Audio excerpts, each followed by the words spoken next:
Todd said it was hard to find part 2. I think part of that might be because I didn't post the link in the story on IG like I did previously. But if you go onto my page on YouTube, you go to live streams, because it lists it with like the latest live stream, should have been the top one. My bad. I should have posted the link in more places, made it easier to find. That's on me. Let's go ahead here real quick. I'm going to run through who we got. They'll find us. We got Gap After Dark saying part 2, yeah. Rick Jones, number 2. Oh, yeah. The poo-poo. Back for the part 2. That's Twizzler. Been here all morning in and out. Sean Chipman saying, good morning, everyone. Ready for part 2. I love it. Jesse Marshall, are we surrounded by assholes yet? Yeah, we're surrounded by assholes here. Always surrounded by assholes in the Awesomeverse. William Houston, he's another one who's been here all morning with us. Number 2, that was my nickname in school. And Todd, of course, being here with us. And that's just the first grouping of people who are in the chat saying, what's up? Oh, Todd's asking, Ed, did we get a new cam? Ed's also not sitting where he normally sits either. Oh, yeah.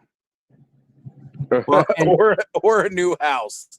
What's more likely, Todd? Not All a new of our house. money goes to toys.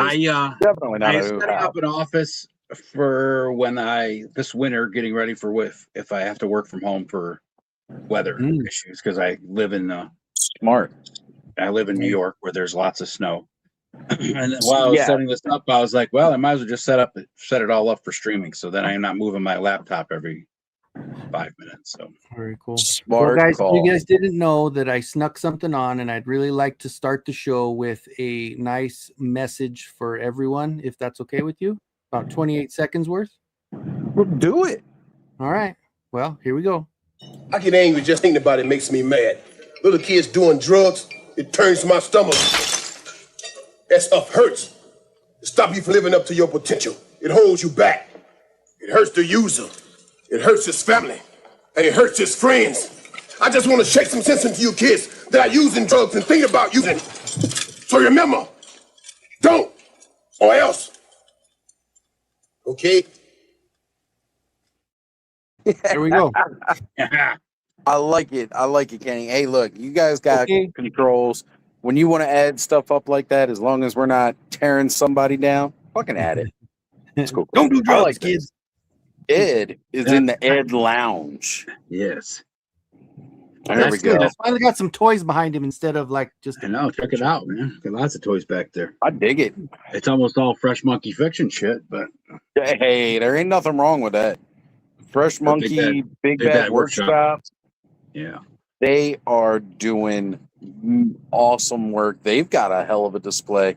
Why don't we do some share screen on what a lot of it we've seen from Joe Fest, but let's go over it and look at it again. Why the fuck not?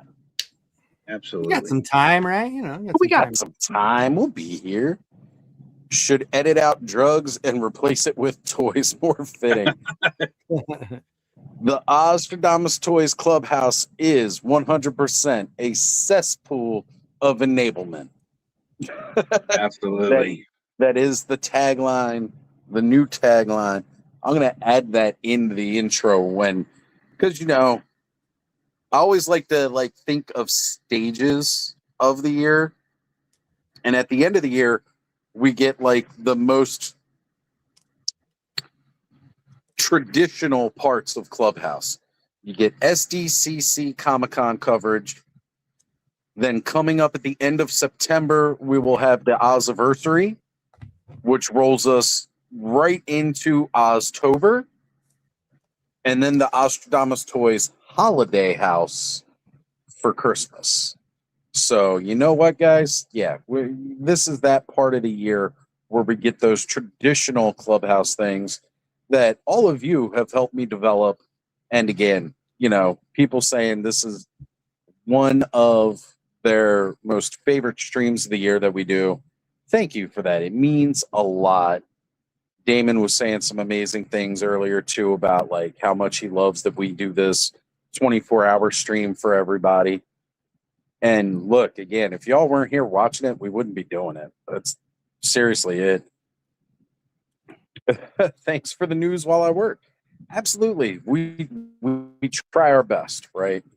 And yeah, we get dedicated when it's San Diego because there's toys for everybody. Everybody. No, Mikey has not trolled Hasbro for us yet. He did try to connect earlier before a new Mattel panel just popped. And unfortunately, connectivity issues. We hit some dead zones. It wasn't going well. He's eating now. He will try to hit the Hasbro booth as soon as he can. And if you like Ed/Fiction talking toys, the smell of your vinyl plastic capes, the way a pizza burp can taste as good as the first bite, and prolapses in judgment, you're going to love the Clubhouse. Thank you, Allison. It's been a while since we've had one of those. I got to get her and Adam to 100% just write a couple of those quick ads, and then we can play them just like that Mr. T. That Mr. T ad was definitely better than the old frying egg commercial, though. With this is your brain on drugs. Great, now I'm hungry. Have you all taken a bath since the last stream? No, not yet. But I mean, heck, I'm the only one that's been here for at least 12 hours so far. I mean, the other guys. That I have taken a bath since I was on stream earlier. If that counts. Yep, because Kenny was on earlier. He hopped off to get showered to get dressed. Ed was on earlier, hopped off to go get showered to get dressed. So yeah, actually, both of they can. Me, I've been streaming the whole time. I mean, I could go take a quick shower and come back. It's not like it would matter. I could jump into the stream from the shower. That's a tradition on Clubhouse as well. We've had other people do that, or take pictures of themselves bathing while watching the Clubhouse. That's a thing that's happened here too, because my show is fucking weird. Yeah, here it is. Radnom, Ed, definitely shoot Radnom the link. Radnom hasn't jumped on with us in a while. We love Radnom. Making the most kick-ass Dios 118th and even some 112th stuff. Hasbro trolled themselves with those movie Street Fighter figures. We definitely covered that, and we'll not be revisiting it for the rest of the stream because that shit was rough. But those boxes for the Black Series, my gosh. Man, I'm telling you, the new era. That's how Mattel should have brought up their new box art, because that was at least fucking good, especially with the mural down the side of the boxes. Yeah. The Wolf said he did that this morning as well. He was in the chat earlier, hopped off, got showered, went to a toy convention, and came back all in the time that we've been live today, which is fucking phenomenal. Nice. And I'm glad you got to see a bunch of our friends up at Retro Toy, Toys of the Ages. That's what it is. Toys of the Ages, Gettysburg show. Very similar to, again, Maryland Toy Expos. Good thing. The Queen Amidala is awesome. We're not shitting on that Queen Amidala. We're shitting on the way they presented. Like, you thought they were going to talk more about the figure and maybe the quality of figures moving forward. And no, they were just showing off the box, which wasn't even all that fucking good. The box was bullshit. The soft goods are a big step up. The hoop to hold the shape, great. I wish it had some more wired for flowing, but again, maybe that Queen Amidala is not the figure to do the wired for that. Maybe like Vader's cape wired moving forward would be cool. Stuff like that. So you can get like that epic scene of him coming out in the end of Rogue One, right? Where they're like, Hasbro did that, the fucking Thor. What the hell is their new line that they're doing with the expensive figures that they're making super high quality? Maximum. So they did the Maximum Thor. And everybody that has it absolutely loves the wires in that cape. They say it's really, really good cape. So Hasbro can do quality capes. They just need to commit to it now. There's too many characters walking around with capes in Marvel Universe that are hard candy shells, as Robo likes to call them. And Because they are. Makes the figure so you can't do shit with them. Same thing with the plastic capes we get from the rubbery plastic that we get from Masters of the Universe. Yeah. I wish a lot of those had better wired capes. And we know they can do better wired capes. They just don't. And I mean, I know part of it keeps the cost down, but they're still raising the prices on us and not giving the better quality. Like I said, we talked about it this morning. $57.99 for that Clone Trooper pack. And I'm bringing up that more egregiously than the $44 Lara Croft, because to be honest, I'd buy the $44 Lara Croft retro figure faster than I would buy that Clone Trooper pack. And that's because the Clone Trooper pack, it's plain black and white with some of the paint apps on the head sculpt parts. Yes, it comes with a weapons loadout. Yes, it comes with extra helmets. Like, yes, it gives us a lot. But when I look at $57.99 for that, and the same $50 I would spend on a Mythic Legions figure, that's also getting made in less quantity than I guarantee what Hasbro is paying. Now, again, Four Horsemen don't have to pay a licensing fee for their own figures, so that's out of the equation. I just don't see the value in that particular $57.99 pack. I just don't. Again, I think it'd be really cool if there were multiple bodies to go with that for the $57.99. Then I'd be like, yes, let's do it. That's not to say I also gave a lot of praise to some of the Star Wars figures coming out too. I know a lot of people aren't about that Rota with the squishy body. I dig the Rota with the squishy body. I don't dig its price either, but yeah, the Queen Amidala's box praised by all. Tomb Raider was definitely overpriced for what you're getting. It was. I mean, yeah, most of the accessories are reuse that we've seen with other Hasbro figures right now. Yeah, they're paying a big licensing fee, though. I guarantee for the Lara Croft, because nobody else is doing that. Yeah. Revenge of the Sith Palpatine with soft goods, that should be wired 100%. Yeah, that should be good. Twizzler says got a toy swap tomorrow, and I hope I can find some Mythic or Cosmic Legions. Fuck yeah. So enough of me bitching about that Clone Trooper pack. I was bitching about it this morning. I've ranted enough. And to be honest, you're either going to pay it or you're not going to pay it. I'm not going to pay it. I don't collect a lot of Star Wars to begin with, but a lot of those Black Series, like the the Mandalorian Super Commando Kriebus, I'm probably going to be picking up one of him just so I can get some additional. Instead of all my Mandalorians looking freaking blue, I'll get some black ones in there too now. That'll be cool. I'll buy that one. Yeah, I feel the same way about that Tomb Raider. You know, I passed on it because it's $45, and for me, it's not something that I would generally take pictures of or add to my normal collection. But obviously, there's enough people out there that wanted it because it crashed BBTS, it crashed Amazon, it crashed a couple other sites. Yeah, it went up for pre-order. So I mean, there's obviously demand for it, and I'm happy for everybody that got a chance to get their Tomb Raider figure.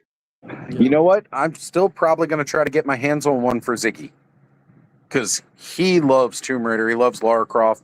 He's got the Marauder kits to make it in 1/18th, and we're looking for donor bodies and all. So yeah, I'll probably try and get one for Ziggy for him, just because I love the man. I love everything he helps me do. And you know what? He doesn't collect 1/12th, but if I get it for him as a gift, he'll take it. Oh yeah. And that's a figure that he likes. That'll look figure. I mean, the face looks great. It does. It's a good face sculpt. The overall design of it, all of it looks good. It's got accessories from the new Lara Croft. It's got the look of the old Lara Croft. It's fucking phenomenal. I love it. Can't wait for Skeleton Warriors. I've been holding back on talking a lot about Four Horsemen stuff because I'm waiting until Joe gets off of work, and then we're going to talk about. We'll get real heavy on the Four Horsemen talk a little bit later tonight for sure. We've honestly been going over a lot of the toys that we're kind of like semi into, some of the cool toys that we're really into, like Motu with Bud on, just to keep the conversation flowing. Which is why I said, let's take a look at Big Bad Workshop, Ed. We got that for the share screen? What's the best place to go? Oh. I think Toy Art may have had some stuff, but I can't. Oh, wait, hold on. I don't know. Let's see if we can get it. Can you get him in? Get him in, Kenny. Breaking news. Oh yeah. All right, I There can we hear go. you. We can hear you. We can see you. Mike I'm at K. There the you go. infamous Hasbro booth here. Actually, yes, because we've had demands for you to troll the Hasbro booth. So let's, and Big and Mikey, let's give them the full screen here. We got to see this mishmash display that Hasbro has shown off. Actually, here we go. This is more of the G.I. Joe. So there's that Triple T, the Lara Croft in the background. I just realized for shelves they're using skateboards. Oh, that's great. How did I not see that in the display before? That is awesome. I love that.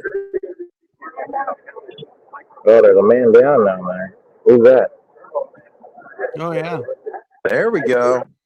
That's the Yeah, mighty sexy purple dude. right? I didn't get the Ecto Glow Ghostbuster stuff, Allison, but yes, the Lewis Tully and the oh, that snow display looks great. That is really, really good. I like that. They're showing both the Arctic Hiss and the actual Snowcat. That is awesome. We got. All right, You go to guys the a big- K-pop Demon Hunters, skip the Street Fighter movie, and go straight to Legend of Zelda after the K-pop. Mhm. Forget that Street Fighter movie figures. Those things are hot garbage. No.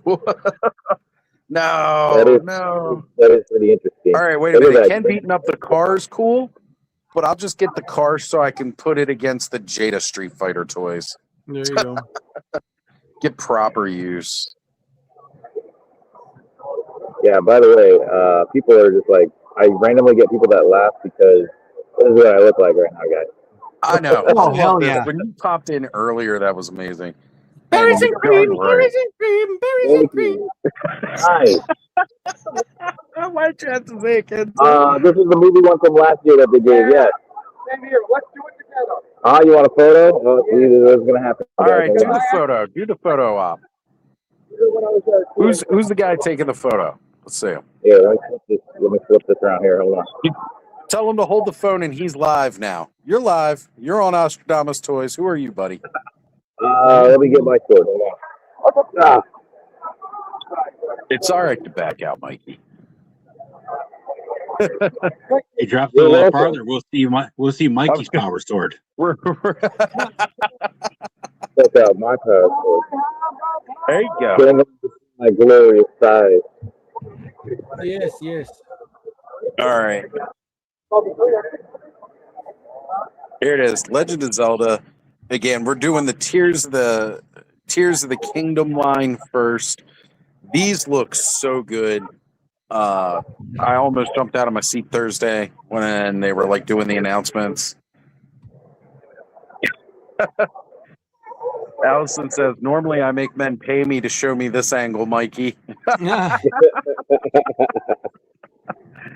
There's no designers around today, Todd. I'm sorry. He can't tell people to get out of his way when they're not standing there. I know. And we want the fans to be able to see what they want to see. We only push designers away.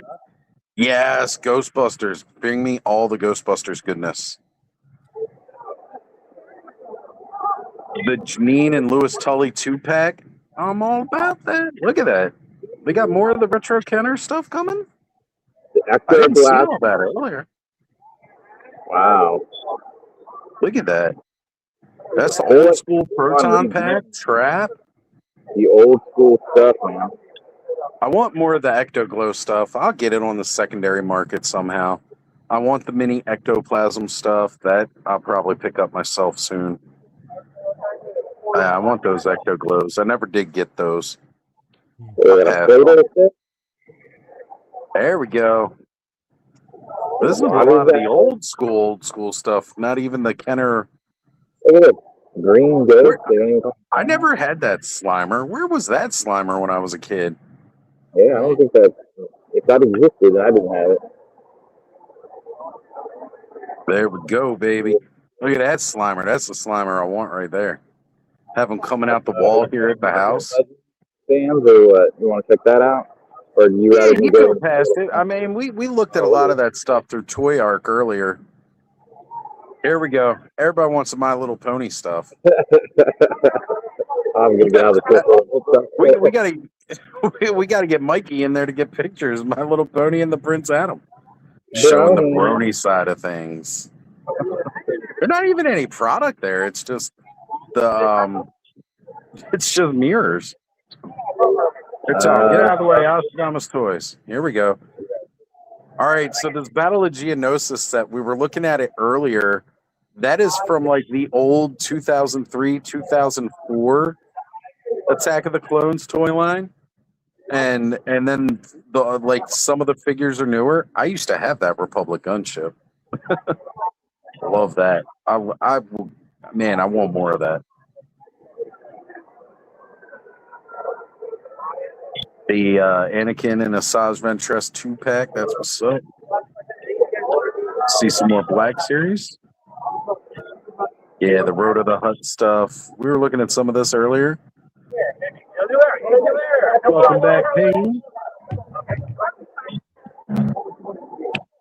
Yeah, the ETRT. Just showed off the new version of that. Here we go, the Darth Maul set. This is gorgeous. That Icarus toy is going to be great. I was going to say, I know Troy's interested in a lot of this. There we go. I do a lot of gaming great stuff here, like going to see some deep libraries. That's really great. All right, they're giving an interview. They get a pass. Although you could make me famous by yelling, "I'll grab his toys and cut right through." It's always Star Wars pain all the time. Good to see you back, Troy. Glad to have you. Where's the Four Horsemen booth at? Go check out my booths. Uh-oh. Yeah. So going outside. Hopefully my phone works there. You guys hear me? Yeah, we Did I can hear lose you. Was it the freaking alarm? We can hear you. Yeah, I Shannon. Yes. Oh, thank you. I thought that was Mega J there for a second. Thanks, man. Out of the way. All right, I'm gonna exit and exit and come back. Okay. Give me 1 sec. Jones says, "I'm a Star Wars." Stupid alarm went off for work, and then I couldn't start. I couldn't hear him anymore. Jane repping Motuniverse. Yep. I don't think Mikey can still hear us. You're right. Here we go. We'll just put him backstage for the moment until he leaves and then comes back. Next, we'll get him stopped by the Four Horsemen booth, see if any of the guys are there, have them give us a shout out for Nostradamus Toys. I hear you, Terrence. We all wish we could be there doing all the fun stuff. Terrence, let me know if you want to go live, brother. I'll send you the link for part 2. No snake layer to bitch about today. Mm-hmm. Star Wars for life. Terrence was saying we'll have another argument about the snake layer, getting them on again, or other Fisher Price Imaginext toy sets.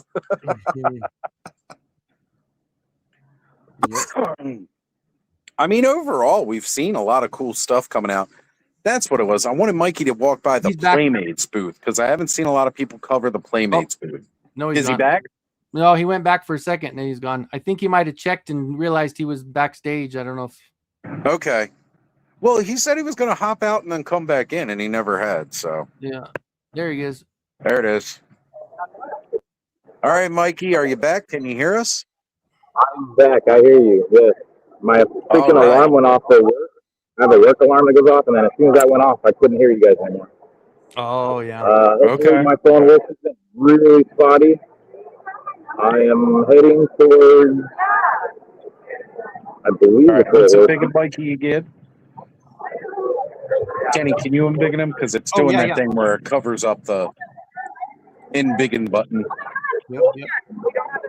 I've seen some really cool cosplays in passing, too. Like, there's been some really cool stuff.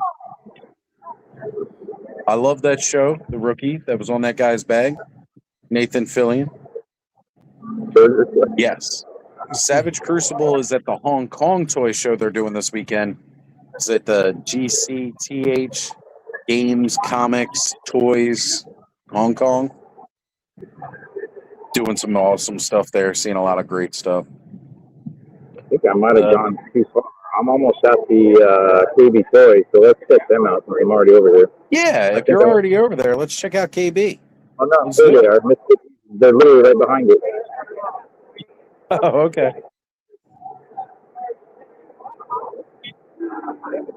How about these guys? Check this out. Yeah, here we go. Skeleton Warriors, baby. They're back. Part of the Infinite Legions line. This was such a cool reveal. So good. And we've talked for the last couple of years, said somebody needs to redo these. And man, couldn't imagine a better company to take on Skeleton Warriors than the Four Horsemen. It does me good. Yep, near KB. He was saying it was right there, so we're good. Pre-ordered the crap out of the Cosmic Legions wave. That's going to hurt for 2 months. I hear you. Four Horsemen killed it. They always do. Like, they never disappoint. Their toys are always peak. For me, anyway. They hit all the aesthetics that I love. I said over though. They got this too. This coming soon. I didn't know they did the full size there. Nice. That is what's up. See if Jeremy's around. Oh, there's Brad. Say hi to Brad Treadaway. There's Jeremy.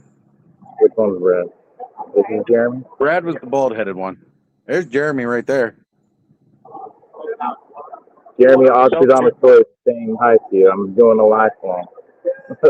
There he goes. Hold the phone up to him so he can say, hey. Oh, they got the first 10 years book. Jeremy, hey. Let me flip it to the front camera, and then you can go on. There we go. Jeremy, what's up? Woo. How are things out in San Diego? You're in my ear. He says, how are things out in San Diego? It's great out here in San Diego. It's been a really great turnout and feedback on everything we're doing, but it's going to be the new Cosmic Wave and the reveal of Skeleton Warriors. He just said he pre-ordered all the Cosmic Waves, so he's... Right, yeah. The reveal of Skeleton Warriors has been huge. There you go. Yeah, the Skeleton Warriors. Yeah, tell him the Skeleton Warriors have me going nuts. Had him going nuts, Skeleton Warriors. You guys know I love my boners. This is amazing. Jeremy, thank you for stopping for a few minutes. I know you guys always got lines, but great job, and we'll talk to you guys soon. See ya. And thank you, Mikey. We appreciate that. We love our friends at the booths. Berries and cream. Oh, sorry. Berries and cream. Berries and cream. All right, let's see if we can embiggen him again. And Skeleton Warriors weren't a shock. Rick Jones called it. It was a Necronom when I saw the Necronominus wave. Yeah, right? Like so many, like the Terpiculi kind of felt that way. That St. Damien, oh my God. The exclusive debut figure of the Cursed, that legendary warrior. Oh. Yeah, he was really good. That's a great gold. Cap asking, Oz, did you say you love your boners? I certainly do. These are so cool. Oh, man. I mean, we've seen a lot of these before. Here we go. The new reinforcements wave with the bilge. The vampire archer. Look at these. The new tabards. Oh, the legendary barbarian deluxe builder too. That is a great set. Those toys right there, killing it. Slug in the tank with his major domo. Gnarly. Right.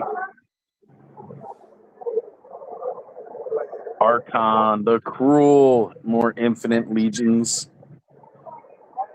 You got it right, Gap. Saying Mikey is awesome for doing all this for us. He does this every year for us. Mikey, kudos to you, brother. Thank you so much. For sure, bro. I mean, it's day 3 for me, so this is a nice, like, break to stop and stuff, look at stuff I don't normally look at. Right. Oh, man, this new Cosmics wave. I'm down to show.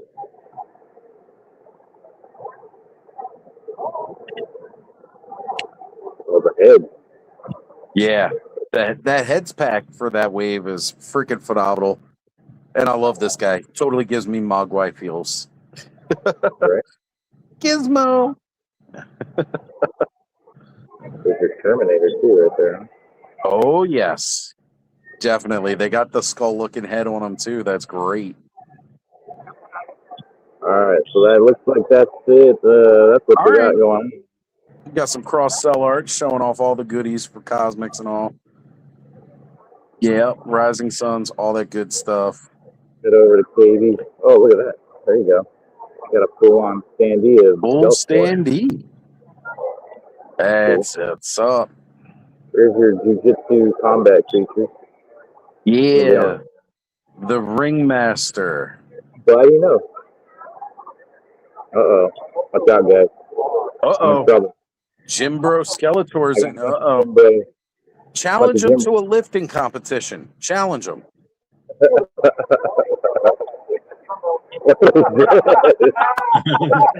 Yes.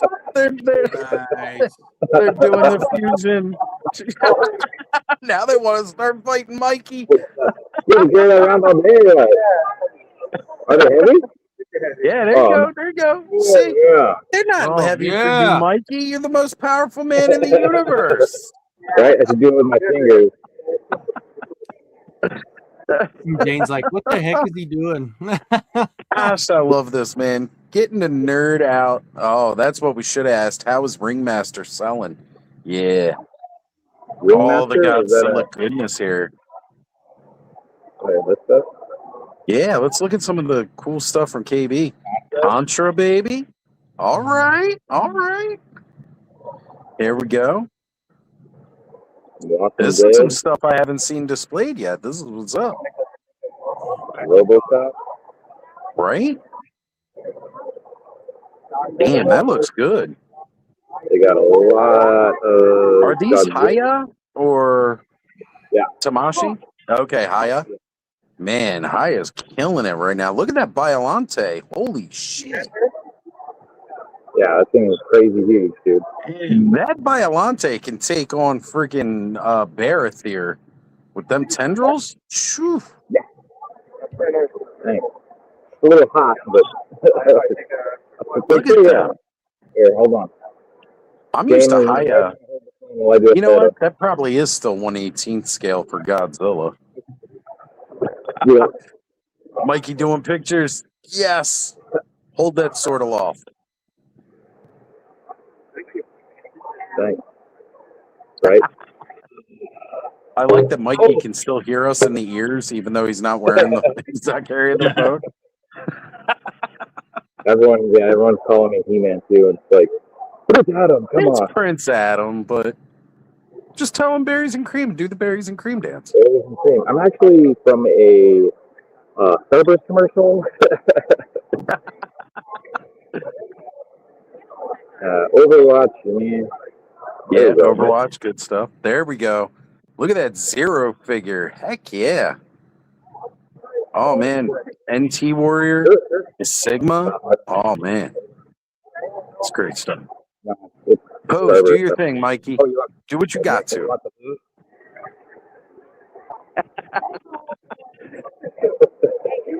You got to give them the meme.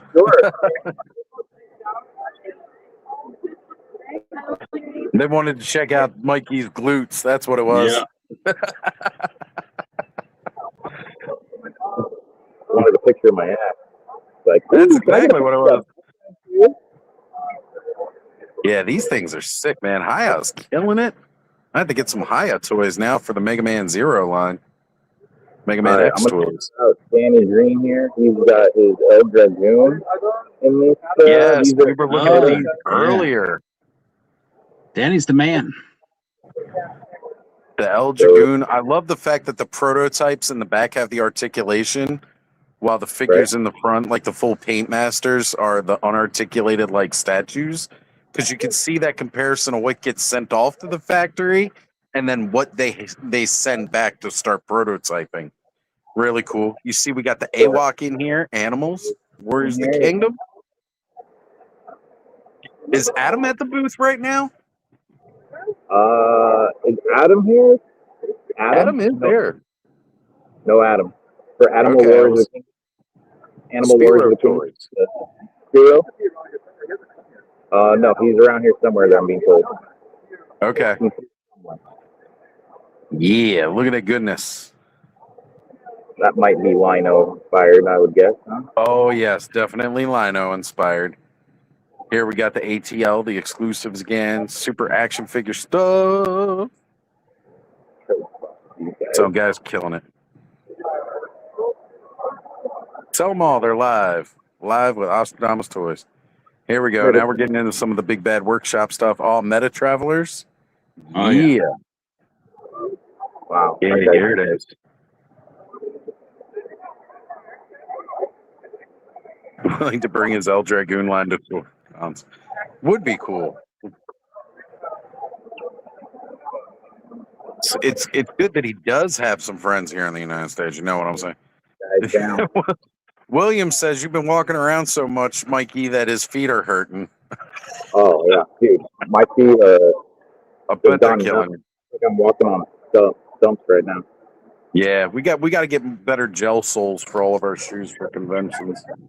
Those are not Skeletron, baby. Big bad workshop.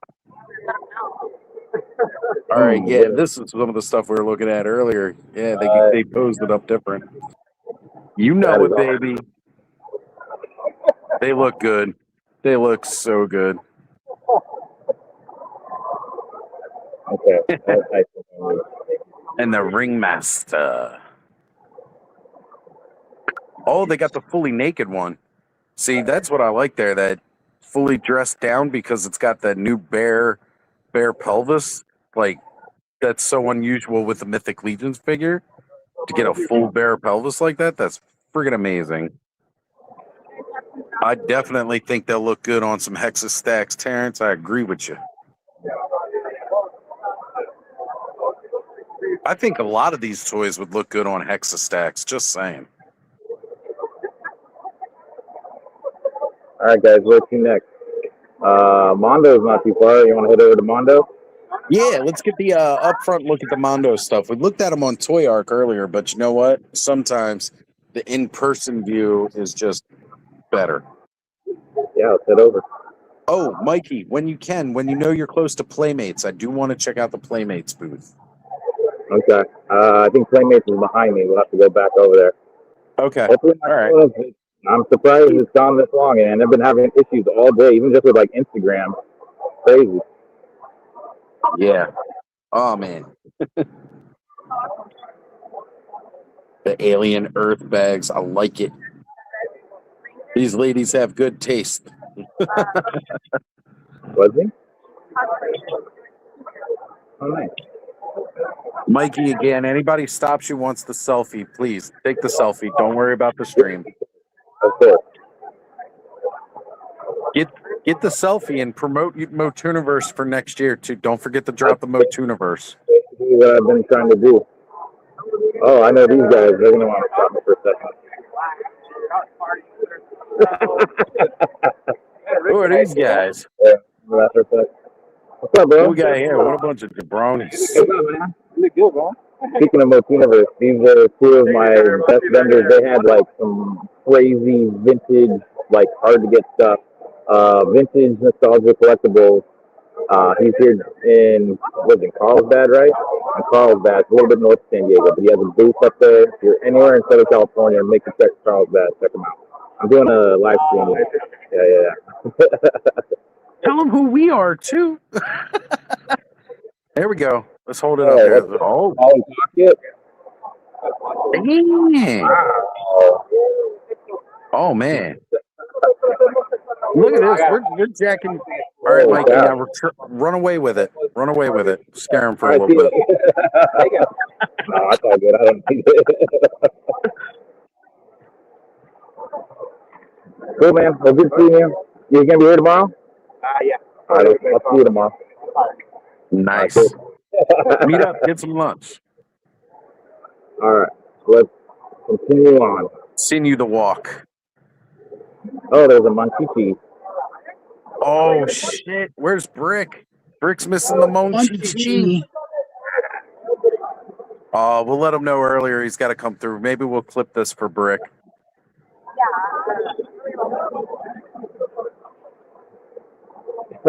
Here we got the Funko stuff. Yeah, so this will be where we find the Mondo stuff. It's gonna be by Funko. They're Funko owned now.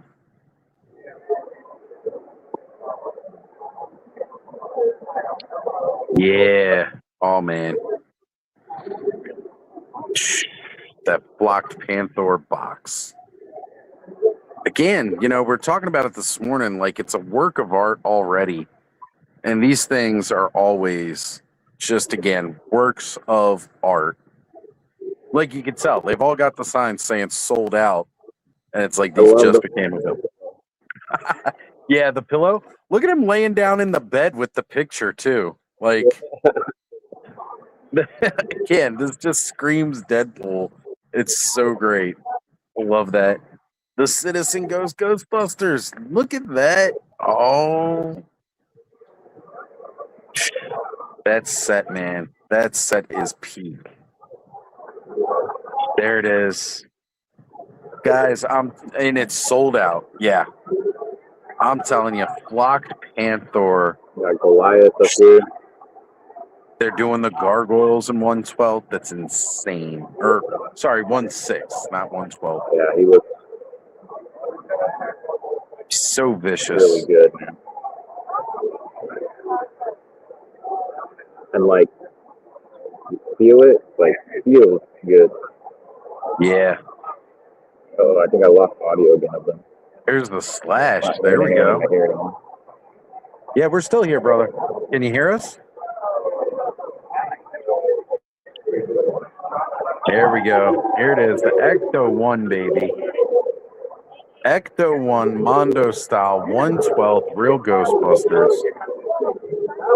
Dave's Dimension's going to be sad he didn't get to see this with us. A little Ecto 3 sidecar. So good. All right, I'm not going to push them. Let's go over to the mostly stuff. Oh, yes. The best Cobra Khan ever.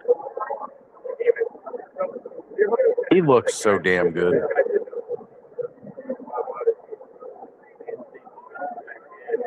Modi! I love the Modi.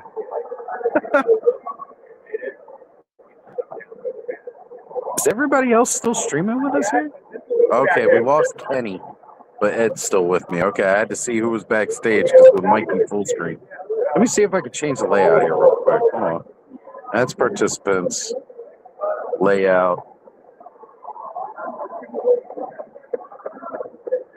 All right, but now we gotta. There we go. There we go. Now it's better. Folks can see us. We can see them. Ed, what do you think of this King Hiss, brother? That looks pretty badass, dude. Breathing up. I'm not gonna lie. Oh, I hear you guys for a second. That's the best looking King Hiss I've ever seen. Coming in super choppy.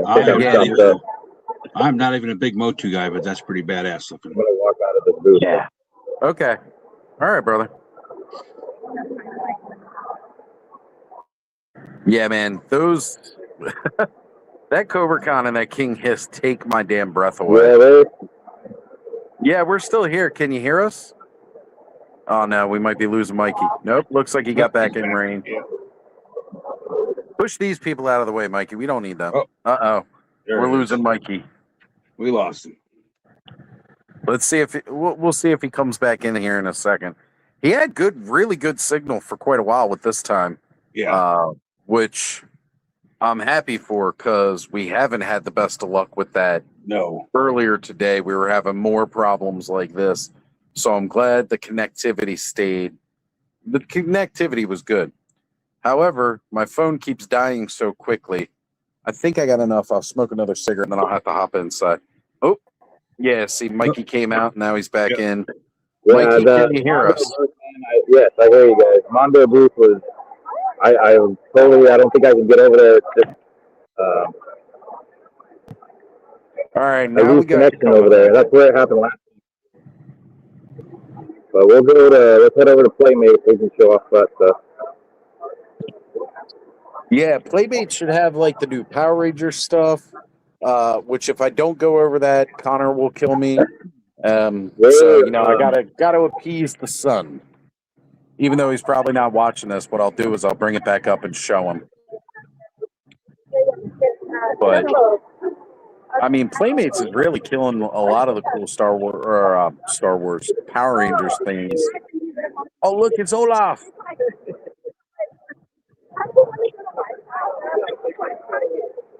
Mikey, brother, thank you again for taking the time out of the day to do this. You know, it's really awesome to have you. I'll come back in, okay? Yeah. If you need to back out and then come back, cool. Totally cool. We'll see you in a bit, Mikey. Ugh, I didn't need to make myself bigger. Let's get rid of that. I don't know what I'm doing. Layout. Nope, not that one. This one. There we go. All right, we'll remove Mikey from stage for now. He'll join us back. Todd, yeah, let's all thank Mikey because, you know, him doing the boots on the ground. We can look at the pictures, but actually getting to look at it even if it's just in the case and it's not like we're there, it gives us that experience. And I mean, Mikey's feet are hurting, but mine feel pretty damn good, considering we've spent quite a bit of the day at the con looking at stuff. There we go, guys. Yeah, sing Mikey's praises because Mikey does a great job. And although we didn't have a lot of the Hasbro team crowding around the cases this year explaining stuff to people, Mikey has been known to toss those pesky Hasbro employees out of the way just to get us as close to the case as he can. So Mikey's been a pain in their butts for our sake for quite a few years now.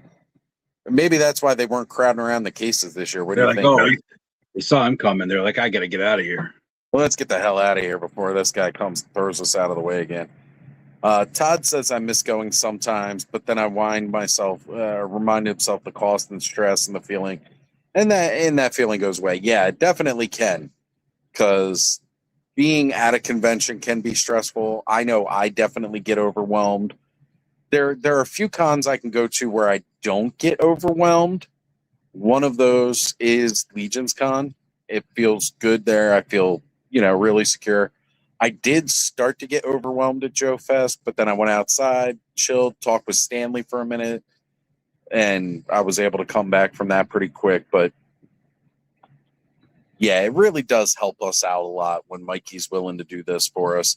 I know the audio quality doesn't always get so great, but you got to remember, Mikey's there without professional recording equipment, using earbuds, trying to hear us over the noise that's at the convention. Yeah. Honestly, I'm surprised we don't get more of what's going on at the convention while he's there. So it's cool. What's up, Mudhorn Station? Good to have you back in the stream. Ian Sweeney. We got Brick something back in the house saying, same Todd, I had a free pass this year and last from a buddy, but I'm good. It always falls on spouse's B-Day. That's a rough one, Brick, because you got to make that decision. But you know what the right decision is, because you stick with the family. It's family first. CarverCon would be another one of those conventions. I don't think I'd get too overwhelmed and my anxiety would not be high because I'm surrounded by friends and family there. Or at least that's how I feel. And yes, Brick going, do-do-do-do-do. Phenomena. Yeah, I mean, that's how, I don't mind big crowds in small doses, but for Joe Fest, I'm always with all the boys, so it doesn't matter. It's better when you know who's got your six, right? Yeah, Like, 100%. in big crowds, I do feel out of place, but especially when I know I got a lot of vets around, or again, in a place where I know a lot of people, then I get more comfortable and I feel better. And yeah, hotel cost is always the biggest killer for me. Um, Normally, I cover hotel, Ziggy covers gas and tolls, and then we trade off on food. So it ends up working out in the end. All right, Mikey's back. Let's see what we can do here. Let's add him to stage. Mikey, can you hear us? Yes, I hear you nice and clear now, actually. Um, where would Playmates booth be? I searched, I didn't see a Playmates booth. Playmates had a booth. I could have sworn they had a booth. Are they not at They're always at SDCC. It's back school camera. I'm sure Yeah, we saw the Basque stuff. We were looking at that earlier. Hold on, I'm gonna try to have Biggity again, Mikey. I got Ed, you it. mind grabbing it? Thank you. Yeah. We were looking at this. The fact that they got that stuff on sale. All right, Mikey, grab my pet monster and just run. No, not that. Leave those alone. Grab my pet monster and run. Now, run. That's for me. Oh my god, I love my pet monster so much. Oh,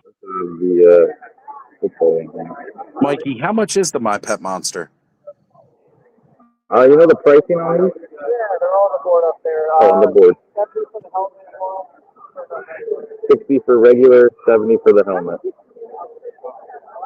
How much is it for the regular? 50? 60. 60? Yep. Oh, Mikey. Significantly smaller than the original, but still cool.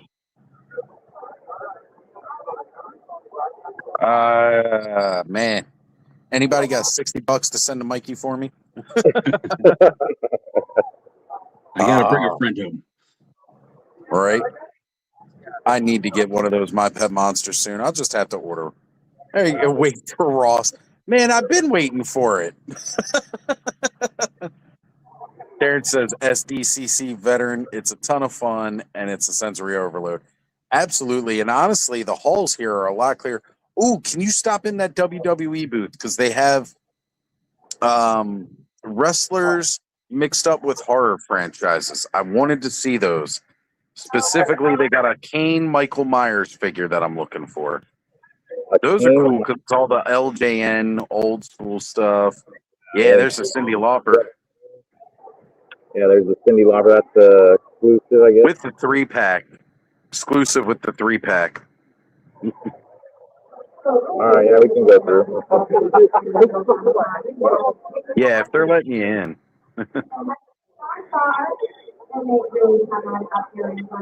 So the 2 figures that I've seen from this line so far, they have the it's a Mike Myers Kane figure, and then they also have a John Cena Invisible Man. And I want to see if they got some of the other ones. Here we go. These are them. Yeah, look at that. I'm getting that Kane figure. I will get that Kane. Okay. Does he have the Mike Myers mask? Yeah, he's totally like a Michael Myers. Who is this? I hadn't seen these before. Okay. Trying to see who he's mixed with. In the back there, is that Phantom of the Opera or Dracula? I think it's Dracula. Definitely Dracula. Right, because I see the bat next to it. I think it's CM Punk who he's mixed with. CM? Really? Okay. That's what his face looks like. Different choice than I would have thought, but yeah, okay. This is definitely Jacob Fatu. I know from the what's it called? The Dread. Okay. Yeah, you're right. That's probably Fatu. That makes sense. I mean, interesting mashups, but yeah, with the bare feet and all. Yeah, the Cena's the Invisible Man. It's the whole "you can't see me" gimmick. I like those. I'm gonna get that Mike Myers. Oh, that Taker. Look at that Undertaker there to the left again, real quick. Look at that, man. That's a gorgeous fucking Taker. Oh, look at that. There we go. I got a little Got a little bit of the now I'm drawing a blank on their minds. The Steiner Brothers. Thank you. I don't know why I was blanking on the names. It's because I was trying to think of Big Papa Pump. Here we go to Becky Lynch right there. That's what's up. Oh, that's wicked. Some of these are looking really damn good. Oh, man.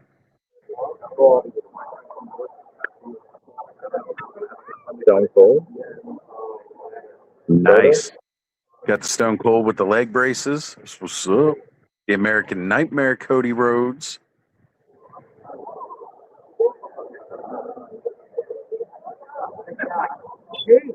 Here we go. Oh, here's some the Street Fighter. Bloodline was a good story. Okay. Yeah, these are cool. I'm digging these. Is that Mark Henry Balrog? Nice. Yeah, I think so. Kofi Kingston DJ. That's what's up. Call back to his old days when he was supposedly Jamaican.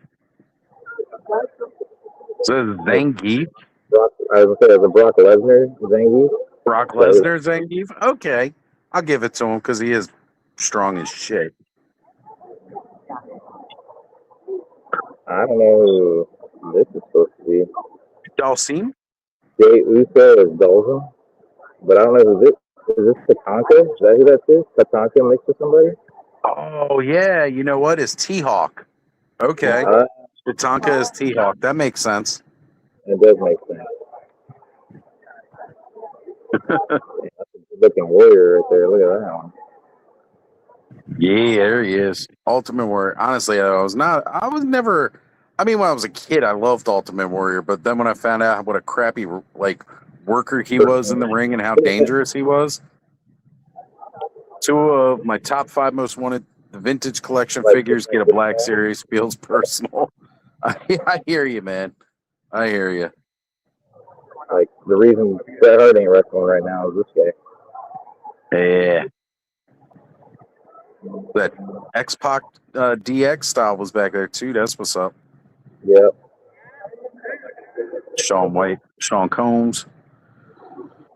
Sean White, Sean Combs. Jesus, what am I thinking?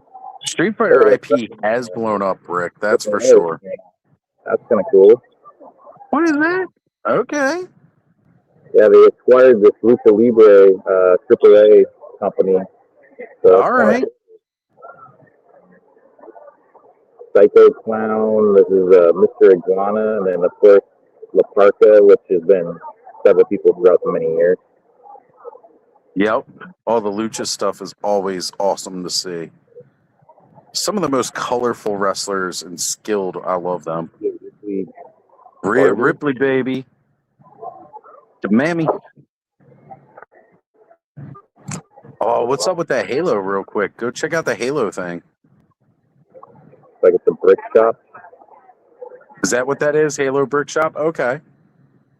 All right. Push him out of the way, Mikey. Nostradamus Toys Live coming through. Just doing it. These guys. Get out of the way. Okay, so yeah, they're coming back out with the Warthog. I had the original Warthog and built it way back. And I got to tell you, that was back when it was Mega Constructs. That thing would not stay together while I was trying to build it.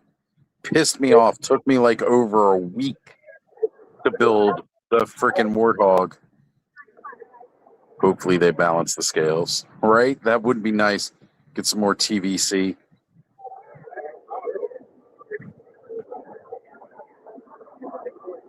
Oh, yeah, the Stranger Things set. That was cool. I did see that like a couple days ago. Hot Wheels. That was cool. It comes with the miniatures doing that. Up there. There you go. Yeah, some Top Gun, baby. Danger Zone just started playing. And we got some Top Gun. Yeah. Oh, it's okay. Was that a James Bond car with the planes?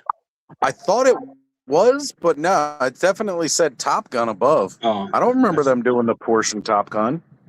In Maverick? It was in Maverick. Yeah. Okay, that's why I still haven't seen Maverick yet. Oh, it's Star Wars for like our century.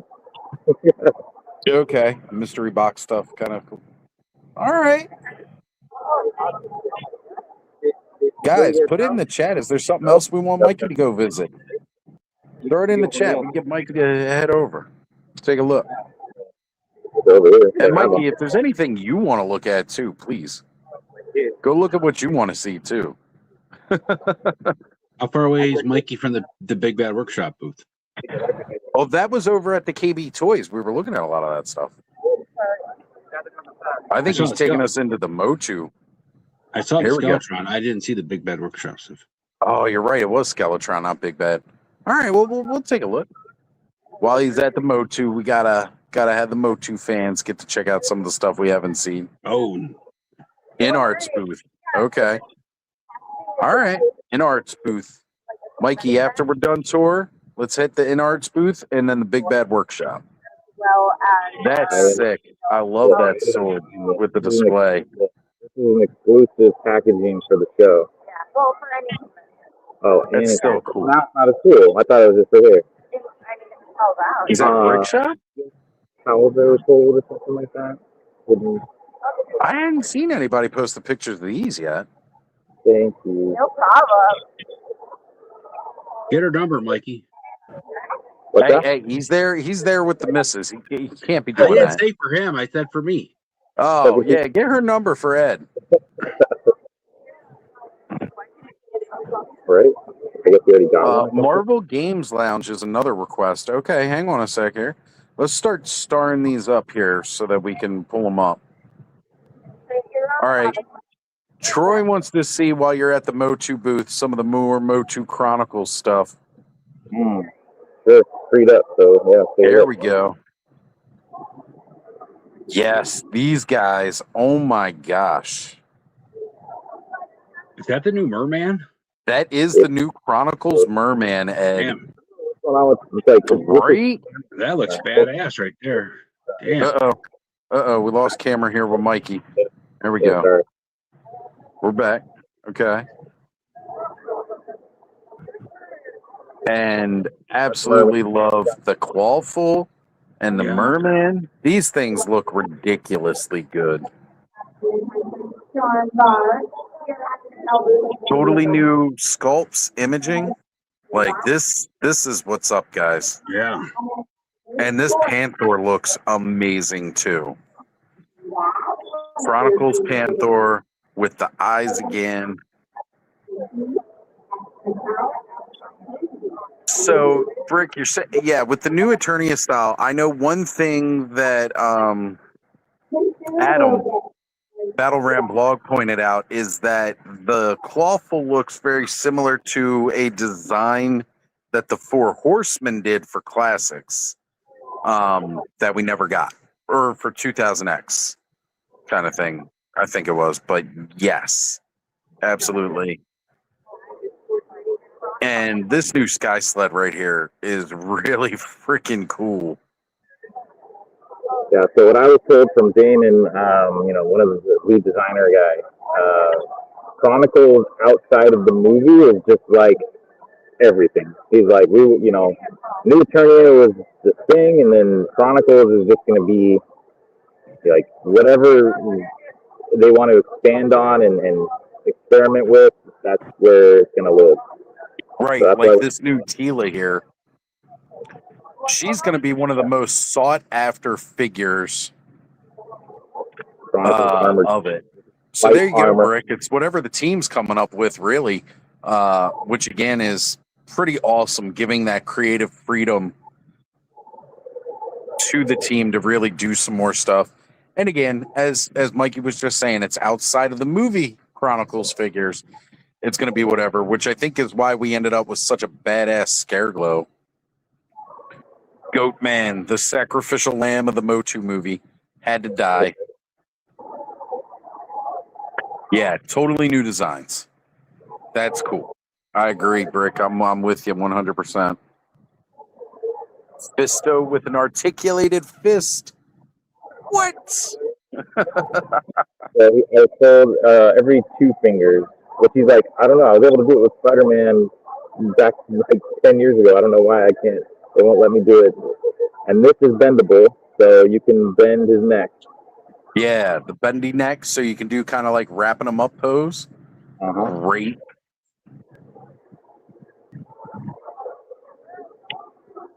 You got your core. We'll head over to the other side. So since you're dressed up like Prince Adam, you got to convince one of these guys to give you some of these samples. Just saying. I got this, and then I thought the guy told me that there was some sort of discount with this and this together, and then it wasn't true. So I was like, never mind. I can't spend $200 something on that. But that's amazing. $149 here. It is. Oh man, we're getting a demo. Nice.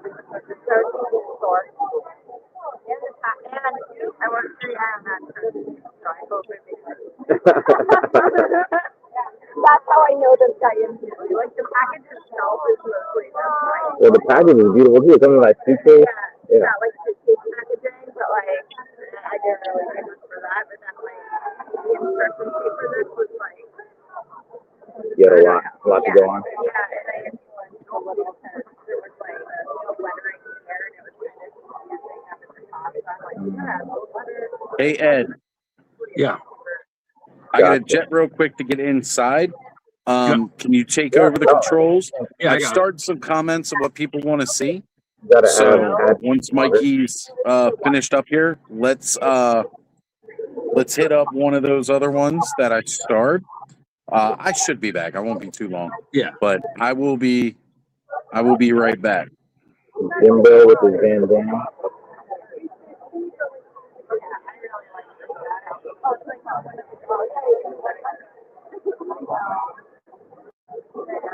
yeah, I love this guy. And also, this is something else I'm telling people.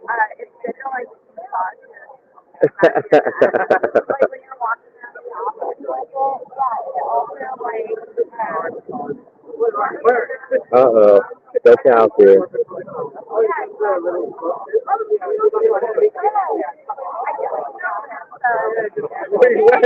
up, dude? What am I wearing? What are you talking about? This is 3D print. This is 3D print. Those people had at the movie theater. Yes, that's one. Yeah. Oh, look at that guy out there. Did you get a towel? No. Did you get my buddy a towel?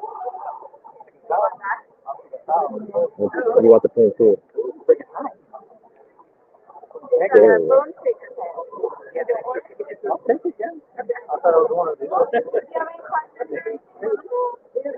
we go. Did I lose you guys again? Oh, they're all up in there. I just put anything new out here? No. Oh yeah, the battle I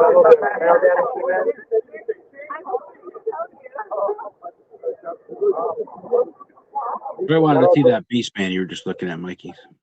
Oh, okay, you are there. Okay. I was like, I don't know if they can still hear me, or I can still hear them. Dude, he was crazy, right? I love the...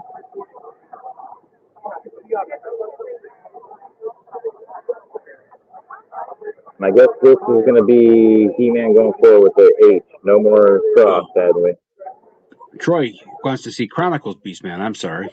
I don't know these things, Troy. I'm not a Motu guy. No, there's no Chronicle Beastman over there, sadly. There's no Chronicle Beastman.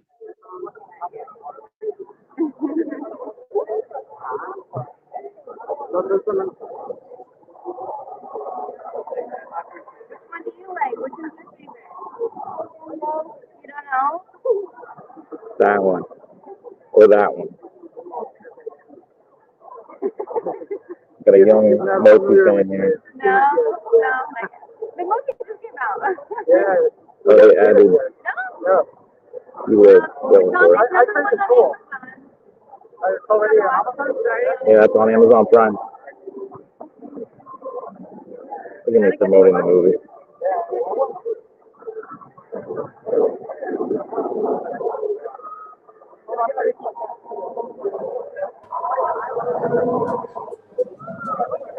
What's up, Mark?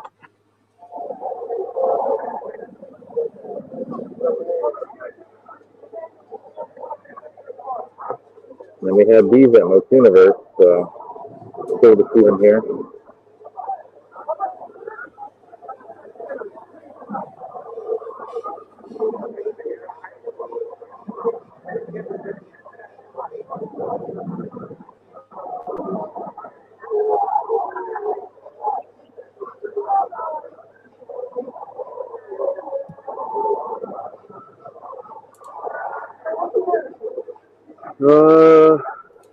I don't know. What do you feel like seeing now? They're looking for either the Marvel Gaming booth or InArts or Big Bad Workshop, whatever one you're closest to, Mikey. Marvel what booth? Marvel Gaming Universe Marvel Gaming Universe. or InArts or Big Bad Workshop, whatever one's closest. Big Bad Workshop? Yeah, Marvel Games Lounge is what someone was looking for. If they can look up like booth numbers, because I don't know where that's at. Yeah. If they have them look up booth numbers. Anybody know the booth number to the Marvel Games Lounge? I'll find it. I am back, by the way. I'm backstage. Mark, it's good to see you. What's up? How you been, brother? Good. You? Oh man, been loving today. Been a long day, but I'm loving it. Oh, I bet. You know, man, it's one of these things where, all right, Marvel Games Lounge. Let me look it up. And we're looking for InArts. I don't know if you know where the InArts is, Mike. I don't know if there's games there. Oh, that felt good. Wow. I go look it up, and it's bringing me up YouTube videos. Yeah, there's a Marvel booth. I don't know what's there, though. Well, yeah, that's a good question. Retton was asking about the Marvel Games Lounge. Are we looking for the Marvel Rivals toys? Because that's at the Marvel booth. But their Games Lounge... Probably in one of the hotels, I bet. It might be.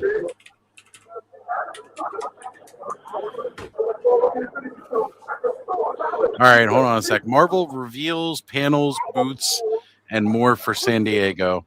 Let me see what I can find here. Oh, that's a cool little photo op we got going on here. Oh, crash it. If it's photo op, crash it. Tell them Ostradamus Toys says hi. Yeah, it's line just for the photo op. Oh, never mind.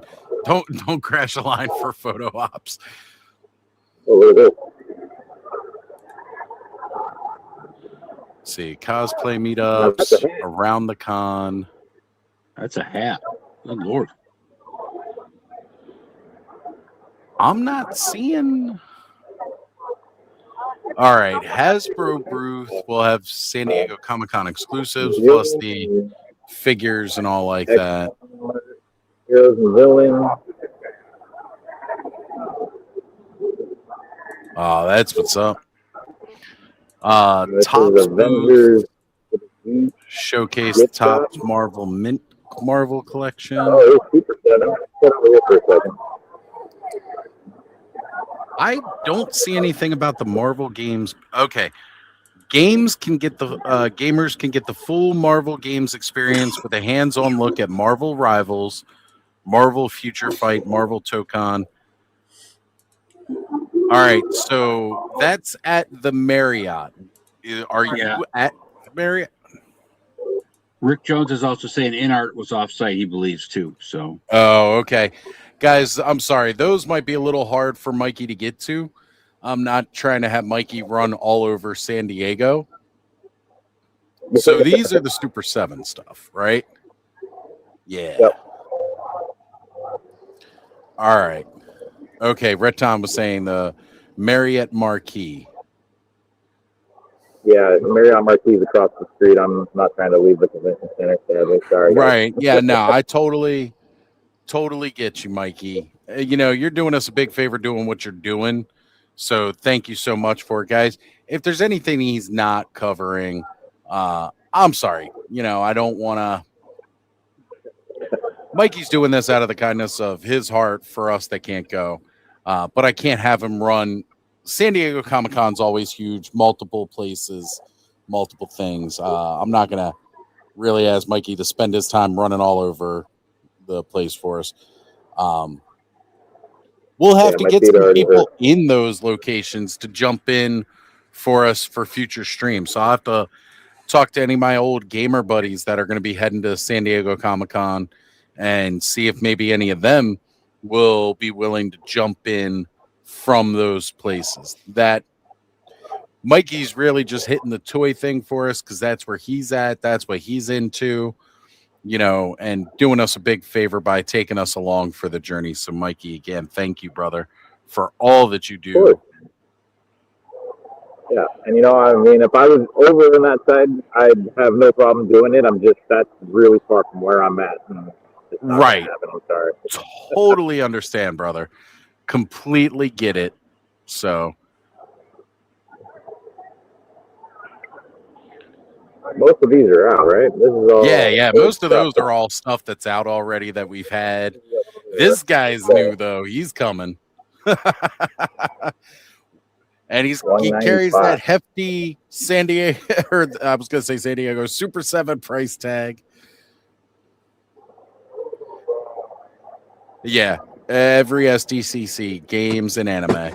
And mind you, we got people who are into that stuff too. In-art stuff is incredible. I don't doubt it. We'll get more contacts for next year, and then they could jump in at different parts during the day to tell us. That's what we'll do. We'll set it up. Guys, I'm going to try to get you what you want to see, but yeah, okay, anything else? I'm going to have at Iron Studios. I actually need to take some pictures with over there. I'll have my wife take them on her phone. I didn't get to see it. Oh, here's He-Man. Hey, there you go. Get a picture with him. Get a selfie with He-Man while you're there. I did. I know Prince Adam looks up to He-Man a lot, so. We had there was a Motu meetup this afternoon at 12:30, so I got a lot of pictures with a lot of different masters of the universe. Dude, there was a trap doll this afternoon. I don't know if you saw my Instagram story, but oh my gosh, that was incredible cosplay.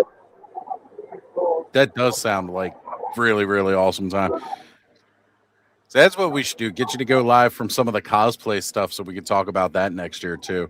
Because that's another big fun thing about the conventions is all the people cosplaying. Oh yeah. We got Mark down there.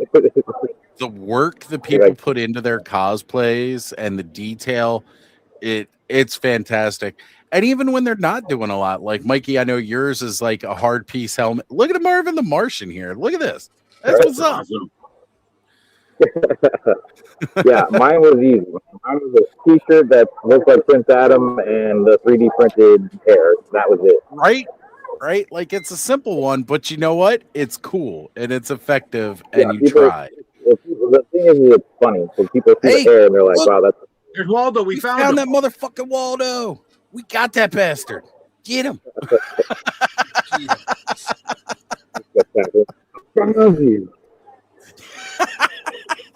Mikey's gonna tackle Waldo. Got you, bitch. You on the FBI's top.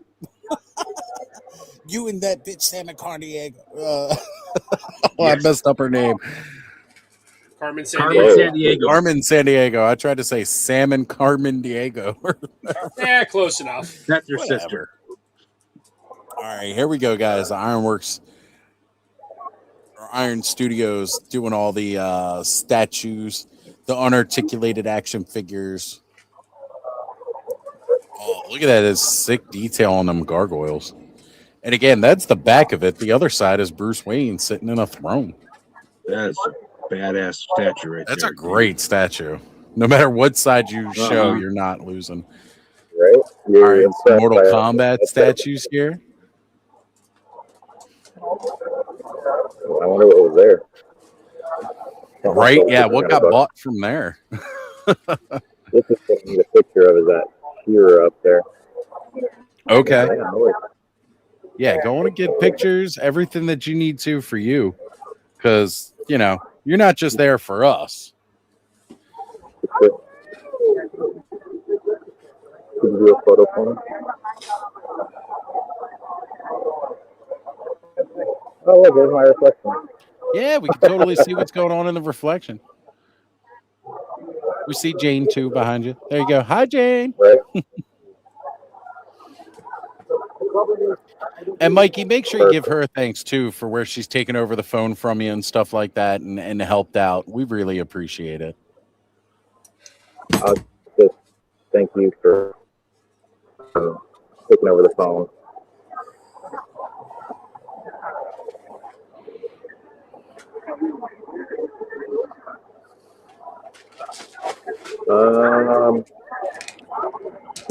Hot toys is right around here too. I wanted to show you guys some hot toys. Hot toys is always fun to look at. Even though I can't buy them, they're fun to look at. You're not the only one. I think you need a six-figure income to afford Hot Toys. Ah, okay. So Playmates does not have their own standalone booth this year. Uh-oh. Where to find Playmates at SDCC? Apparently, UCC Distributing, booth 5613, is the home for Playmates Conventions exclusives, including TMNT Platinum Shell stuff and blind boxes. Okay, we got some Pokemon going on here. That's what's up. Predator. Yeah, okay. Transformers, even if they are the Michael Bay ones. How much is something like, I love the spark plug. How much for?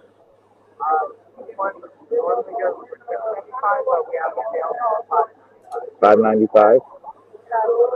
Seems like that's a reasonable price for that. Thank you, guys. Okay. The Boom Studios booth features a display of the Playmates Power Rangers Reignition toys. So let me find out where the Boom Studios booth is, because they don't give me the number of the booth. It just tells me that's where they're at. Okay. But Yeah, Boom Studios might be over in the comics side. BOOM, said Boom? Yeah, Boom Studios, BOOM. Yeah, it doesn't ring a bell. I don't know if I've seen that. I'm sure it's around somewhere. Well, again, it might be, wherever they have comics at. All right, this is what I wanted to show you guys, because this is snap. freaking insane. That Killer Croc is So crazy. This is my hand. Like, it's literally like almost the size of my hand is the head. It is freaking massive. Holy shit. That is a great looking Killer Croc, too. Insane. And of course, you got, right? Of course, you got your 2008. Oh, yeah. 2000X He-Man, some Power Rangers up there, too. I have to show that to Connor. Those are some sick looking statues. Oh, I said statues. Sorry, these are Hot Toys. My bad. They are Hot Toys.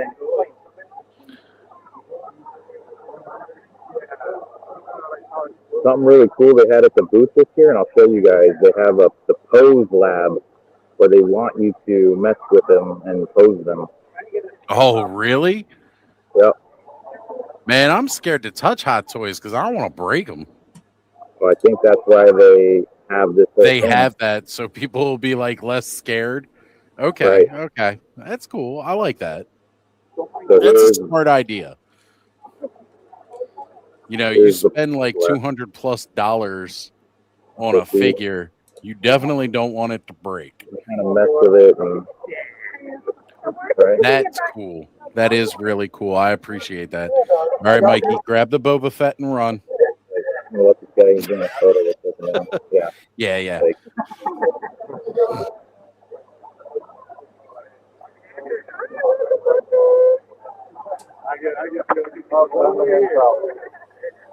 It's got those good ratchet stiff joints. Yeah, solid. Even with everybody playing with them that weekend too, the fact that like you could see how easy those joints move. That's really cool for them to do. Give them the Jean-Claude Van Damme splits. yeah, really do. Eats lettuce, gets the shits. That's as far as he goes. He's not quite as flexible as Van It's Damme. not quite the Jean-Claude Van Damme, but considering how awesome that toy Better is. than I can go. That's for sure. Oh, this guy. And again, those talk about premium soft goods. You definitely get them when you get Hot Toys. And then they have like her, which she's got like the Ahsoka. Ooh. silicone kind of feel to I don't like it. how thin her arms look though. Like we were saying earlier, I'd be afraid those arms would break. Like yesterday, I took like Thor's hand and Stormbreaker, and then I stuck it on her, like mix and match. Actually, here, she's missing her hand. Let's give her. Let's give her. Some Thor hands on White Widow. Rick, welcome back, brother.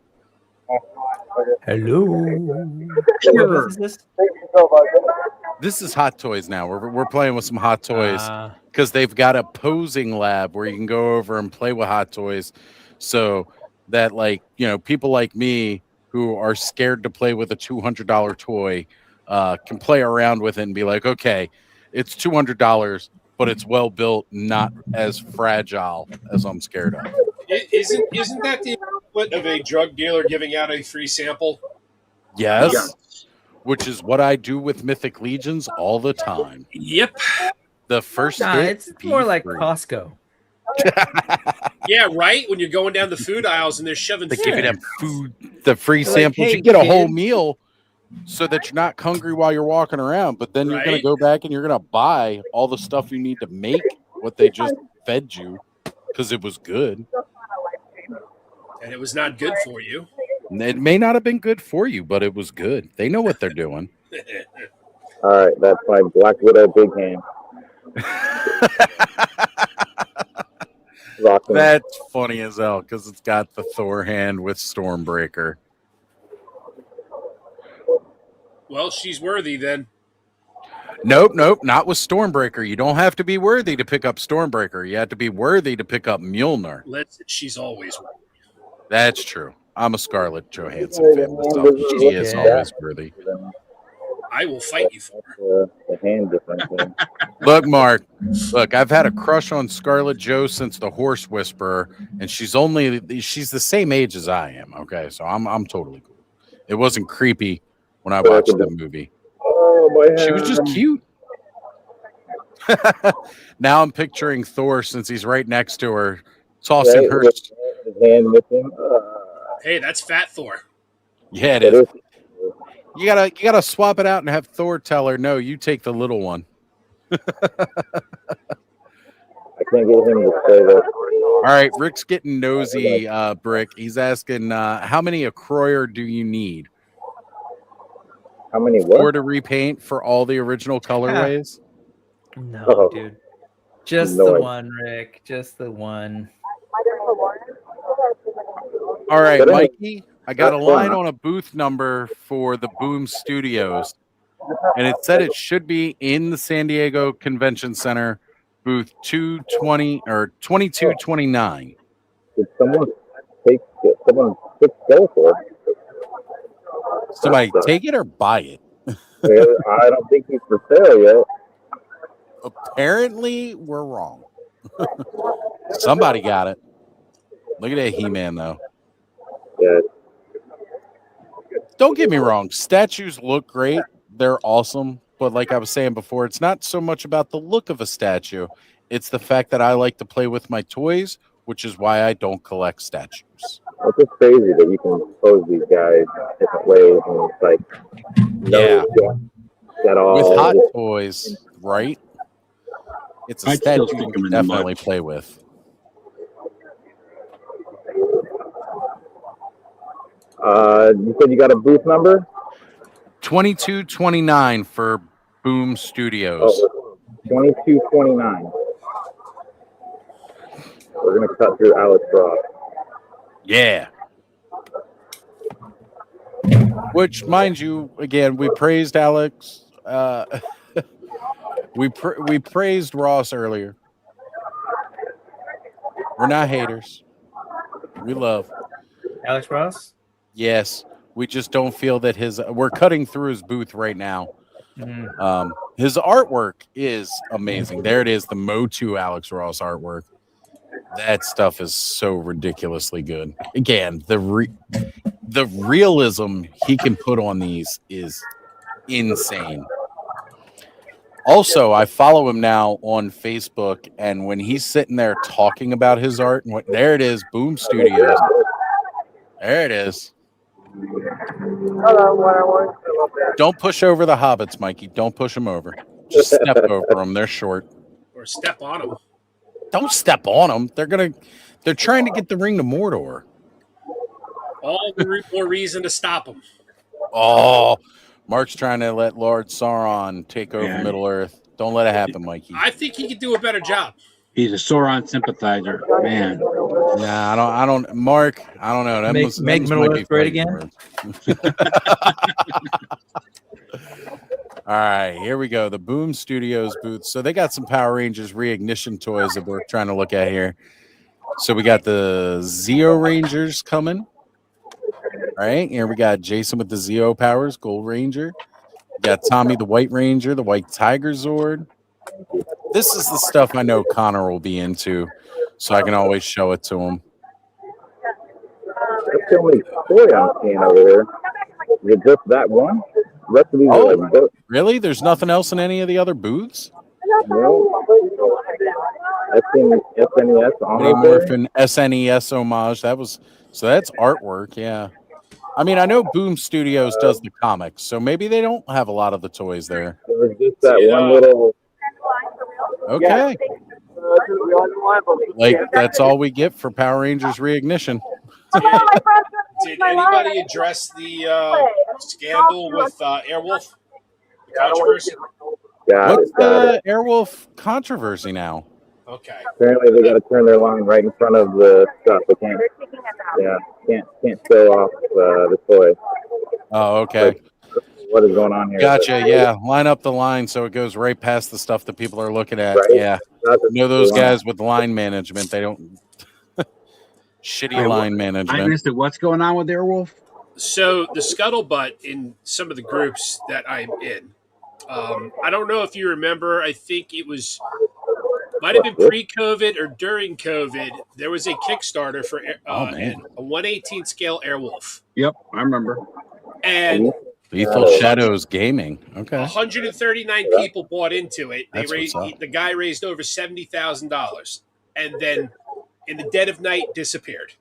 That's absconded with all that money and left 139 people high and dry. Now Factory, who is doing Airwolf, the 1/18 scale that's there at SDCC, rumor has it that they acquired those files from that guy. Oh, shit. Because if you look at that Airwolf and you look at the pictures from the Kickstarter that's still up online, they're identical. Everything is identical. Yeah, but Airwolf's made after a real-life helicopter, so why wouldn't it be identical? Like giving me that is true. It was modeled off a real-life helicopter, but the interior cockpit was modified. Right, but I'm saying it was still a model, so the designs would still be there in real life. So making a 1/18 scale version of it that looks exactly like somebody else's would not be that hard to believe. However, again, isn't this in partnership with Ramen Toy too? Yes.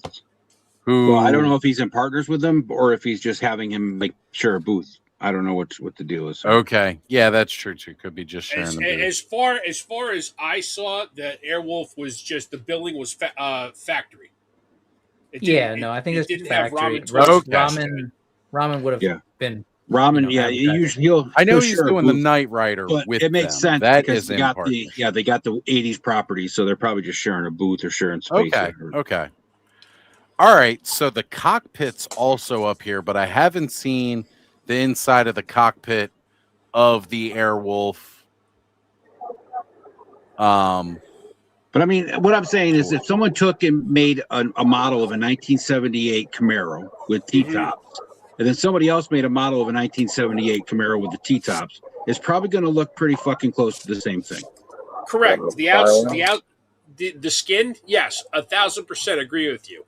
It's the guts on the inside that have got really people up in arms because I think people are reading too much into it. And besides that, if the guy bought the files, it's not his fault that the other people got fucking scammed. It's the guy that he bought the files from fault. So you can be upset all you want, but it's not that guy's problem. Yeah, that's fair enough. The other guy got away with the separate crime. entity. Yeah, and the other guy got away is with the crime, and you could be upset about it. I get it, but still, not his problem. Yeah. Besides that, he might have bought those files when he didn't know that he had scammed people out of their money, or not knowing that he did that. Right. Yeah. The Factory Entertainment may have not had any knowledge that there was an Airwolf Kickstarter.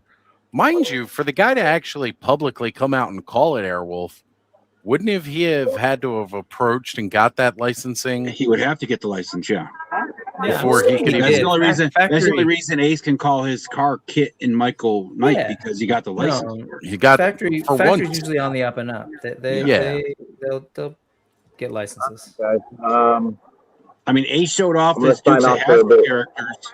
All right, Mikey. Thank you. I see how to get over there. Yeah. So, all right, I'll Go see do you guys your later. thing, brother. Yeah. Have a good one, Mikey. Enjoy. Thank you again. At Joe Fest, figures, and he wasn't calling them the Dukes of Hazzard or the General Lee. It was some other name that he gave them. So he has to, right? Right, because he doesn't have the license for that. So the guy Factory is not going to call it Airwolf without having some kind of legal claim to that. Files, wherever, whatever, it doesn't matter. He's got legal claim to that name. So again, people can be upset because they got screwed over, but it is what it is. I mean, that's a different person.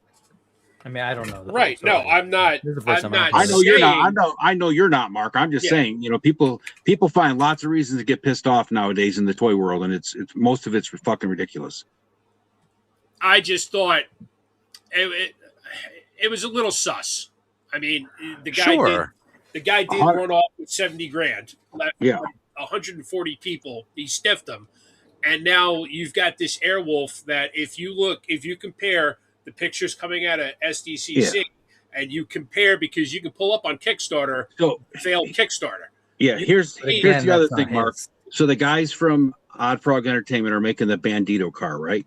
The Bandito went up for a Kickstarter like 3 years ago, and the guy that ran that Kickstarter took off, didn't pay Kelly and Eddie, who are running it now, and they're still battling the fact that the guy that screwed them out of money for their design work also screwed everybody on that Kickstarter out of the money too. Yeah. Right. So they have all the files because they did the design work for it. Even though it wasn't it was their design. This guy was running the Kickstarter, it was his business. They were working for him. They didn't get paid, but they kept the design. So now they're trying to launch the design on their own. And they're still getting flack about it from the other guy, or about the other guy, right?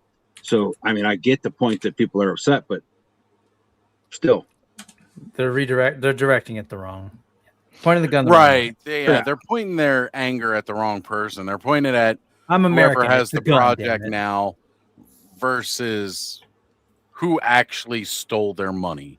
Right. And again, that's not right. It's never right. 100% not right. I mean, that's IP that's why theft people don't is trust always Kickstarters trash now, right? Because it's people do, just not those. Right. Well, that's what I mean. There's still a lot of people out there that don't trust them. I mean, pretty sure that's Spiro's fault for taking too long and not communicating. I know that. Oh my God, those Spiro toys, man. Spiro. And sending their pet, Jason's pet brick. Yeah. We're really gonna bring that controversy up? And how? Gosh, truly, honestly, they show up at cons where they're not even producing fucking product. 100%. Come on. Can I just say what really pisses me off about toys? Yeah, please. Let's There's do it. too Let's many- have a bitch fest. There's too many good ones. I don't have enough money, and I don't have enough space. That's what really pisses me off. That sounds like a you problem. fair. That is 100% a Yeah, you there's problem, a real easy fix to but that. I Brick. commiserate Which I think because is what same fucking which I think is what problem. Ed's point was earlier to those people.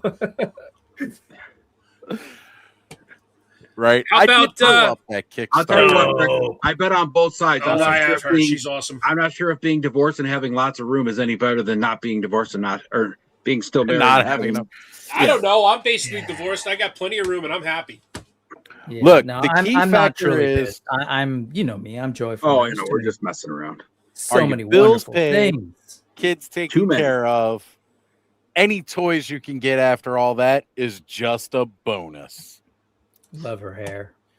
Did She is I mean, fantastic. for it. Let's be real. You know, Brick was just showing us this morning. He's got 2 centaurs to open. He's got that robot coming. He's got Zezre that he just. He's not The hurting. $200 I'm robot. not hurting. Space than toys. I just want more. Me, I'm scraping by and, I mean- and getting critters like this for $10. You know, Yeah. I mean, Brick got you know, Fair, this fair, shit over fair. here, you know, it doesn't mean nothing. I don't have enough. You know, I don't have enough. I don't know, man. Love Let me those just loot collectors. look at all the toys around me here. Fairy dudes. That's Yeah, no, about I it. really like your new setup, man. It's cool. It's cool to show Thanks. those up. Did you guys see the Battlestar Galactica goodness coming out of SDCC? Oh yeah, Yeah, we've gone over it twice today already, but I mean, we can Again, do it Mark, again. we don't have enough money for all this goodness. Oh, I wasn't here, so listen, so I let's will do it. eat what, ramen what are the and details, ketchup. Mark? All right, let's do it. Let's do it. What are the details? Yeah, is there anything Pulling up new from toy what art. they've shown What? before? This is what they showed last year too, didn't they? Like sneak this a little bit last year. We got more in this year than what we had Right, last right. year. Yeah, that's what I'm saying. It was like a little bit of a small taste, a little. Yeah, sample. last year we had like Starbuck and we Yeah. had Apollo. the Viper and Apollo.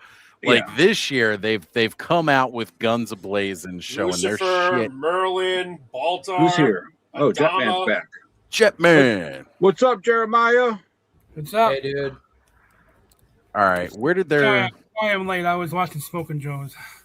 Hey, look, I'm not going to complain. We're here all day. You jump in, you jump out. Yeah. It's all good.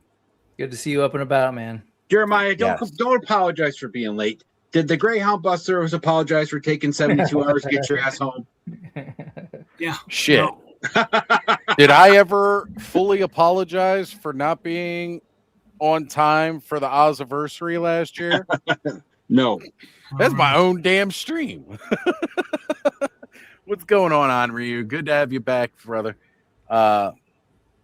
For some reason, I can't find the link of all the chat or all of the links we need for Toy Arc, which is weird because it's While been you're there. digging, I'm going to go fill up my coffee cup. I'll be right back. Go fill it up, About Ed. the main battle, the main. Well, here it is. Okay, every action figure and collectible Right. link you need, which we have also found out is not every collectible link and every. We were looking. We had to have Mikey go hunt stuff down because it's not listed in Oh here. yeah, no, it's just whatever they've done. It is. Basically. All right, let's find it again. Where did we find? What did The they Battlestar list that class. Cylon Raider at? Like 250? I For think it about was like one. 200.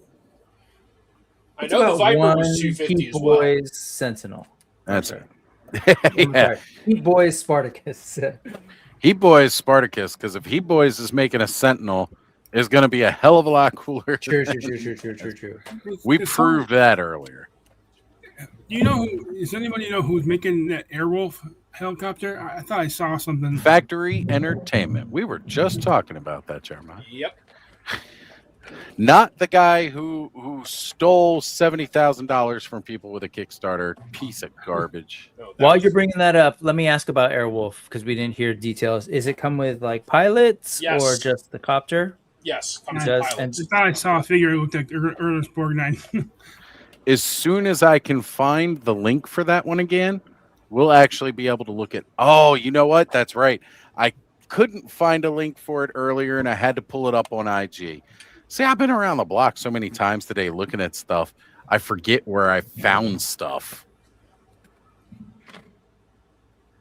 All right, let's see here. Let's go back. Probably be in one of my top searches. Hashtag Battlestar Galactica. Okay.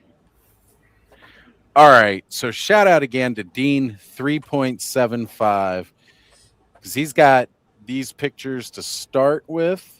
So this is the whole factory entertainment booth or case. So here you can see 1/18 scale Airwolf. Right next to it, we got the pilots. Over here is Miami Vice. Oh, it's the same company. I didn't realize. Yeah, all of this is the same company. Yeah, gotcha. Ooh, so Viper. Here's the Viper from the modern. Right. And behind it, you can see again, we got the modern Cylon, modern Starbuck. And then, of course, we got the vintage here, which these look great. The paint apps are right up there. Like we were talking earlier about the paint apps you get from the Four Horsemen. This is like these paint apps are right up there because like you got the weathering. We're doing the Bionic Woman and the $6 Million Man. We got some Steve Austin up here outside of the Mattel booth. We got we just said his name, Michael Knight and Magnum PI. So like we're getting a lot of the good. Wait, those figures that you just pointed out, are those 3.75 or are those 3.75? All these are 3.75. Are they built on like modern or they're not like O-ring, right? They're modern? No, not O-ring. These are modern 3-point. Sweet. Yeah. I'm going to be so broke when they finally release this Battlestar Galactica stuff. I don't blame you because, again, we got the classic Cylons. Yep. I threatened Mattel earlier because they put out that collector that you could only sit one person in. Meanwhile, we got, the Raider here with 3. Also, it's a different scale. It's 3.75. But the detail on it is friggin' nuts. Yeah. Here we get some more up close. So the ships are 3.75. Is that right? Yeah. Gotcha. So it's like it reminds me of the paint. As far as the paint at first glance, it's like the HasLabs, like the Mandalorian one had that kind of level of weathering and stuff. It's pretty cool. Here's that 3.75 modern Cylon. You get like kind of the idea of the full body. The fingers look extremely fragile though, because look how thin they are. Yeah, that's got me worried. Just how thin I they love are. this version of the show, but I definitely was less into those CG Cylons. I like those guys. Me too. But granted, those are definitely more bot-like. So. All right, so this is a video we got here from Phil the Force, kind of looking in at it.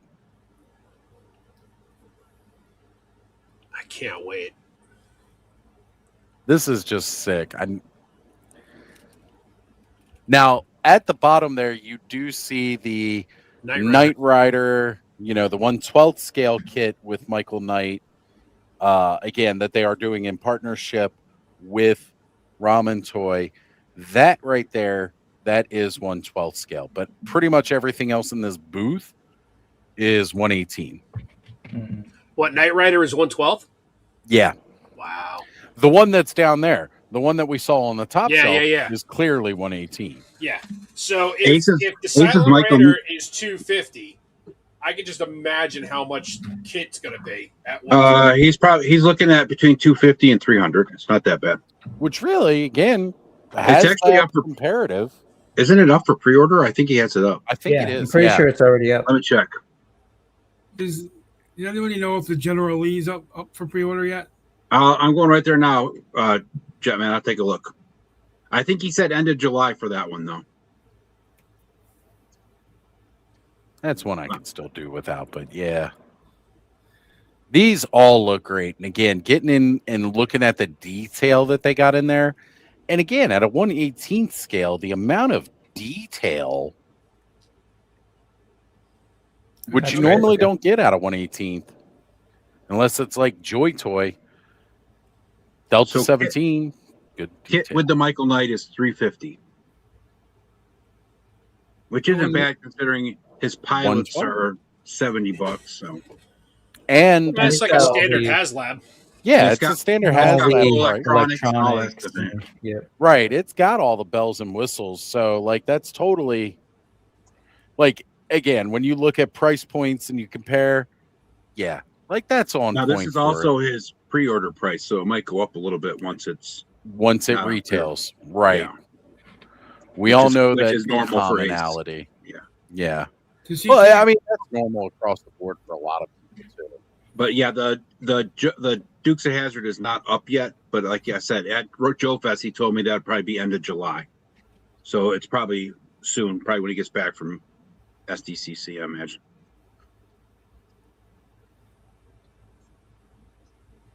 I was never a Knight Rider fan. I like Dukes of Hazzard and A-Team. For sure.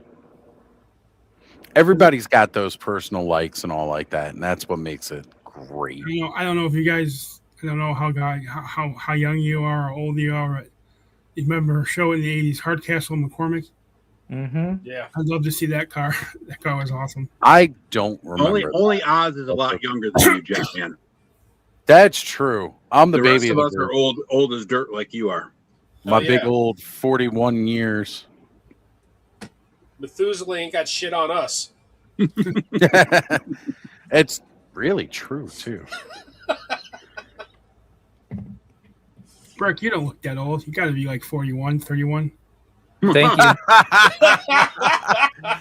Brick gets Well, I'm crap not all sure the if I should time be- for I should looking be so complimented young for Brick compared to or us. really insulted for myself. Thanks, Jet Man. I turned 50 next month. And Ed's still the second best hair to Bricks. Just saying. No, dude, I gave him the first. I like his hair's looking smooth, especially when he's got it up.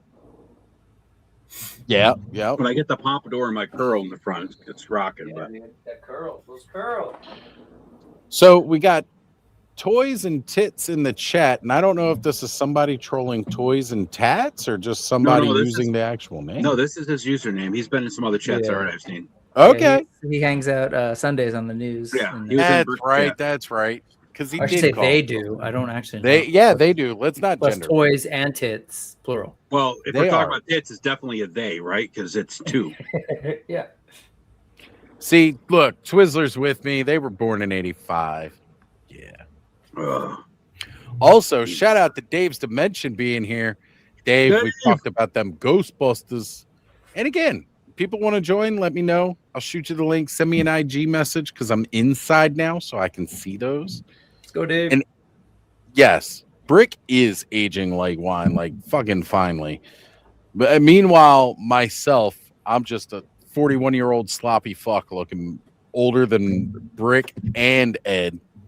What is that? Vinegar? What is that? I don't know. Fucking Milk. I'm like the white dog turd that's still sitting outside from the 80s. It hasn't gone away yet. That's right, Todd. That's right. Todd knows the deal. Right? It gets points for risen up the females because we're gonna use the terminology that the younger crowd hates us using. Let's do it. Was that at Joe Fest? Is that Ed working his magic at Joe Fest? No, I was told Mikey to get the phone number of the girl that He was.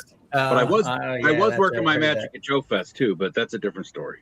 Yeah, That but is a also different like what with all two girls that were there?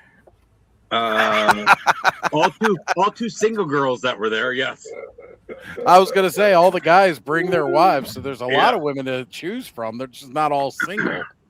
So here's a funny story. You guys will enjoy this. We're standing out front of the hotel at Joe Fest, and it's me and Jim that streams with Toy Domination, you know. And I was hanging outside with Kelly, Sergeant Slaughter's daughter. Okay. The three of us are all hanging out, and Kelly's like, "Let's go find a club and do some dancing." So, you know, we're like, "Sure, let's go do it." So Joe walks into the hotel to ask the lady at the check-in counter, like, what bars are open within walking distance or whatever, right? And her direct response was, "I'm sorry, they don't have any bars around here for dorks." Oh, Because she knew we were all there for Joe Fest, right? So she's like, Yep. "There's no bars open around here for dorks." Oh, that was great. And you said, knowing is half the battle. Wow. Yeah. As you should. So we just stayed there and got drunk. It was much easier. Hey, there's nothing wrong with that. Get drunk, have fun. That's right. So, Oz, what did you wind up picking up at Uncle Bob's? Just this guy. What is that? This is a can't sell, literally CAN-CEL. This is from Revenge of the Sith. Where did I put my Yoda? Oh, that's right. He's chilling up here. Comes with a Yoda that sits right on his back. This is a dragonfly species that is from the planet Kashyyyk. But you know me, I love these critters. Right. So I bought this. I was like, hell yeah, I can work that into some other stuff. Kashyyyk, that's the home world of the Wookiees. Yes. Yes. So it's pretty cool. It's got that little key right there so that the Yoda sits right on its back, but you don't even notice that. Finding one of these with all 4 wings is like virtually impossible, and Bob had it there for $10. Oh, damn. So I was like, bye. Mine? Yeah. I was like, I'm getting this. Mine. Like, I'm my shit's stretched too thin right now. For right now, it's stretched way too thin. And like, it makes it hard to buy a lot of cool stuff. And every time I go to Uncle Bob's, there's like 1,000 things I want to buy. Right. But I can't always, but I like supporting Bob when I'm there. So this guy, I can afford. And it totally, it's a critter. This can work with 1/12 scale. It's like just a really giant bug. I was thinking that could work with like maybe a Godzilla display. Oh, it definitely can. Definitely can. All right, I got to send some links out here real quick. Give me just a second. Who do you need, Oz? I'm shooting it out to Dave. All right, I got it. Okay, cool. Anybody else? I appreciate it. Anybody else wants to join? Shoot me a message on IG. I'll send it out to you. Terrence, you want to jump in with us? Let us know. We'll shoot it out because we love you guys. We love seeing everybody come here and talk. Oz, I see you have a game. It looks like a board game behind you, head called Smartass. Have you played that? I play that game a lot, as a matter of fact. It's a ton of fun. I love playing that. Thank you, Terrence. I appreciate it.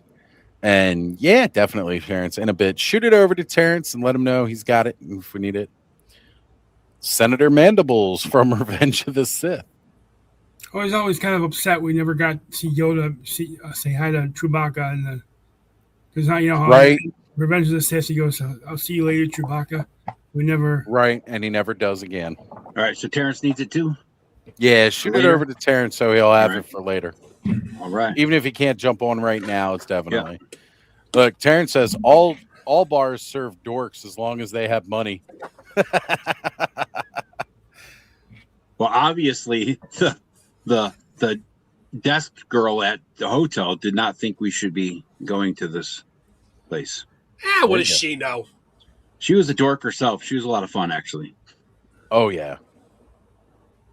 She wanted you all to herself. Jumping back in. I know the girl that was bartending at the hotel. She wasn't a very good bartender, but she was nice to look at. Oh, there you go. All right, Jeremiah. Yeah. That's always good, man. And I'm glad to hear you made it back safe. Stanley was telling us some of the issues that you were coming across and dealing with, trying to make it back home, dude. That sucks. That's where I got all these. Hey, Dave. What's up, guys? Wounds on my legs because I didn't have any leg room in front of me in the bus, and I scratched them all up, and they were bleeding. I feel your pain because my last Greyhound ride was not a good one. Actually, Oz had a horrifying almost incident on the way home from PowerCon where he couldn't get on a bus and actually get home. That shit. Oh, man. I mean, what it was is they did have another bus that they switched our tickets to. But by the time that bus was going to show up and get me home, I was going to be 3 hours late for work that Monday, which would have been a double occurrence for me because I'd requested the day off and I was denied because they already had, our allotment for giving people off that day was full. So even if like I had sick time and tried to get out of it, it's like, well, you're going to get, penalized for that because we know you want this day off. Which is funny because on the way home, I did come down with some of the con crud on the way. But yeah, so we were pissed about that. Fortunately, Ziggy was able to get us a rental car and we were able to drive all the way home on Sunday, which was, like an 11-hour trip. It's 9 hours, but we stopped to take smoke breaks. We stopped so I could get medicine because once I started to feel myself start coming down with something, I was like, we need to stop. I need to get some medicine. Otherwise, this ride home is going to be extra miserable. So we were able to stop and do that. But my experience with Greyhound and coming back home from Joe Fest was fucking bullshit. And I will not use Greyhound ever again because of that. I'm going to try Amtrak. I'm going to try train. Train tends to be a lot more dependable, Jeremiah. I will say that. You guys want to go look at that Gamerverse Sentinel again? It probably wouldn't cost you that much more money or that much time, Jeremiah, really. I mean, with trains, you can get up and walk around. Usually there's a dining car. They have usually outlets, so if you want to have a laptop, do some work, or just watch some videos and Wi-Fi now there. So, I mean, the trains tend to be where it's at. Trains are really nice. They do tend to take a little bit longer. Yeah. Even than like a Greyhound because of the amount of stops they take along the way and everything's on a set track. But with the amount of time it took Jeremiah to get home, he probably would have got home sooner with a train than he did with the fucking Greyhound, which again is bullshit. It's totally bullshit. I got to take, pissed. The train like at least once, sometimes twice a month between where I was in school, Santa Barbara and San Diego, but they don't have like tracks all the way through. So you take the train from Santa Barbara to LA and then hop on a bus. So kind of like it's cool if you actually have, if you have trains all the way through. But it was cool. My only complaint of that is, man, I got a lot of practice telling people about why, whether or not I had found Jesus Christ yet. Man, it's like I had a target on my head and like, they're like, ooh, let's talk to this guy about Jesus, like every single trip. But aside from that, it was fun. There you go. Clint Jorgensen hands out like the greatest compliments ever. Here he is with one of those right now. However, he gets there. Jetman was one of the MVPs of Joe Fest. That's what's up. All right, guys. We're going to look at some Haya toys. Get a better look at that booth. Y'all ready? I got that one, Brick. Fun. Yep. Playing with hoses right now. Yep. All right, so this is some of the ridiculousness. We were just looking at the Haya Toys booth when Mikey was giving us the walkthrough. I am a big fan of Mega Man X, so seeing here the Mega Man X, armored up Mega Man X, behind here there's a Zero, there's a Battle Network. We got right back here this Sigma, but then we've also got a lot of the Kong and... My eye is fixated on Godzilla. This is a Blue Eyes White Dragon from Yu-Gi-Oh! Okay. That's what's up.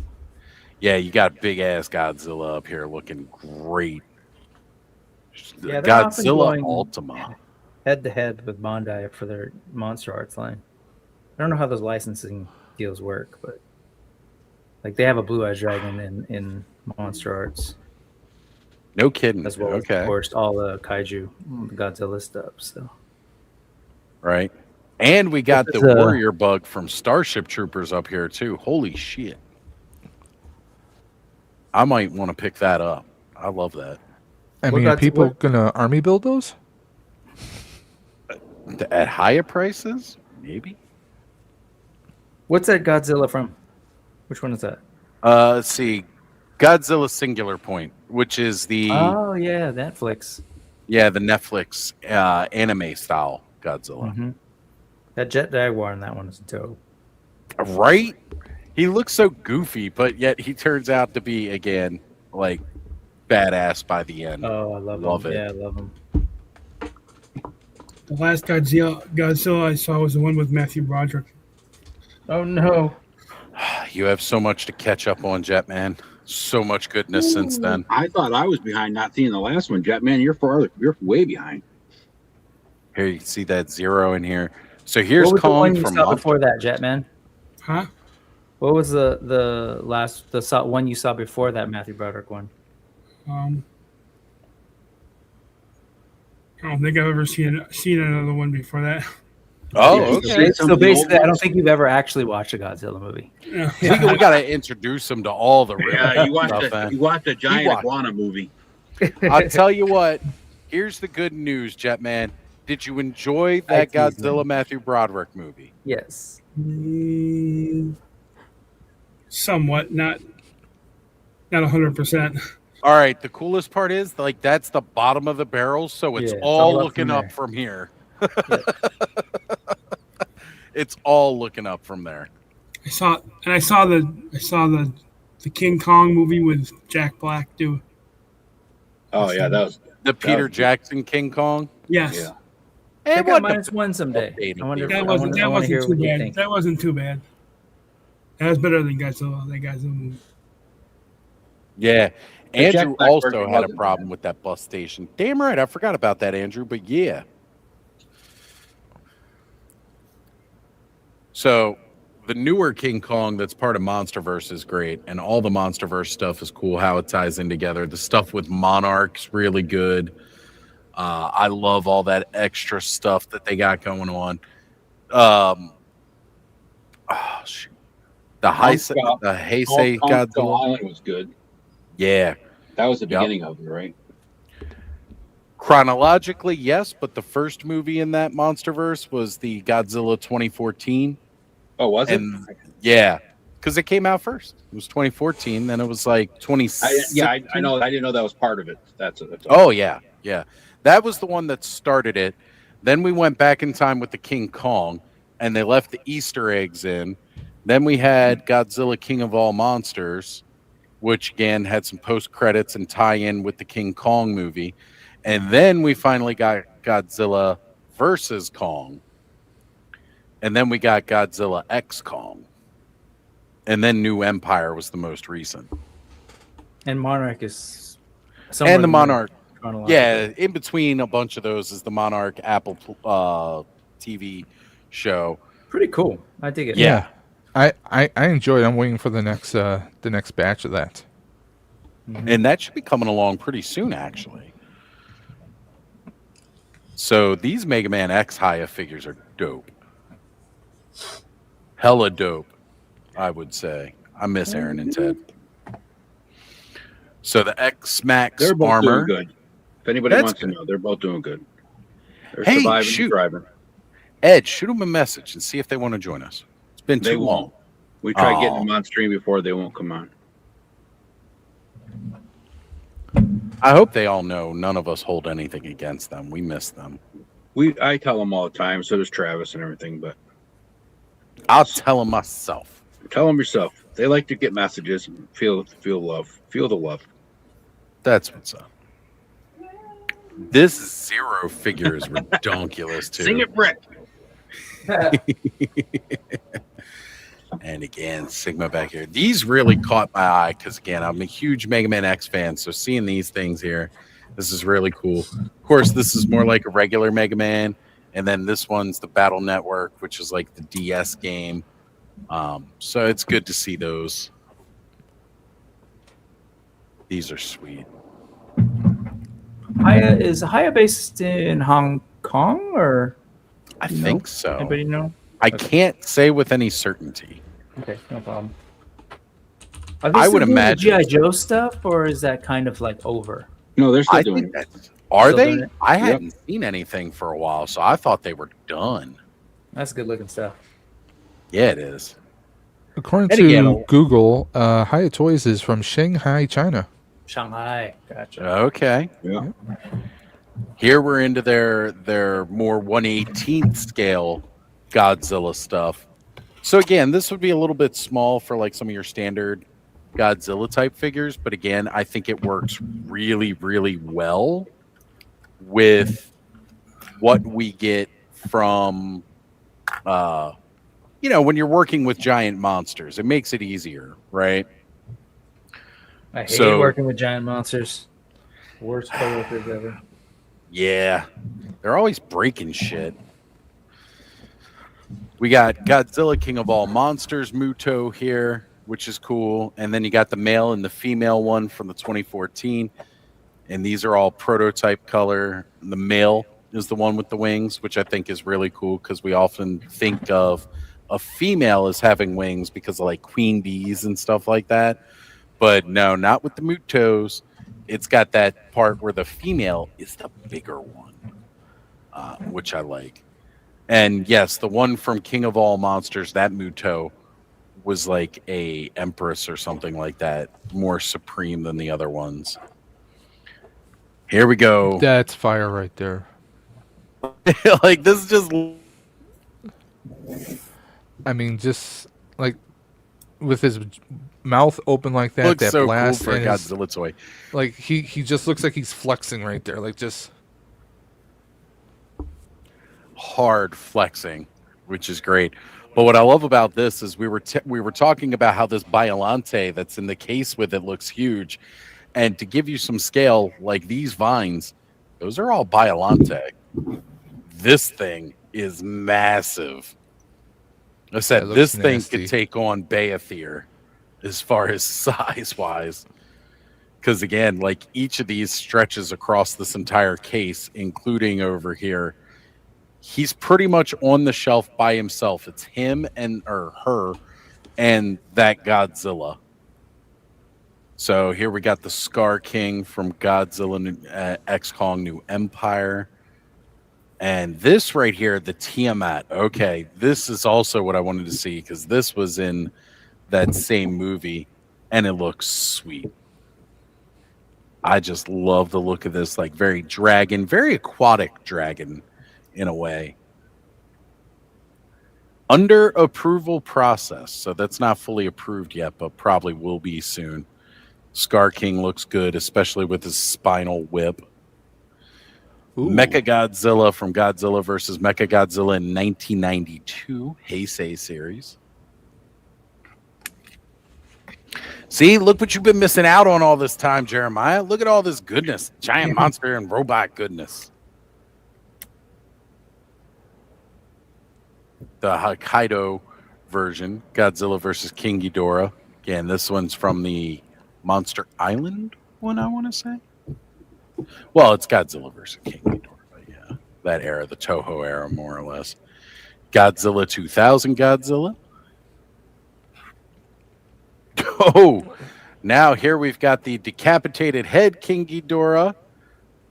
Okay, it is specifically a battle damaged version. That's cool. I thought it was a mistake, like the head fell off, so they just put it here in the case. But no, it is battle damaged. It's got the wing damage. There's like the stump here where it got cut off, but you could swap that piece out with a ball jointed one so that you could put the head back on. That's what's up. And then right next door, we got Mega King Ghidorah. Oh, that's vicious looking. That's like the decapitation stump we got for the Headless Horseman. I dig it. So yeah, Mecha King Ghidorah. This is cool.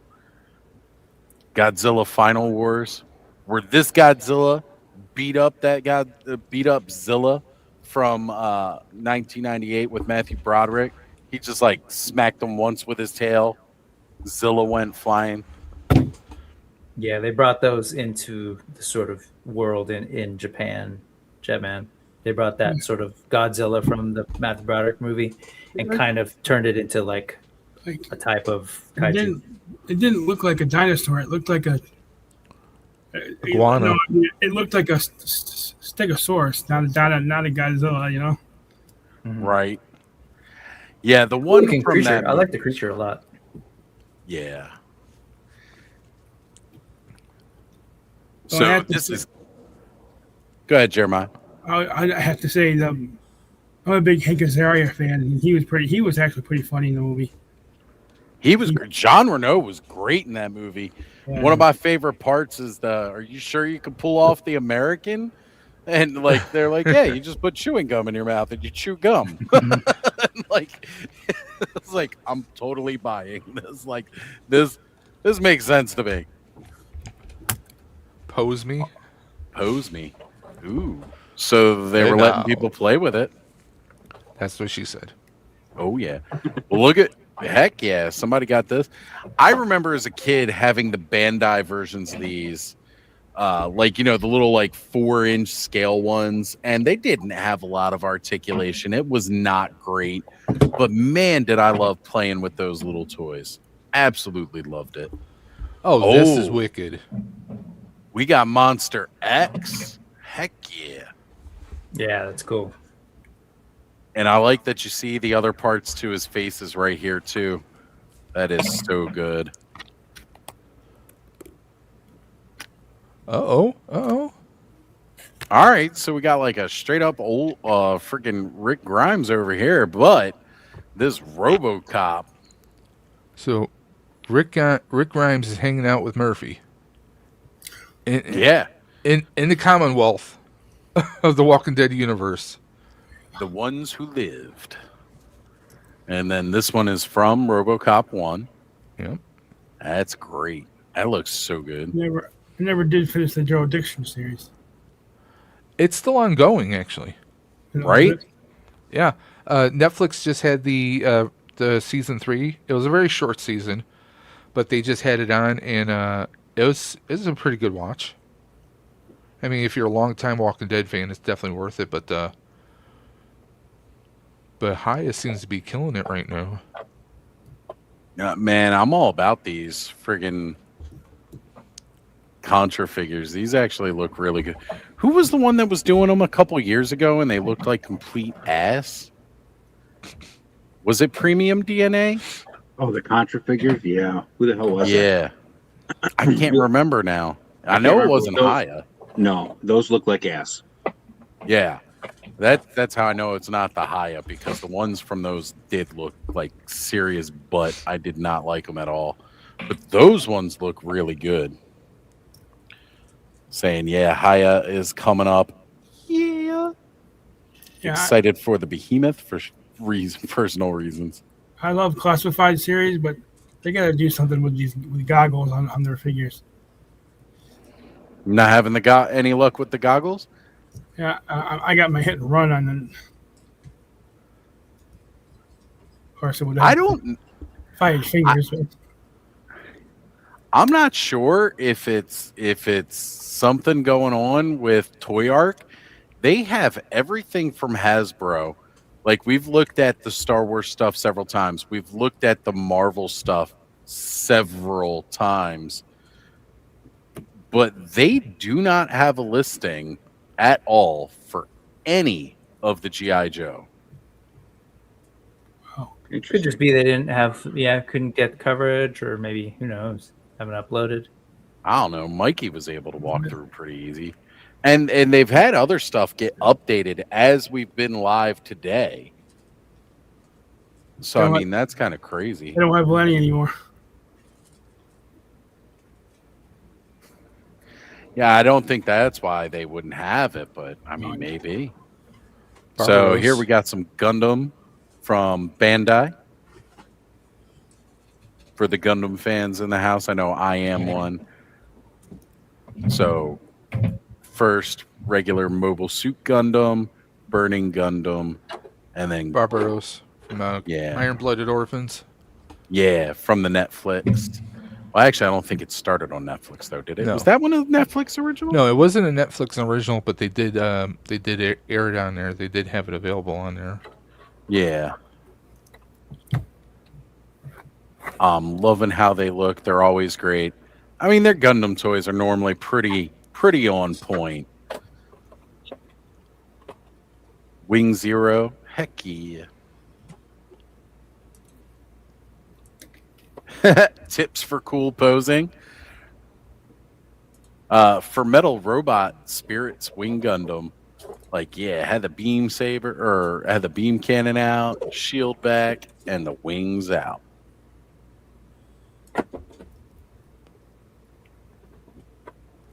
Oh, there's that Iron Blood again with the actual cape that it wore. Always thought it was weird when a giant robot had a cape. Like, who the fuck made that cape for that big ass robot? Clearly, the people making the giant robots, duhs. Like, it's gonna get a little chilly out there. Let me get them some of these. There you go, Gundam Wing Zero Custom. The angel wings. Looks so good. And just Gundam Wing Zero. I know a lot of you guys here have with no no idea what I'm talking instructions. about. Oh, did But you this check time I between did- the yes. insert? Yes, this time I am quadruple checked. Okay, No, as long this as one's you not check. nearly as complicated. I just can't figure out how some of these accessories sort of like work with each other. This I did is double cool. check though. I learned my lesson. I like that they have this little booth explaining what exactly the Gunpla is, because some people just don't know. Oh, the Gunpla, sales, again, yeah. these are model kits that you build. They're very good and they're durable action figure types. They have many different scales. You see, like, you got your chibi right here, your entry grade stuff, your high grade. I don't remember what our real grade. Okay, yeah, real grade.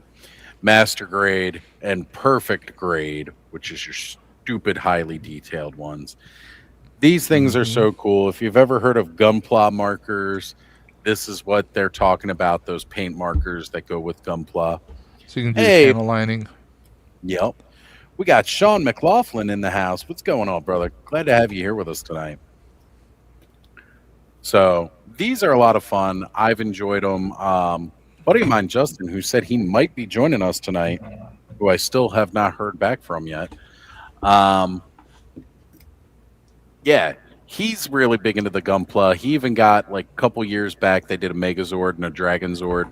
And it's cool because even though they're model kits that are toys, they still have the ability to break down and change into, like, individual Zords, into the big Zords, and then even their mega versions, you know, which is really cool to see.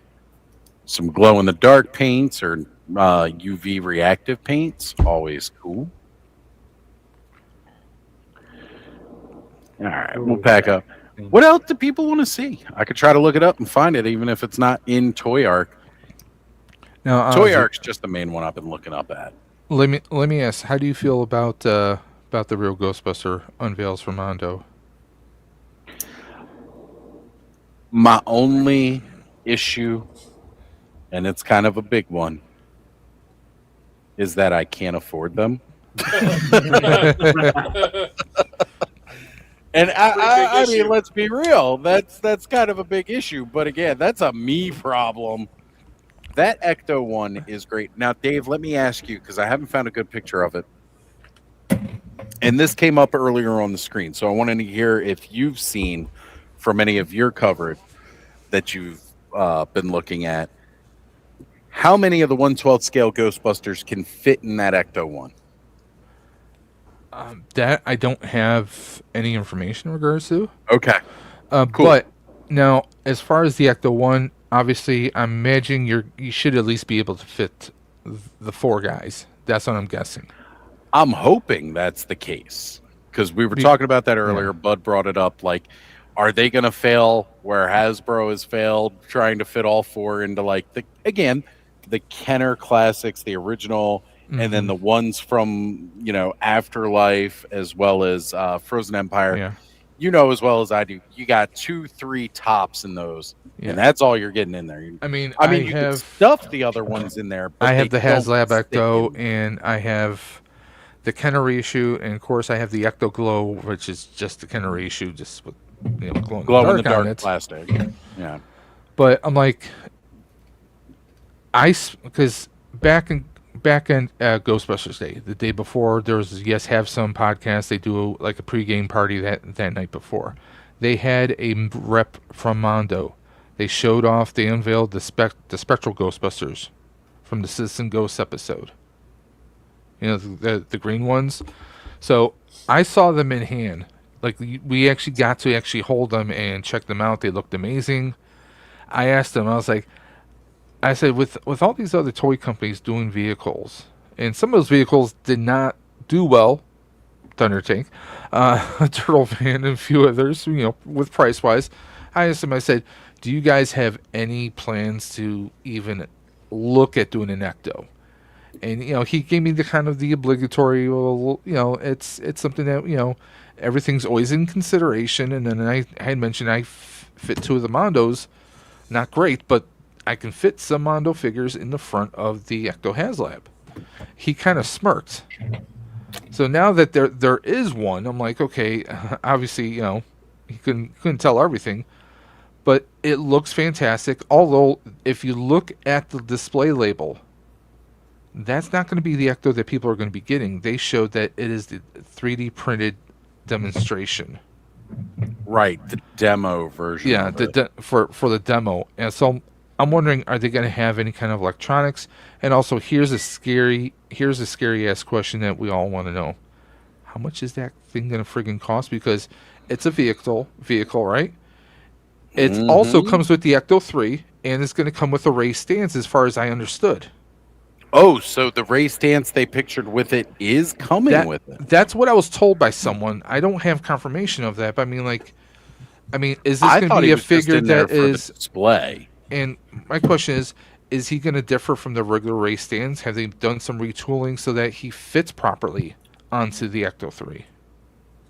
So there's that question. But now that the fact that they are going to do, since they're going to do the flip side figures, the People Busters, financially speaking, I would love to be able to get the Spectral Ghosts, but I'm sorry, but the People Busters take my priority now. Okay, they definitely going to take my priority, even though the Spectral Ghostbusters, they come with the normal human head, so you can actually have them in their khaki suits, kind of look very, real Ghostbusters version of the movie, which is great. The glow in the dark, they have like the marshmallow is actually glow in the dark, which is great. But I mean, if you ask most real Ghostbuster fans, they're going to say that the People Busters from the flip side are definitely going to be the thing that probably more people are going to want. At least me personally. For me, it's like, if I had disposable income, I'd get everything, but I don't. We're going to have to pick and choose. Even if you get like a year wait to get the People Busters, I'm apt to more go for them and then wait to see what the Ecto is going to cost, because I think that's going to be like that.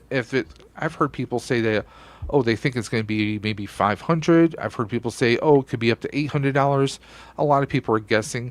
I mean, if it is just plastic and no lights, no electronics, I mean, that's yeah.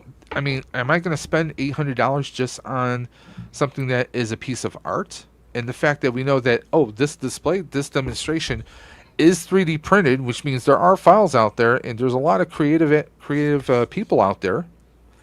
Who's to say that you can't do something like this in your own home? Maybe with a resin printer, probably more likely a resin printer for higher quality. I mean, any one person could do that. Yeah. On scale, though, is the whole other question. Yeah. Just scaling it perfectly, there's going to be a lot of trial and error. But you get someone who can do the proper painting, and I think you can definitely do it at home. But it's not going to be something that Joe Average is maybe going to be able to do offhand. Yeah. But I mean, it looks fantastic. The fact that I joked around with people like, Could you imagine if Mondo actually did an Ecto 1 and here it is, and it's just like, you just know your wallets are going to be screaming. Well, Dave, since I know you're a hardcore fan. Oh, sorry. But just question: how much would you be willing to pay for something like that? To add to your question. For that, knowing the quality of Mondo, because Mondo has come correct, and plus, if you had any defects, any issues, they replace that like nobody's business. Right.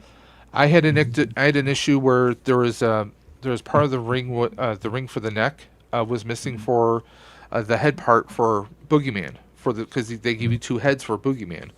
The one was missing like a ring in there, and also I had a damaged PKE for Egon. I emailed them. They sent replacements like the next week. A brand new head with the proper ring in it, and they sent me a new PKE. I mean, their quality is right there. Knowing that the quality is there, the paint apps are there. For I'd say 95% of the time, the paint apps are there. Yeah. I'm probably saying I'm going to say $500 before taxes and shipping. Yeah. I would consider it. If it was doable in my finances, I would say comfortably $500 to $600. But also, you look at what one figure is like 101 before tax and tariff. I was gonna say, okay, yeah. Okay, I was gonna ask about so, that. So the price about 101. Let's say after tariffs, it's like 130, 140, right? Mm-hmm. So, I mean, a set of 4. I mean, look at it. You're talking at least $500 before tax, right? Tax and tariffs. So I mean, like, it depends on what are they going to value it at. I heard some people speculating that the 4-pack of Citizen Ghosts or the Spectral Ghosts were going to be around maybe $350 to $400 potentially. So if that's a price point, I mean, you're doing a vehicle. Is it going to be 500? Is it going to be 600? Is it going to be 700? Who knows what it'll be after tax and tariffs? It's great that they allow for the payment plans, but it's going to be a tough pill to swallow. It's tough to gauge because one thing that I would put it up against would be Battle Cat or Panther that Mondo has done before. It's the closest thing we've really had to that, or Scaremare, as that was. Right. Has Mondo ever done a vehicle before, or is this their first? For any of their current lines, I can't say that I can think of one. But again, the closest to that would be Mondo 1/6 scale Battle Cat, Mondo 1/6 scale Panther, Mondo 1/6 scale Scaremare. Didn't he do a Thunder Tank or whatever for the Thundercats? No, that was Super 7. Oh, Super 7. Super 7 did the Thunder Tank, Yeah, that's right. Yeah. So this is a different scale than 1/6, and it is 1/12. I have been looking at some pictures here. I'll bring them up. So I'm not sure because they picture all 4 of the Ghostbusters in the display, that the Ghostbusters themselves actually come with the vehicle. I think they're just in there to show you how they look with the toys. I do not believe Ray comes with this. Okay. I do believe that this Slimer, because it is exclusive to this, this Slimer come with it. You have this hood change up. So that's definitely coming. How do you feel about that hood change up? I think it's great because, again, it's a callback to the show. Now, if you see inside from this angle, and I'll zoom in a little bit, but then I can't back up the photos. Oop, maybe that was too much. Inside on this side, you have Peter Venkman sitting inside. Here you have Winston. Okay. There is 100% a seat here. Now, I tried to view the other side of the car, of the Ecto 1, just to see if on the other side it's a bench seat going fully across. No bueno? I can't tell. Okay. I do know this is Janine because I saw somebody before. The top comes off. Yeah. And you can see inside. They have Janine as she sits. I forgot about that picture, and I forget where I saw that from. But Janine is sitting in the back of the Ecto 1 right now. Waiting for Egon. I'm kidding. You can definitely fit all 4 Ghostbusters in this car. And I don't know who said this was a 3D print. I don't think this is a 3D print. Let me see if I can find an image, because a friend of mine actually sent me the image through a chat. So let me see if I can find it and see if I can share it with you. Okay. Yeah, definitely. Because I think this is a further along prototype than that. But Janine's sitting in the back.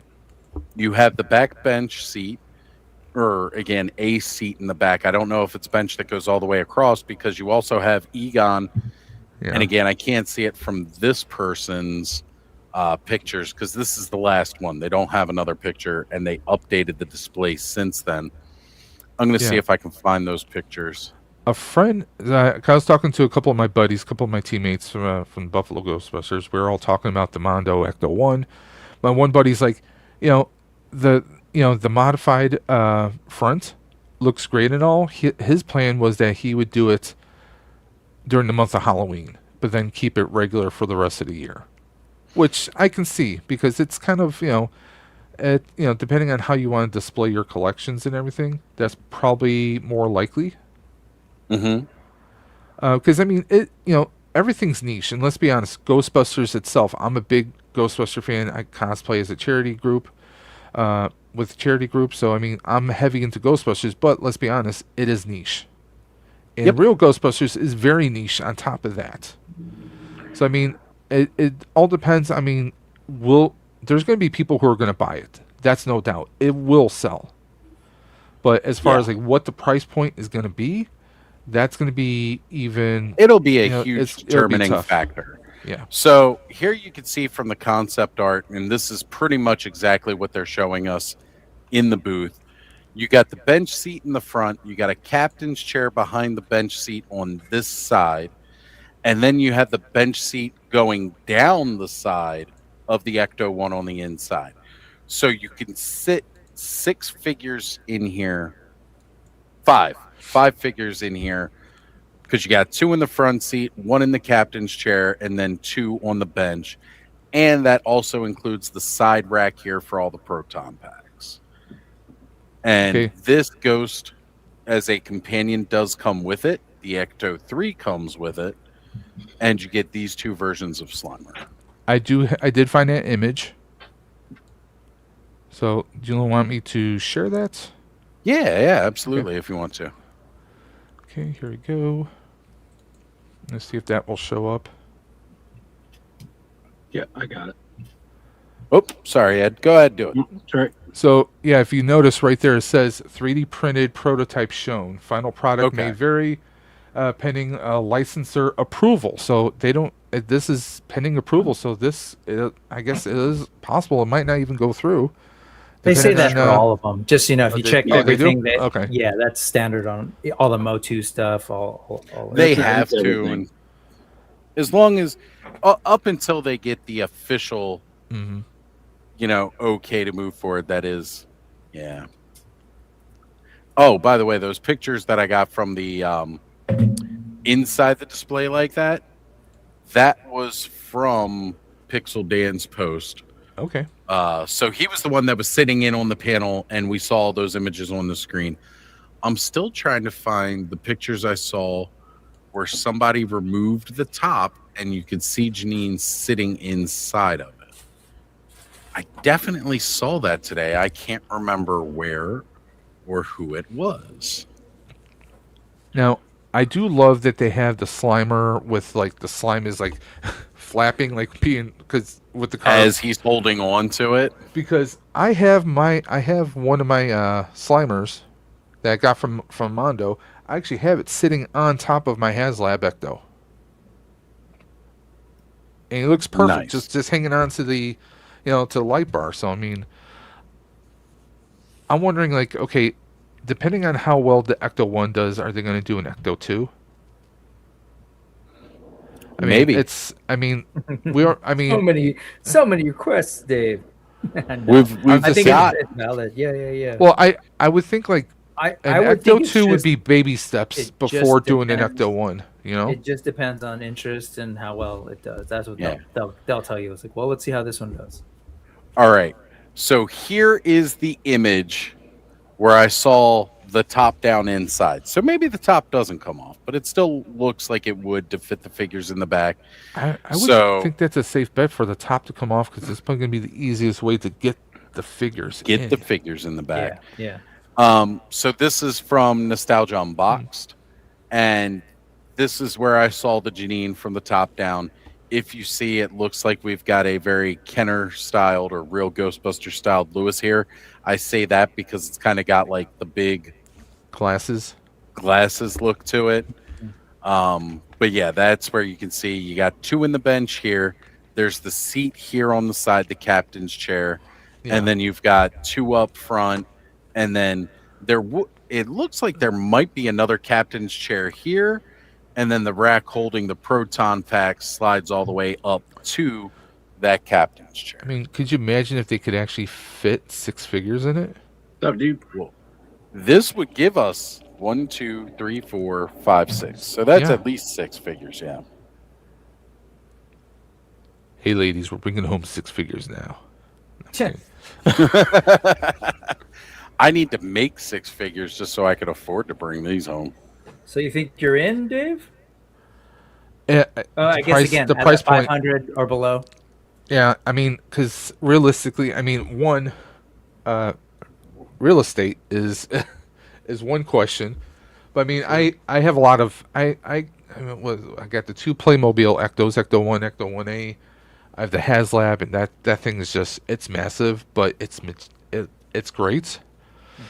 But I mean, if Mondo delivers like they have with the real Ghostbusters line so far, I mean, it's going to be like an arm twist. If they're going to, like they've been doing some payment plans. So if I can do a payment plan, depending on what it is, then, I'll do that because I'm still paying off this bad boy right now.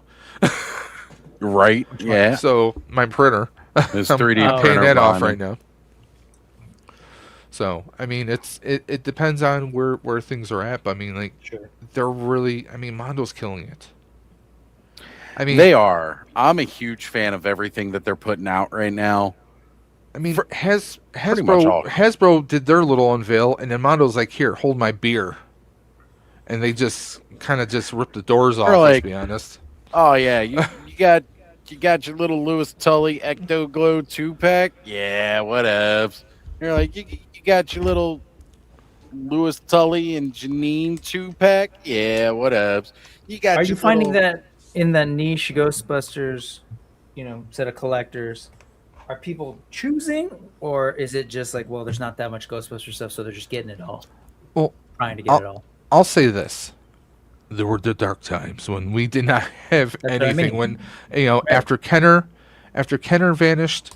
I mean, we didn't have anything until like Matty Collector and Mattel doing their Matty collection, and then you had Diamond Select. Those figures were not the greatest of quality. Many of them have broken to pieces. They had their issues, and then as far as like, I mean, Hasbro. I mean, they've done stuff. I mean, the thing is, like, if you're hungry, if you're thirsty, if someone just hands you a cup, you don't care what it is, you're just gonna drink it. Yeah, exactly. But now that there's options, but also these options are they're gonna run dry, because what was it? Was it 25 or 24? No, 25 is when we had Frozen Empire. Now it's in March of 25, if I remember correctly. We've been waiting for Are you we've sure been waiting 25 or was that 24? It might have been 24. I think it was 24. I think it might have been 2 years ago, but we were waiting. We're not going to get that Netflix series, the Netflix animated series until the 2027. So I mean, it looks like there's an end in sight to this kind of collecting of Ghostbusters. Yeah. So, I mean, the thing is, it's like, it's almost like if you look at Power Rangers. How many times are you going to collect Mighty Morphin?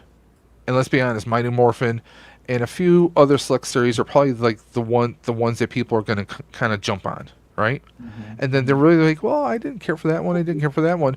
So yeah, Ghostbusters, there's only so much that they can do, because I don't see Mondo going to go through every single season and do all the ghosts. I would love to see them. I mean, they've done a great job with like Boogeyman and Sam Hain and others.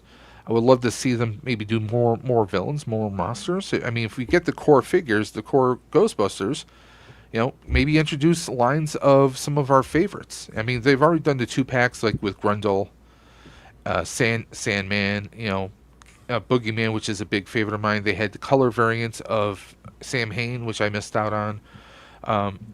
The thing is, it is very niche, and eventually the well is going to dry. They're only going to be able to do so much. Right. But that seems to be like Mondo's kind of cup of tea, so to speak. I mean, you can only do so much of like Masters of the Universe, so much Turtles, or so much. But I think that. Yeah. I was just gonna say, Dave. Yeah, I think that's 100% right. I was thinking about Mondo. Like, this is their perfect kind of property. It's like, we're gonna go in, we're gonna do the best we can, the best versions we can of this property. But there's an end. There's an end in sight. And I see that because a lot of times they're working with contracted artists and design creatives and stuff too. So I don't necessarily want to get stuck doing a thing forever. Right, so let's go in and do some badass real Ghostbuster stuff, and then be done with it. So the nice part of that, as a collector, is like you said, we haven't had a whole lot. We know there's an end game. If I were a Ghostbusters fan, especially real Ghostbusters, I'd just be like, why wouldn't I get this? Because it's not like Mythic Legions where you're like, oh, I could be collecting figures for a long time. You're just like, okay, $500 here and maybe another year's worth of figures, and I'm done for a dope collection. I could see that being a factor. Yeah. So I mean, this will probably be this Ecto one will probably be, or this real Ghostbusters Ecto one is going to be the pinnacle. There's no way you're going to be able to top that. Yeah. I don't see a realistic way to top that. But so we get a fully 1/12 scale Marshmallow Man.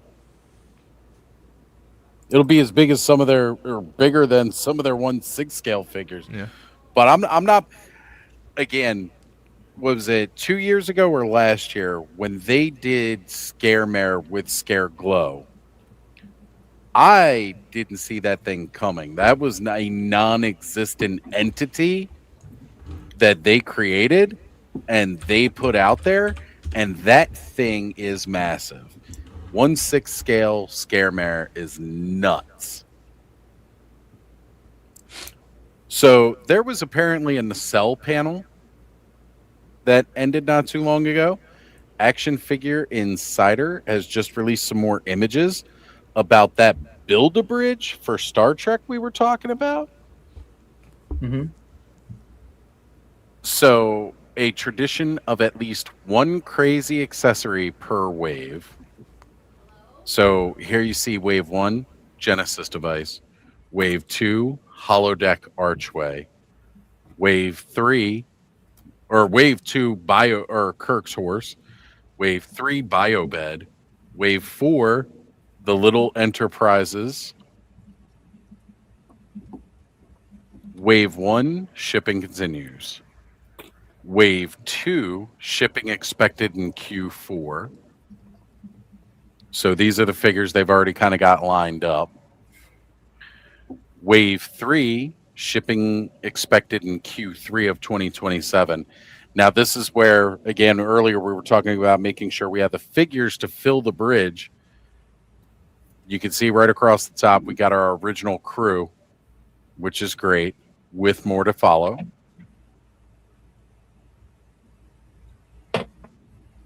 First look at Kirk. This is pretty awesome to see the loadout. Early Kirk, huh? Yeah. Yep. Wave 4. So again, this is their future, what they are hoping to accomplish with the line and keep it going. Wrath of Khan, version of Chekhov, should I say. Pavel Chekhov. Here again is that overall layout of the USS Enterprise, built to scale for the 1/10 scale action figures, which we were just looking at. 12 securely locking sections assemble into the iconic Enterprise bridge. as well as, again, we've saw some of those crazy accessories that are going to come out with each wave. Dedication plaques. This is way more detailed than I thought it was going to be from the pictures we were looking at earlier today. Oh yeah, they've shown this. Sort of, he's talked about it before. They look real good. Talked about it. I think this is the first time I've seen images of 100%. like what their idea is going to be. Because I remember last year they were talking about like a modular deck kind of thing, but they didn't have this much of it at the time. Mm-hmm. This is really cool. Yeah, it's cool I'm to not see even a big people Trek going guy. for playset kind of thing, and he kept saying repeatedly, him being Nacelle, what's his name, Brian Volkweiss, that you can buy them separately. You don't have to buy the whole thing, and it's kind of an interesting play they're making with these, and I appreciate them doing something different. It's cool. And I something agree. obviously people wanted. Like this is one of those things where it's like feels like as much of a no-brainer as you can get when it comes to big expensive sets like that. I feel like there's just all sorts of not even action figure buying Star Trek fans who might be interested in getting something like this for their, Trek. We were joking earlier, like, you buy this, you set it up around on the floor, and you put a glass countertop on top of it, and you got a coffee table, and you can put the toys in there and play around with them if you want to. That's just all win to me. Like, that would be really cool to do. Oh. All right, guys. I think I am going to switch it up and go mobile. I got 100% on the phone. I want to pop my head outside again for a bit. Got myself an Animal Warrior of the Kingdom, but not. But pretty damn cool. Love this guy. Man, when did they start doing that kind of detail? Medi Toys Adventurer people. Oh, we've been making them. They just don't want to come out. But yes, Adventure. What's it called? Adventure something by Medi Toys. Sort of their non-WoW stuff. Took me a while to sort of figure out, like, they gave us like some soft good ties and stuff. That's what I was wondering. Like, what are these things for? But I double checked the pictures. The other thing is he's got this weirdo accessory. Well, one, he comes with a frog, who's like, I guess, a companion / a weapon, because there is this piece that connects to his gauntlet that is like him launching the frog at you, because as one does. So nice. That's a serious poison dart frog. Yeah, dude, that's wild. That's some fun shit. It's like my Blade Master Wang, but like a little bit more animated and definitely like better movement. I was gonna say, does he pose better than Wang does? Wang's cool, but Wang's cool because but the rubber stuff gets in the way. Yeah. My maturity level is showing as I'm trying not to snicker as much as you guys are talking about posing your wangs. Yeah. I got to worry about our wangs, Oz. We'll pose them if we want to. Hey, look. You heard the part where we're old, right? We don't have that issue anymore. That's true. You guys can't really pose wangs unless you take a pill, right? Well, I mean, Speak hey, for yourself. Pains Speak for yourself. was on here. I still have the Riz, so yeah, you got the Riz. That don't mean you can do anything with it. Pains was on here earlier, and he whipped out his wiener while we were live. Whoa. That's what happens when you start at 3 a.m. Pacific time. Right. It was 3 a.m. for you. It was 6 a.m. for me. Yeah, I said Pacific time. Go mobile, buddy. Go mobile. Yeah, let me go mobile here. I'm also trying to see if my buddy Corey can help me out as far as like trying to get some energy drinks so I can make it through the last, what do I got? Another 9 hours. For sure. So get some energy Sean's saying Medi Toys has some great figures. The Necromancer is one of my favorite figures I own. That's a great one. I got that fuzzy Ronin guy. He was cool. Oni guy, sorry, but he just a little weird in terms of like the accessories and stuff, like how everything fits together. I like this guy a lot. Armor set's beautiful. Let's see. William Houston was saying, I wish Nacelle would finally get me Oh, that's right. Wait, are you saying those Expanse figures never came out? That's wild. I thought they did come out. Maybe they just haven't gotten them to William. Maybe they're like some weird ordering thing. What's up, William? Share. And then Oz had this one up for a while, but basically this breaking news from Rick that Ryan Gosling is now Ghost Rider per the Hall H MCU presentation. Honor you saying the same thing, and we're not sure if it's Johnny Blaze, Danny Ketch, or I forget the new one's name. I don't know if I like that casting. I'm an MCU fan, so I'm not a Gosling fan. I think Reynolds could pull it off. Oh, dude, that dude's super talented, man. I like that guy a lot. Not Reynolds, Gosling. Yeah. Gosling. Yeah, other Ryan. Yeah, they're both talented. We're collecting Chris's and Ryan's over there. They're both very talented. I think he's gonna be Danny Ketch myself. Seems a little too young to be Johnny Blaze. Hey guys, I gotta jump out for a little bit. I'll be back. All right, Mark. See you later. Yeah, there's a whole bunch of stuff I need to catch up on, like all of the movie news and show news. Like I saw the Green Lantern, or the Lanterns trailer, and like that looked fun. So I haven't really been keeping up though on what's what and that kind of stuff. I don't really keep up with DC, but yeah, I'm a comic fan, so I just like to see what's going on in the whole landscape. So let's see. Rick was really helpful. I said, "Which one is he?" He said, "I don't know, the blonde one." Thanks, Rick. Appreciate you. If it's the blonde one, that'd be Johnny Blaze. So yeah. And Rick is saying Wang is handsome, and Dodd would like us to know that he's been told that his Wang is ugly. So,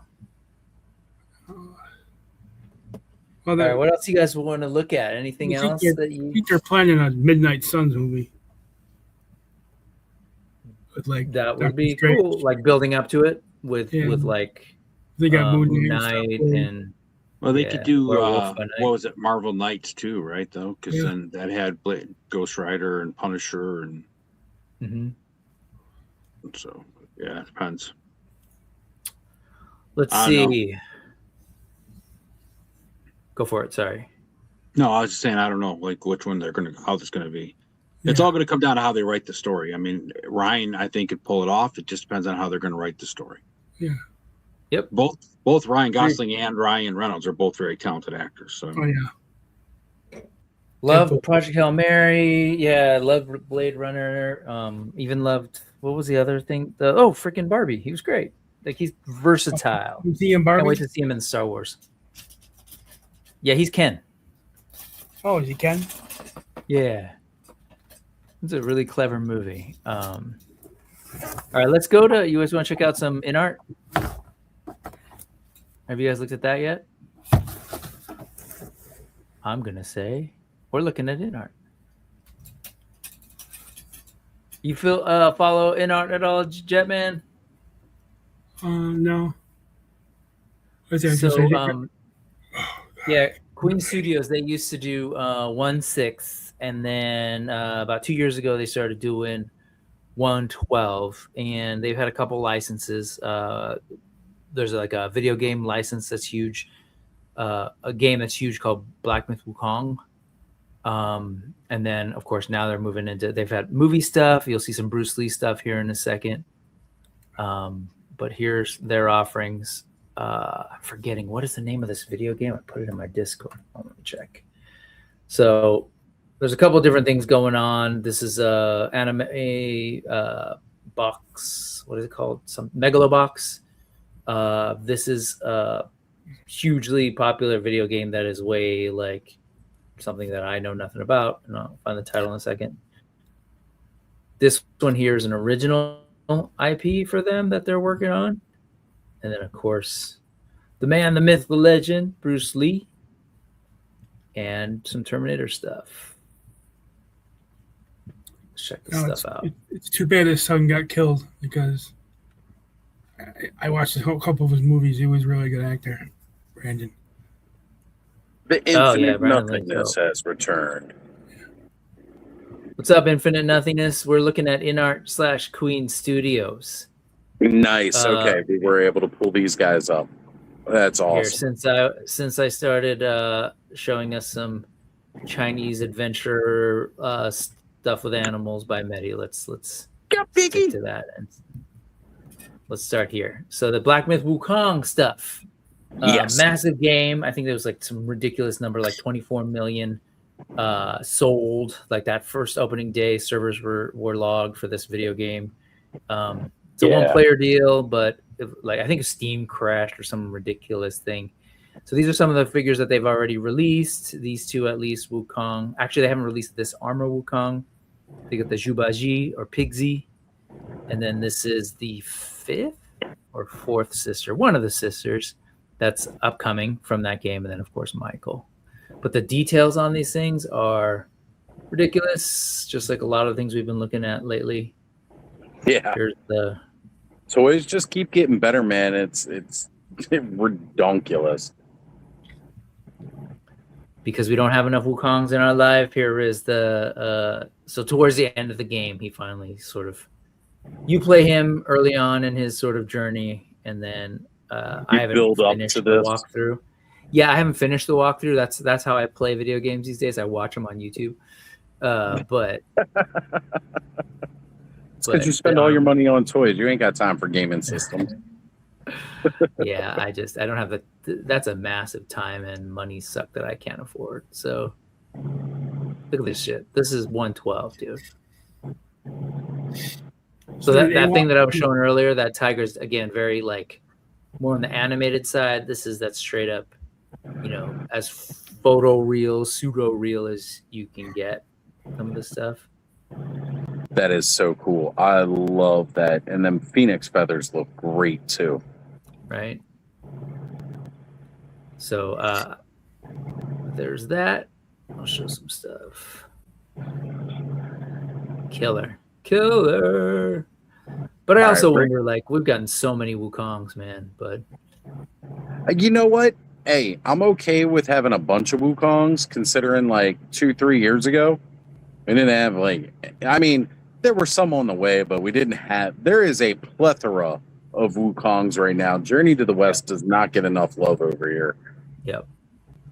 So this is from that same game. This is that game's take on Zhubaji or Pigsy. He's a little shorter dude. He's been out for a little bit. But as far as the newer stuff that they're showing, in addition to that Wukong, this is one that is the current sort of pre-order. Okay.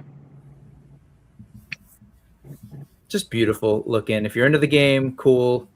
I know a lot of people are like, I've never heard of this, but just a reminder, like a lot of people are like way more than buy toys here. We're talking 24 million, which I bring that up because there's another property that they're going to do. I was like, what is this video game? I know nothing about it, but just because I, as old man here, knows nothing doesn't mean that it's not ginormous. We're old. We're not with all the hip kid stuff these days. Yeah. But it just trips me out to think about like what people are selling and, making money off of and what they're spending their time. Like really, obviously, like if you take a look at this thing, beautiful stuff. They spend their time sculpting, and here's the stone Wukong that you battle in the game.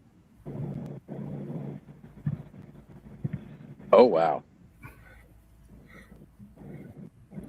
Pretty plastic. And then I know I shared that tiger earlier, but check out this tiger. This one's pretty badass. Definitely more photoreal. Oh, damn. Beautiful fur. Yeah, look at the detail with the sculpted fur. Mm-hmm. His name is No Touching. No, that's not his name. All right. You know what? That was a corny joke, but I loved it. The name is No Touchy. Cool stuff, man. It's just amazing what you can buy. And these are like, I think like $90, $80 figures, depending. They're expensive, but again, when you look at the detail that you're getting and everything else, like earlier, we were talking about the pricing with what the quality that Hasbro's giving you and the paint apps and stuff. You talk about this and compare it with, like, again, Four Horsemen stuff. It's like you spend $90 on this, or you spend $90 on some of the other stuff that we've looked at earlier today, or close to. Yeah. And it's like, where are you getting your money's worth at? And, you know, like we were saying about Mondo, like, you get your money's worth when you buy the Mondo at cost. And you're getting your money's worth with these guys too. Even at a $90 price tag, you're not getting stuff like this from a Walmart or a Target around here. Like, you're just not. And that does push it out of some people's budgets. But you know what, too? If you got the money and you can enjoy it, I can live vicariously through you, too. Sure. Rick, I lived through a lot of your stuff. You know, you buy a lot of the cool stuff that I can't get. And then I'm like, just watching your channel and being like, oh, man, that looks so good. Like, I'm going to enjoy it. Nobody watches my channel. Oh, that's cool. They're lies. I watch a lot of replays. This is the Yaksha King. Yaksha King 110. He's $100 or $110 for just reference on BBTS. You can get them a little bit cheaper on import sites, but cool stuff. You know, the thing is, it's like, to your point about like price and everything, you know, yeah, you can try and compare these to like a Hasbro or whatever, but the reality is there aren't a whole lot of places domestically that are trying to do like this kind of like detail. And to what we were saying with like Jada earlier, like these are, each one of these, there's no reuse in this. This is like a one-off tooling for this one figure. That's it. So it's hard to compare, because in my head I'm always like, oh, like this is an import, so it's more expensive. But if anyone were to try to do something like this domestically, you know, I wonder how much it would cost. You know, I don't even know what would be the closest thing. Like, I guess maybe a Horseman or maybe Savage Crucible, but like it's just a different even then the detail is right. Like, there's a lot more going on here than what we typically see, even with, again, somebody like Four Horsemen or Mezco. Like, let's say Mezco for detail and all like that, right? That's another one of those high-end ones where you get a lot of detail, a lot of single use, not a lot of reuse amongst their stuff. Yep. And yeah, you're putting that price tag, you know, around those kind of figures too. So, I mean, it really, really just goes to show you, it's all about what you're willing to spend the money for, what you feel is worth that price. I feel these are worth every penny. I just don't make that kind of pennies. Which is exactly what I was asking Dave earlier. Like, he's a huge Ghostbusters fan. So I'm like, hey, you're the Ghostbusters fan. What would you pay? And that's why I'm always just trying to wrap my head around. Like, it's hard for me as somebody who doesn't buy the stuff to just be like, you know, to hum and haw and be like, make judgments about price and stuff. Because I'm not the market. So. Right. It's not for your line of consumption, you know, and that's the same thing with me. Like, I encourage people earlier, like, look, you want that $57.99 Clone Trooper pack? Go buy that Clone Trooper pack. Don't let me saying I feel that it's too much sway you in any way. If you feel that's worth it, that's great. I'm not buying Clone Trooper, so I don't think it's worth it. For sure. You know, and that's just where it's at, man. But I want people to buy what's going to make them happy, what they're going to enjoy playing with, and what's going to make their collection feel more complete. And that's where it is. That's what it needs to be. On that note, Sean saying this, related to what you're saying, I'd rather collect a smaller amount of expensive, detailed, articulated statue type stuff than have a bunch of cheaper, less detailed, articulated ones. Totally. And then this last point is ultimately the lesson for all of us, right? It's like, but to each their own, collect what you love. Because it's like, I can't tell someone this thing that they really want sucks. It's just like, well, you can. It doesn't compute. I mean, I can, but I'd rather not be an asshole. Do that. So, yeah. I'll let other people do that. Yeah. That's what they're there for. I'm here to be like, encourage you to get what you like, get what you enjoy, and be happy with what you can get. Because a couple years ago, none of us were getting shit. At least not of this level. Oh, so true. Oh, so true. Anyway, so there's this, and then let's go to something a little bit more, maybe something familiar for folks. Let's do a little bit more domestic, maybe. How about this? Hey, look at that. Jesus, this thing is ridiculous. Gnarly looking, man. Yeah. Guys, I do want to say real quick, just jumping in here, my buddy Corey might be picking me up to go run me to the farm store so I can grab more cigarettes and grab some energy drinks. So I will probably pop off again. Ed or Brick, I don't know how long you guys are here for right now, but if one of you could stay. I'm here. When you get back, I'm going to step out and get a sandwich, but go ahead and I'll wait for you to get back. I'm waiting to hear when he's on his way, so. Yeah. I'll hang out. Did you say a farm store? Tell me more. Okay, so we have what we call Royal Farms. It's a convenience, like gas station store, chain. Good chicken. They got really good chicken, and I'll probably pick up one of those subs while I'm there, as well as they got other goodies. But yeah, like that's what when I say the farm store, I forget you guys. Everybody here in Baltimore, Maryland knows what I'm talking about, but gotcha. Other people won't. Only because I was driving, from LA and they have like farm stands. I didn't know if that's what you're doing. Or... They've got some of those too, but I don't think any farmers are up this late selling stuff at their stands. Oh yeah, it's 9 for you. Yeah, that's why it's darkness here. Check out the articulation on this guy. Like you've got this sort of forearm thing. I don't know what that looks like in practice, but it's it's a leather jacket, so it's not necessarily supposed to have that cut, but it still looks pretty damn good. I agree. Yeah, for a sculpted leather jacket, like Ned Soft Goods, you can see where the joints are. You can see how well they're going to move with it. Even with the pants too, like right at that thigh cut and down to the knees, it looks good. They're doing a lot better articulation points than some brands, that's for sure. Who is this? InArt. InArt. Oh, yeah. Queen Studio. InArt is great. This is the first movie, right? I mean, I know the one in the back. Terminator 1. This is. Yes, that's where he needs his boots, his coat, and his motorcycle. Well, he said that to the guy in 2. Oh, that's right. Wasn't that somebody famous? Who was that? It was. What in the first movie? It was Bill Paxton. Was one of the guys. He's one of the punks. That's right. Yeah. Yeah, for sculpted. Oops. Sorry, I was gonna bring up this. William was talking about. Excited to see that Chris Garwich of Four Horsemen Studios secured the rights to Toshiro Mifune. Mifune. Oh, that's awesome. That's what I was sort of hinting at this morning, and that's incredible.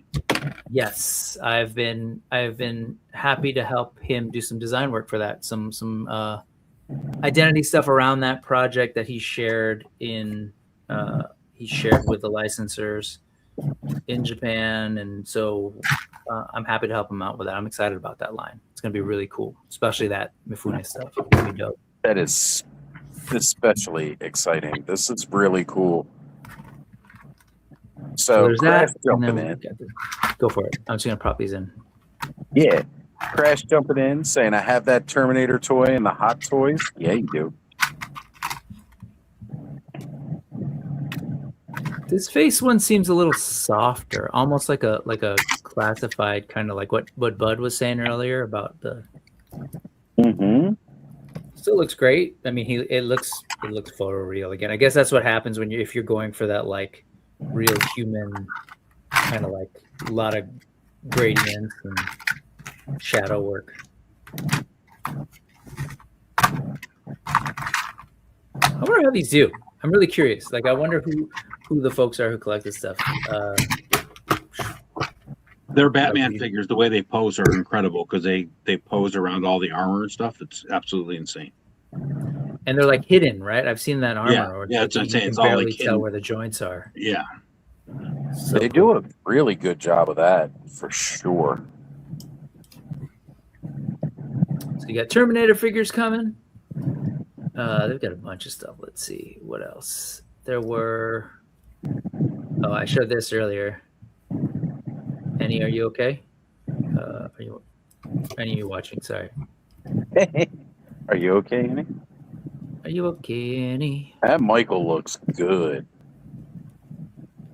with the hair, real hair that can catch on fire. Only if he's drinking Pepsi. Right. Look at The those new soft Pepsi. bloods. Woo. Rock and roll, goalie rollers.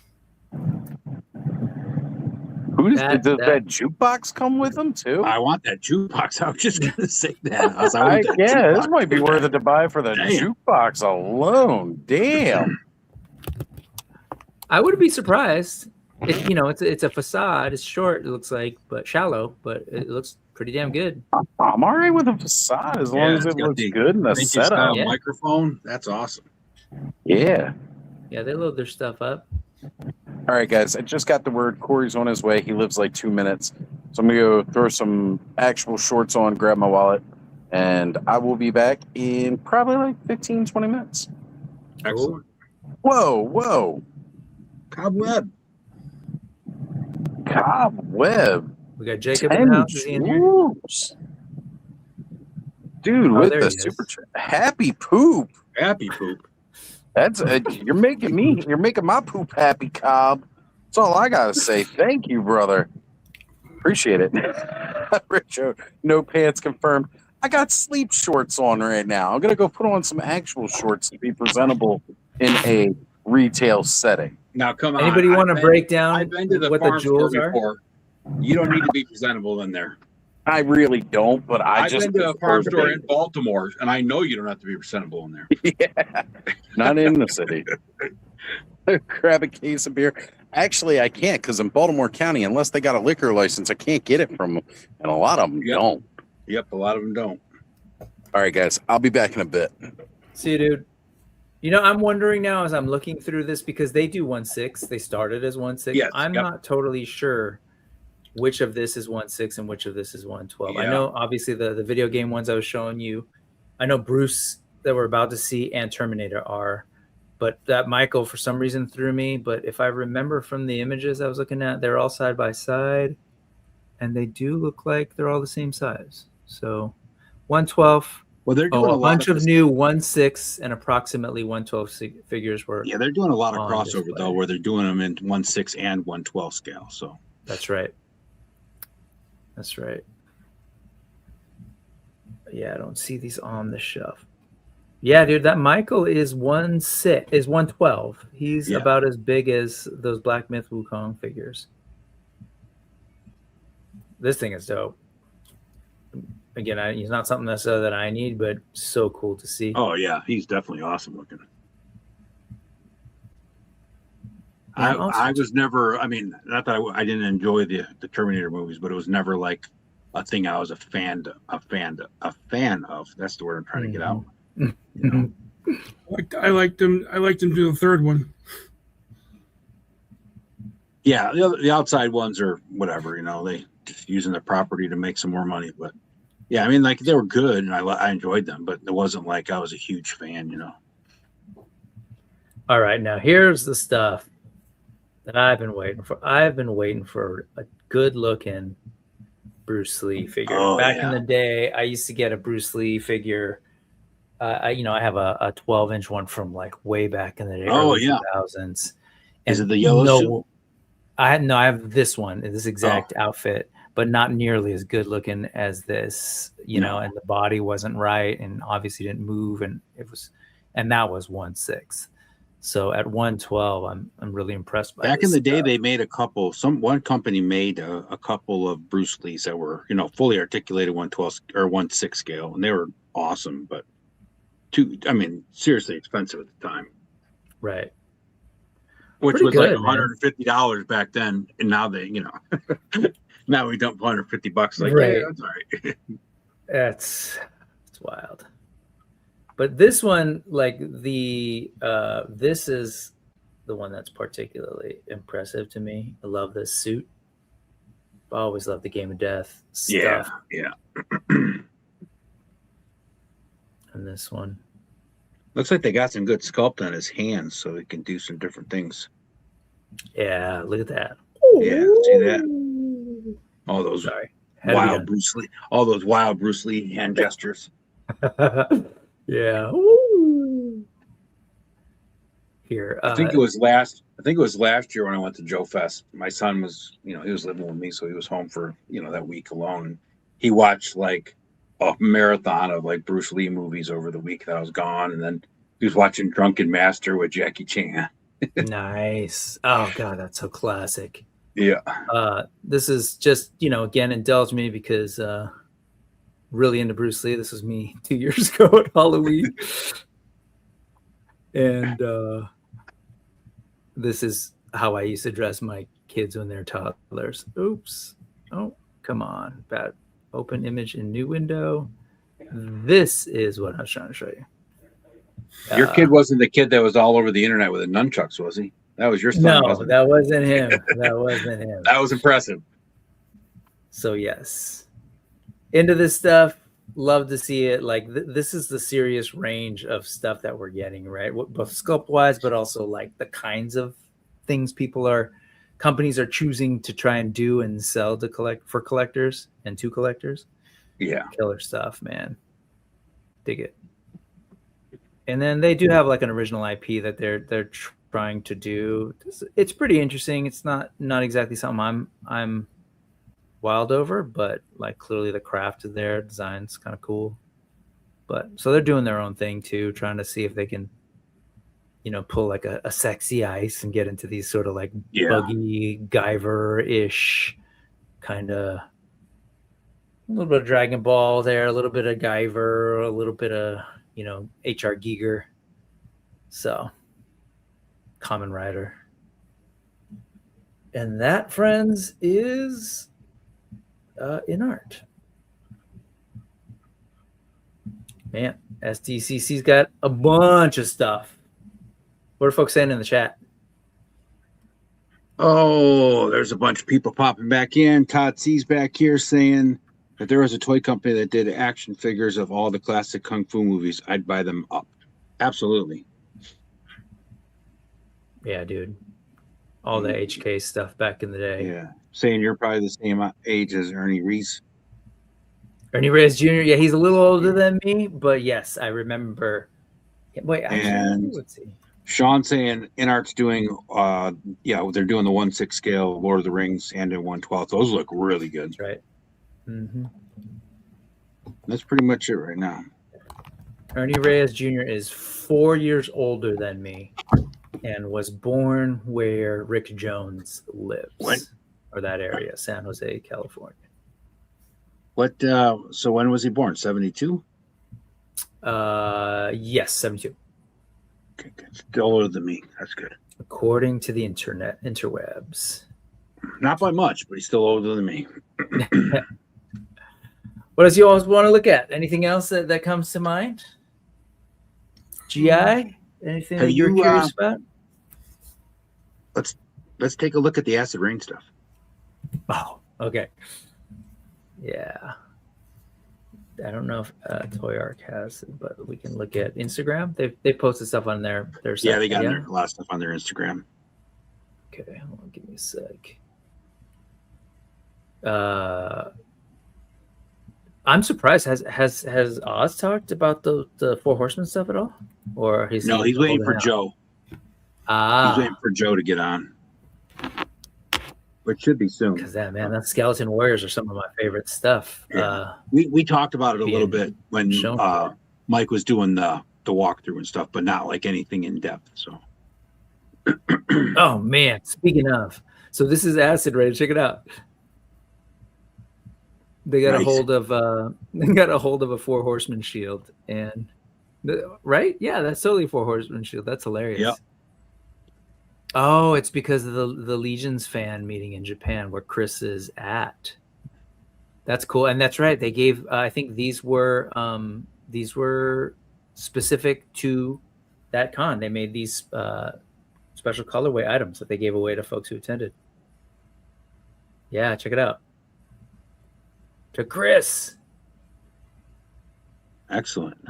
Nice. My understanding that Chris saved one for me. So thank you, Chris. 7th Servant 2026 says, hello, I'm new here. I'm a Christian rapper on my channel. What's this one about? We talk about plastic addictions. So Good for you, but thanks for subbing. Being on Amtrak. See, I told you. I think that's my fault, guys. I think that's my fault. What'd you do? No, I don't know if you remember earlier what I was saying about Amtrak. Anyways. Oh, yes, Amtrak. Sean saying Demon Flame, Studio Night, and Steve's Dark Crown, and Nada Toys. I forget. Yao Mo, is that how you say that? Yeah. That's Yao-mo. amazing. Yeah. Dark Crown's dope, Sean. I love these figures and definitely interested in one of those crow ones. And Gap After Dark asking if there's a 12-step program for the plastic addiction. Unfortunately, no, because the only one you have to apologize to is your wallet. Step 1. Cancel your YouTube. Unsubscribe to all YouTube channels. Yes, get off social media. That's the first step. Stay out of Walmart for at least, 6 months. Yep. Something like that. So this is their so it was actually Fex Hobby who's collaborating with Acid Rain on their 6-inch stuff, the Novark stuff. That was their booth, and they brought this stuff there. And then I think Acid Rain was over in their stuff in Japan. Yes. So here's some of that stuff that you got to see at Joe Fest. Yeah, this is the exclusive stuff they had there. Yeah. Did you pick one up? No. They were sold out by the time I got there. I got because they shared a booth at Joe Fest with Fans Hobby. So I went over there Friday, and I was after one of their black dune buggy things that Fans Hobby makes. That's like the Ostriker. And so when I got there, I was looking at this exclusive set, and then I said, "Well, how many of those blacked out buggies do you have?" They're like, "We have 4 of them with us." I was like, "Okay, I'll take that." So that was like 100. It was like $140, but it would have cost me $150 to ship it if I would have bought it any other time. To clear, they had 4. You bought 1. Yes. Oh, I was just like, whoa, okay. This guy's giving me grief about my centaurs. My point was I was going to try making it, see if, wait till Sunday, kind of leave it up to fate, if there was several of them, but with 4, there was no, they were gone by Friday night, the 4 of them. You didn't like those odds. I didn't like the odds. Exactly. I was not Han Solo. This thing, though, check it out. Did you get to see, what did they have it on display? Because my understanding is that this stuff comes apart, right? It's all kind of modular. Yes. Yeah.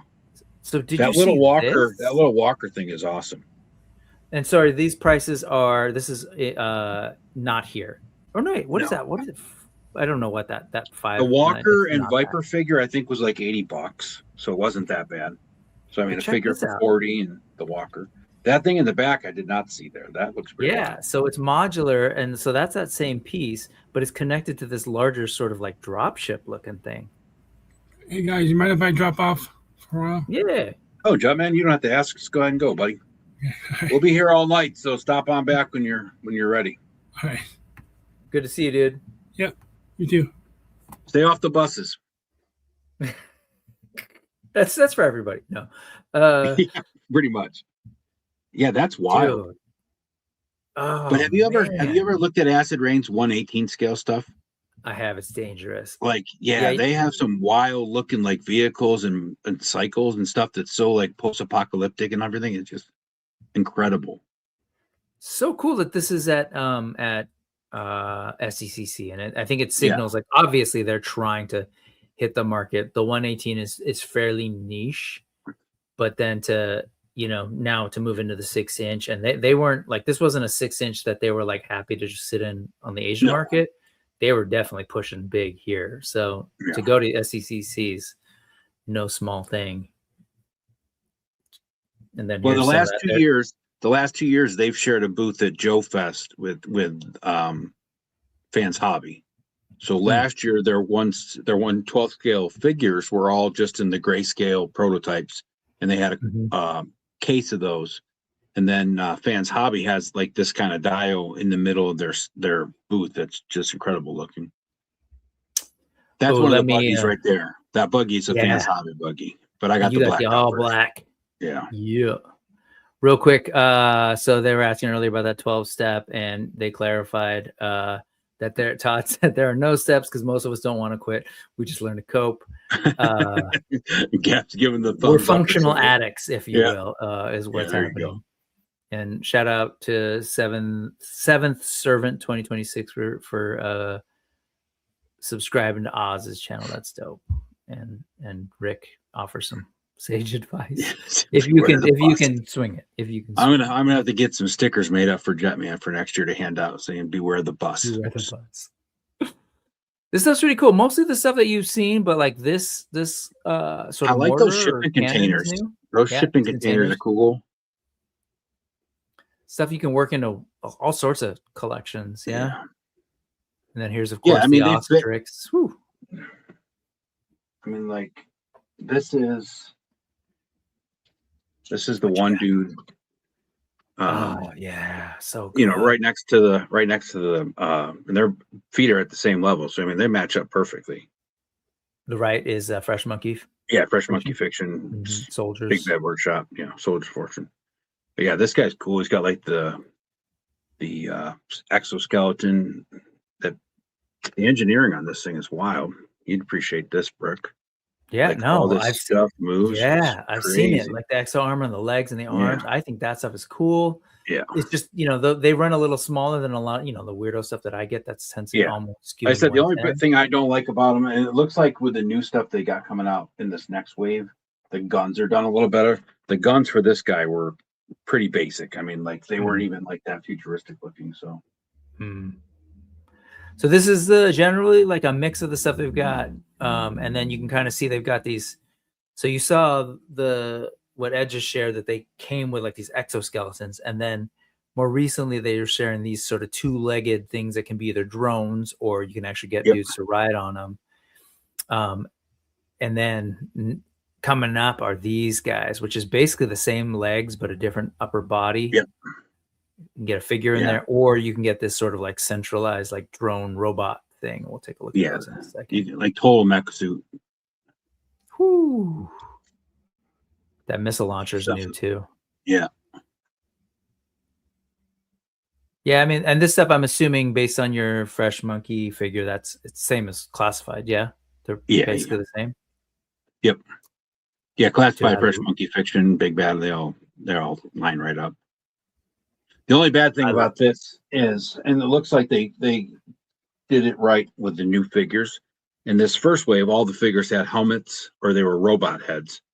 If you pull the helmet off this guy, the head is really small. Compared to like a Skeletron or like a Big Bad Workshop figure, the head's really small underneath the helmet. But the ones like I said, they didn't have any with regular human heads this wave, right? So this new wave looks like they're coming out with a couple of white-haired dudes. Some of us. It's funny that they're both white-haired dudes. Like I know. I don't know what it is. Like life in Novark Acid Rain world is really stressful, or the acid is just messing with your pigmentation. But these are killer. This whole skull-faced gas mask look. It's very that Stormtrooper Ashley Wood dude is awesome. This one. The Stormtrooper looking dude with the shield. Yeah.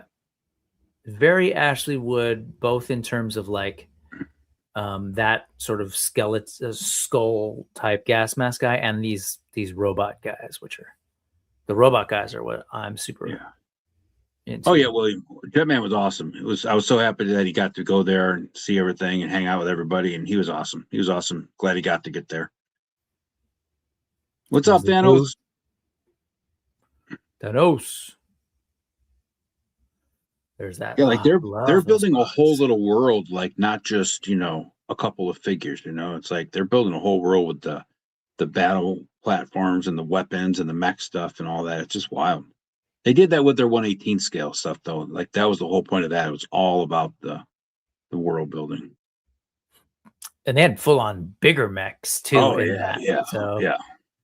I really appreciate and respect that they're still trying to work the mechs in, and they're smaller and they're sort of like squeezing them in, and then who knows what they'll do next. But all the stuff that you can kind of like work onto the figure as well as be independent drones or bots I think that's smart, super smart. 100%. This stuff's so cool, man. Good call. Acid Rain World, and they are up. And the prices too, in terms of like some of the stuff that we've been looking at. Like this is not in art. These are like $34. Yeah, they're like 30, 7 or something on Big Bad right now. So there you go. Do they have the asterisks on Big Bad or just the figures? I don't know. So let's go. Because the figures seem to move pretty fast on Big Bad. I don't know if that's just they just have a smaller, like a lot. Yeah, I don't know like what they're ordering. You know, like what their order is, but like yeah, they got the Asterix. It's $44.99. They got like two different versions. They got a gray one with the Gatling gun, and then different color gray with a Gatling gun. So I don't know, just different numbers. That's the one cool thing. Like I took some pictures, and I don't know if you can see it on this dude's head, but like all these armored dudes are. Let me switch back so I can see what the hell I'm doing. Like have the numbers on the heads and the robot. I don't know if you'll focus or not. Probably not. But those skulls are so cool looking. That helmet is great looking.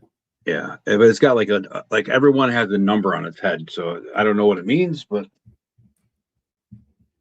it means my son opened the box and we lost the box before I got to read anything on it. So it is what it is. Kids, here, let me take a look at these guys. What was I trying to see? I don't know what I was trying. Oh yeah, are you in on those two? I'm not like all in. I'm gonna probably buy. I'm probably going to buy one of the gray hair dudes with the human faces. I don't know how much I'm going to go in on this line, but you know, they're cool. I mean, but I'm spending so much at Big Bad Workshop, money wise, it's not even funny. Right. It's actually just disturbing. Very disturbing. I don't even know what we're talking about. How much money I spent on Big Bad Workshop product? About just as much as I've spent with the Four Horsemen, if not more. I don't know. So we're looking at the Acid Rain World. I just got the Joe. I was driving down to Joe Fest to spend tons of money at the Big Bad Workshop booth. And I get the notification that the wave of Monster Force is shipped. I'm like, oh, well, there goes, you know, whatever it was out of my bank account for 5 figures. So Punk and I are sitting at the restaurant in the lobby in the bottom of the hotel on Thursday night, and Bill from Fresh Monkey Fiction, Big Bad Workshop, walks over to us and he's talking to us for a couple minutes. And I was like, you know, Bill, I'd like to just thank you for, you know, charging me for a full wave of figures as I'm driving down to spend more money at your booth. And he just smiled. He's like, I thought you'd appreciate that. You're welcome. It's like, it's what I One do. person that appreciates that. Yeah. I like that dude. Bill Murphy, he's good. Yeah, he's awesome. He's an awesome dude. Bill's a really cool guy. Been around for a while. Industry. Yeah. This guy's cool. If you had to choose one white-haired Acid Rain guy versus another, what do you think? I'd probably take that guy that's up, the beardless guy with the face. The beardless guy, this guy? Yeah. I like the hair that stands up. It's almost like the hairstyle I try to get sometimes. That Sandu. The hair pointy up. Terrence says, if your independent line doesn't have a werewolf-like character in your line, is it even indie? Well, they're only on the second series, so I'm sure they'll get there. There's probably got to be some Toxic and Acid Rain to. We got to give it time. These are the most of them don't stuff. come out werewolves blazing in the first wave. Hey, you weren't here. I don't know if you're listening in while you were getting your ciggies, but in Japan, Chris, for their very first Japanese meetup, they made this special set. That is awesome with the red and the white. Oh man, pretty cool, pretty cool. And I love that they put him on the Acid Rain figure. That's dope. Well, now I got a question for Terrence and Joe. Are they gonna have those extra afterwards, like for the one? What's gonna happen with the extra supplies of that? Because I know a couple of guys that are gonna need it. Not me, although I think it would be badass to get those and give them to my father Christmas. What are you talking about? The red and the white. Shield? Oh, the shield. Okay. The shield and the sword horseman that we just showed off. Yeah. Okay. Mm-hmm. Get those, pair them up with Father Christmas or even one of the Naughty or Nice Santas. Yeah. Very cool. Very cool. Very cool. Anything else either of you want to look at? I've got something. Terrence says he's given him 7 years and that's it. So Acid Rain has 7 years to get a werewolf figure or else they're not a toy line for real. All right. We'll let him know. Got him on speed dial. I'll hit him up. Yeah. SDS Dogs here. What's up, Nate? You know it, brother. I'm here as the infinite nothingness once again. So Terrence is saying they said they would have a limited supply of the Japan meetup sets. Okay. So there is a chance that Terrence and Joe will get theirs. Yes. So you're saying there's a chance. Yeah. There you go. 65% of the time, they're right all the time. Anything else y'all want to see? Thanos says all of it because he's missed everything. Okay, here, Thanos. Right, Thanos, just put us on like 10 times speed and catch up. Well, we got to remember Toy Arc does not quite have everything this year. Right. Well, which again, most of the time they have better coverage. I'm surprised that they're missing some of the stuff that they are. So here's Mezco. If we want to let's take a look at what they've got going. Oh yeah, let's walk through Mezco. Solomon Grundy looks good. And this just dropped today. This was newly announced earlier today while we were live. Look at that sculpt, man. That he looks good. This. He looks good. Whoa. Like that is Solomon Grundy when you think about what Solomon Grundy looks like. 100%. Right. Big old longer forearms. I wonder if this is built on the same. I gotta assume it's built on the same, maybe that Incredible Hulk thing, but the arms look longer and the upper torso maybe. Yeah, it's hard to say if they used the Hulk arms and made a different torso, or because it's similar in size. It's got to be to the Hulk from what I've seen what I've seen of the Hulk. Girth-wise, similar, but you're right. I think they're longer. At least those forearms look. That's what I'm saying. They longer. might have added different parts to it to make it get that disproportionate look. And they've had guys like this. I remember that one union dude they had in the 112 thing. So they've got a body of parts they can work with. But damn, look at this. Obviously, it's silly for me to say, hey, look at Mezco's good soft goods, but yeah, right. Yeah, but damn. Gab says, I'm surprised that Oz didn't ask for a crotch shot, but Brick is obliging. Crotch close up, but he did use the word girth. You're darn right. Poor Solomon Grundy, though, doesn't have a fly, so good luck with that, buddy. I just hope he doesn't have to use the restroom because I'd hate to see what that fucking pressure. Here is what's his? I don't see it. Peacemaker. Yeah, it's Peacemaker as John Cena, which is why I said I don't see it. Ah, gotcha. I just see a floating chromium helmet. That's not so shiny. I'm surprised that helmet's not as shiny as I'd expect. There's eagly. I agree. Yeah. Now, if that eagly comes articulated, I may have to buy a Mezco. I doubt that it's going to. It might come with a different set of wings that you can pop in, but I don't think it's going to be articulated. Yeah, not Nah, if that's the case, I got a 112th eagly already with Spirit. Yeah. There's some eagly focus. I was going to say that almost looks like wings next to it, but then I realized that's just part of the stand. The print on the stand, it's on both sides. As well as, there's your crotch. Crotch shot, John Cena crotch all up in there. Cool. Where is it? I can't see it. Very cool. The uniform pants look decent. Mm-hmm. The little side thing there that comes up here to the, and I'm assuming this is that rubbery thing they've been using.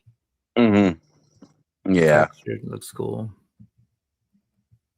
I know some folks are hesitant on that because of like how long it'll last, but yeah, it does fall apart. So yeah, but again, pushing 50, so I don't care. Yeah, right. I'm enjoying it. A couple more years. Yeah, this looks like probably all you're gonna get with Eagly, but he looks good. He does look good. he does. And like, you don't need the arm perch because Eagly is normally just kind of like walking or flying around him. Yeah. So it makes sense. This Lino looks good.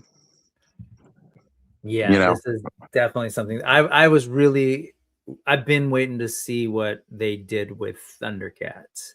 And well, everybody was talking about Lino before, like, was it yesterday or something like that? Everybody was talking about the Lino, and I looked it up, Thundercats Mezco, and it was all part of the 5 points, which that's their 5 POA figures. Yeah, and you're like, and I'm why like, why the the excited fuck is about everybody? Like, what the fuck? I got a better looking one with Origins not too long ago. I was excited to see how they would pull this off because Mezco usually, like with their Marvel stuff, they tend to Mezcify it. They'll usually like do a little something, but this one's pretty straightforward, just like a little bit more like pseudo realistic style. Yeah, absolutely. To me, it's and this is not to knock what Mondo's doing with their 1/12 Thundercats, but like this face looks like it would have been more what I expected from Mondo than what Mondo 1/6, right? Is what you mean, Mondo? No, they're doing 1/12 scale, I thought, for the Thundercats. No, I wish. Okay, are they 1/6? All right. Yeah, they're bigger. That's right. I was shocked when, like, we were looking at those, and then somebody told me that the 2000X was 1/12, and I was like, "Oh no, shit!" Because I know the real Ghostbusters were too. Yeah. But like that sculpt that they were trying to do, it felt like, is what this sculpt achieved. This sculpt is amazing on this Lino. Absolutely incredible. Yeah. And the sort of I think he's good looking. I like the Mezco one. You guys were, I mean, like, because they did one that was a little bit more of a muzzle, like a cat, right? And then they did it that was a little bit more human. It was the human one that I didn't like as much. I liked the one that was more cat-like. Yeah. Because again, it was different. It's, hey, that's cool. That's that Mondo spin of how they can, like, their style of it versus the style we all expect. And I think what threw off the more humanoid looking face was that it had more like sculpted fur texture to it. And like, I don't know, it didn't look good to me for the Lino head. But then they had the one with the crown too. And that was different, Lino had the crown on his head. Right. Yeah, I think this thing's pretty good looking. For some reason, I see like David Hasselhoff as Lino for whatever reason. Oh my God. Yeah, no, I see it too. I don't. It's the cheeks.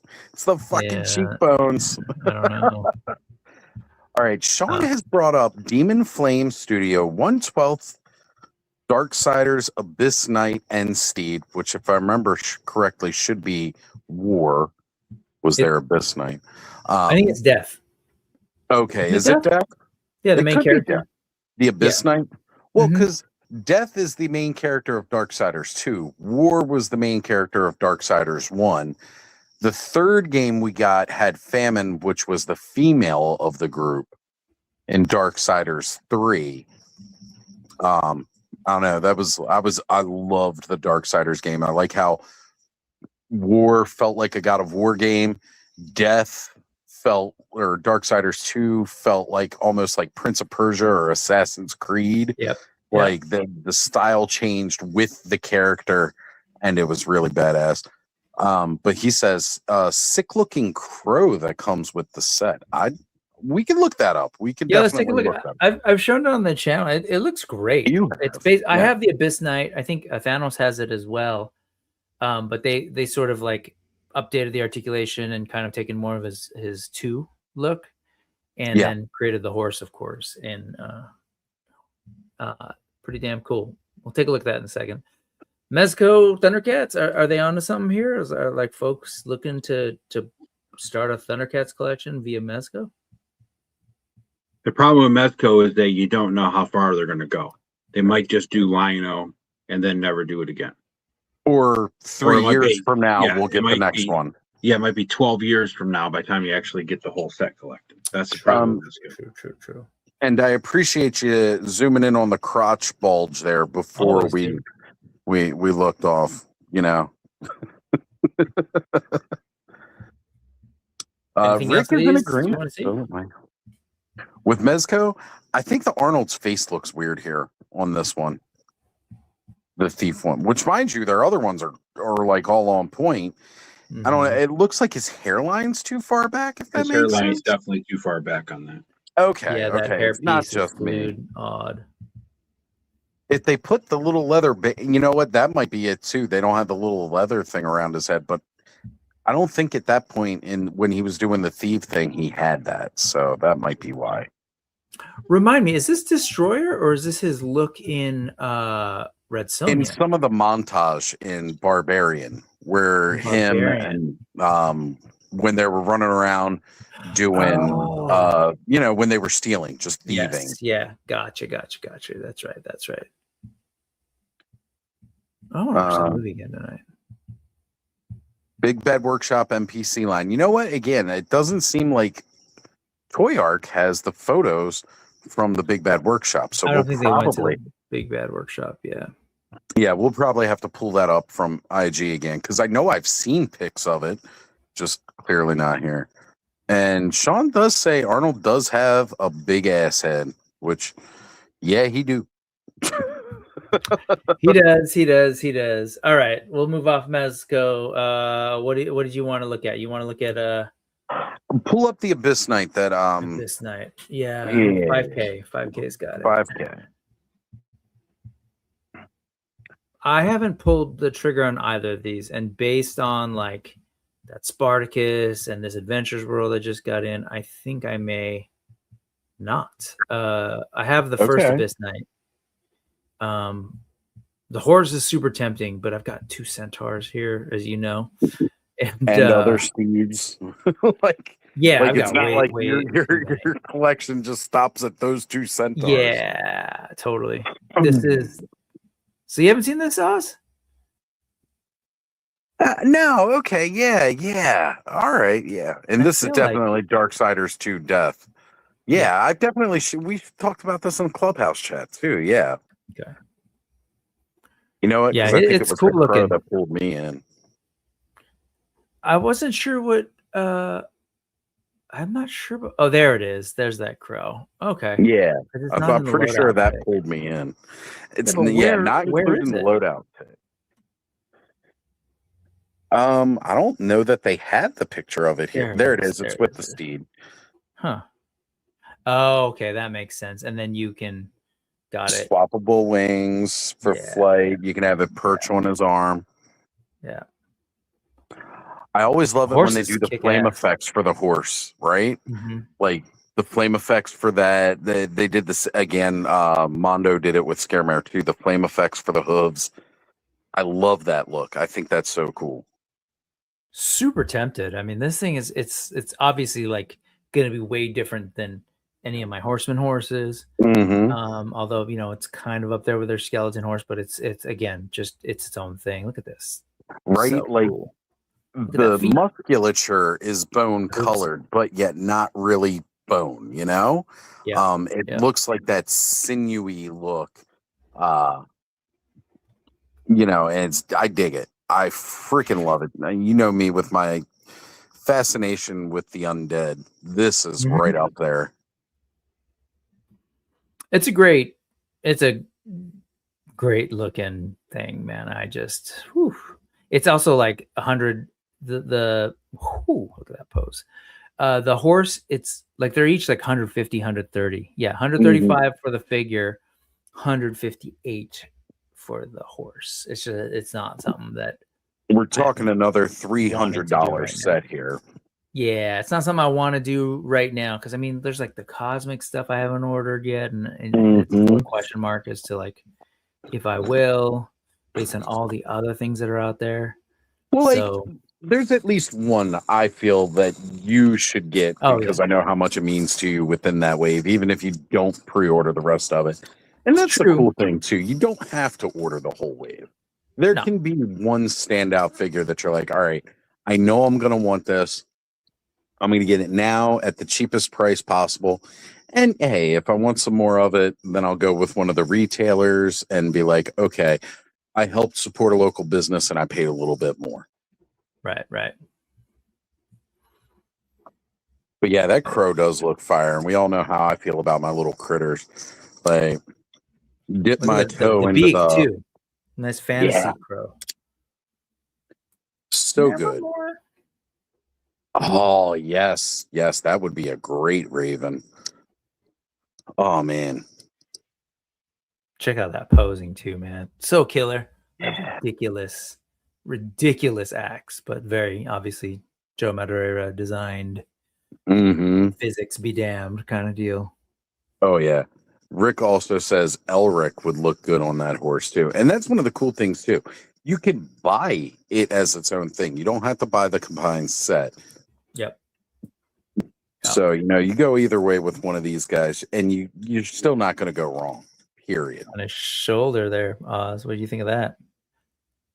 That's badass. See, this is what I'm saying. Like, we need to get some more animals that can do perching and posing like this. Mm-hmm. And nothing against Spirit. And the Eagles, that Hasbro's doing. Or My Dubai. only dislike, Dubai. Dubon's got a good one, but again, it's only you only get a perched look with it. Right. And with the G.I. Joe, it's like you've always got the pegs to make it perch on its stand on Spirit's back or on his forearm. But that's it. You don't get any other choices really with what you can do with it. You can have wings out or wings folded, which is just great getting that. But, getting some highly sculpted birds that can perch.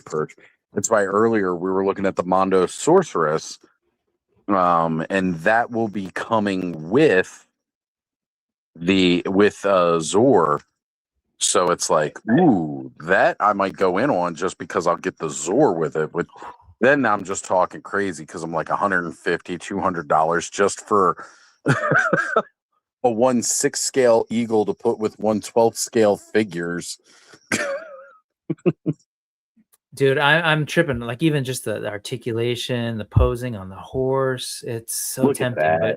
But this is exactly what we're talking about. Like I know you wanted to do this like multi-day stream on SDCC, but here we are. We've got something going on in Japan. You've got something going on in Hong Kong, and then a bunch of smaller shows here. But like people are showing stuff all over the world right now, and like this is not at SDCC, but it's freaking amazing looking, and there's just great toys coming out of every orifice. It's wild. So the amount of selection that we have now with all the toys coming out, it's like walking down the toy aisles at Toys R Us when we were growing up.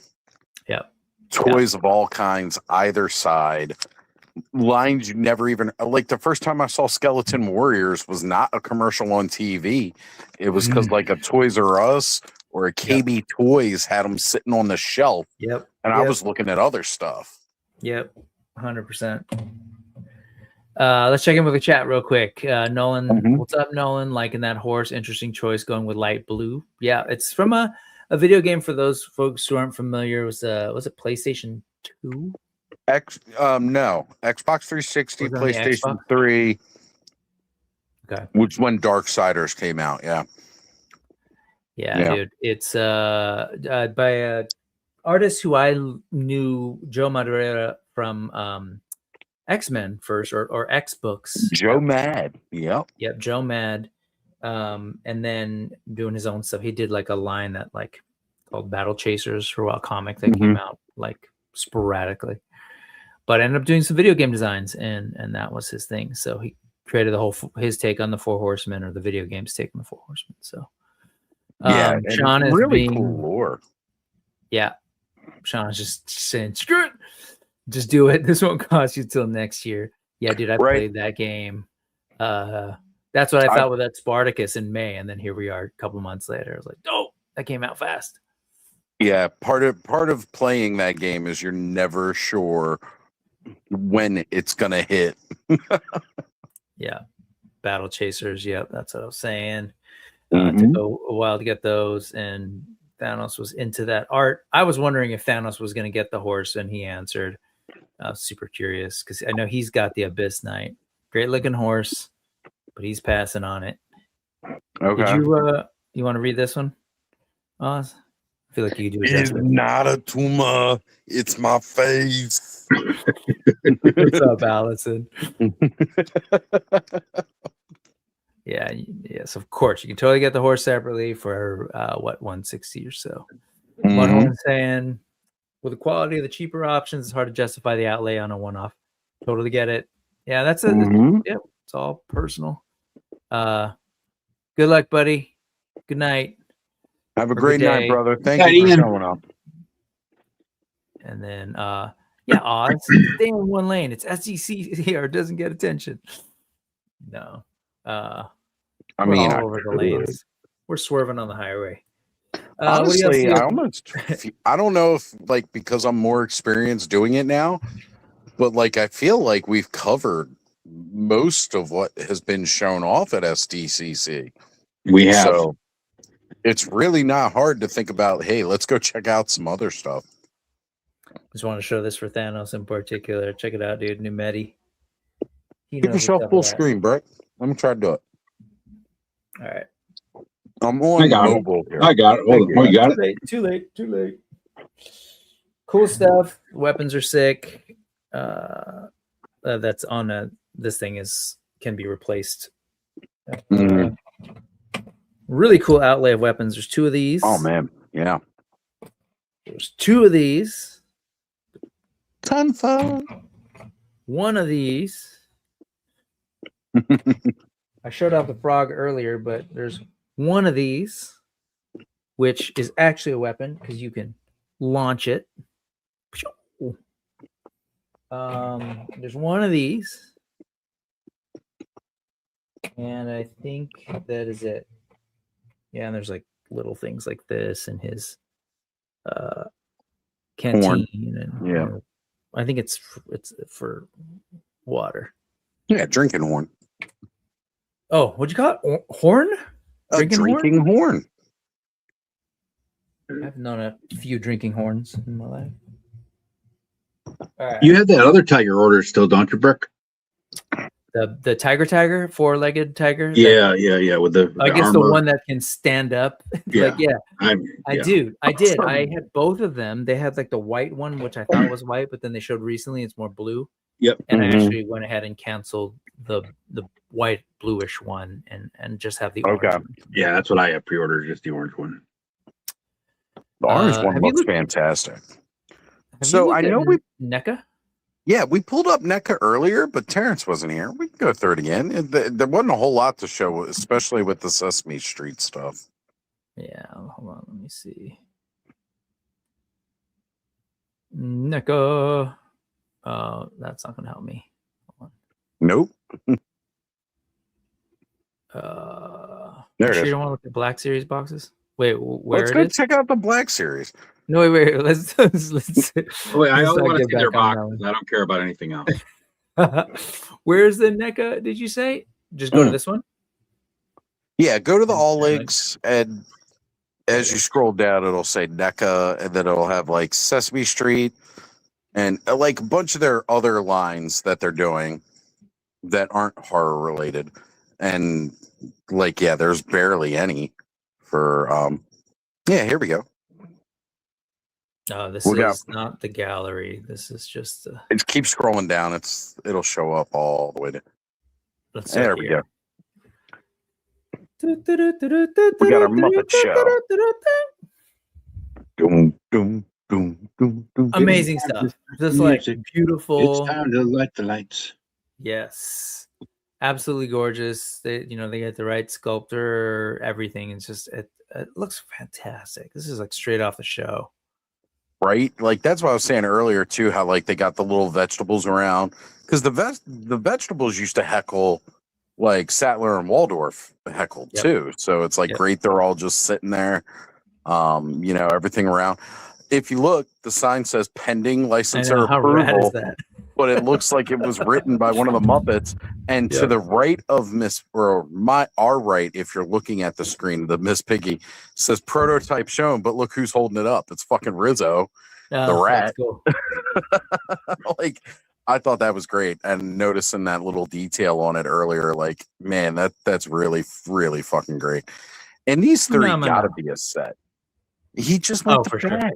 Sure. Oh, that's right. But yes, I saw the interview with Trevor, right?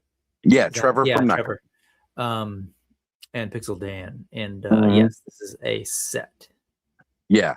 They gotta come as a set. You can't not do those three as a set. Let's see what else they've got going on here. Yeah, so Mana. Ah, damn it. I screwed up. Hold on.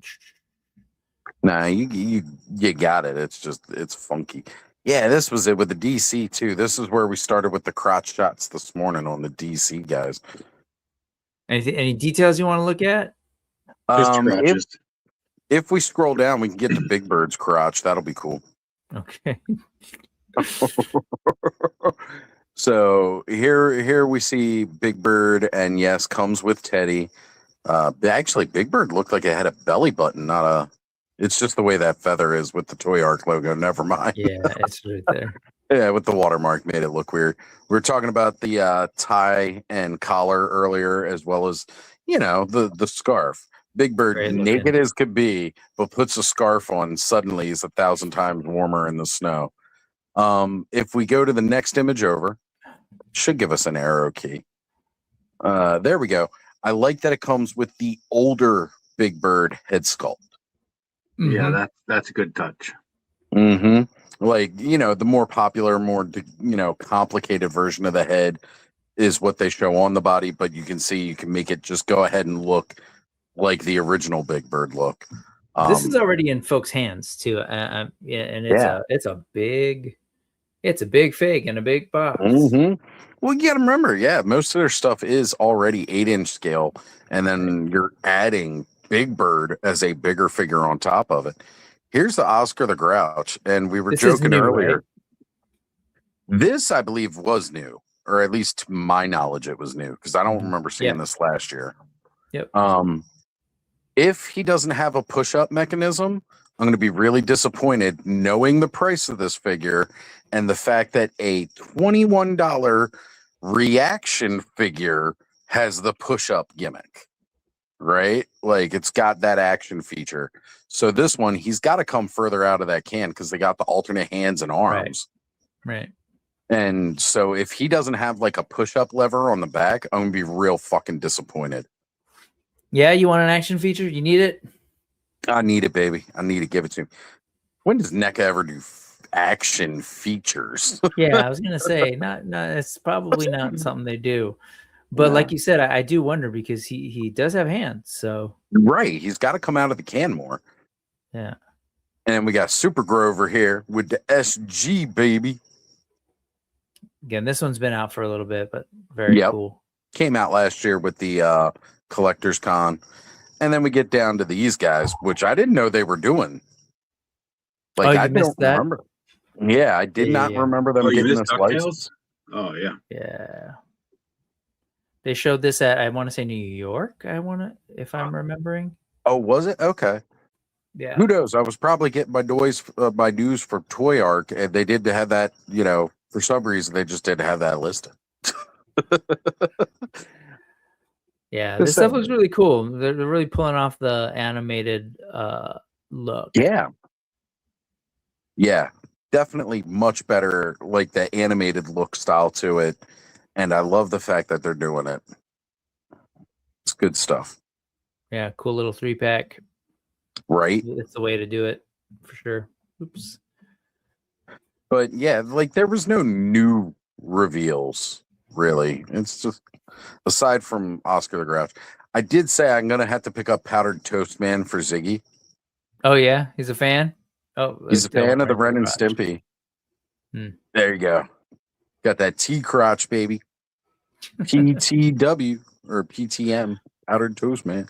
Yeah, I mean, that's the great thing about NECA. I mean, it's like people probably concerned about articulation, etc. But they really do a good job of trying to emulate like what we're seeing, right? They're real good being on model.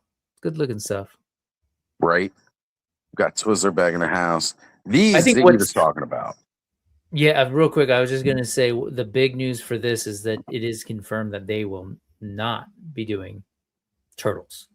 Like what they showed was sort of like the end of their Turtles, and Super 7 was the same.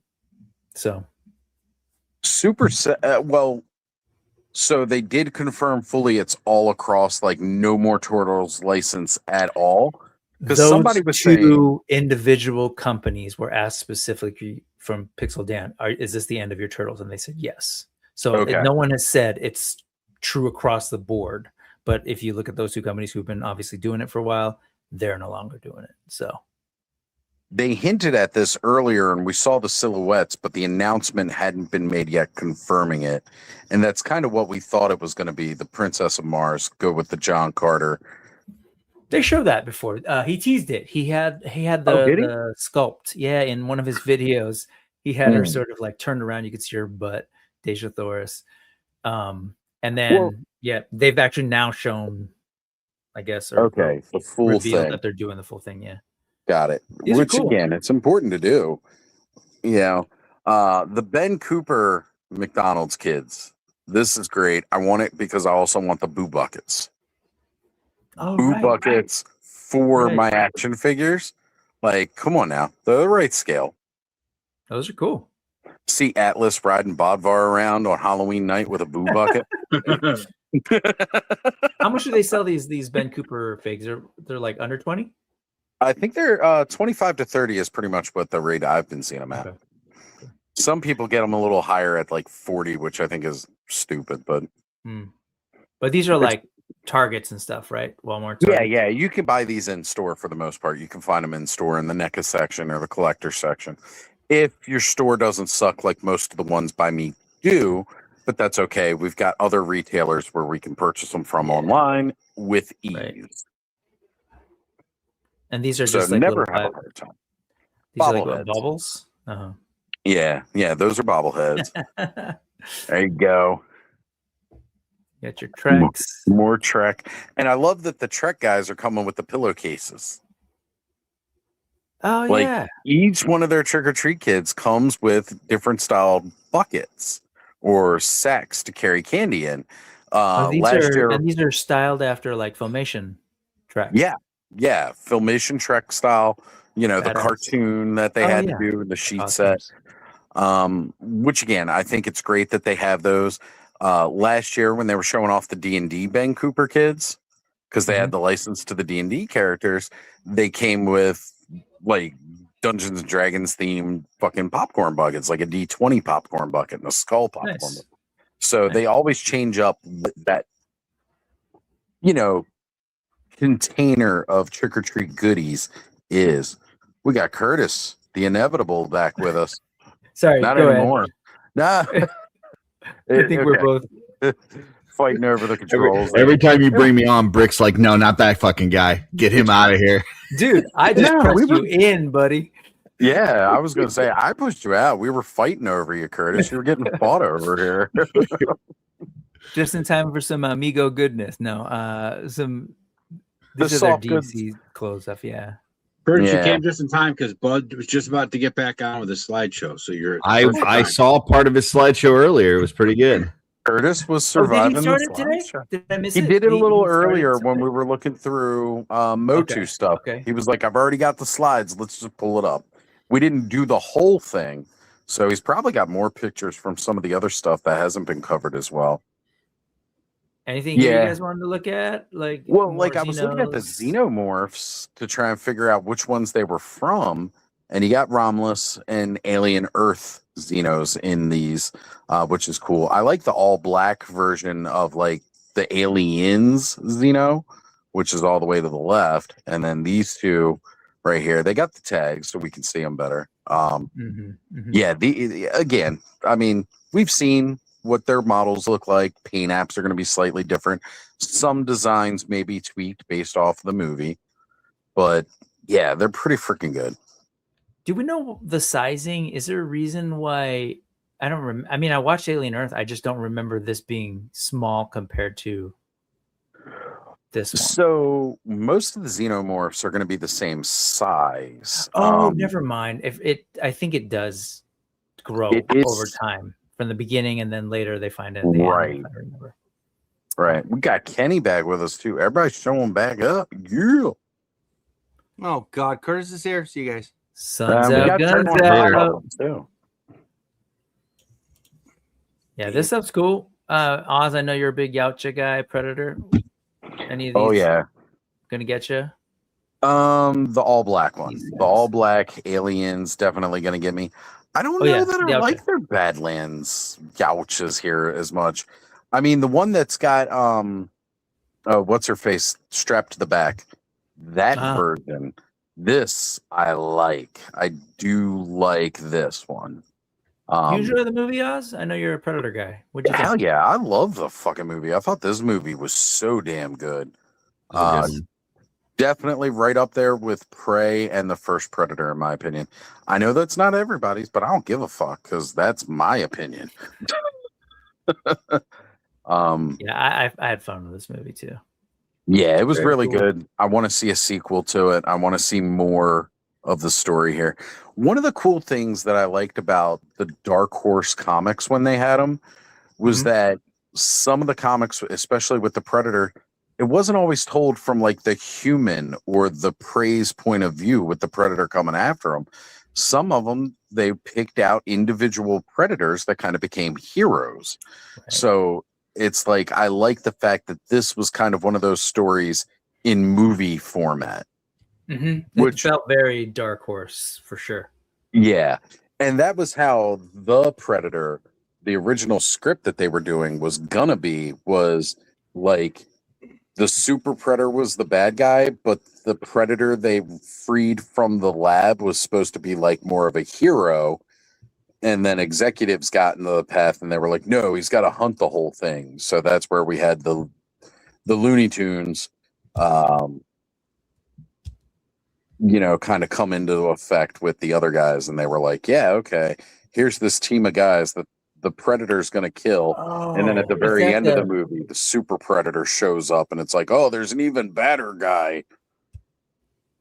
Which was that the that was the Predator, Shane Black's Predator he did a couple years ago. Yeah, got it. Were they well, spoiler alert, but whatever, they find themselves on a planet and then being hunted? No, that's called Predators. That was Predators, which was the one before that with Adrian Brody.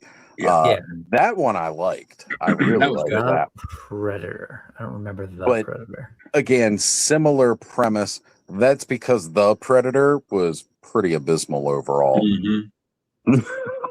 Movie again, the original script for it was a lot better, or you know, the original plans for that was a lot better than what we got, sadly. Yes, the Fortnite horror guys. I was questioning that earlier because Mike Myers came with the keyboard, and I was mentioning up here. Oh yeah, these guys. Yeah, so like they're doing like the Fortnite emotes or whatever. Mike Myers comes with the keyboard, and I was like, "Wait, are they making a toy of the meme dude? You know, the guy who's like dancing in his driveway playing the keyboard?" Oh, I assumed it was a soundtrack thing, right? Yeah. He's doing that in the driveway, and the wife's running out. She's the one filming, saying, "Oh, no, is that a meme thing?" Oh. Yeah, it's like a meme thing. I follow that guy. Too old for me. He's awesome. Right. Oh, damn. I was going to light a cigarette here, but most of it was smoked, and I can't remember whether I just smoked it or whether I broke it at some point. Don't burn your face, Oz. I'm sorry. While I was out getting cigarettes with Corey and Ivy running the store real quick, I did hit a little bit of a blunt. So. Oh, there you go. Just a little bit. Well, you know, Bud's not here, and I figured we needed some THC. So. Good job. Right. All right. Are you guys want to say goodbye to Ninja Turtles or what? Good riddance. Stay alive, Ninja Turtles. Yeah, this is it. This is the end of what NECA's doing, at least. Wait, so, no. Here you go. No. Here you go. There you They've go. done a lot of really, really good work over the years with the Turtles. It's done good to see it. I've even liked seeing the Ultimates Ninja Turtles too, because again, those ones are like directly from the old toys. NECA's been doing the cartoon versions all through the different generations, which has been really cool to see. And I guess, you know, since Mattel owns that master license, they're the one that kind of like pulled the rug from everybody. Go Mattel. Seems to be the case, but we again we don't know for sure. But that's well, I'm interested to see what they're going to start putting out though, because again, with what we've seen from Chronicles, Origins, Core Line, and then again those same kind of 3 stages that we're going to see with the DC line, and then with the Ninja Turtles, are they going to do a similar approach? 3 price points, 3 different style of articulation figures and accessories, if they're going to follow that model and produce all these other action figures. yeah, Mattel's making big moves. We shall see what they're doing. The toy wars have begun. All right. Who's next? What are you guys interested in? What are we going to look at, guys? Curtis, have now? This is your first time on the Oz SDCC. He was here earlier. Spectacular. Oh, you were? Yeah, I was in earlier. You can stop talking. No. What do you want to see? What are you? I mean, SDCC? The only thing that really has gotten me through the whole SDC is the stuff that Mondo's doing, specifically the 1/6 stuff.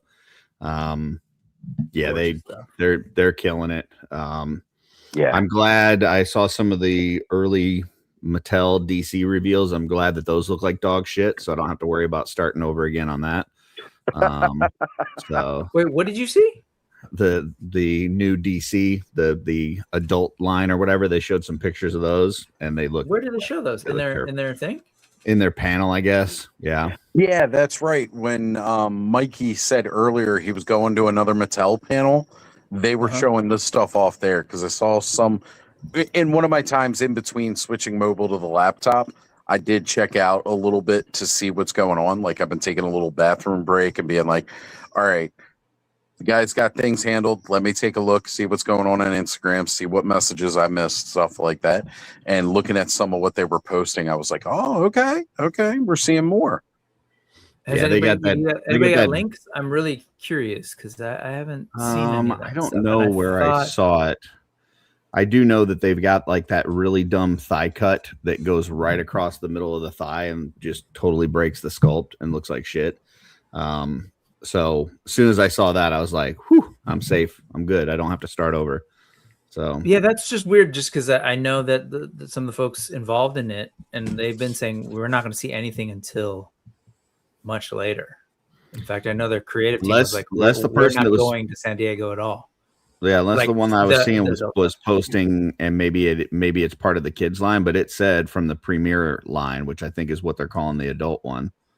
So no, the kids line is Mattel DC Premiere, and I thought that the kids one was the core line. No, that was just what everybody was calling it, the premiere line. Oh, okay. Well, then, okay. Well, yeah, then no, I guess. I was gonna say no. That was like a whole thing. Like they're like, we're not. Some of the creatives are like, no. This is my last SDCC before it's gonna get real crazy next year. So, okay. Now they're starting next year. Like it's coming out in 27 though, right? Yes, supposedly January 1st, 2027 is when. Why wouldn't they show it now? Like this is the last SDCC before they that. can start. I understood is like that's when they're going to start. They can't even reveal anything till then. I think so because it's infringing on essentially the license holder, right? To kind of talk about these other figures going. That's what I understood. Okay. So they've been saying they want to bury Todd before he got in the ground, huh? Yeah. I mean, so far from what I've seen, I'm not impressed. So I'm not too worried about it. I was gonna say that was way early. But for $13, it's probably not that bad though, right? I mean, when you look at it. for a $10 figure or $12. I mean, if you're somebody that collects Origins, then yeah, I guess it's probably all right. No, I mean it's kids like stuff. But if you, where's I gotta Oz? This say, is exactly why I forgot why I hated Curtis. This is why it wasn't because of the Raiders. It's because he's a dick overall. That's I forget. I mean, listen, I'm sorry. I like good toys. If you like cheap toys, McFarlane DC. If you like cheap kids' toys, then that's cool. I like good toys. I'm sorry. So, yeah. Well, a man bun. I'm not listening to a guy with a man bun. I don't give a fuck. Sorry. I don't ever listen to a guy with a man bun. Kenny, that's called a bitch biscuit. Oh, I don't listen to anybody with a bitch biscuit. It's just a ponytail. It's not bunned. So. Oh God. Okay. Anyways, anyway, sorry. The lesson of the story is that was not the adult collector line. We've only seen the kids stuff. Okay. But I gotta say, I saw that kids stuff. Yet, Curtis. Yeah, if they comes out and it looks good, then I'm screwed. Then I gotta buy it. So let me ask you, would you like? What if it was like on par with like a Marvel Legends in terms of like? If it's got that stupid thigh cut, I'm not buying it. I'm just not. This? Yeah. Where that's fairly hidden.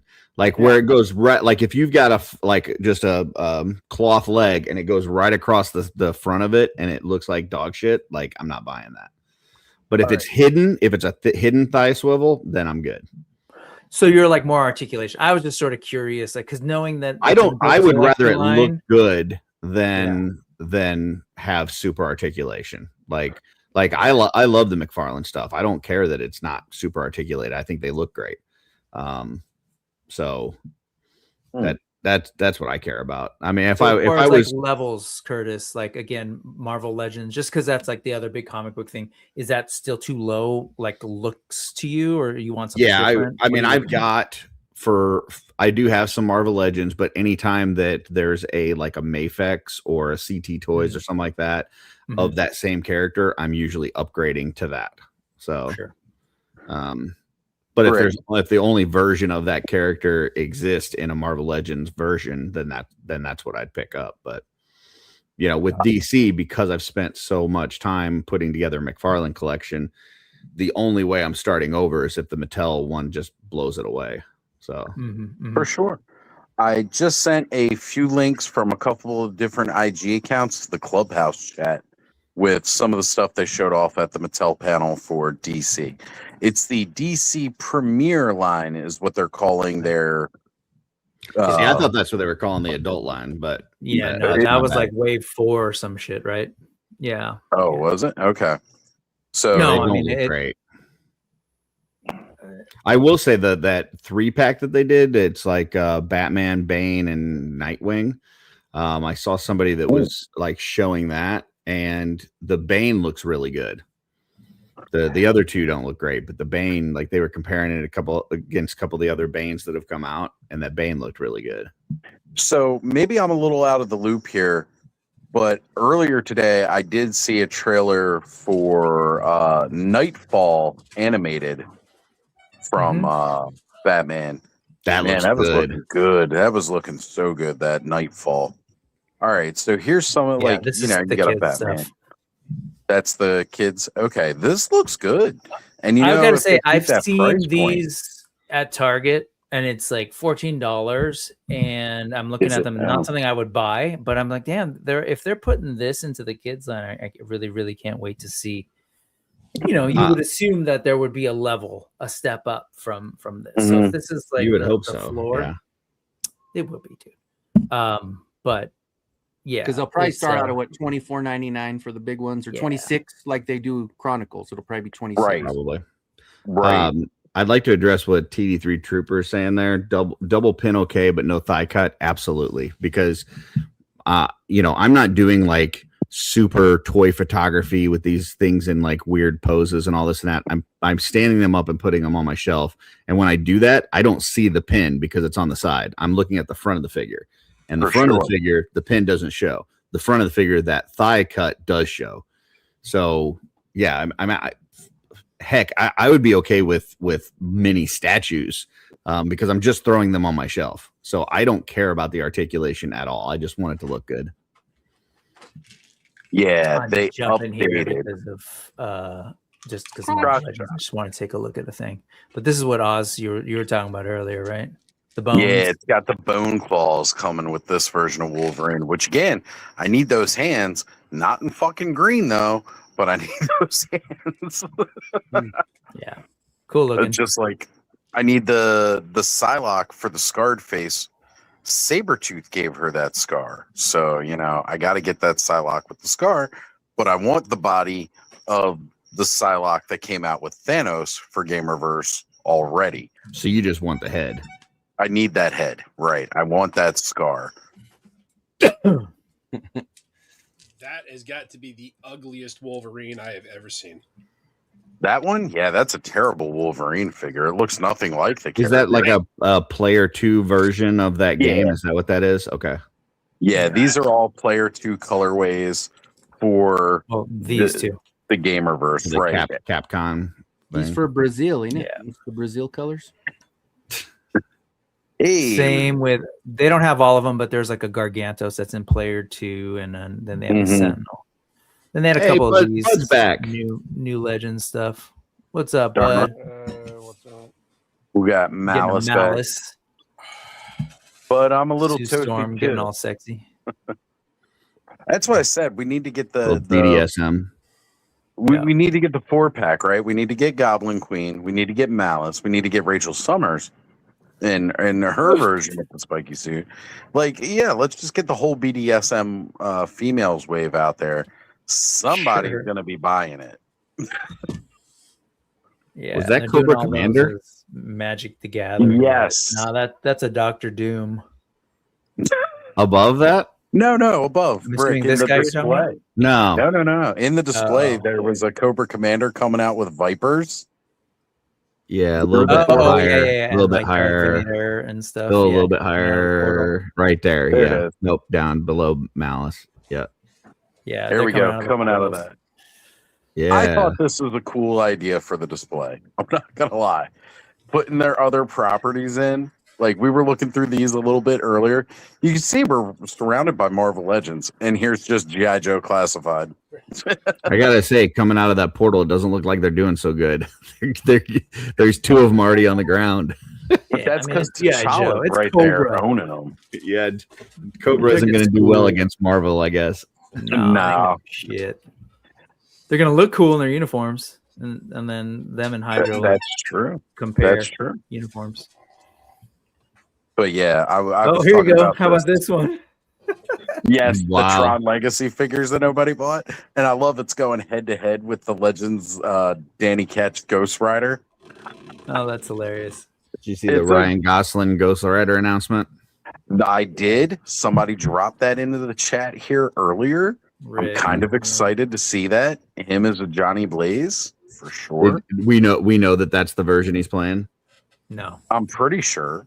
Okay. Blonde We hair. see him, but we Danny don't know. Ketch was a brunette, so I mean, hair dye, dude. It's not hard, but that's true. who knows what they're gonna do?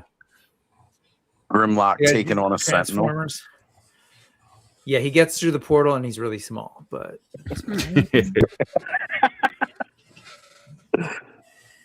all right. Again, anything they're else putting on folks their want to show. take a look at before I close this out? That you had the Marvel Maximum Series Spider-Man there. Oh, You yeah. wanna look at the I just gotta say, like, if you're somebody that's paying $50 for a Hasbro Spider-Man and you don't have a $35 mess toy Spider-Man, like, you need to be checked into a mental institution or something. Well, I've because- already been there, and I got the paperwork to prove it, and I will be buying that Spider-Man. like, I mean, that mess toy for $15 cheaper is going to be way better. I also like to support the official product too. So you like to support Hasbro? Is that what you just said? yes, and Okay. I'm not afraid to admit it. I like buying toys from the people that make them and supporting them. All right. Look. Hasbro would be in deep shit without you. Yes, I they know. would. I bought it But- because of you. It's awesome, That's man. also why I support smaller toy companies. It's funny. Yeah, I mean, we've been talking all morning about all this stuff. The reality is, like, the numbers of people buying Hasbro are way bigger than most of the stuff that I know the folks in this, that I buy, like the toys that I buy. And the reality is they're doing toys just that a lot of us fine. buy. Yeah, they're doing just fine. But there's folks who this is what they get. And For I think sure. if you're, especially like if you're really into the Marvel universe and you want to go deep, like I want all sorts of characters from the Marvel universe throughout the history of the comics till now, let alone the MCU, etc.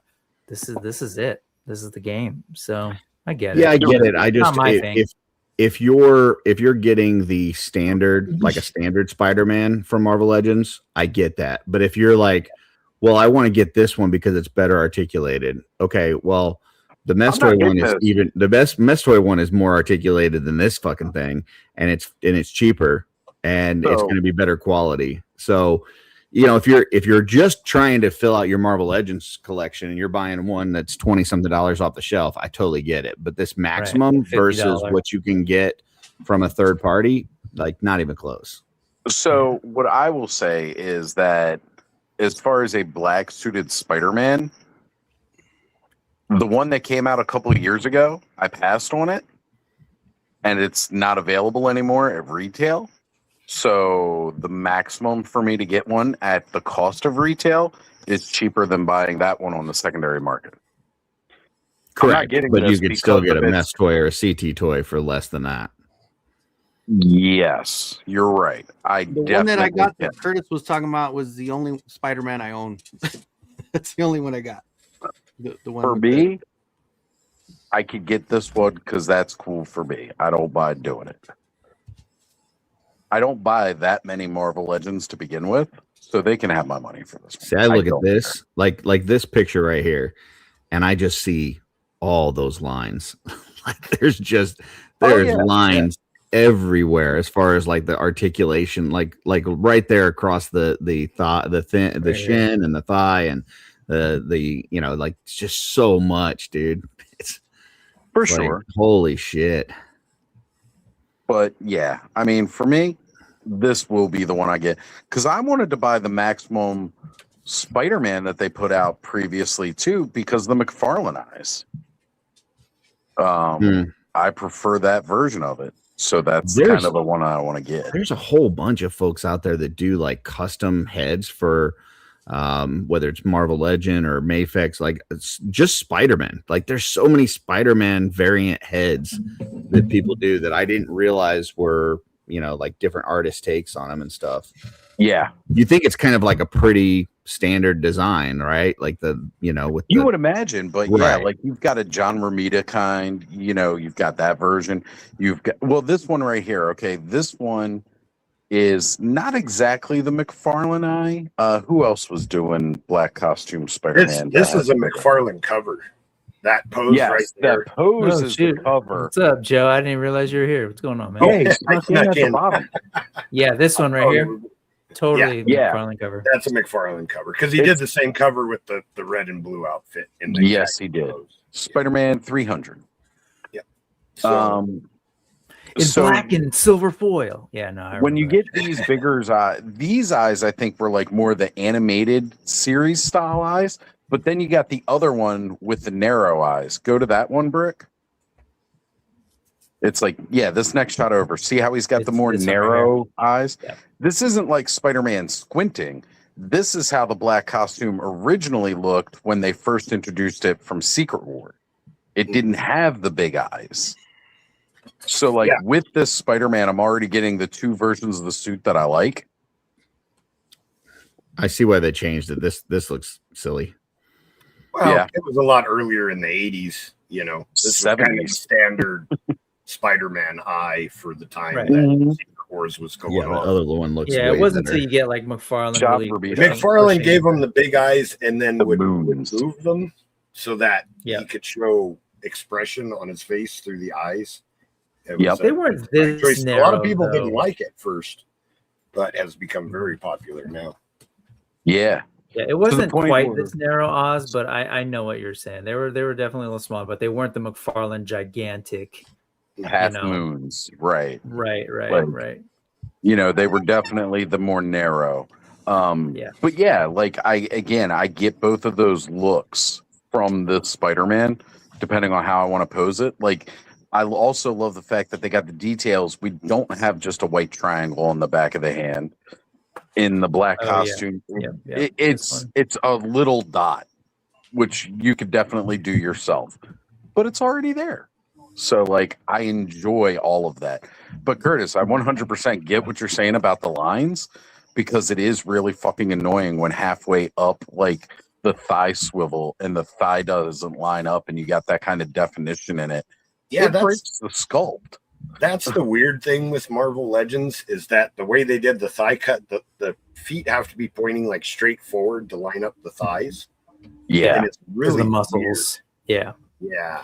And then, you know, as Rick points out, it doesn't make a whole lot of sense for like wrinkles and stuff, but not with this one, which is how you can tell they're already using, like they're reusing parts they did on a cloth suit for this leg, you know, the sculpt. But hey, you know what? After he lost the alien costume and he first was going up against Venom in those first issues, it was a cloth version of the black costume. It wasn't always the symbiote. Is anybody using this head? That was the one thing I said. They could throw that head in the trash. I'm not into it.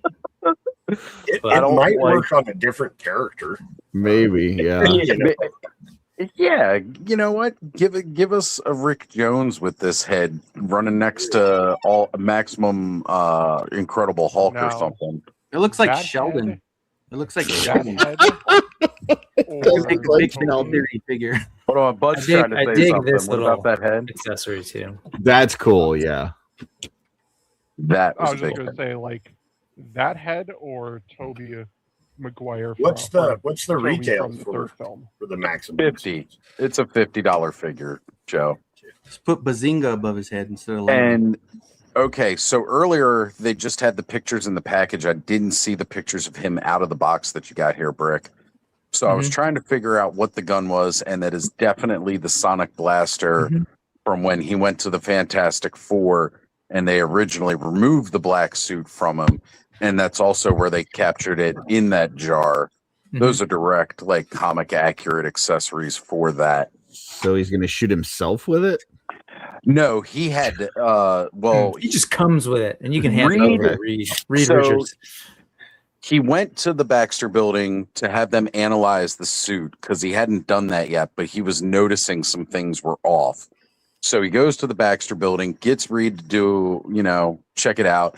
Reed breaks the news. Hey, your fucking suit's alive. It's actually an alien. And that's then where we got the best Spider-Man suit, the Baghead suit. the bag head, right? The old Fantastic Four costume with the bag head, because he didn't bring a change of clothes. Like the fact he's got the web backpack for his change of clothes. Oh. And also, this is a Spider-Man cover too. That's the first one where he comes, or when he gets the suit in Secret Wars. Dude, Motu Prince just nailed it. That head looks does like look like it's a Team America World Police head.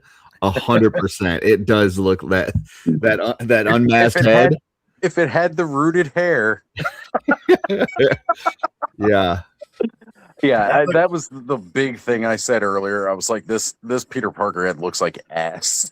That pose right there looks like me outside of a gas station restroom. You have to get the key from inside. When they hand you the cinder block that's attached to the key. Come on. Totally. Yeah, see, there you go. There's the cover right there.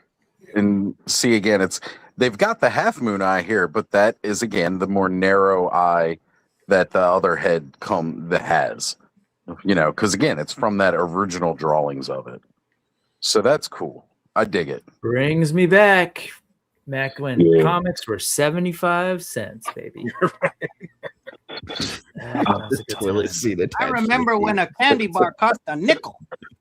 A nickel. Bill, let me know if you want to jump on, man. We haven't. Dorclair hasn't come to the clubhouse. Someone was before. swirling chocolate in the commercial. They all have swirling chocolate in commercials. 252 Not Skittles. was the first black costume issue, and then 300 was the pose for the other one. All right, I got my four horsemen people here with us. No, I gotta guys. go. See you guys.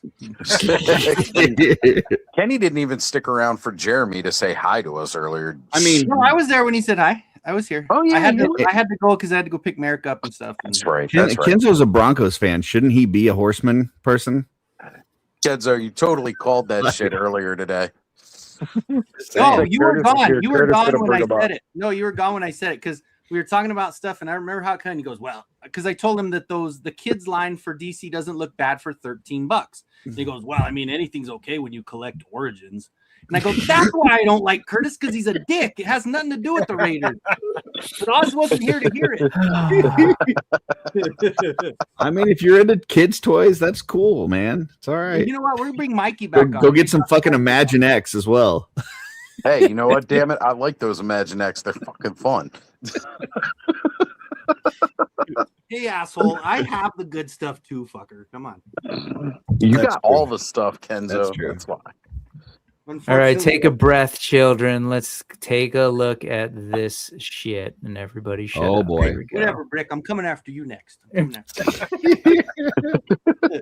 and your crotch shots. I'm coming after This definitely is something that I'm very excited about. Yes. Just, this. I remember these figures back in the day, and I remember those sculpts feeling like, man, this is some of the most detailed, coolest looking things I've seen. And to see them brought into the Legion system is sick. And they were Playmates toys back in the day too, which again, we all know Playmates put a lot of detail in their sculpts and just never painted it. Whereas with these, there wasn't a whole lot of paint you had to put on it. Have they said who owns the license for these? Yes. I can't remember who it is. But it's whoever is the license holder. They've named them. Nothing that stands out in my brain. It's not. Is there something? Is there? Oh no! It's the a name. It was like I thought there were people's names. Yeah. Right. All right. I've been working a lot this week. I haven't had time to really dig into this stuff, so I don't have the details yet. Joe doesn't know what this is. He's got no fucking clue about it. He just said 4 Horsemen are putting it out. I'm taking it all in. I didn't have any of these as a kid. He's already got his pre-order in. Oh, come on, Matthew. You know you get the link too. You just message me. Yes, come on. So when is the actual full announcement? Did they say? Was it like? I know it goes on pre-order like August 7th or something. August. Yeah. So presumably they're going to do a little bit more like a Wednesday kind of discussion about this whole thing. We'll get a mythic conversation of it. Yeah. And I think these are really good. Yeah. Like I was saying, I love this arm, this in my brain at least. I love the ACU 3s, but I really love this style. Well, if you like that arm, you could put it on your AC3. I mean, that's the best thing about it. Very familiar. Yeah, 100%. That's why I'm like, this is great. I'll probably do too. Bill's telling us right now, SDCC panel is tomorrow, the 4 Horsemen panel. They got a 4th figure that they're going to reveal too. Oh, that's what's up. Yeah, that's right. Likely, what are we thinking? A hero? No. We've got all bad guys here so far, and this was an unproduced one, the Pharaoh looking one. What's the name of the leader? He's got the hair on the skull, which we all know I'm a huge fan of. Not. Yeah, no one cares. The line of Skeleton Warriors. We don't. No, he didn't he have a skeleton look too. Am I remembering that right? Yeah. He was all skeletal, and he had the hair and the crown. I cannot remember what the heck his name was. He was human and would change, right? Am I remembering that right? Well, no, there's the good Lightstar? guy. The Prince Lightstar was the good guy. No, I'm talking the leader of the bad guys. Oh, yeah. The dude that looked like he had black Bone curls, dragon. right? Yeah. No, not curls. I'm sorry. This guy. He looks like a shaman kind of deal here. Hold on. Yeah. Like what you would expect a shaman to look like. Baron Dark. Yeah. Thank you. Thank you. But yeah, this guy, I looked it up. I can't think of anybody else that they're going to announce tomorrow but him. Like, do all the bad guys. Yeah, Grimskull. That was the other guy, the good guy. Grimskull, I thought. Definitely like Ted had this guy and the forearm guy back in the day. Mm-hmm. And I just stared at these sculpts on these figures. They're so damn good. Yeah. Well, there's been several of us who've kind of been wanting to see Skeleton Warriors brought back, and I thought Nacelle, if anybody was going to do it, would be the ones. But no, 4 Horsemen instead. That's just even better for me. Is that a female skeleton with boob armor? There's my vote. That's my vote. It is. That is exactly what it is. It's interesting that it's what's under that armor? just the boobs, though, and not like. Right? Yeah. There's nothing under there, so like it's just rib cage, like everybody else. Yeah. Interesting. What exactly is that armor protecting? Anyway, That's this my vote is still. the original. Yeah, no, it makes sense to get the 4 villains. I just figured, they're going to introduce Skeleton Warriors and just be all straight up villains was an interesting way to do the line. I mean, that's where my money was. I was always way more into the villains. The humans were kind of like, eh. The bad guys were always cooler, right? You want, although I would love pop to that see up on the bottom of the screen there. Damn. There we go. Killer. Thanos said the implants didn't decay. it's protecting bags of silicone. All right. I think the Horsemen know that all their skeleton figures sell very well. So this is a great way to start because people are going to be buying. Like, I want an extra of this guy to throw into my Necronominus display, just because he's so cool looking. Right. So, like, this is right up there with Terpiculi cool. Yep. The Arachnoid. Curtis is something he's trying to share here. Let's pull it up real quick to give us a little bit more. This is for Joe. There you go. For the boob armor, Joe. Let's there you go. Cool. There. Wow. From the Fleer Ultra that they did a set of cards for the Skeleton Warriors. It is that would have been the right deck. It's like barbarian boob armor. Doesn't this was a 90s anything. Property? Those look like bowling balls. Yeah, cannonballs. They didn't have bowling back then. I think if any of them need to be reimagined by Eric, it's this one. Yeah, like we need to do something else here. This is what's crazy is she's got like a bald hippie haircut and boob armor. It's just a really, really interesting combination. Is this skeleton from Europe? Because she needs some massive dental work. I don't think the skeletons are too worried about their teeth. Yeah. That's just a really interesting design. So Terrence is saying, I didn't think these Infinite Legions would be so non-infinite with each release being multi-figure releases. I mean, yeah. I'm not exactly over the moon about there being 4 in this because I thought it was going to be smaller, like 1 to 2 figures. So sure, doing multiple waves over time of 1 to 2 figures, like that's almost like a break lately. Like getting a break, even though you're still spending money, it's like getting a break after buying like a whole wave, just like what we have currently with Mortal Thorn. You're like, oh, cool. I only got to buy 2 figures, not a whole wave, like a big wave. Yeah. Like Legacies of Mythos small, and yet we're getting 4 figures with 1. Either way, though, I was excited. Are you buy just 1 of each, though, Curtis? How many of the Glyos ones do you have? 1 of each, but it's just with you've had the RPG immediately into reinforcements into Cosmic Legions. You've got all these exclusives they're dropping each for all these different shows, and then now you've got this, which is 4 figure. It's just like boom, boom, boom, boom. Like they're just fucking hammering it hard. They're roughing up our wallets. That's for sure. Yeah. Mm-hmm. In years past, I had recovery time, and lately it seems like I have none. And again, I don't want to complain about that because I love it, but at the same point in time, I want to complain about that because I don't have the money for it.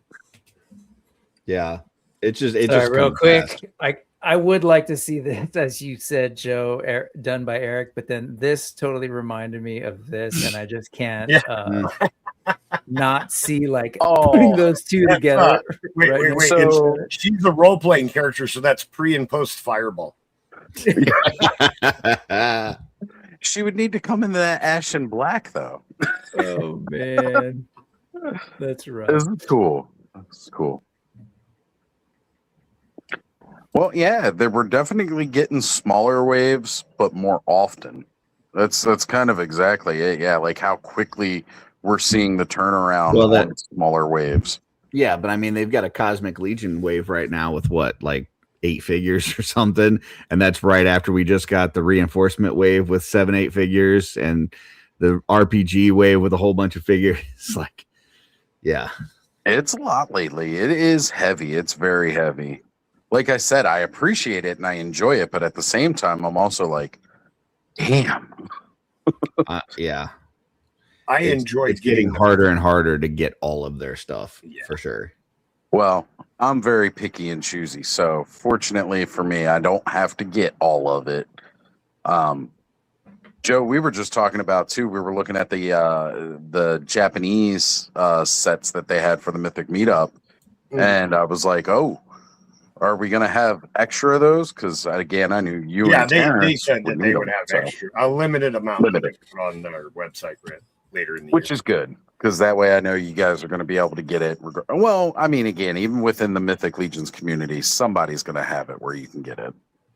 Yeah, I'm fine with the hunting for exclusives can be expensive, and I don't know. I start feeling bad, constantly harassing people to pick up figures and things for me. So if it's something that I can just wait, I'm fine with being patient and grabbing it off the website. Yeah, I don't need to have it today. Right. Just like that's kind of like where I'm at. Like I wanted to see if Mikey'd be able to help me out get the Kung Fu Creatures and the Ringmaster. I was gonna be like, can you help me out, like kind of thing, but I'm tired of being, asking that all the time. And I do know they're gonna have limited stock, so I'll try to get it then. And if I don't get it, I just don't get it. It's the thing not is, like if I you won't really, see those if pieces you really again. want it, whenever the sale goes live, be on there, be ready, clear your cache and everything. Just jump in, and I haven't had any problems so far grabbing anything. You just got to be ready, get in there, grab it, and get out. And then one day we'll all die, and we'll have 2 to 3 years worth of pre-orders that come in after we die. So my kids will appreciate that very much. Connor will be like, every few months, our family's going to be like, "What's this now? Another one?" And this is why we buried him in a cardboard box, the broke bastard. I mean, they could just melt down all the plastic and seal me inside of it.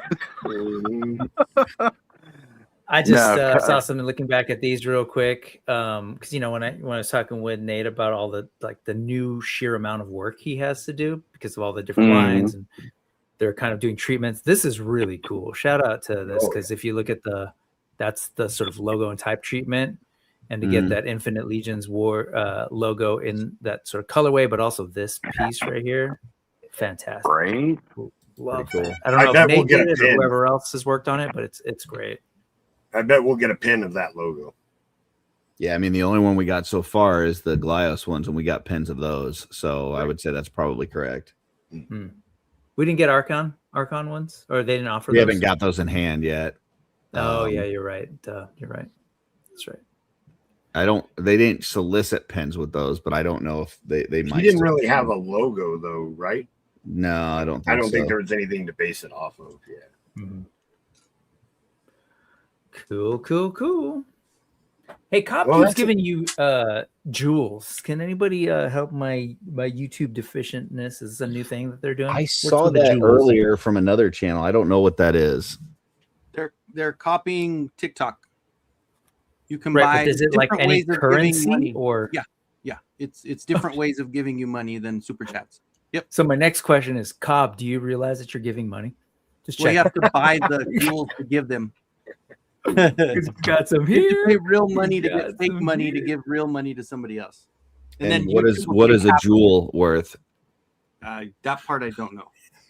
Okay. Poor I know Cobb on doesn't TikTok realize they're it's worth $100 like bucks pennies. each jewel. Yeah, they're So, worth $1,000 to you, Oz, from Cobb. And Oz isn't even here. Oz would be like, well, I guess I'm going all in on the cosmic wave. Yeah, no brainer. Oh man! Anything else, folks? Want to talk about? Did they have a SDCC? cartoon for Skeleton Warriors? They did. Yes, it wasn't long lasting. all the time. It's really good. Yeah, I'm seeing like animated stuff for it, and I didn't know they had a cartoon. That's cool. This was at a time when, like, this is post 80s. Everyone's trying to do something, and there was just a crap ton of new stuff coming on TV. I remember, like, people were trying to show, pilots and whatever, and some stuff just got buried, like your Tiger Sharks and your, Kitty Pryde of the X-Men or Pride of the X-Men stuff that just sort of came and went, unfortunately. Is that Oz? It's me coming back. I was just sending out some links. Also, Brick, if you could, can we pull up Carlos badass reviews on IG? Can we pull up his IG? I'll do that, but real quick, you might want to say thank you to Oz because he's given you about $2,000, I think now. So he's in jewels. So what are jewels? I don't know what that is. And he wanted everybody to know, I'm rich, biatch. I don't know what that is, but thank you. I think Kenzo broke it down. Oh, did he? Okay. Basically, as far as the amount though, and then you give it away. Because I saw know. Rob Zamora sent one earlier and another one that I was in, and it came up. I think it was 1,000 jewels, and it came up yellow, and yellow typically is $10. So if $10 is 1,000 jewels, basically a jewel is a penny. So yeah, they're copying TikTok. Then yeah, exactly. Oh, okay. So there you I go. don't know where I'm rolling in it. So if you Thank add you, up all Cobb. of Cobb's, you've got like 25 cents or something. 34. Yeah. Either way, happy poop. 40 cents. Thumbs up. 40 cents. So there you go. Cobb is in fact rich, and Dorkley would just like to throw out random 400 jewels to you as well. So there you go. That's just a chat. Hey, whatever works. If that's how it works, I don't know any of this stuff. I didn't even know this was a thing. So he was showing stuff off from the McFarlane stream earlier today. And McFarlane That's awesome, was still. and we'll see that in a second. But sorry, this came up earlier. We totally missed it. But this is the Deja Thoris. Is she naked? Presenting girls. Just about. She's naked-ish. Check out her Barsooms. No, so she's on Mars, and this is totally like overdressed on Mars, Curtis. Oh, okay. I don't know if you've. I bet her skeleton is hot. Holy shit! Like, no, what the? I mean, that's always cool. Hell yeah, getting the Martian down there. But yeah, you aren't kidding, man. Like, people will joke about how little Red Sonja wears, or like how little that Ascana has. Infinite Legions we're just looking at. I'm sorry, this is a whole new level of almost nude. Yeah, I thought that John Carter was pretty naked that they did, but this is even more than that. I mean, it's a source material. It was a different time. It Frank is. Frazetta loved the flesh. He did. Here's like some of that, right? So you get, like that's what we're dealing with. And then there's this one. Dude, this is the roots of all this like Motu stuff, man. Yes. Yeah. John and this Carter. is exactly where we're getting that from. So, it's totally there. And yeah, this is like the little pets that they have for each of these figures, like John Carter and the Princess of Mars. And here is the Martian again. Like, it's totally part of the painting and the artwork. It looks fantastic again from a figure. I'm just looking at And let this me quickly and I think just about say, Well, let me just quickly say I was supposed to get my John Carter a little bit ago. UPS, like it was sitting. I emailed the Frazetta folks. I said, "Hey, here's the deal." I opened up an investigation with them. They're like, "Great, we can just send you one." I was like, "Well, let's just wait to see what happens on Monday." And they just, without me following up, they just said, "No, we're just going to send you a new one." So I've got shout out. Yeah, they're dope over there. That's good customer service. Yeah, exactly. That's, you can't beat it when they're just like willing to be like, all right, yeah, we'll here you go. We're gonna make sure you get your product. Not trying to be weird, but check out that diaphragm cut. That's something. It's very realistic. Oh shit! Yeah, I'm just realizing where that cut is. Yeah, right, that's something. Yeah, that's jeez. Didn't even realize, but yeah. So what were you wanted to see from Carlos? He posted up some of the McFarlane stuff earlier. Was he live? No, this was a post because I just came across it when I was sending out invites. So it should be like a regular post. It was pictures. I scrolled through it real quick, and it was McFarlane. It's got like some of the Mortal Kombat stuff he's got coming out down the line. And he's again, it was showing DC stuff. That Solomon Grundy looks amazing. Yeah, dope, right? The Mezco one. Yeah. Oh, okay, so he's showing the Gray Hulk there too, like a comparison almost. Yeah, we were trying to figure out how much of this are they using, and it looks like the chest is a very similar sculpt, but not the same. Those soft goods look great. What's funny, how they could have basically almost used the exact same face and repainted it a little lighter and with white hair, but no, it is a different head sculpt, which is cool. Yeah, it is. I'm glad they didn't cheap out on that. Yeah, they did a good job. I don't know where the McFarlane stuff is, but I can't see getting my money on that Mezco. The Solomon Grundy or Hulk? Yeah, I customized one last year, but I really like the soft goods on this one. Mm-hmm. Yeah, it's almost worth it just soft goods alone, right? Yeah. I mean, I don't know what the price is going to be, but it looks fantastic. And I love that character. He was always a fun one, right? Like this zombie, this super zombie.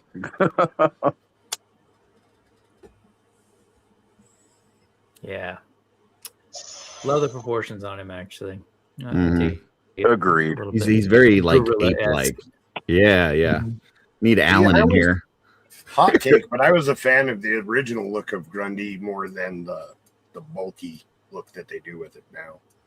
Damn, I didn't realize it he was looked this part. a lot more like a lanky zombie in the original. Yeah, comic. And I don't know, this one it's too hulkish. Like, I don't know. I know the Justice League cartoon started it, but I felt like they just turned him into the Hulk, and I don't know. Yeah, he definitely does take on more of a Hulk appearance. Well, even the attitude in the cartoon, he sounded like the Hulk when he talked. Early Hulk, right? I think it was even before that Justice League cartoon, if I remember from that Superpowers. Oh yeah, you're right. He's Superpowers. Grundy. Right. Where scroll up or down? Sorry, Oz, down. It was back down. It was like right after the game or right before the Gamerverse stuff. I did see it. I didn't realize it was that old of a post that he had made. Well, he's been doing a ton. So he has been. Yeah. This stuff? Nah, further down. A little bit further. Yeah, it was further down, further. It should be like right in, there it is, to the left. Yeah, this one. If you go through here, there's the new MK. And more of the McFarlane Batman. Baraka. And he comes with a present for the friendship. That people are pissed off about that Absolute Batman because like they really want it and it's going to be a Walmart exclusive. And it's an elite edition, so it's going to be like $50. So he knows what he's doing. Yeah. But it's also going to be huge. Like, I mean, this character is big. So All right. How What much else is we the? We don't have a price yet for InArt's Absolute Batman, huh? I don't think so. I don't know. I would say $50. Oof, I'd invest that money personally. These are cool. Yeah. Yeah, use those buddies. Love getting some more Green Lantern stuff. Just some more Lantern core to fill it out. And space gravity, makes you real tall. So.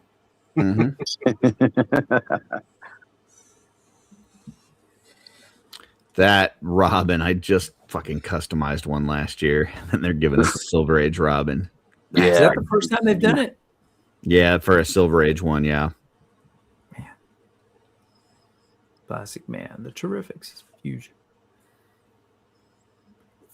Yeah. I like this set. This set's a This cool one? one. No, the one we were just on. Yeah. You got Tim Drake there for sure, like his version of Robin. You got Nightwing. And again, classic Robin and Batman with the blue and the gray. Yeah. And those all look number like one. wired capes, right? Well, it's an in and out. It's like it's two layers. That Robin on the far right definitely doesn't look wired. Yeah. No, that looks like the old crappy capes. The Lego cape. Right. I like the Teen Titan version of Raven. I'm digging that. Mm-hmm. This looks awesome. I mean, this is the same Doomsday they've put out several times, but it looks like they Have they? actually did some paint apps on this, which I just customized one last year and did one basically just like this. So That's why this one looks good. The paint apps. Okay. yeah, I remember the the previous They one just didn't look actually this good. painted it and put a wash on it and some dry brushing, which is what I said last year when I customized mine. I was like, man, the sculpt is here. If they just added some paint apps on this, so I'm wondering what the price point is going to be because they definitely put more work into this one, right? And that's one of I like those that things I say Bud does with his customs. A lot of sculpted detail that's not highlighted by the paint. Crotch shot. But also he's got a belt to keep his pants up and then around his thighs to keep them from dropping down. From riding up. Yeah. You hate when you're fighting Superman and your shorts are riding up. And then your underwear looks like his underwear, and it's just weird. Mm-hmm. The Harley Quinn is weird because it says Catwoman under it, which is weird. But it said that it's up for pre-order now on GameStop, and I can't find it anywhere. So I don't know. I'm not sure what the deal is. Did you search for Catwoman? I did not. I searched for Harley Quinn. There you go.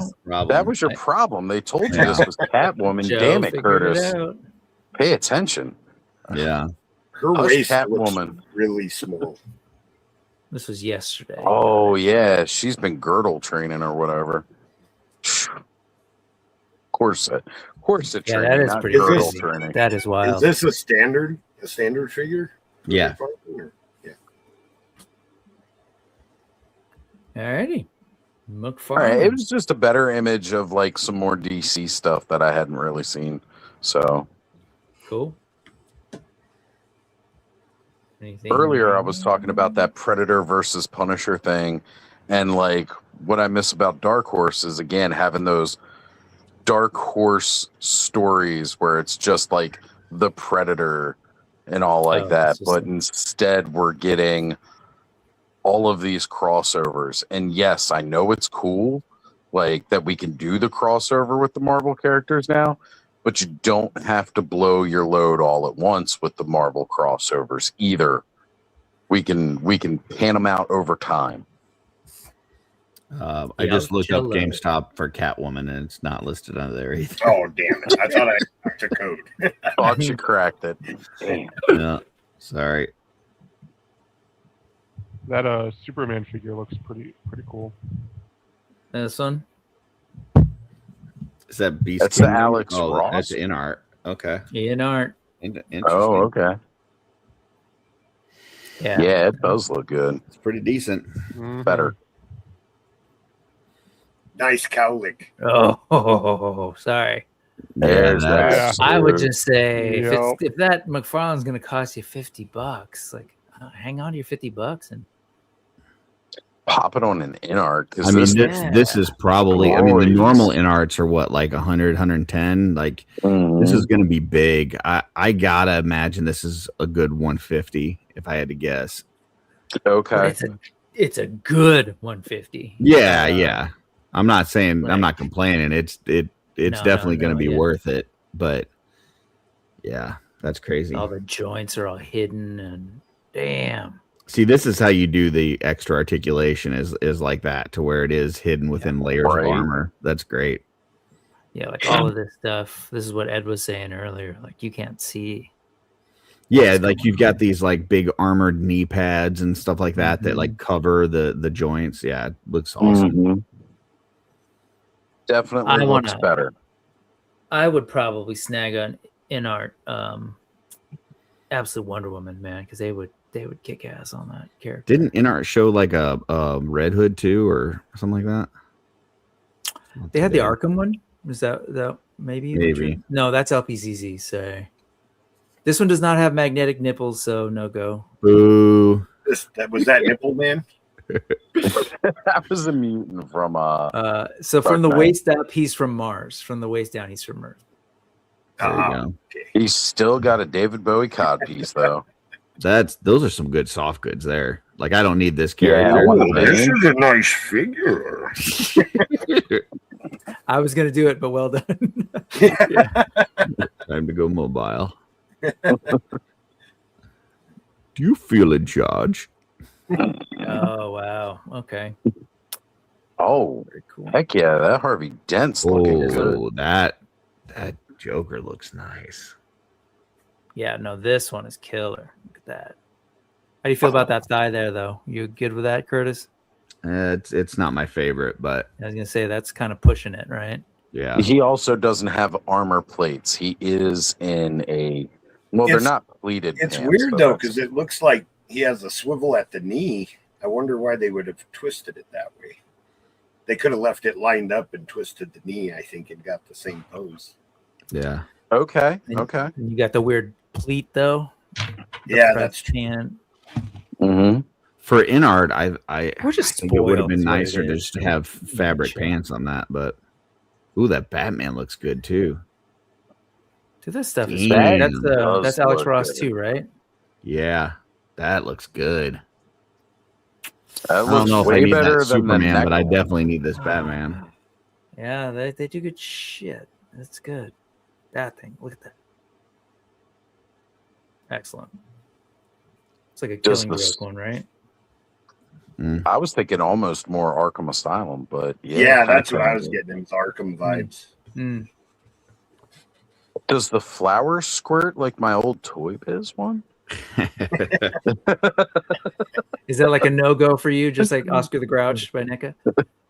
If it doesn't have the squirt feature, no, fuck it. All right, guys. I gotta go eat some food. I'm It's in the same boat. I was here longer than I thought I'd be for part 2. Yeah, actually, Brick, I wasn't sure if you were gonna have something to do with the family, so go get I mean, yourself we something. did the Odyssey. Go check it out because that shit's dope and had my brain spinning and had great conversations with the kids.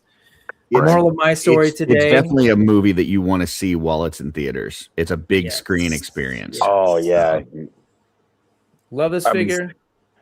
Love this figure. These are things that I opened today, and love this figure. So toys are good. I know we get all upset about price and articulation. but I'm about to open Curtis's favorite. Oh, it's time for me to leave then. We are spoiled, friends. All right, everybody. All right, Clubhouse. I'm out. Later, See you, Brick. everybody. Later. Yeah, I was only here to see Brick. The rest of you guys are losers. So, just kidding. But it is time for me to go. I've been doing a lot of streaming today and painting and everything, and I need to go spend some time with my wife. So, I will catch you all later. See ya. Later, Curtis. Later.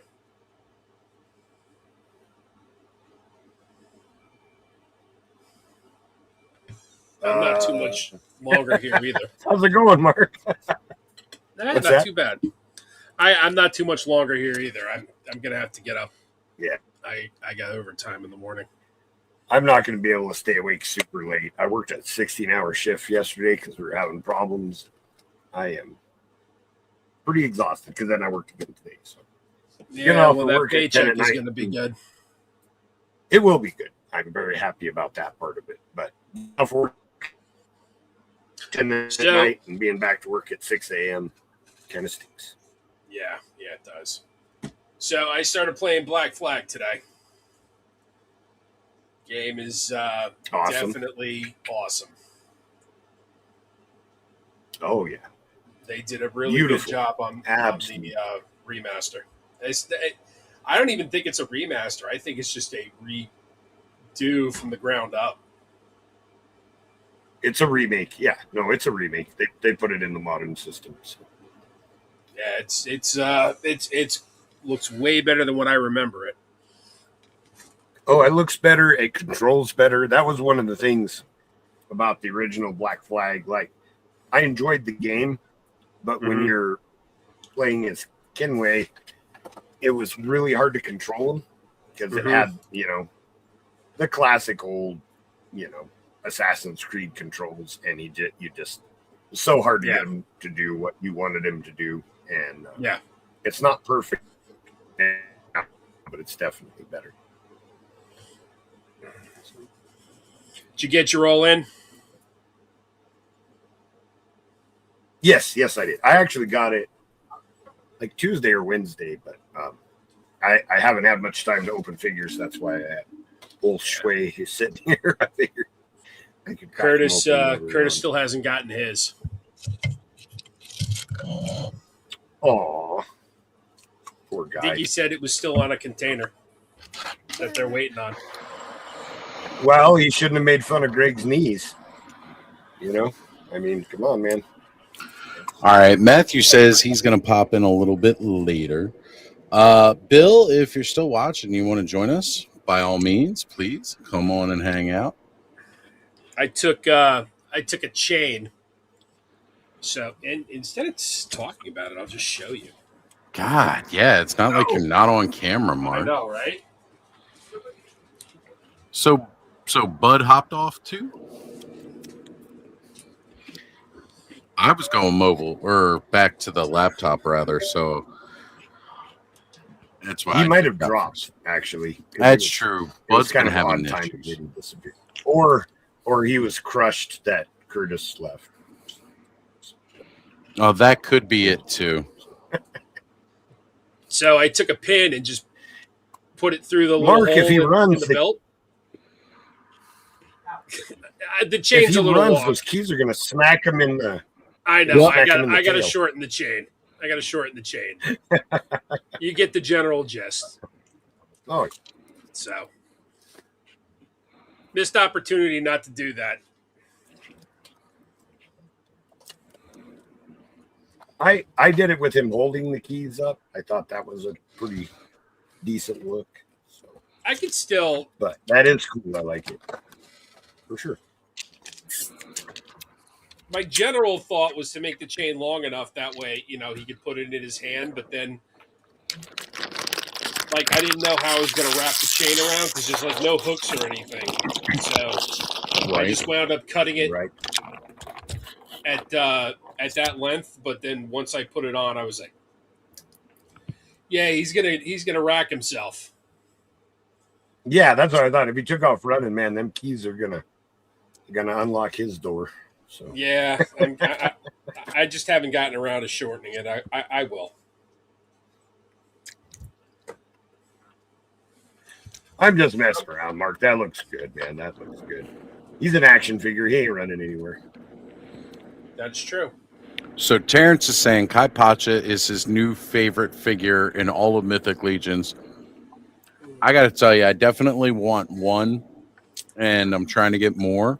I thought Swig was his favorite. Well, now we can have 1,000 Kai Pachas. Terrence, Swig's gonna get you when you're sleeping tonight. After you said that, revenge. Yeah, we still do. I got 2, and so I need to get one more so I can display all the Do all the heads. Strawberry short cook. This one's strawberry short cook. I am on the wait list for BBTS, but we'll see how that goes. I get a feeling you'll get it. Me too. They're gonna get you because you said he's wasn't your favorite anymore. Yeah, Them that's 52 swigs. swigs He's kicking gonna your wake up, ass. he's gonna be Darren. surrounded by all 52 with their little weapons, like an episode of what was it, Tales from the Dark Side or something? Yeah, there you go. Right. They're gonna be all with that bad animation. Kaipachi's good, but I think my favorite in the wave is the Blue Shield Soldier. I know a lot of people The are correct kind of answer mad is that they Gideon Heaven's Brand 2. That's not in the wave though, Joe. That's not in the wave. That's been in every wave. As much as you want it to be in the wave, it's not in the wave. I said Well, the wave. Didn't say You said the wave, but he said in all of Mythic Legions. Oh, that's I was gonna Terrence. say, Terrence Well, did I don't say know why in you all listen of to them. Terrence. I don't know. I've never been put on a wait list He is a before. villain of Freak, so I don't Offworld. know. Yeah, I was just going to say he's part of the villainy of Offworld. I don't know why you listen to him. He is. It's all dastardly lies. He's not a hero like the rest of us. Heck, I was only there for that night, I think, in like the last 6 months. I was there long enough to become a hero and then died off. All right. So this is some of the new announcements we got from the Marvel lineup for MCU. Yes, as we heard about here tonight, Ryan Gosling as Ghost Rider. And with this jacket, I'm definitely feeling like it could be Johnny Blaze, but it might be Catch. So that's cool. David Johnson, I hope I pronounced that right. Older T'Challa Jr., that's pretty cool. Black Panther 3 will release December 15th of 2028. Haley Atwell now confirmed for Avengers Doomsday as Peggy. Reed Richards and Dr. Doom do have history together. The Ryan Reynolds cameo. They experimented. I thought he was coming to Mint Mobile Deadpool universe. Right. Yeah, that's his Mint Mobile costume. Right. So, what do you guys think about the theory? Did you guys see the trailer for Doomsday? Yes. Yeah. I haven't watched it yet. Oh, okay. Then I'm No, go ahead and talk about it because you know what that means. I'm going to pull it up. Trailers are trailers. All right. So, what do you guys think about that theory going around that's Evil Cap? Well, Evil Cap? I mean, I just wouldn't see him having that, being able to do that if he was evil, right? But I don't know, unless it was Bizarro. So, right, but that was a reforged Mjolnir. It wasn't. It's. Remember, Jane, that was Jane it was Foster's drawn Mjolnir. to him though, so it wasn't like he just picked it up. It was drawn. So I don't know. I will say, I don't know, that evil cap that they're talking about, that Hydra Supreme cap. Mm-hmm. Hydra Supreme means it's Hydra with whipped cream, or not whipped cream, sour cream. Sour cream? I did see somebody mentioned earlier, and it was like some kind of official post that although people are speculating that is not the Hydra cap. Okay. And also, like what Matthew's saying in the comics, where that storyline goes through with Hydra Cap, he is still able to wield Mjolnir and is considered worthy, even though he's Hydra. Yeah, because Cap wasn't actually evil. He was pretending. He was pretending, though. That's true, because that is how that Spoiler. story ends. Oh, Joe, man! I'm going to mute my mic so I know, can I chew know. more and not in your ears. Is you guys hearing me chewing my ice? No. I don't know. My jaw hit the floor when I saw that. Steve Rogers back in that trailer. That got me super energized to actually want to go see the movie now. I'm not like a huge person to like nitpick it. Like a lot of people said about Motu. They're like, I wasn't really into Motu, so I didn't really nitpick it. I just enjoyed it for what it was. That's kind of how I am with Marvel. It's like, I thought it was like, I enjoyed all the shows that I watched, and I think it's going to be a fun show to watch, and I'll enjoy it. That's kind of where I'm at. I don't know. Yeah. Now keep watching He-Man for the 30th time on Amazon Prime. Well, the only concerns that I have is about the volume. I mean, it's already a 3-hour movie, but there's so many characters and so much going on. You know, hopefully they can still tell a good story and include everyone. That's my only concern. Because there's a lot going on in that trailer, like a lot. So I don't know if they're just going to focus on a few, or it's like they put everybody in a blender and just put them all in the same show. Yes, yeah. I was like, wow, that's like everybody. You know, and it makes for a cool like teaser poster and stuff, but like I don't know. I think how I saw Cobra Commander in the background. No, I'm joking. Right. Where's Waldo? Cold Slither was back there doing something. Right. Yeah, that's my only concern is that they put on a it'll concert. Still be a cohesive story. Cold Slither and Gem and the Holograms came out in concert. House of Blues. They're not there for Doom. They just showed up for the concert. Yeah. Oh, good stuff. I don't know. Hey, I'm Joe. looking forward to it. I'm looking forward to Spider-Man. Yeah, me too, Joe. Me too. Yeah. Hey, your opinion. Mm-hmm. The purple tunic and loin piece from Scaphoid version 2. How do you think that will look on Yosef?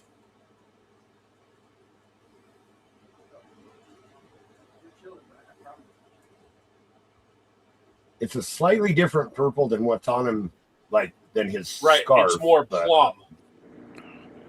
I think with the Mercurian helmet that it would look good. Yeah, I think it's worth. It could possibly look good enough to try it out. You know what I mean? Yeah. Yeah, For worth sure. a shot. Motu Prince is asking if anybody grabbed a Jim Bro Skelly or did they sell out quick? We missed it by a few hours. I heard it sold out quick.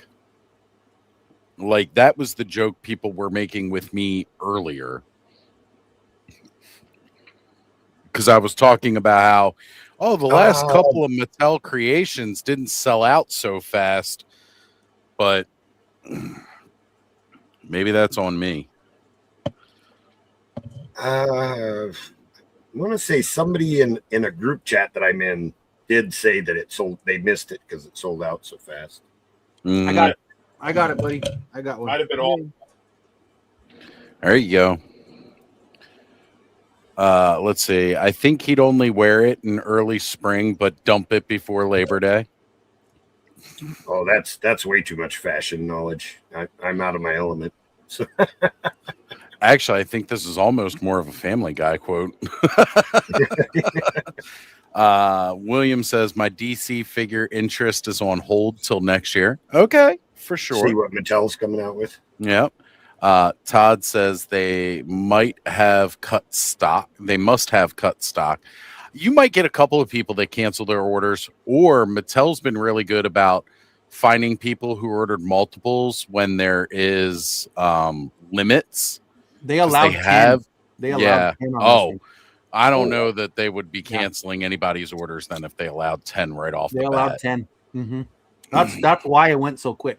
I was in and out in like 3 minutes. They said it sold out in 15. Hey, I was in and out in like 3 minutes, the last girl I was with, so. Ha!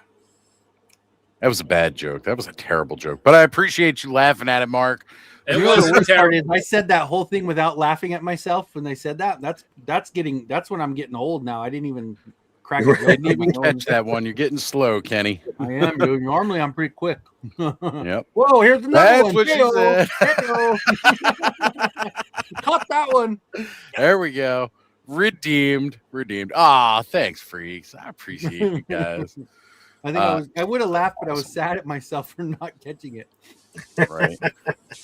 There you All go. right, guys. I'm gonna have to wrap this up. I got work in the morning. All right, Mark. Yeah. Well, thank you for coming on and hanging with us for a couple of hours, being part of the big SDCC 24-hour stream. Pretty much all of the Clubhouse people have shown up, I think, at this point, with the exception of Allison or Punk. Punk has not been here either. I know he had a stream earlier that he was doing, though, or a recording. Nah, he's too cool anymore. He is. He's a big deal. So He's too cool for school, bro. He's kind of a big deal, you know. Wish But I could Allison, stay, no, I but think no, Allison's on her break though. That's what She's on her break. She's her all and Ross, yeah. Her and Ross are on a break. It was on a break. Pivot. Bye bye. All right, Mark. guys. Have a good night, brother. All We'll right, see you Mark. next Take week. care. next week. Night, man. Night. Freak says the last DC figure I bought was the Batman Returns Catwoman. A lot of people were going after that. Everybody likes Michelle Pfeiffer in latex. Meow.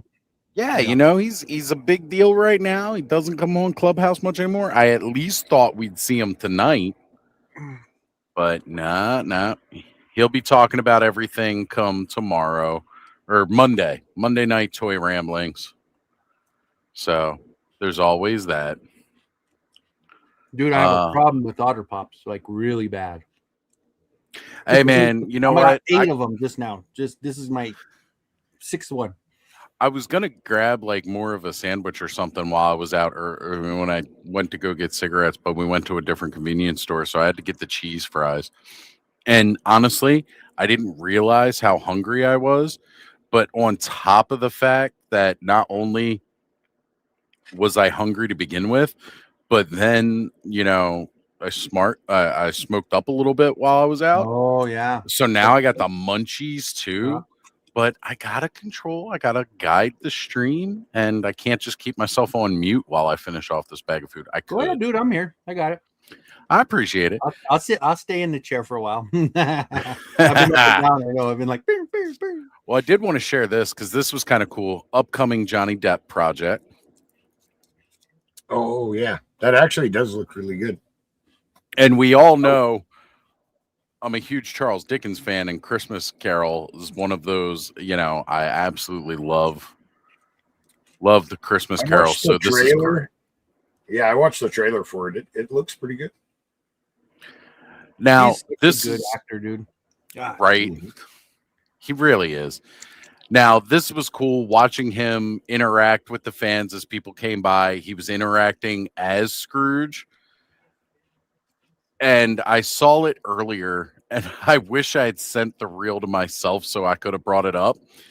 Somebody came up to him as Ebenezer, and they had the compass, and they were like, Mr. Scrooge, what is it that you desire? And held out the compass, and he walked over, and he snatched the compass, and then walked off and opened up the door and walked inside. Because, like, this little door opens, and he could walk in there. So after he walked through, he opened it back up and he winked at him like, you know, it was a whole Jack Sparrow moment. And again, that's cool too, because he's just having fun. And mind you, he did walk away with that guy's compass though. Which is totally the Scrooge thing. That's cool. Yeah, this is just great. This is cool to see. Glad to see him in another film project. Yes. Always good to see more of that. I was trying to see if I could find some more of the movie news. I know they basically announced their whole like launch schedule for Marvel, and I wish I could find where that was posted because I did see that earlier, and I don't know where it was now. I'm trying to look up some more news other than just all the toys because I've really got to say I kind of feel that there was less toys to see at SDCC this year than in the last couple of years. which here goes. Kind of shocking. The Spaceballs I did bring up earlier. That was great because again, that true Mel Brooks fashion. And as a matter of fact, on that page I was just on, there was a post about that. Let me pull that back up.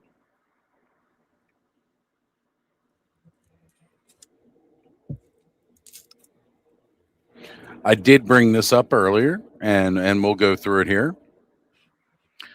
The Spaceballs cinematic universe and its timelines with the phases. So,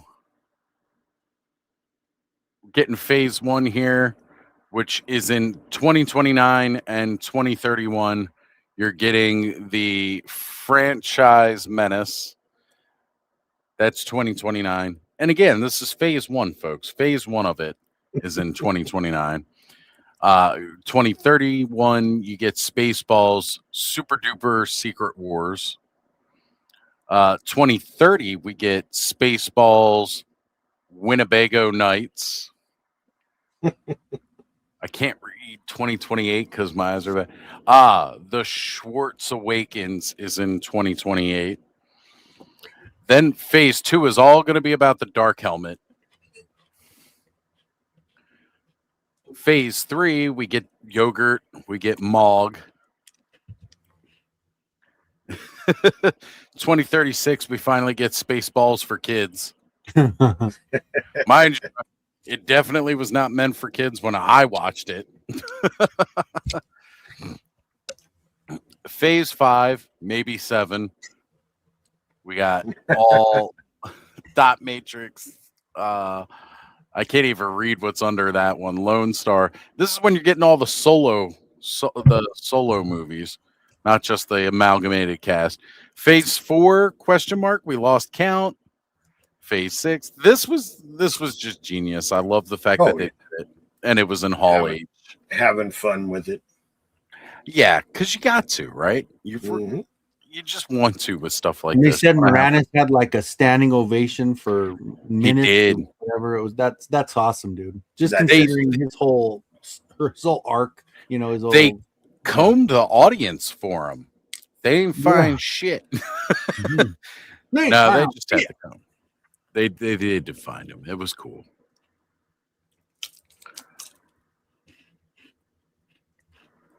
Okay, so apparently Tom Holland said earlier today that his Spider-Man will wear the black symbiote suit. So that is coming. When Terrence said he was disappointed, but it feels a bit smaller in volume. But like Mikey was talking about, or like when the pictures you see from even Adam was like just the sheer amount of people that are in there that you got to try to sift through. Like there's so many damn. It's like I'm so happy I went to Motuniverse because it was like mild compared to all this craziness, right?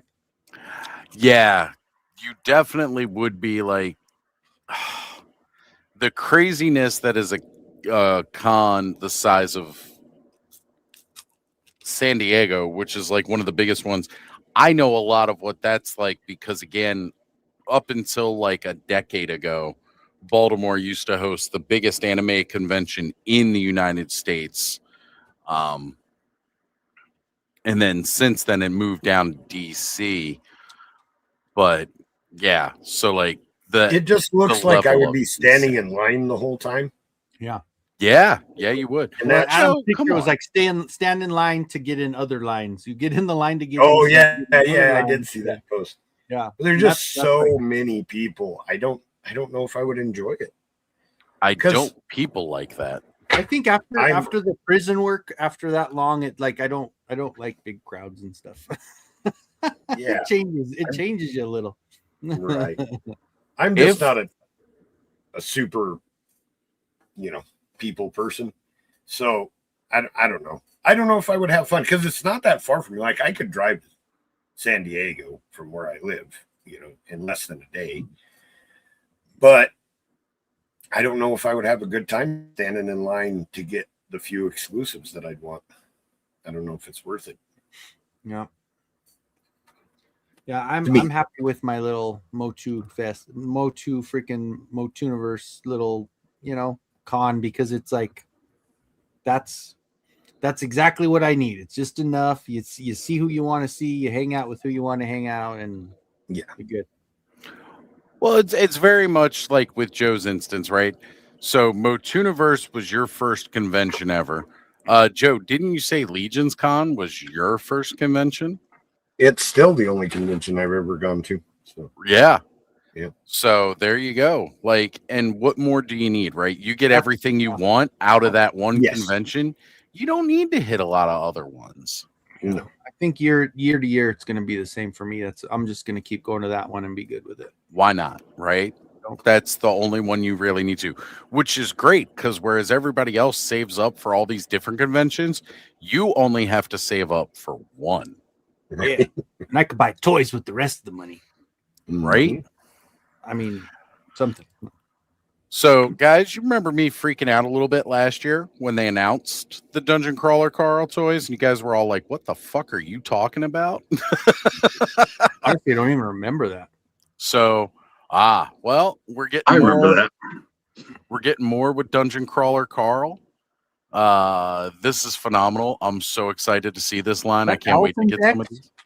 What's that? Is that Allison's ex? Dungeon Crawler? This one? Yeah, it totally is. All right. Sorry. Had to have a Carl joke.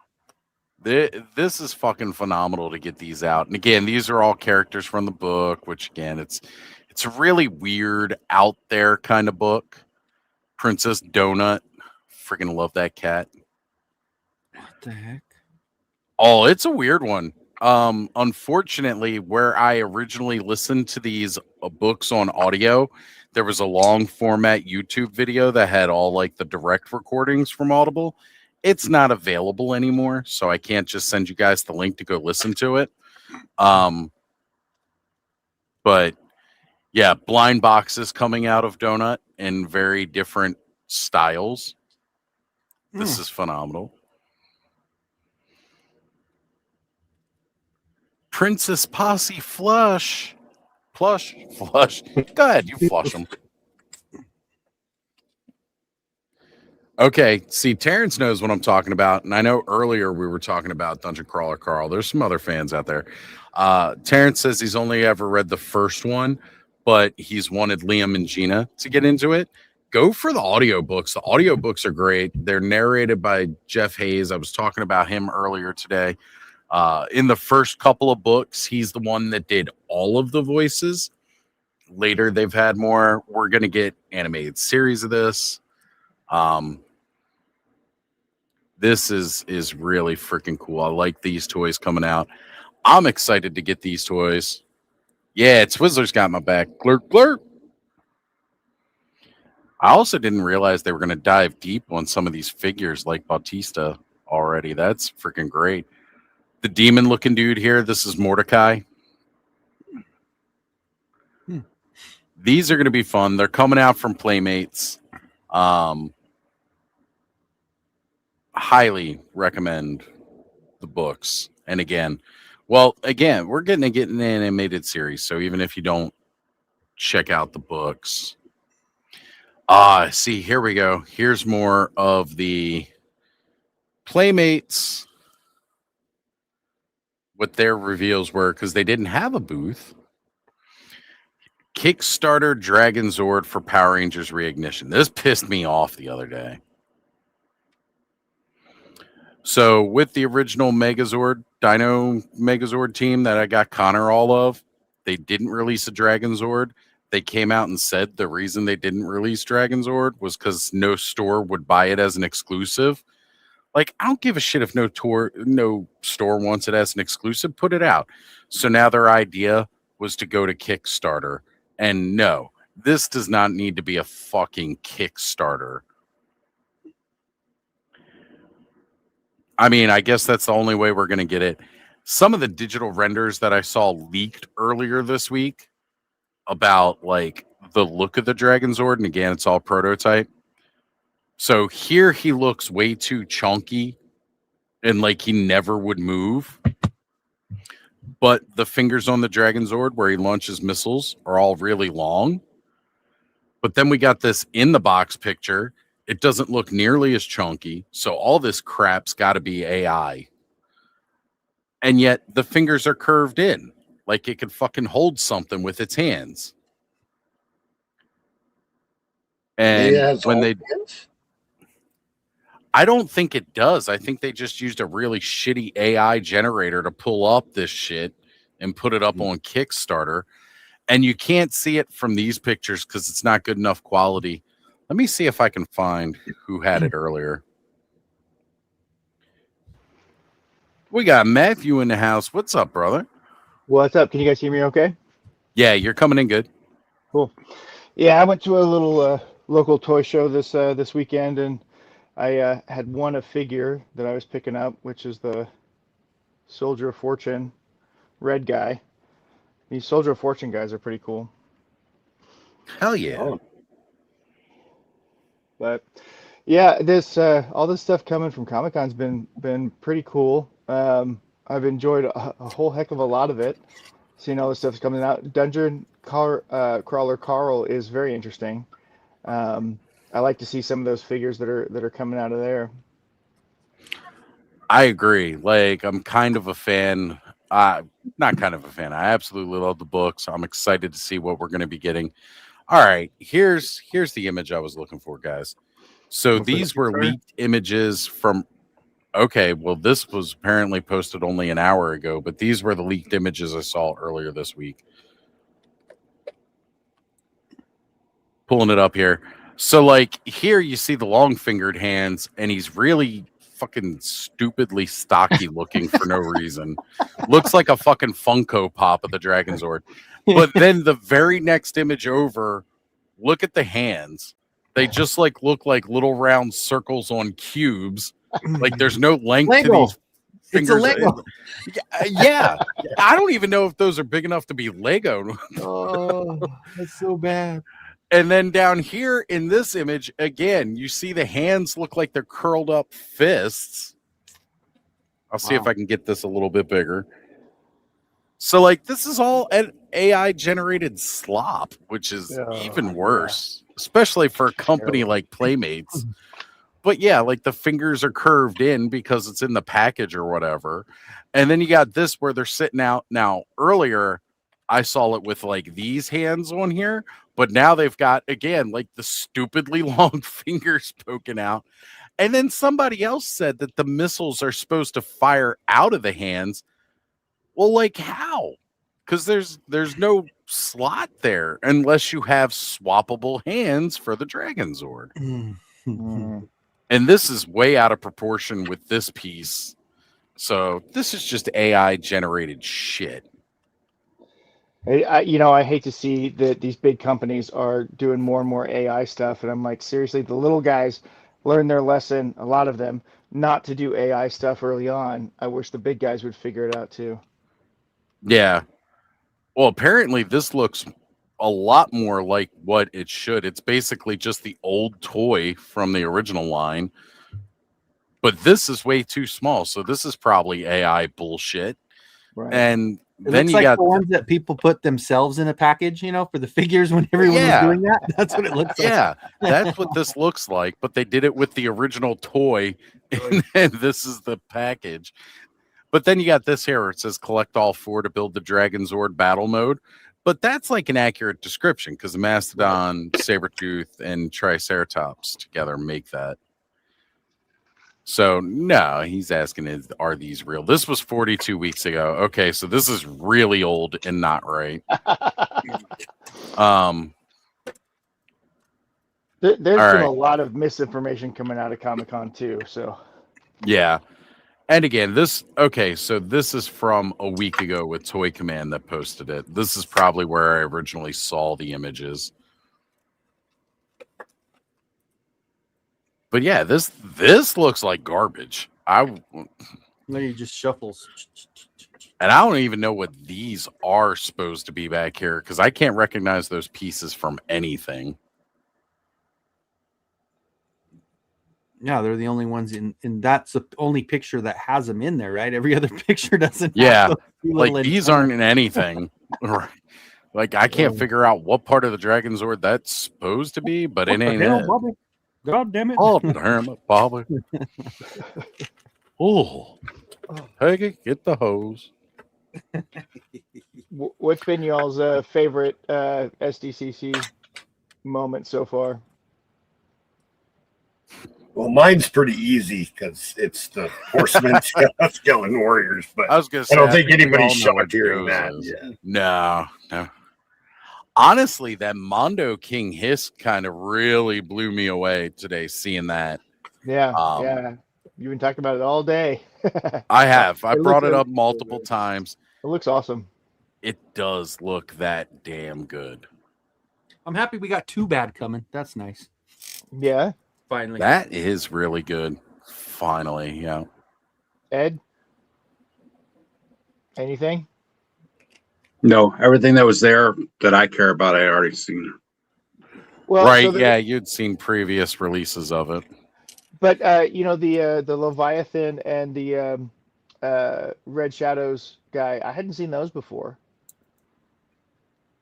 Oh, I didn't see the Crimson Moon dude, but the Leviathan I'd seen Okay. a prototype of. Yeah, I honestly, that one looks like one of the coolest figures I've seen in a long time with the tail and all that stuff. Yeah. I like the Tarzan. It looked good painted. I'd seen the prototype, but the painted version looked good. I was happy to see Heroic Signatures going into 2 more figures past their Conan. Actually, 3 technically. They're doing a black and white Conan. They're doing a King Conan and the Queen. I forget her name, but Queen of the Black Coast. No, it's not. It's not Belit. It's not Belit. Because that's a boss fight that's doing that one. Heroic Signatures is doing. I want to say Nagoya, but that's not right. Nyong'o, I think is what it was. But yeah, and then I saw Rob make a post about those. Everybody talking about modifying their Great Danes from Savage Crucible that are coming. He's like, hold your horses, hold your horses. Yeah, there's more to Cerebus come. and his brother are coming. I mean, even if I was thinking about modding the Wardanes, I don't think I would have went the 2-headed or 3-headed route with it. It's a pretty complicated mod. It's a pretty cool idea. I'm glad to hear that we won't need to do that. But it wasn't the first thing that came across my mind when I thought about needing to modify. This I did see get announced earlier, which I think is cool for one big reason. I was a Beast Wars fan. I thought this line was great. Getting like the main cast in a 5-pack is really cool. I think it was earlier this year or maybe even last year they did all the Predacons. And I was like, oh, that's a really cool set. Are they doing a Maximal set? And then there like wasn't any talk about it at all. And I was like, that's really weird. They only did a Predacon set. So here was my answer this weekend. They were like, here it is. We are doing it. Nice. It might have been earlier this year at like Toy Fair. They did that. Is it like crazy news or anything? No, it's just like, okay, it kind of tied up a loose end that I felt that they left open earlier this year. So it's nice to see that. I didn't get the Predacon set. I'm not going to get the Maximal set either. Honestly, I feel like most of the reveals, if you've been paying attention to stuff that's been going on, none of it's too much of a surprise. Yeah. Yeah. You know, there he is. Hey, finally. Come on, Larry. Come join us. You still got controls, big guy. See what I did there? Yeah, and Prince, I saw that interview with them. They said that both of that's going to be a 2-pack at Motu Fest. They're going to put them together. I was like, oh, that's just more expensive. God damn it. Right. Well, yeah. They do. It's look like, great. look, I know you're getting Skeletor. ideas. Yeah. Doing all that 2-pack stuff with your real Ghostbusters, but keep it out of my Motu. God damn it. Yeah. As long as they have a payment plan, I'm good.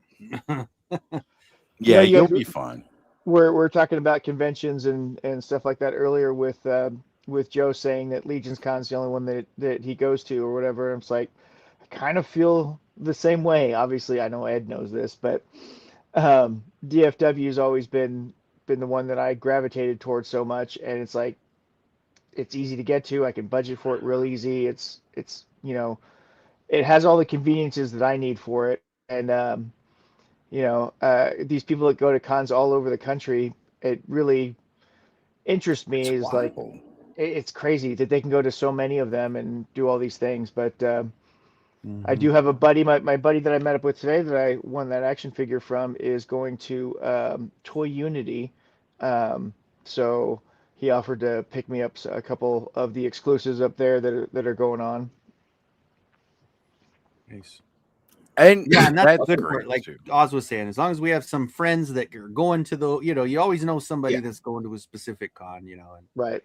That always helps. I'm still seeing stuff get announced. Like, oh yeah, I did see some of it get announced earlier, but then other stuff's like still getting announced, or things that I didn't see earlier. This is what I get. First off, yeah, that was yesterday. Go to Toy Arc for all your pictures this time, Punk. You gotta shop around. Toy Arc doesn't have. They're missing all kinds of stuff. But yeah, this was announced yesterday. I remember seeing it yesterday. No, it's not true, Kurt Angle, but it could be. It does look like him. It's true. Yeah, it's true. It's true. I had an It's True shirt. I'm not even kidding. I had one. Nice. I got it at one of the. I used to go to WWF stuff. Like I used to go and watch. Like, hey man, there was a time I just don't pay when attention to it anymore. But the Attitude Era, like that was my jam. Dude. Did you know? So did Punk. He was there at WrestleMania. Whatever. That was prior to the Attitude Era, though. That was a long time ago. Yeah, I was gonna say Punk can come on and tell us about it. As a matter of fact, I think he brought the USS flag with him and sat inside while he watched. That's how he got to all the. He sailed down the USS flag right down there. Yeah. So yeah, Troy's saying they're the rich nerds. Hey man, look, I'm glad we have friends that can afford it because it allows us to be able to see what's going on at that con because we can't. Well, I appreciate those rich nerds that can. Oh, like I said, it's within driving distance for me. Like I could go, but it's just such a big convention. I don't know that I would have a very good time. Enjoy it. Well, that's why we had Mike, because he could walk across the street to it, right? He was right there, like Yeah. Well, when they get too big, I worry about all that stuff too. I don't like crowds that much. Right. Yeah. Exactly. Troy says not complaining. So this is cool. I was a kind of a fan of the Earth X comics. Again, we had Alex Ross covers, and then the artwork inside. This was actually a really cool storyline that they did, and then it went over to Universe X after that. I'm just saying this is really, really great to see. I have one request for Marvel Legends. Whenever they do a Captain America figure, I want to see the back of the shield before I buy the figure. I want to know. Which version that they're doing with it, because that clip version is such crap and it snaps all the time. That's a good call. It would be nice to see that. So Earth X was a comic book that they did where it's like Earth 616, but like way into the future. This is Captain America. Yeah.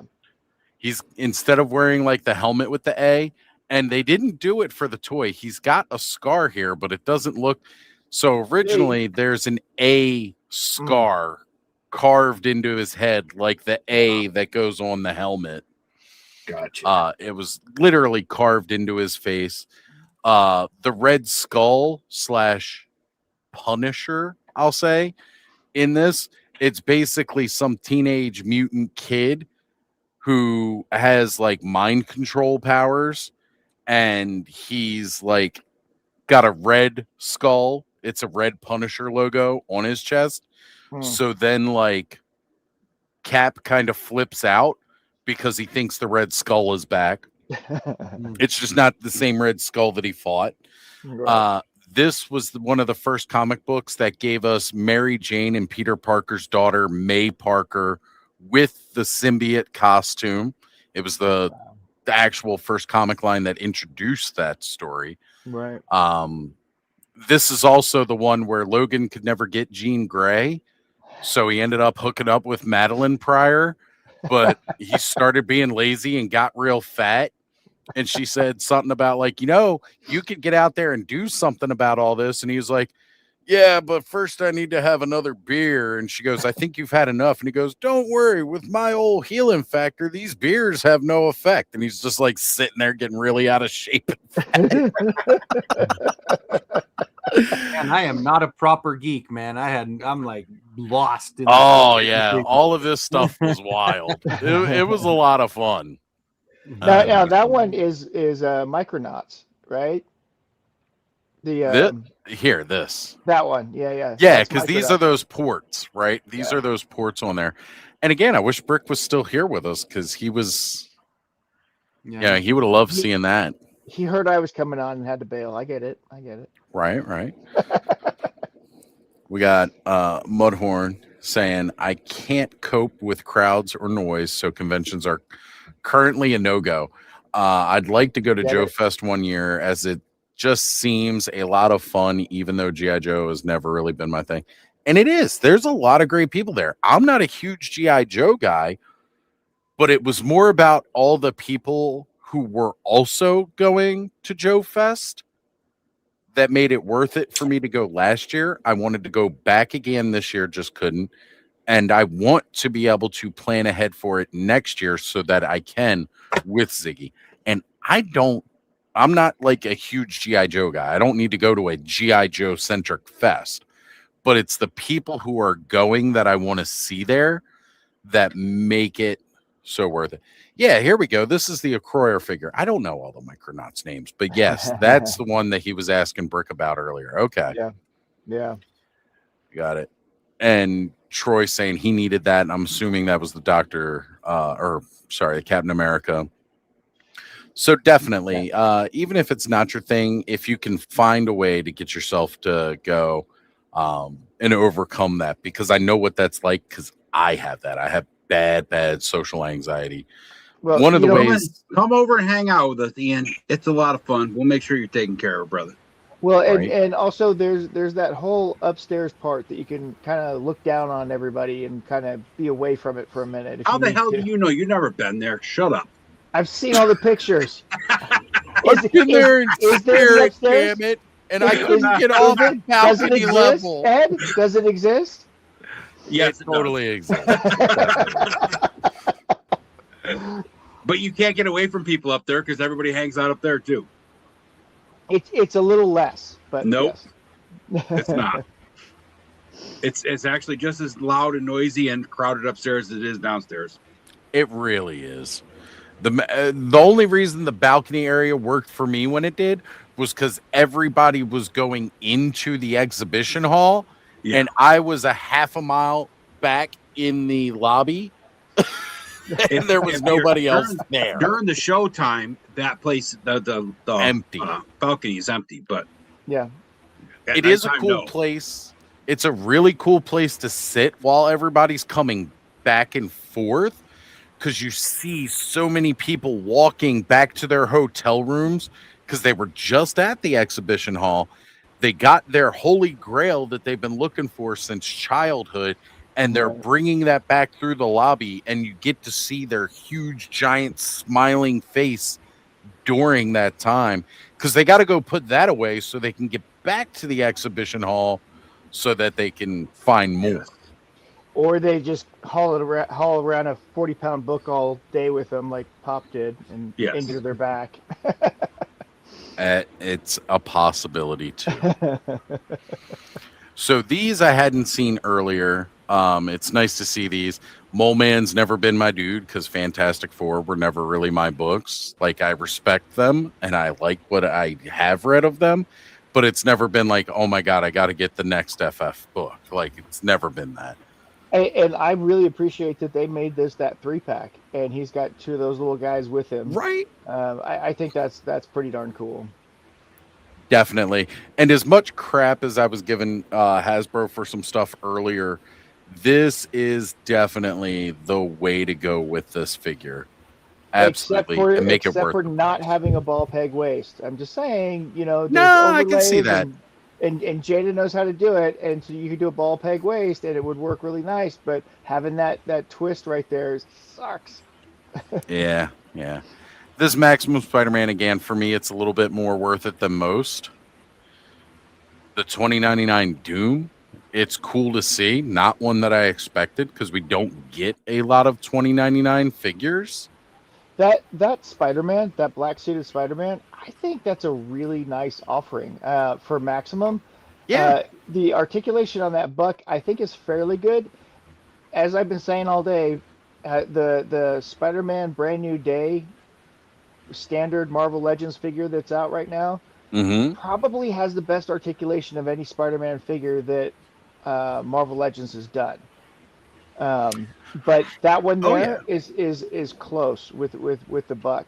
That Spider-Man Brand New Day one has a different disc hinge in the neck, and then those shoulder butterflies are amazing.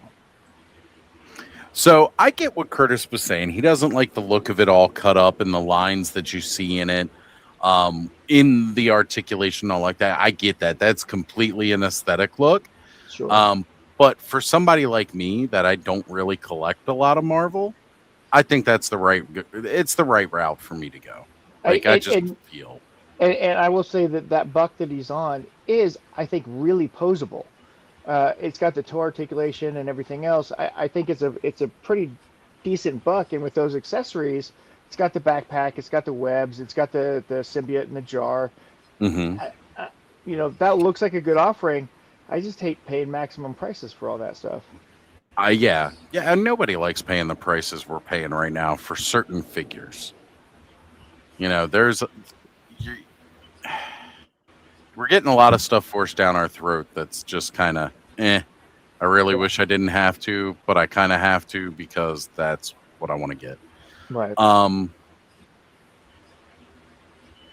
But yeah, either way though, that Maximum Spider-Man for me is going to be the black suit that I get in my collection regardless. And awesome. I'm okay with that. I'm going to enjoy that. The last black suit that they came out with, I thought was a really good offering also. So this is just the retro card? a little bit. Yeah, the retro card one. This one is just a little bit better, but the last black suit that they came out with was great too. So it was. I mean, we can pick on Marvel Legends all day and sure, we have, but and for good reason. But there's actually some decent offerings that they make from time to time, and as frustrated as we get, on average, that's what they depend on. It's okay. Right. Maximum okay. Mole Man. Well, not only is it you got Maximum Mole Man, but he's saying HasLab Mole Monster.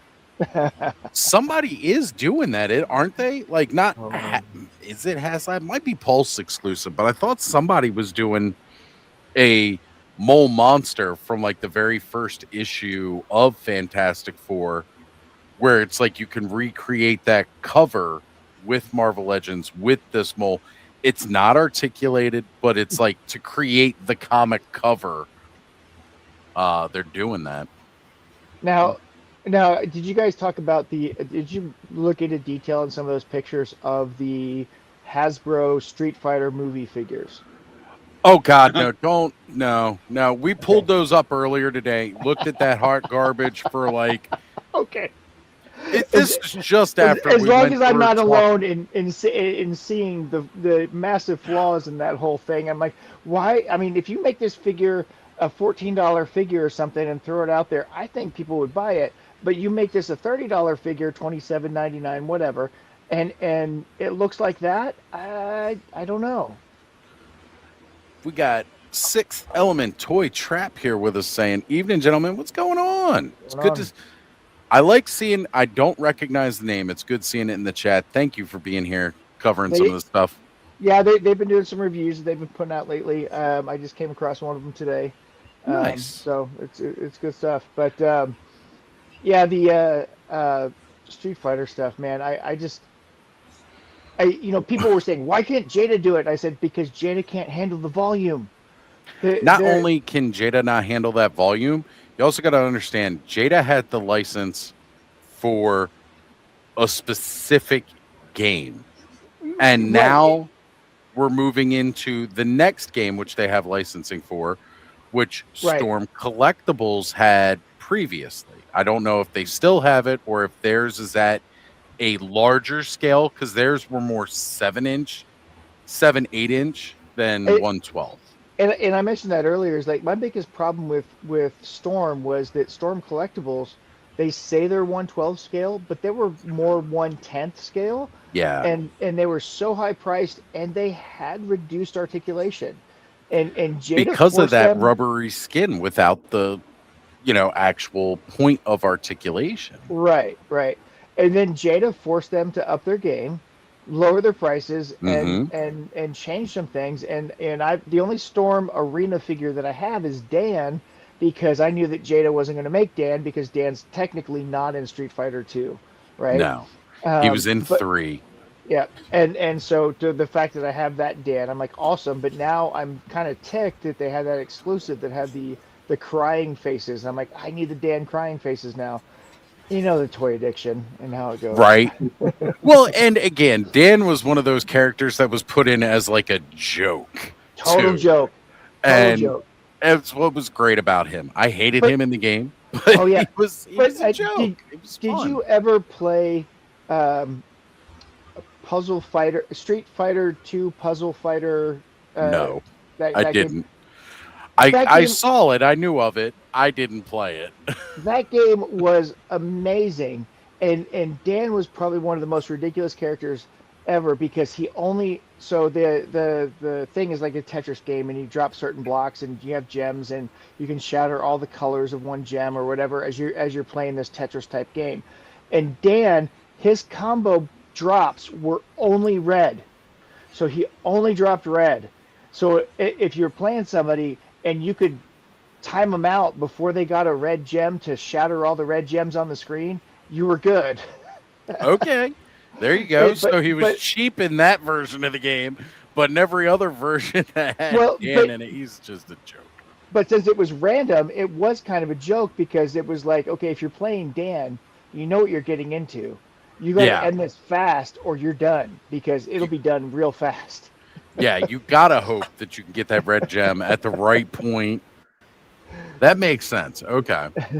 That was Capcom poking fun at SNK.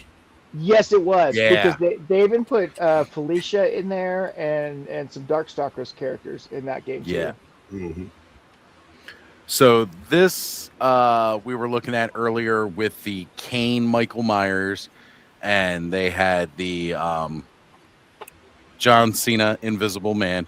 And we were looking at these, and it was still more prototype than actual paint apps. So here, yes, you can definitely see Jacob Fatu as the Wolfman. It was CM Punk as Dracula, which again is an odd choice, being that he's straight edge, but okay. But I didn't hear about this one earlier. I don't recognize this name. Nivian Owens. And we're doing Shaun of the Dead here. Nick Owens. No, Kevin Owens. Kevin Owens. Sorry, it's really tiny on there, and I can't read it right. And the red on the green background or whatever doesn't. Yeah. These were fun. I could read.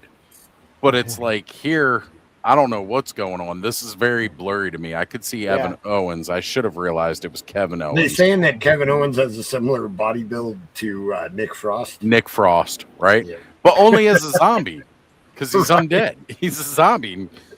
Nick Frost wasn't a zombie in the movie, but that's cool. I like confirming these. Yeah, he ends up being one. He ends up being a zombie. Yeah. Yeah. Oh yeah. I haven't watched Shaun of the Dead in years. I need to go back. Shaun of the Dead's amazing. You should watch that every year. Come on. Yeah. You're right. I really should. I love all of them. One of my favorite movies of all time. I love that whole trilogy. The Cornetto trilogy is amazing.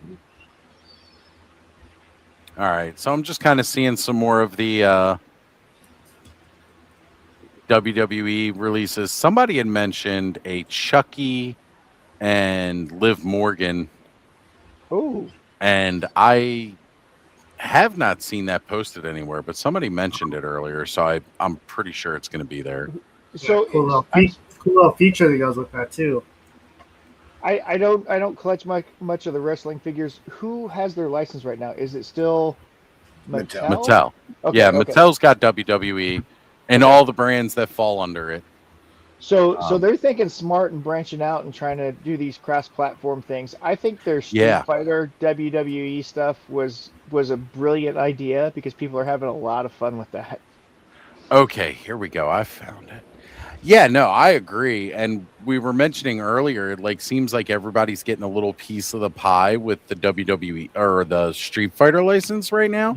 And I'm not mad about it. No. I'm not mad about it. I'm glad to get that. Well, Capcom making a movie, Street Fighter becoming a movie this year, I think really pushed them to put it out there more. And I think they had a mild success with the Street Fighter TMNT crossover that they did several years ago with Playmates. That generated something, and then they did that and the crossover with the Power Rangers too. Let's not forget that. And I think that kind of kicked off that whole thing. Once this movie got going, they're like, "Hey, let's get this license out there. Anybody who wants it, let's try and give it to them to see because they've got an idea. What they can do with it. They want to do something with it. Let's see what they can do with it." I think that's brilliant. So well, I also think they saw that success.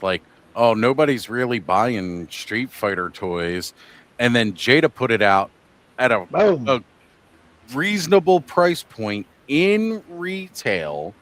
They got them in Walmart, people's faces, right? They got them in Walmarts and Targets, and that's huge that Jada was able to do that, and then generate so much interest in it that people are buying this stuff.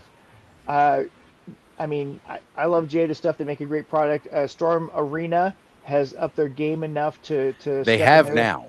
They have now, and I'm super excited about it because now I don't know which Zangief to get because they're both coming around the same time. Do I get the Storm Arena? Do I get the Jada? I don't know. You don't know because again, Jada was like, okay, we don't have to do the rubbery skin where you see the actual cuts of the articulation. We don't have to do all that kind of stuff. We can put out a regular articulated toy at a lower price point and people will still buy it. People will still want it. We'll put it in a truer 1/12 scale than what we're already doing. Right. And oh my God, people like it. Holy shit. But we're still going to offer to not piss off our fans who have been buying. Right. We're still going to release this other Storm product. Yeah, absolutely. And I don't know if you've noticed, but the Jada Street Fighter Alpha 3 figures that have coming out, they've changed their articulation to look more like Storm Arenas. Yeah. So if you look at those Chun-Li figures, except for skin tone and a couple other things, there's not a whole lot of difference. And some of those figures they become very blurred when you look at them. So I think that was interesting as well. So another quick release that McFarlane is doing with the DC license while he still has it. This goes right along with those Super Friends figures we saw earlier. You get Aquaman Stupid Friends, and it's a little bag of sea creatures that you get at the dollar store. No, I'm just joking. This is totally not a McFarlane release at all. Look, don't take me live. You guys can read it right here. On there. Superpowers. Aquaman Stupid Friends. The fact that it was called Aquaman Stupid Friends. That's what set me off with this. Hilarious. This is funny. Turtle. That sea turtle's amazing. Look at that. I want that sea turtle. Sea turtle. Where's some seahorses? We got some octopi. There's a manta ray in here. Now tell me, is that octopi one of those ones that you throw on the wall and it kind of climbs down because it's got all that sticky stuff on it? No, it's not one of the goo ones. Not one of those. It's like one of the hard plastic ones you used to get from a gumball machine. Then you got the awkwardly large fish. Like, yes, some fish get really big, really large. Not this particular one, but, you know, like way out of proportion with the rest of the animals in the bag.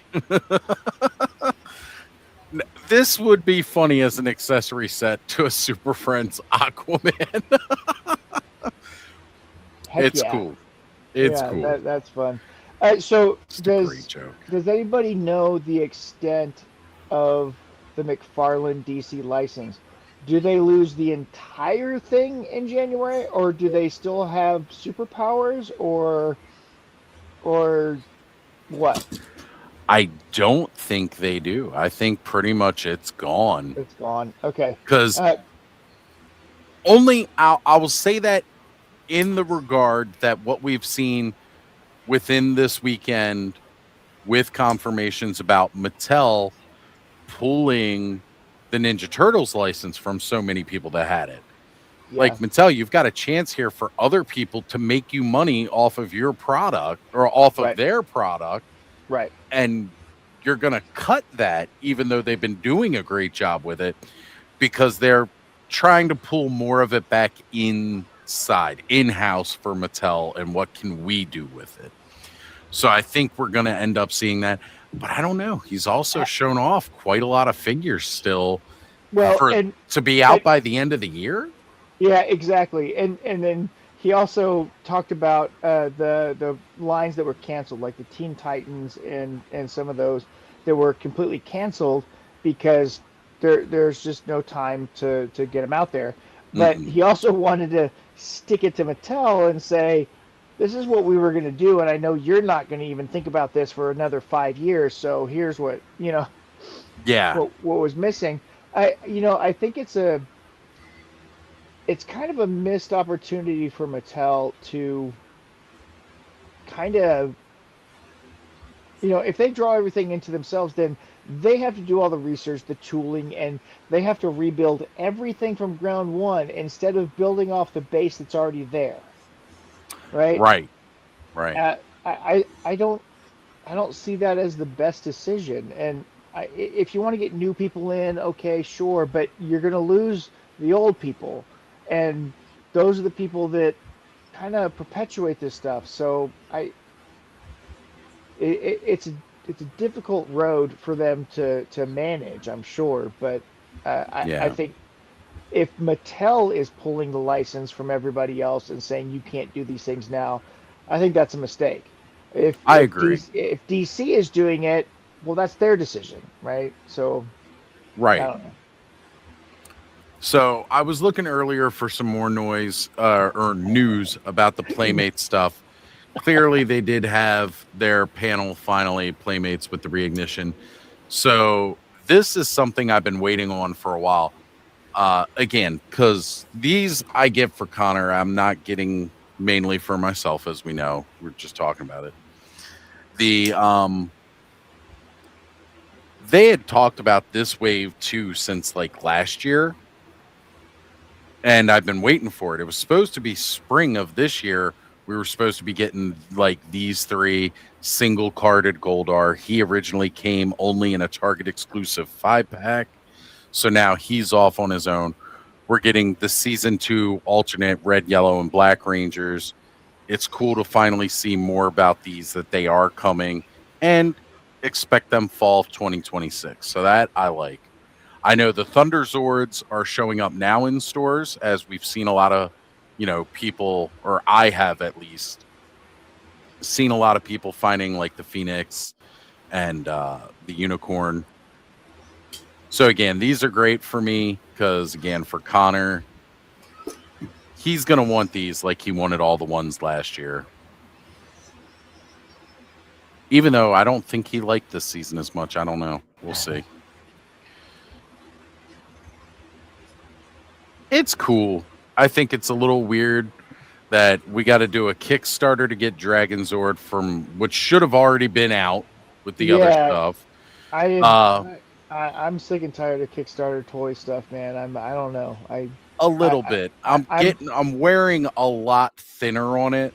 Yep. And especially when, okay, so again, Kickstarter Playmates versus Kickstarter, somebody trying to start an independent toy line with a original idea versus you paid all the money to get the damn license. Put out the fucking toy. So I at the toy show that I was at today, I ran into an artist who does a lot of artwork and is working on storytelling and trading cards and a comic book, and he's trying to come out with a toy line in a couple years, and he's looking at doing cryptids. Ed, cryptids. Did you hear me? Cryptids, you there? In a military-esque kind of idea, and I'm like, have you seen Chatsworth? Have you seen what other people are doing? And he's talking about 12 points of articulation, and I'm like, hey, you might need to research this just maybe a little bit more, talk to some people, and figure out exactly what you want to accomplish with this, because the cryptids thing is out there. People are making cryptids now. Sorry, I muted my mic because I was eating here a little bit. Yeah. But yeah, like we've got two big lines that are kind of already out here doing it. Yeah. Where is yours going to fit in? Is there a place for your versions of it versus these other versions of it that we're already getting from other people? Well, and with it's a fine line to walk. Absolutely, with Big Bad Workshop and what they're doing with their cryptid type of stuff, there's already story built into what Fresh Monkey Fiction and those guys are doing, right? So, and then you've got Loose Collector, and Loose Collector's like, whatever, we're going to make this stuff and people are going to like it, and yeah, it looks freaking awesome. You look at their stuff, and we haven't seen that kind of investment in cryptids since Creature Replica made their cryptids. Yeah, right? We had those a while ago now. And we've got Four Horsemen, and they're delving into cryptids as well. A little bit, since we got Jersey Devil, we got more mythological with a lot of stuff, but we got precedent for it now because we have Jersey Devil. Exactly. And then you've got Cryptoys, which funded earlier this year and is like a thing that's coming now. Right. So So I don't know that he's done a lot of market research, so to speak, into getting into it. And I wish the guy the best, and I think he's got a great idea, but you've got to see what's out there and play your market and see if you partner with somebody or whatever, because if you don't know what you're doing making toys, if you're making 12-point articulation cryptids, I'm sorry, in this market, it's not going to succeed, because there's already cryptids out there with more articulation, and they're military looking and stuff like that too. So yeah, like it's going to be tough to cut in with that being your principle unless you have something to really sell yours over somebody who's already at market. Right. Exactly. When and you're prove it trying to break like it, good. When you're trying to break into a market, it is incredibly difficult on all levels, and I get that. And you've got to try what you can, but you've got to have a hook, and you've got to look at it from all the angles. You've got to see what everybody else is trying to do with that same concept in the market. And look, Blues Traveler is going to tell you straight up, the hook brings you back every time, all the time. Allison, thank you. Gifting 5 Ostradamus Toys memberships. Thank you for that. I gotta pull up the stream here. Guess who got one? Oh. Did you, Kenny? Yes, you are already a member. How am I not a member? I thought I was already a member. You definitely were. At least you were. Maybe, yeah, maybe. Hey, you can get a membership on top of your membership. I did see Big Bird recently in the store, but that thing is massive. And I was just saying earlier, I think it's a great choice that we get the alternate head as the original. Yeah, and that's brilliant. You got the modern head on it too, which is good. I gotta call them out because StreamYard doesn't allow me to pull them up. So L Tidy Brett Stoddard has been gifted a membership. 610 Yo Joe Daddy gifted a membership. Black Nice. Phoenix Alex gifted a membership. And Nebulous Nexus has been gifted a membership. Hey, if you guys all stay members for 2 months, I'll put your name in the credits. And yes, Allison's been a member for 10 months. So yes, guys, 10 months now, I've been able to do channel membership. So thank you all. Thanks, Nice. Greg. Allison is incredibly amazing at getting in on Yeah. the ground floor on memberships and sticking with it. So Yep. we definitely appreciate all that support that she's given people. I can't wait for NECA's Oscar the Grouch. That's the one that I don't think I'll be able to refuse. Did you hear me earlier, though? Yes.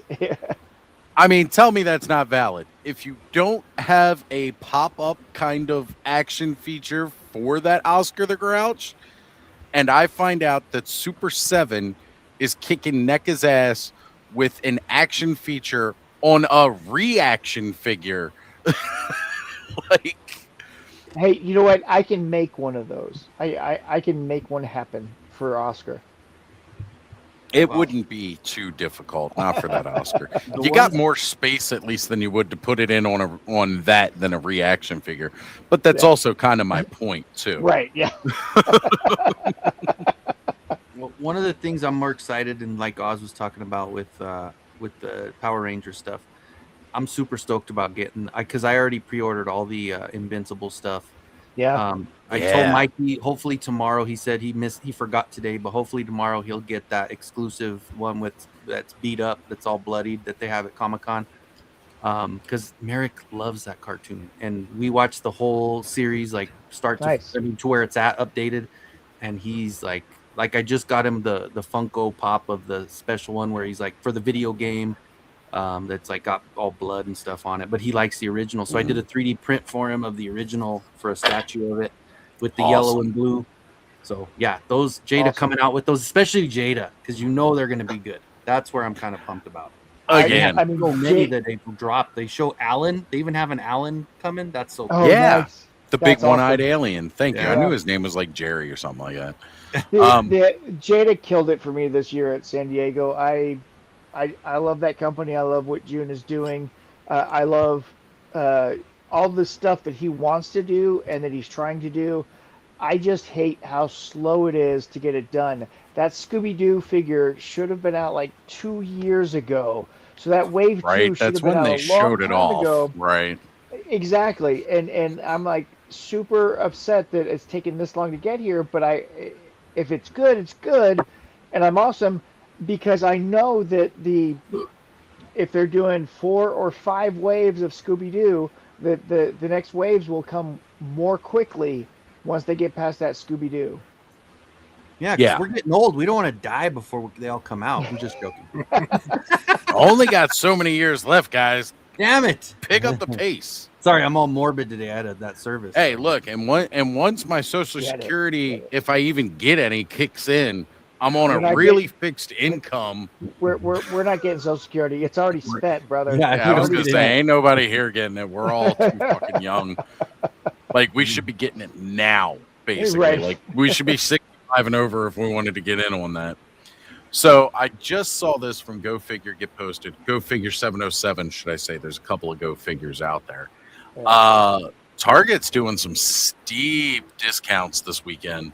Well, so I don't know if you guys have been to your Targets and if any of them have completed their reset because they're completely changing their store layouts and how they're doing their collector section and movie section. And they're so if you're looking for GI Joes, they've moved because they've moved over to a different aisle where the Hot Wheels used to be in some cases because they're putting like all the video game stuff on one line with Jurassic Park. So Jurassic Park and video games are on one aisle, both sides, and then you've got Black Series and Marvel Legends and GI Joe, and with some McFarlane over there on another side, and then everything else. Well, So another my big Target's thing they empty were also everywhere. doing is minimizing their toy section by 50%. Well, so I asked somebody about that, and he said no. It's actually, the toy section is staying the same. The collector section is actually growing. And I'm like, how's it growing is like all that space that they used to use for DVDs and all that stuff that has been taken up with music or clearance or whatever is now going to be filled with some of the collector stuff. But I will tell you that from what I've seen, that means pops. Yeah, I was going to say, my collector section is like 6 rows, or more than that, like more like 12 rows, 5 deep, 3 high of pop figures, a handful of Super 7, handful of NECA, and then it's everything else is already over in the toy aisle. But that toy aisle section itself, and I only say this because I've seen, like when I was out with Ziggy, this was a couple of months ago, back in spring, still like early spring, they were cutting down. They had Lego on tons of end caps because that big Lego reset they did a couple years where they expanded it. Yeah. They're minimizing that again, and they're cutting 50% of the toy section out. So like, you know how you get a solid row of action figures, right? Both sides, like solid, like action figures. So now push that to 1/2. And even the stuff that's in that video game toy aisle is now also on that 1/2 of the action figure aisle. Well, look what mine did. Look what mine did to this. I'll throw this back out because most of the stores that I've seen, look at those Cards. pops. It's all collector cards. Like that was my entertainment section. Now they're doing cards. That's it. Yeah, Like they took it all out. They've got a lot of Pokemon and all that stuff. But I will tell you that from what I've seen from the stores that have started the conversion or have finished it, and you've got both sides of the aisle are video game figures. And you've got a small section of Jurassic Park, but everything else is video game stuff. And you've got Sonic and you've got Jack Specific on everywhere with Super Mario Brothers and all that stuff. And the Minecraft and all those. The Minecraft, yep. And then another section you've got, instead of 2 aisles going down, you've got the 1 aisle going down where it's got the Marvel Legends, the G.I. Joe Classified, the Black Series, and the McFarlane are all on one side, and the other side is freaking Hot Wheels and shit. Well, WWE. Well, again, because in those, mine too, though. Yeah. Those They're aisles were kind of in divided. it, The way that they were laid out was based off of square footage space rented by the toy companies. Yeah. But that's not it anymore. Okay. Like, instead of having 12 plus feet of Hasbro, which is everything you just labeled, Star Wars Black Series, that's why it's like 1 aisle is all of the Hasbro stuff: Transformers, G.I. Joe, Black Series, Star Wars, or Star Wars, and then Marvel Legends, all one side, 1 aisle. At the stores where, again, this was being laid out months ago at several of the stores in my area, and I've got 8 or 9 Targets within 45 minutes of one another. Looky. That's like one side, and then the other side would be Mattel and Playmates, because you'd have Playmates to fill it in. That's not the case anymore. You've got now one side is action figures, basically all your action figures. The other side is the video games, the video game characters like the World of Nintendo and all like that. You've got those here. Then you've got, again, the car aisles and stuff like that. Not necessarily Matchbox or anything, but like the RC cars and all that kind of stuff, that little stuff that they sold, that was like a 2-sided aisle. That's half an aisle now. You still get half an aisle of dolls, half an aisle of the infants. So they're cutting down everything that was like 2 or 3 aisles down to literal 1-sided aisles. And that's it. So they can minimize that space, because although, yes, for the first time ever in the last couple of years, the toy collector was the majority, like our age range was the majority of toy sales. And it wasn't enough to compete with how much the kids pulled in all the years previous. No, it wasn't even close to the same numbers. Not even You know close. what's in my collector section now? Puzzles. Yeah, Well, the puzzles and so, the board yeah, games, they're moving moved, around to different spots because they're no longer just like that entire back wall anymore. So you're Legos, right. They moved them to, like I said, 20 different end caps because they couldn't fit them all in the new aisle space. All of the end caps are like the latest, hottest thing. So the Marvel Legends and the Marvel products that are coming out for movie-based stuff, the Mattel stuff that's on the front side aisles. Well, right, the front side aisles. The back side aisles, I only see clearance shit on. It's on normally clearance on the back side. Yeah, or absolutely. sales, clearance and sales. My Target should, if not, it's really pathetic, which it kind of is, but my Target should end up like exploding because I have not seen any of the G.I. Joe Turtle crossovers. I've not seen. Man, I'm loaded with all of those. Like, I haven't been yet, empty, so I just came from Target right now. Like empty. Yeah. Yeah. I haven't gotten a sketchbook Skeletor. I had to ask him to go back and grab this for me with Moss Man. So I do want to get that sketchbook Skeletor. I've been looking for picked it. up the Ram Man Moss Man. The sketchbook Skeletor was there. They had a bunch of stuff. Yeah. So mine just hasn't caught up yet. I'm in. My Target sucks. That's all. My Ross is good. My Target's balls. All of our Targets are on such a different level because I have like 25 of them within like 15 miles of me. And I have one in my city. But if I drove to Colorado Springs, which is only a half hour away, there's like 10. So, I mean, I guess I should just go to Springs and quit bitching. The Baltimore metro area, we are densely populated to the point where we've literally got like a Walmart and a Target, a Walmart and a Target, a Walmart and a Target. That's why I used to get so mad at how hard it was for me to collect Origins. I literally go 15 to 20 minutes this direction, and I've crossed 3 of these big box retailers, and none of them had shit. Then I go do a loop around to the other 20 miles in another direction the next weekend and get them all. Yeah, exactly. They were all ending up in Colorado by Kenny. No, Home Arcade got them all. I didn't. Yeah, it's true. It's true. He did some hard driving to get any of them. All right, K-Roll. I did that drive to that Walmart where I've been finding all the figures that they say out of stock everywhere. Looking for that vintage collection Evil Lynn. And they had every vintage collection figure there except for her. But, they had Wondar?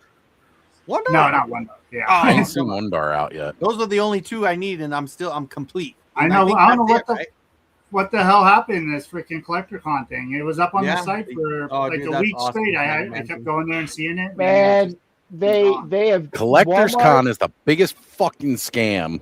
I keep saying that every year. Anymore. They don't even let you order it now.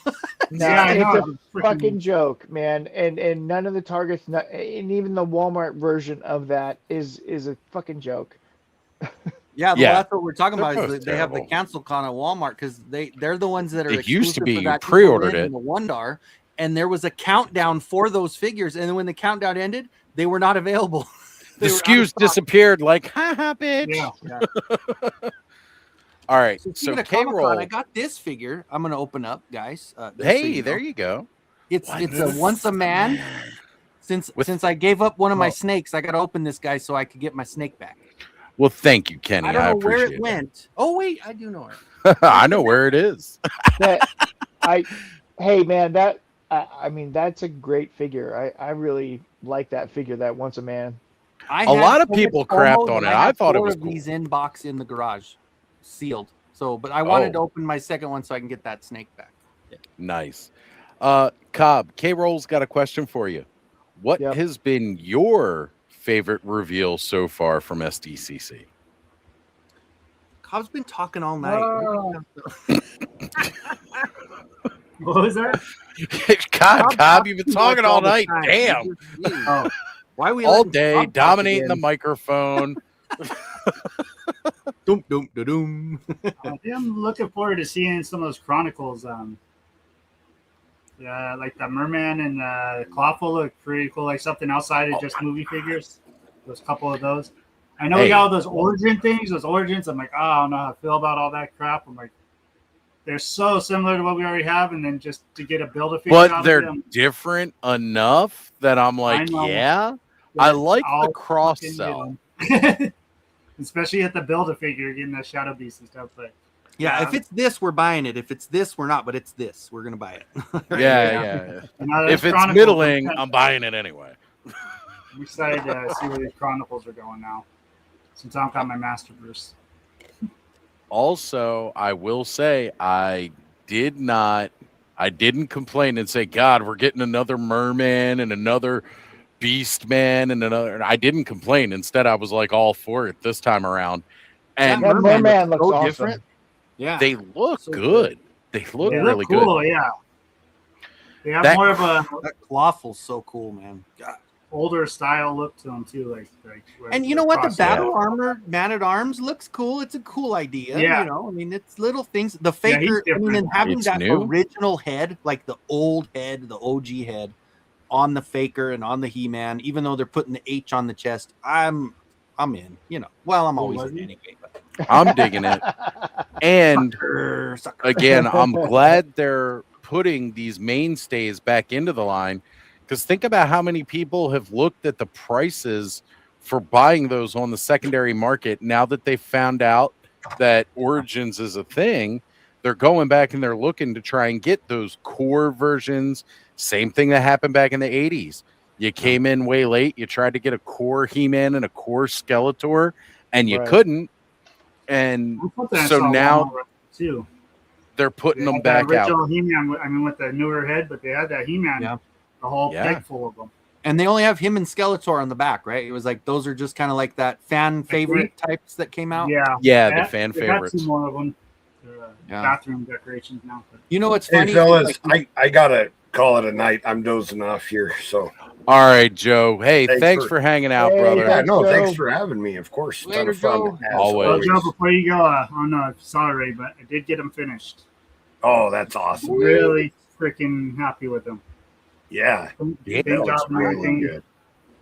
Love that brightness of the red, man. So good. Right. Yeah. It really pops, dude. That's the What's great funny is color.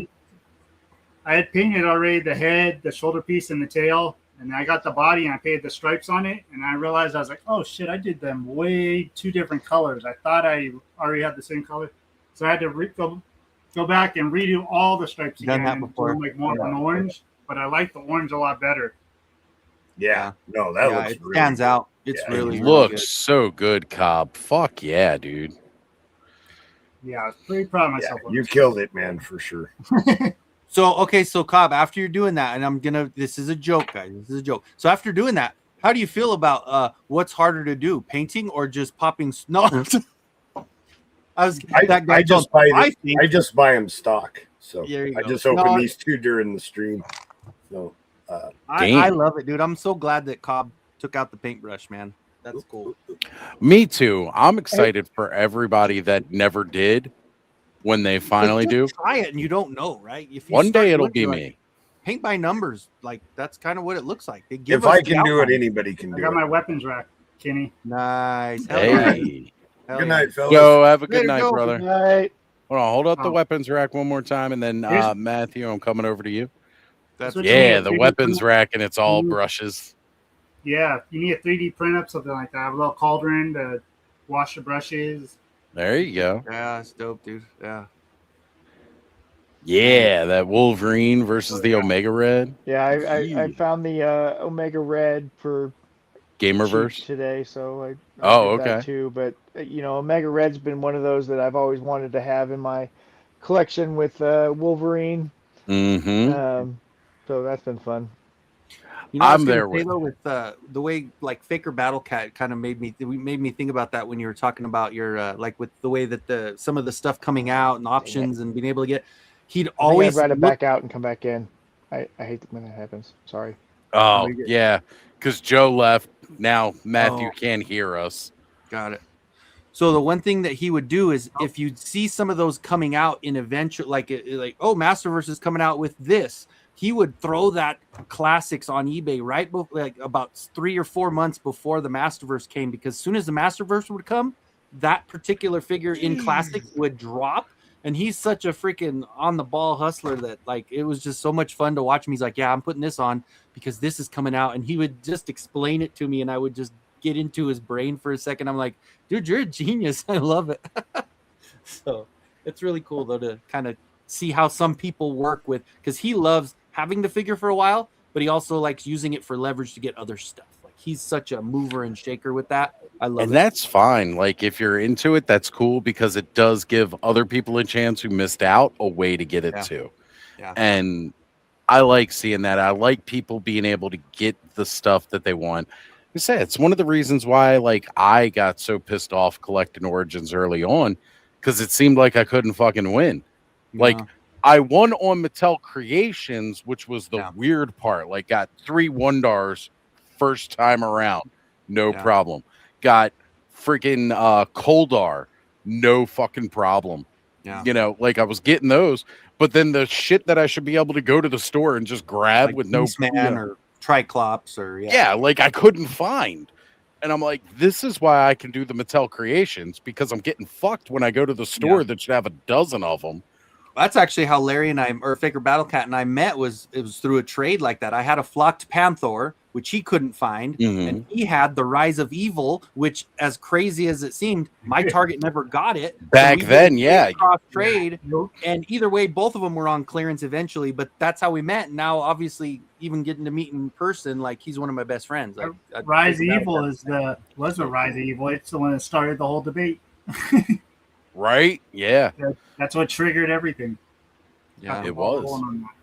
That's cool though. But that's how you get, like you said, that's how you meet friends and you get, like, you know, you find things like that. And I don't know. I did find that group, and of course I don't collect the same thing as them, but there's this group that kind of pulled me in on TikTok that does wrestling.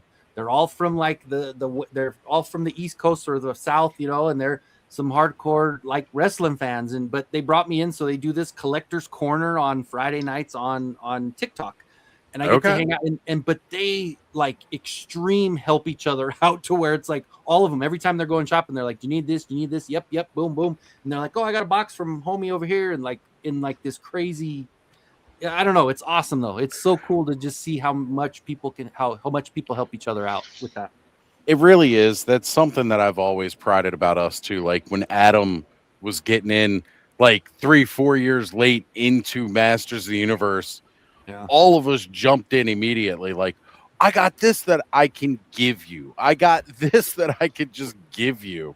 Oh, I saw that cheap at Target. Let me go pick up Point Dread for $15. Yeah, so that you can have it. Like, you know, that was a really cool thing to see, and it's not many communities where you do get that. Alan, what are you doing? Alan's in the house. Get on here. The show He's saying the show isn't the show without Alan. What are we doing? Right? We need Alan to show us what Beastman he's working on, because we've seen some hell of a cool Beastman. Again, that cross-sell art Beastman that's coming out, that thing is fucking nice. Chronicles. The Shadow Beast. Build-A-Figure Shadow Beast. Freaking great. I don't think Alan would like that one, right? He only likes heroes and yeah, he's all about the good guys. He liked that Mothman without the pointed teeth. Mothman. That Mothman. Mothman. I need to find a place for this guy. Man. I need to put him somewhere. Oh Your man, fault she's made look him, at that I shit. guess. Wow. All right, Man. Alan says Wasted had auditions today, getting into the busy season. Oh. Yeah, that's true. Yeah, we're gonna be without Alan like we used to have him. I know. We're gonna be singing. 20 of the Shadow Beasts cost you. Hey, look, man. Alan, if you're buying the whole wave and you need to get rid of some of the figures, I might buy them from you. But see, that's not going to work for me because I got to go buy them because I want the fucking Shadow Beast. Yeah. I know, that's what it's talking about too. It's stupid because Shadow Beast, a lot of people are going to want to army build them. I'm like, to freaking build a figure. Yeah. They're going to make you clear them shelves, Cobb. It's going to be Alan and Home Arcade. We'll be able to. I'll wait for the Mattel warehouse or something. There you go. Get them up there. All right, if Cobb's going to get them at the warehouse, nobody buy any of them. And then Cobb will buy them all for half price and sell them back to us. We'll get this worked out. We got this, folks. We're idiots. I know, Alan, but I was, like I just said, I'm not going to need the ones without the Shadow Beast parts because I want the damn Shadow Beast. I'll be on board with buying those off you, Alan. There you go. Hey, look, Allison said she's gonna need a bunch of customs. Yeah, Right, fodder, baby, fodder. fodder with those extras, right? It's what it's all about. All right, guys, I'm gonna go mobile again. Just cause I can. I know I got Cobb and I know I got Kenny here that can control things. Ed's disappeared on us again or fell asleep. I can't decide which one. Bud disappeared. Bud's gone. We have no idea what happened to Bud. He was here earlier, came back, or left, came back, and now he's gone again. We don't know what happened to Bud. To do. He wanted to end the night with the slideshow, which we should be starting now, because if he starts it now, then it'll be We're over running out of by time 6 here. a.m.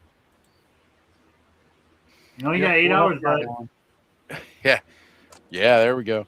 Rob Zamora 7.5. jumping in, saying, hey, yo, what are we talking about? All the shit? Everything. All of it. Can you know what you got there? $11. Is that a clearance one? Did you get that? $11, baby. $11. 70% off. I got that movie Battle Cat for $12, man. I was super stoked about that. Yeah. I got the last two they had for $12.89 or whatever. Yeah. Yeah, dude, that was awesome. That cat is so good. Like, that is one of the best cats that they've ever made. Like, it really is coming out too. People don't realize it's nowhere near the same mold as the last one that came out. No, It's not totally even. So long. Totally different mold, and clearly the head's different. Now, I don't like the head armor on it, but other than that, that thing is amazing. Oh, dude, Matt, I should bring that up and show you. The one I 3D printed. I don't know if you've seen it. Oh, you got it downstairs. Oh my God, they're so good. It has the little ears too to print. Yes, I've seen it, So dude. That's for awesome. me, I'm like, it's perfect. And like, even like Bud was saying, instead of doing Panther, since we're getting a Panther now that we saw at San Diego Comic-Con, a Faker Battle Cat or a Duplicate would be perfect to make, especially with that new armor is going to be spot Right? on. Yeah, I can get behind that too. Yeah. I need to get that other armor set with those ears and all that stuff. That was awesome looking. Yeah, they're so good. Yeah. I printed like 3 sets out, and for some crazy reason, the color of the armor, there is a spray bomb can, just a normal, like a maroon kind of color. And I was like, oh, I'll start that with the base coat, and if I need to touch it up to make it match, it's a freaking perfect match. Just the spray, like, oh my God, I didn't have to do anything. So yeah, it was cool, but yeah, that so much better because I don't like yes, I understand it looks like Maximus, it looks like the old Greek, but it just doesn't. It's I didn't not care for it. It's not. It's not as detailed as you would want for that figure, for the eyes, the face, the skin, the fur on that thing. The helmet is off from the rest of that. Yeah, it is absolutely off from everything else that they designed on that figure, and it doesn't even stay on very well. It's kind of it does not tumbles off again. It's off. Yeah, literally. Yeah. No, whereas again, we were just looking earlier at the Chronicles Panther that they just showed off. Oh, and like everything about that is so right. Like, they even nailed the helmet this time around, and that's great. Rob, if you saw, I just sent you the link. Why don't you jump on and talk about it? Let's hear what you enjoyed today, because yeah, we've still got hours to go. I've still got hours to go for sure. This one's going to be a tough one to make it till 6 a.m., but I'll get there. It's going to be rougher than the last couple. But yeah, I said I was going to head mobile. I'm going to go do that. Yeah, go ahead. Well, and like Oz, and he'll be, you can listen while you're walking. But my thing is like Taryn said, it does seem like it was a little bit of a lot of letdown, but kind of less of not as much. Yeah, right. Not much of a. I don't know, but actually we have been talking about a lot of stuff, so there is a lot of cool shit. But there is too. No, there is. It's always, again, this is that fun time of the year where all of us nerds get to geek out about everything. 24 hours live with all the announcements, movies, comics, toys. The only thing you really don't get a lot of at San Diego Comic-Con is video games, but that's what E3 is for. So, that is the San Diego Comic-Con for video games. That's why we don't get a lot of video game news here. But everything else, nerd culture wise, you get a ton of. Yeah. Jada, like I said, Jada is the one that killed it for me. You've got Astro Boy, you've got Strider. Strider's one of my favorite video games of all that time. was such a good video game. But it's Strider 2, and that's different. And I don't like the Sega stuff as much, but at the same time, I know a lot of people do. So I'm glad to see that because he'll come into that thing. Looks awesome. I still have a couple on clearance near me. I've been debating it whether I want to create a GI Joe vehicle out of it, but well, I love that you can do it sideways. Like it Yeah. rotates, the seat rotates, so you can do it like the actual Roton. Yeah. And yeah, GI Joe would fit great on it. Yeah. Well, and what I want to go on clearance is the Flyer, right? The one that they use for the Mo2 movie because that looks amazing with the Cobra. Yeah, the Cobra Law guard. Oh yeah, the insect kind of thing. Yeah. Yeah. It's the only that and the sword are the only two things at my target that haven't gone on clearance. Even the Spike or Origins, but it's only down to like 13, so they didn't do that one. So the He-Man, I bought like 5 of these at $6.78. I mean, that's fodder for me. I'm Heck just yeah. Man, you can use that for can't even get so that at Ross much. anymore like that, right? Ross went up to 14 or 12 fuckers. Well, Ross has kind of figured out the scam, right? You know what? I was happy that I did get in while it was. Actually, I'm not really because my garage has fucking tubs full of shit that I haven't opened. But early on, it was so cool finding stuff at $4, $3. Like holy shit! But it wasn't gonna last. It can't, right? I mean, there's always a give and play with that. And Ross is like, hey, all these collectors are coming over here to get this stuff, and let's see what we can do with it. And for a minute, it was amazing, and I got some great deals on some stuff at Ross. But if you're not going to Ross on a regular basis or Burlington Coat Factory, you're not going to find this stuff, and you got to be on top of it. I've had some friends that found me some stuff. Like I had no intention of getting the classified Shadow Guard and Steel Core Commander. Like I had no desire to get those whatsoever, even though I love the Shadow Guard and what they look like. But then they went on sale for $12 at Burlington Coat Factory. Nice. And I had a friend that picked up a bunch of them because he found them over in his area, which is like probably 45 minutes away from me, but so relatively close.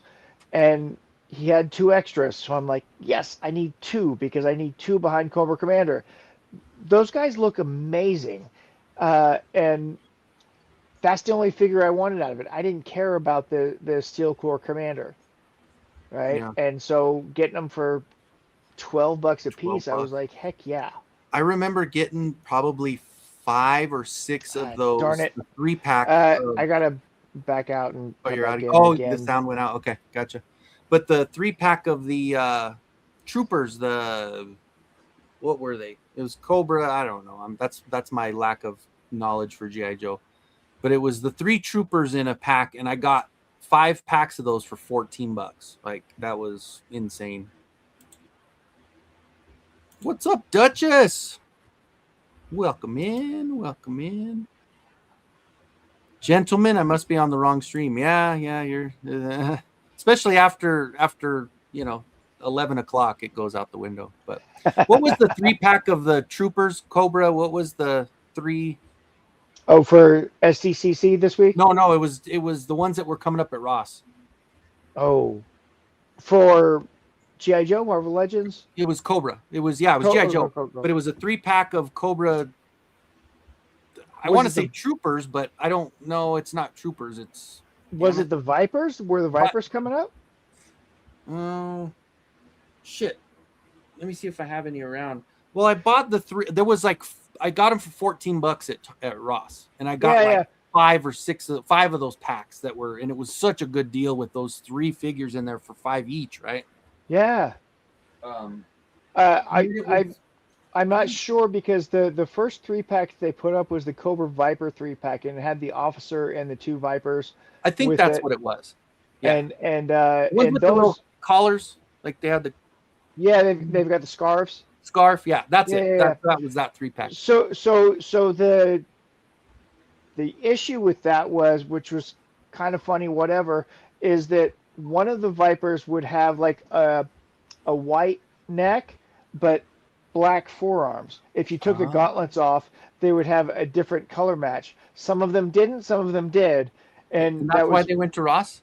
Well, no, they went to Ross because they were way overpriced for a 3-pack, which is a typical Hasbro move. Right. And people refused to buy them at full price. And most everybody bought them on clearance or discount somewhere.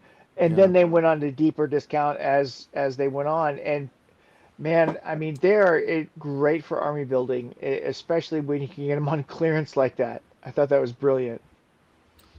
They're doing Chronicles, right? You're muted, Cobb. Oh no, you're not. Oh, I thought you weren't talking. I thought you were saying something. No, well, it was addressed to you, but yeah, we can answer that. The movie Sorceress is coming to Chronicles. She looks good. Yeah, she looks good. Yeah, and you know the that, actress, I've seen her again. adapting. She looks good in that movie, man. That Sorceress is good looking. What's Morena Baccarin, isn't it? Yeah, she's good. Morena Baccarin has always looked good. Well, I didn't really I know, pay it's hard attention to- too much. I guess that was my thing. Is I just never really it was kind of quick. We didn't get a clear look at the toy coming, but it looks like it's going to be pretty cool. But yeah, for Chronicles, we're getting that movie Sorceress. Nice. And then I was in Vine, or Alan was saying the Origins, the movie Skeletor looks good. I was like, yeah, and he looked really good next to that movie Tila. Yeah, the Tila, yeah. The Origins The movie face, Tila, she don't look all that great, but that the face Skeletor is- next to her, I was like, man, the Skeletor looks really good, and especially right next to her. This is the Tila face that I'm good with. This is the only one that I'm I like, know. okay, that works, right? Right. Yeah, that Chronicles one, she is just fucking awesome. That's perfect. You know what was the other ones that there was a lot of what's the dude that came with the little drone? This is bad that my knowledge on G.I. Joe is bad already, but then I forgot most of it. So he comes with the little thing that shoots the missiles. He had that Scrap little, iron. Scrap iron. Thank you. Yeah. A lot of scrap irons for I think $9.99 at Ross. Dude, I mean, Tons of those. you know, Storm it's Shadow also, or not Storm Which- Shadow. Snake Eyes. Snake Eyes with his dog. With his dog all over. The white wolf or the gray wolf. The white wolf probably. The white, yeah. Yeah. White. So that's a great Snake Timber, Eyes. right? Yeah. That's a great Snake Eyes. Scrap Iron is an incredible figure. I've had problems with the articulation on the drone launcher. A little sticky tack fixes that. Those have been interesting to see how fast they went on clearance, even at Targets before. Now they're still on discount at some places for even cheaper, because they are really quality figures, and to see that happen is sad. But at the same time, you know, they're always juggling production, and things get lost in the mix. And you know, you look at the head sculpt on that Scrap Iron. You just take that helmet off, and he's got this massively scarred face and all that stuff. It's really good looking. I have most of my Joes in a bag now because I'm trying to move stuff around, but I wish I had more room, man. God, I wish I had more room because I mean the fact that I got that damn cat's layer too, though, that takes up so much space, and then Eternia. And it's like, okay, well, what else? Yeah, I couldn't do that stuff, man. I was this close to getting the ramen sewer set, right? Oh yeah, I mean, it's a good looking set, dude. But and I saw that Ace was at Motuniverse, and he brought that kit with Michael Knight. That was such a cool looking set, man. God. It is so good, and what he's doing with Dukes of Hazzard Dukes of stuff. Hazzard, yeah. I mean, Savage Crucible is going to get most of my money. It doesn't do it justice to look at the depth of the paint that's on this blood. Yeah. Because I mean the depth of the handprints is pretty interesting when you look at it, because you can see, you know, it's just amazing. That is And a then good looking figure. Holy crap! yeah, and the shoulder pauldron, man! Look at that shoulder. Holy shit! Oh man! And then the other one is kind of the same, but a little bit different. That is Right? awesome. Yeah, these guys, the Varthi Sentinels, if you find them anywhere, I pick one up. I got a couple of them from Joe Fest because a buddy of mine was there. A bunch of buddies They were at there. Motuniverse too. I should have grabbed something over there too, man. So Joe Fest was their first release, and then after that, they'll take them to any show that they're at after that. Yeah, I was gonna say they didn't have those in Motuniverse. They didn't have that one. Yeah, I didn't even make it over to that just look at them. But I mean the standard head that comes on him with the skull mask and the blood on his head and everything, I mean, I've been impressed with everything Savage Crucible's been doing. You know. Nice. Let's check it out, Cobb. What you got? Just been messing around with Savage Crucible. That's pretty awesome. You the Who-Man head and then the He-Man chest plate, and that's pretty awesome. Ball and chain guys for. Yep. You know what I'll say, Cobb? I know everybody made it out of it, but I can tell you right now, I like that one leaps and bounds more than the one that everybody did with that freaking 4 Horsemen one with that damn derpy caveman face. I hate, for some reason, I don't know why, I loathe that face. Like that face, if I got that, I would chuck the face. I hate that head. I hate it. I don't know why. It just, something about it just bugs me. I don't know why. Neanderthal? Yeah. Are you saying you don't like people with extra chromosomes? I mean, take it however you know. That face looks so bad. Oh. Hey, you know what? It looks robotic. If you think about it, it looks like a robot, like it's an android or something. Yeah. Like it's such a dead look and just like it does. It's too symmetrical. I don't mind it for the He-Man or the Barbarian type of thing, but you try to put it on too many things, and you're right. It just doesn't look right. There's something about it that's just a little bit off. He just and maybe it is like you say. He's gonna look like he's just hata. Yeah, that like frown. hata. I just, he doesn't look like he's gonna hold aloft his magic sword and say anything. He's gonna pick up a rock and go, Cross between Savage He-Man and regular He-Man, yeah. A little more savage. Hey, you know what? That's Savage He-Man that they did. I thought it was pretty cool, but the little squinty face with that first run, that first wave of Masterverse that ever made with the Revelation. Those little squinty faces that they did for He-Man and for Savage He-Man and even for Faker, it just I always 3D printed a different head, but then they, finally they started getting better. Nope, they didn't get better.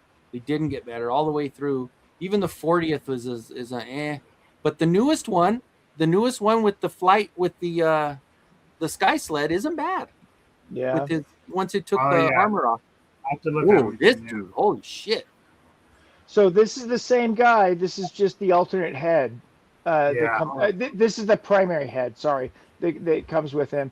And I got the necklaces, one of the blind bag things that I got, which was a random thing. And then this sword is actually from a different figure from the Veritas Raptus, the cringer looking snake man that they did. But yeah, so this is the primary head that comes on him, and isn't that phenomenal? You don't want to fuck with that guy. I'll tell you that much. I mean, yeah, and this is like a whole group of people. So yeah, no, those guys are awesome. They're going to eat you when they're done. Yeah, I was just gonna say you look very cannibal-like. Well, so that's the thing is that they're a tribe of warriors that lives on the side of a volcano, and they mourn the loss of their friends and relatives, and so they cover themselves with ashes, and then they paint themselves, and they put the blood splatter on, and then they go out into battle.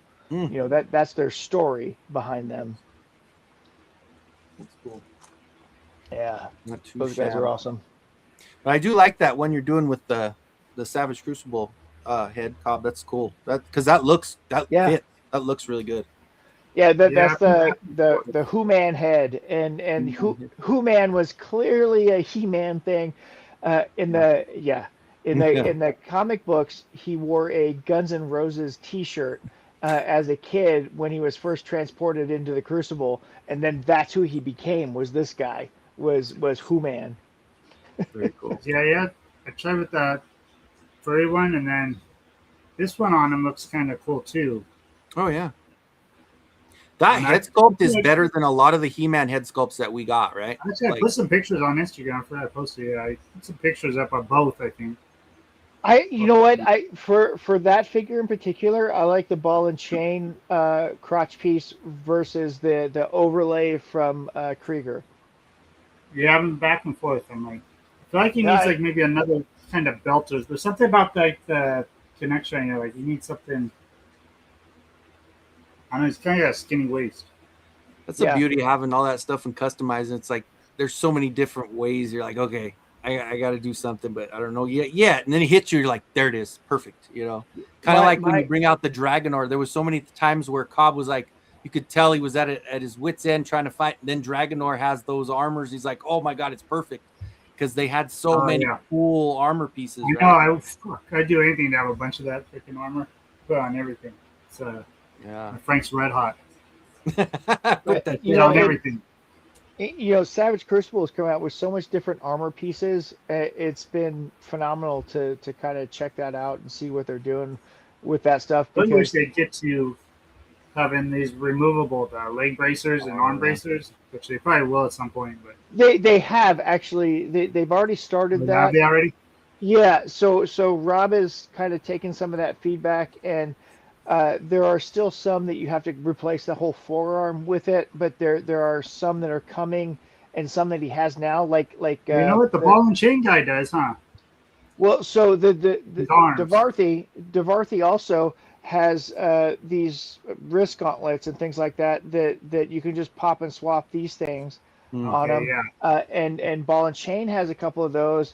And then they are doing more of the forearm like slide on pieces rather than having to replace the entire forearm, which is a pain in the butt. And honestly, that's one of my biggest problems with the latest Mythic Legions thing is that I got the Goblins, Gob Hollow, Goblin Builder thing or whatever, and I'm trying to swap out the freaking armored upper leg for the skin-based upper leg, and I can't get those things separated. I've used so much heat. I've used hot water. I've used everything else. I've blistered my freaking fingers over the thing.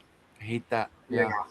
I know. I got some of those barbarian, just torso and legs, and the legs come all in pieces. And man, getting everything together, the leg wise, like I finally just because I had a lot of extra parts, so I wanted the bare legs and arms and everything, so I could do some extra figures. And I did 2 figures, and at the end of the night, I was just freaking. You could see little indents and red bright. They're so rough. So Savage Crucible is releasing their for lack of a better term, their Savage Barbarians coming up because they showed them off at Joe Fest. So they've got the black skin, the white skinned, and then the blue skinned barbarian like generic slate figures that they're going to be, or savage or whatever figures that they're going to be releasing with alternate heads, and then all the other armor pieces that they've been making, you can swap those on pretty easy. You know, except for the whole forearm shin guard type of thing, but. I think there's going to be a lot of cool stuff coming from Savage Crucible for that customization thing. But coincidentally, they have a blue skin and a that's what I'm saying. Skin and a He-Man skin, right? Yeah. You know, the blue skin guy, didn't he have black hair and a mustache and stuff? Do you really Keldor looking? So yes, he did look very Keldor. So I don't know when exactly those are coming out. It's a possibility that we're going to see them at Titans or Toy Unity. I'm not entirely positive. but I'm thinking that those might be coming soon. And Rob was hesitant to do the blue skin one. He did the white skin and the black skin one. He was hesitant to do the blue skin one, but he got so much feedback that he's like, okay, we'll see what happens. And then at Joe Fest, it blew up. People were like so excited about the blue skin one because of what they can do with that. Yeah. I'm glad that Rob is listening. I'm glad that Rob can pivot. I'm glad that Rob is making amazing action figures and they fit in the fantasy realm. He's looking at doing some dragons with oh shoot, there's a company out there, I can't remember the name exactly, but he's working with them on designing some actual dragon figures for their lines. So that's cool. Well, and like like we're seeing, and you hear it a lot that with Hasbro or whatever else that they're just not listening and they're not doing this, and that Mattel is, and you can see the difference in the success that's coming from it. And when you have someone that can, it's yeah, there you go. It fits pretty good. Yeah, corporations take so long to change. That's awesome. I love it. Speaking of, that was their Target too. I almost picked it up. I was like, ooh. Yeah, Joe fits on it pretty good. He even goes into the peg for the feet. Oh, nice. Yeah. So, and for $11.50 or whatever it was, no kidding, man. That's no there's kidding. the store dick. You can't beat it. What's up, Jeff? Hey, Jeffy. What's going on, brother? Yeah, Oz is funny looking. He's pretty ugly. I tell you what. Oh, you mean his replacement? Yeah. And let's see what we got. I'm looking forward to the dogs from Savage. Man, those Great Danes, the War Danes. So I don't know if you guys have heard or not, but Rob Post used to breed Great Danes.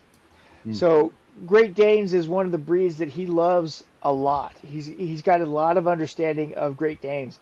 He's the one that really focused on the design of these War Danes. Oh, that's cool. And so he built all the armor sets, and all those armor pieces completely swappable.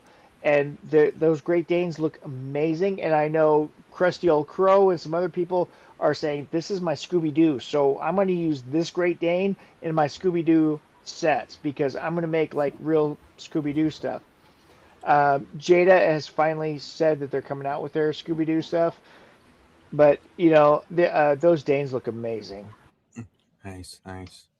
You know what, Jeffy, I almost agree with you. I mean, that John Wick with the trench coat and the way they had it posed looked amazing.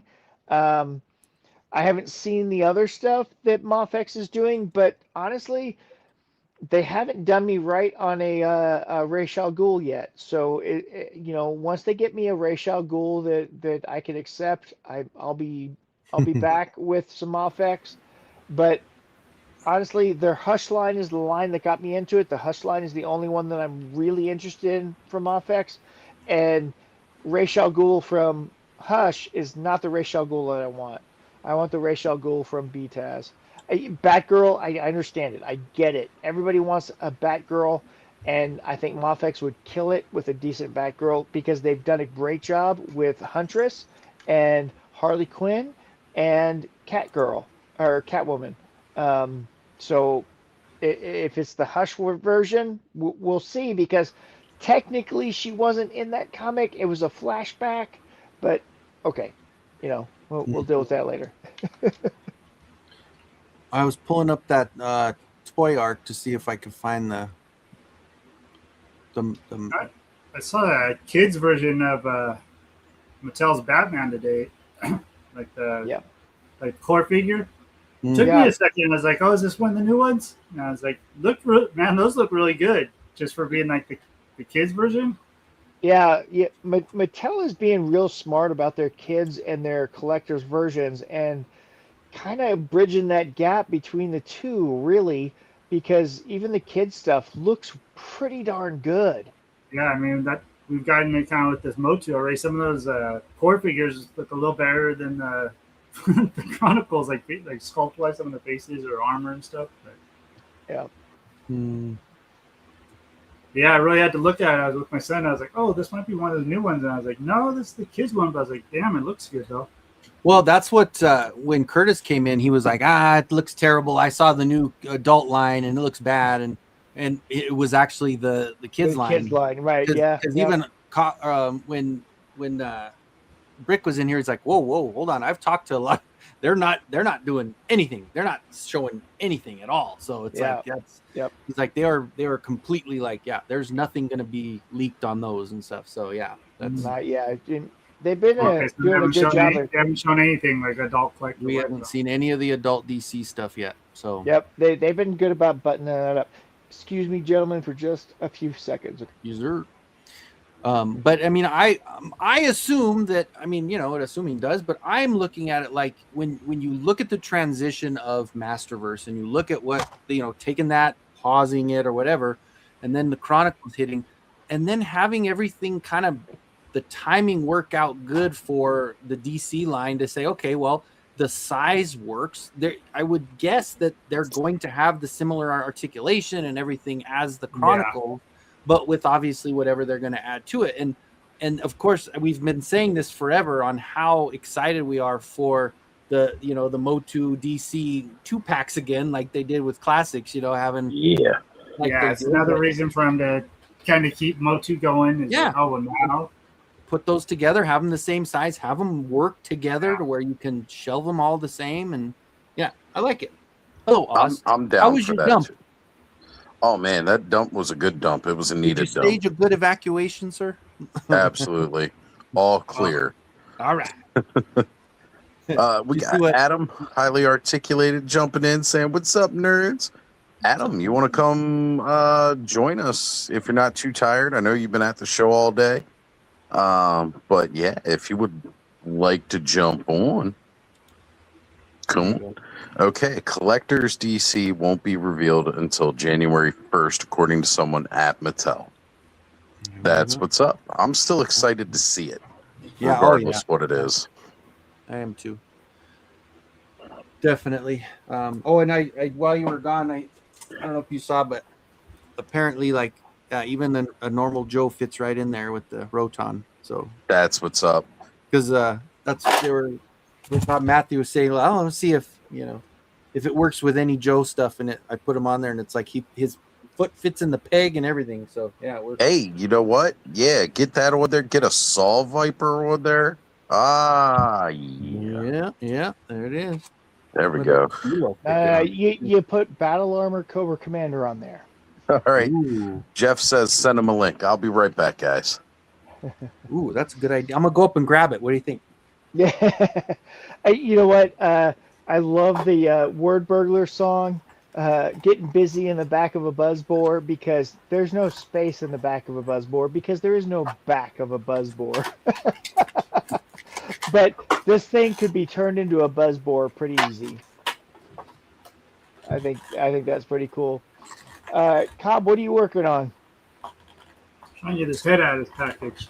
We got that Human. Trying to get his alternate head out. The one with the demon eyes? The screaming head, yeah. Yep. Yeah, these I mean, the alternate heads that they come with these Savage Crucible guys are pretty freaking cool.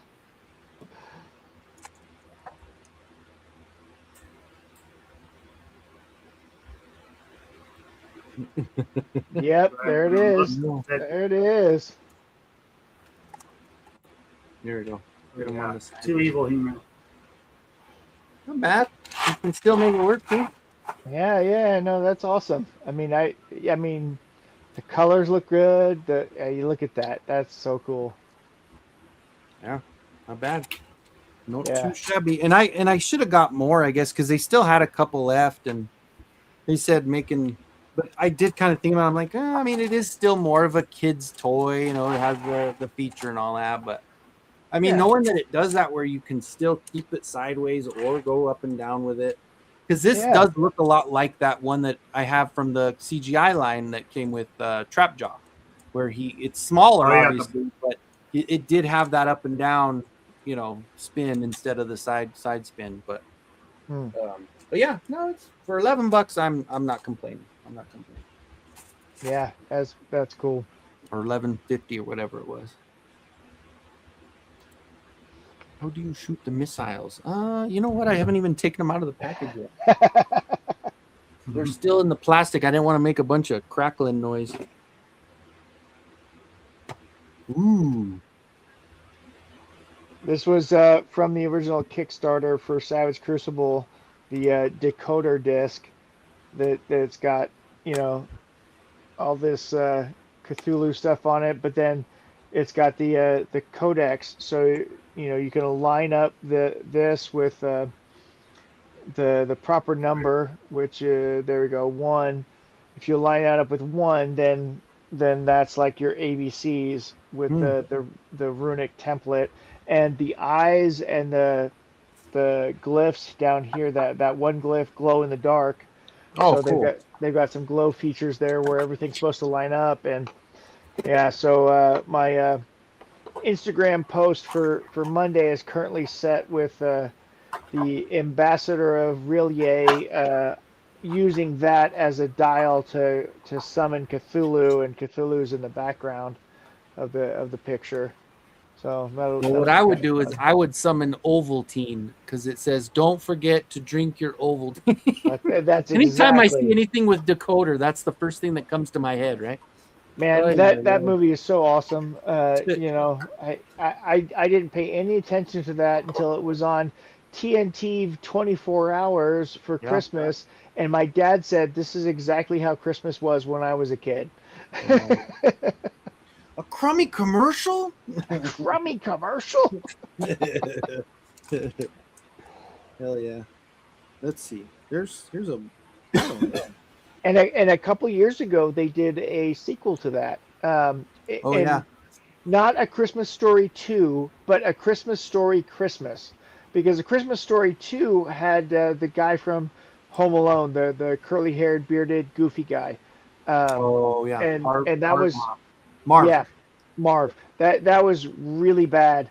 But A Christmas Story Christmas brought back all the original cast they could. Like as adults, right?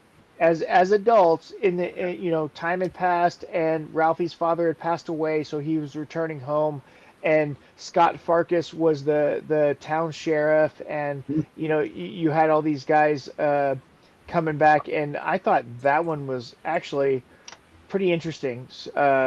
Pretty good story. Worth to watch, though, huh? Yeah. The author who wrote that also wrote a summer thing that got turned into a movie, but that was also really bad. Damn it,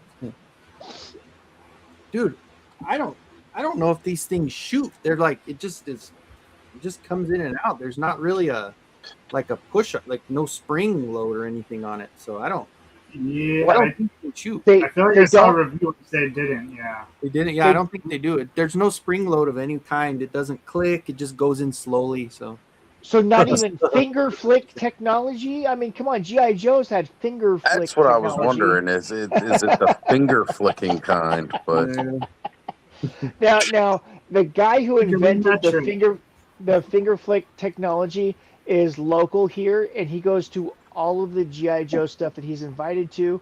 His name is Frank. He's amazing human being, and he is really proud of bringing his technical designs to the GI Joe line in the later 80s, because he did like the Avalanche and stuff, but he developed that finger flick technology, so he's super proud of that. That's cool. I'm sure his wife is too. I lost one of the guns too. So. All right. Tigor2395 says, I would like to jump in and show some Masterverse customs, but don't know how this live streaming works. I'm not familiar with Tigor2395. Do we know? I do not know this person. My glasses are not on, but is that LeBron James and Mr. Bean combined? It is a Lakers jersey on somebody with a CGI altered head. Yes. Huh. It looks there like we go. Bean, but like LeBron Bean. I don't mind sending an invite for people to jump on, but I've also had bad experiences with people I don't know in the chat jumping on. There were But we can always put our prolapses finger in on the trigger judgment. if we need to, right? As long as somebody's got their finger on the button, I think, I mean, yeah, we could do that. Keep them backstage for a bit. Tigor, do you have social media? Besides, Let us know. What do you got? IG? Do you got Facebook? You can send messages by YouTube now. That's true. I forgot. I would not. I'm on StreamYard though. I'm not on YouTube. Yeah. Okay, yeah, so YouTube Tigor has says yes, Kenny. Oh, There sweet. you go. Ah. Efe. Ahoy, hoy. What's going on, Jeff? Good to see you, brother. What's up, Jeffy? Hello. You excited about the new mask stuff that glows in the dark? I know you are. No, you're No. What? You don't want? I thought you loved mask. Why aren't you all over the glow in the dark mask? Glow. Yeah. Because I'm not a sap. I don't know. Like, loyal subjects fucking suck. Sorry. I'm a sap. I know you are, Kenny. It's okay, buddy. I still love Kenny you. would have won and went bankrupt just shopping the loyal subjects store today. I'll be honest though, I was really torn about how can I get $60 to go send to Mikey to grab me that My Pet Monster. I was really thinking that. It was supposed to be in Walmart. I have never seen them in a fucking Walmart. No, me neither. Why? Yeah, I want that damn thing. I've been wanting a freaking my Pet Monster forever. I told him to. I want one too. I told Mikey they had like one of the full-sized vintage ones sitting there on the shelf, like for a display, or maybe it was a newer one that they just made in a larger scale. I don't know. I was like, all right, now pick it up. So he picked it up, and I was like, okay, now run away. Run. Hey, Jeffy, I missed all the Retro Freak guys. They weren't at the Metroplex toy show today. I missed you too, but I know it's harder for you to get here now. It's But a 16-hour drive, Matthew. Yeah, I get that, but it was a different Metroplex toy show today with less of the people that I normally see. I saw a couple people that I recognize from all the shows, but It's a bummer. I've kind of dropped out of contact with them, not because we're fighting, but because just like life. So yeah, distance, right? Distance sucks, man. Like this whole 16 hours to go see your friends. It does, dude. Puts strain on everything. Yeah.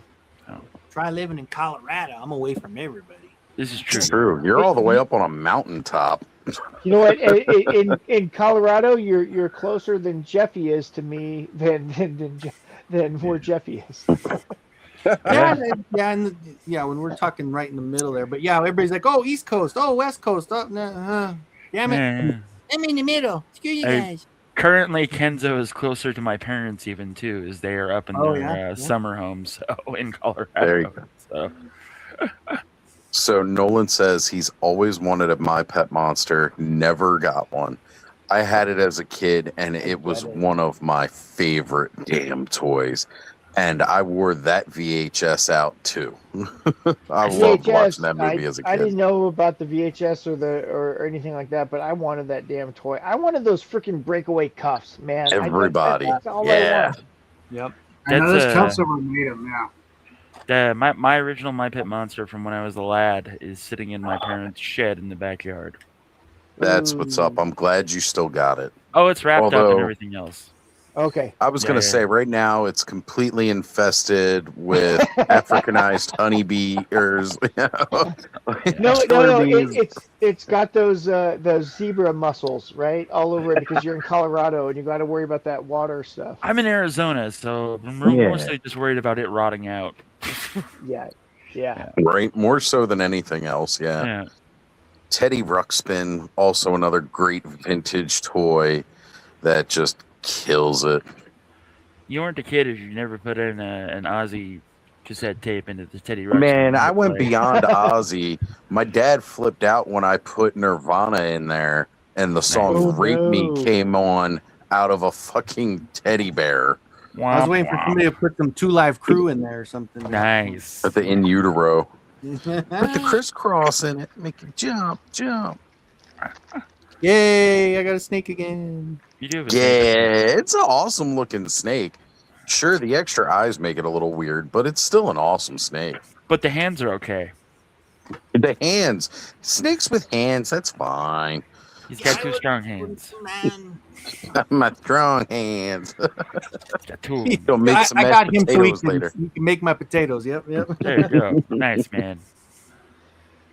This is probably my favorite book and accessory from this year. What is That's from Savage, right? No.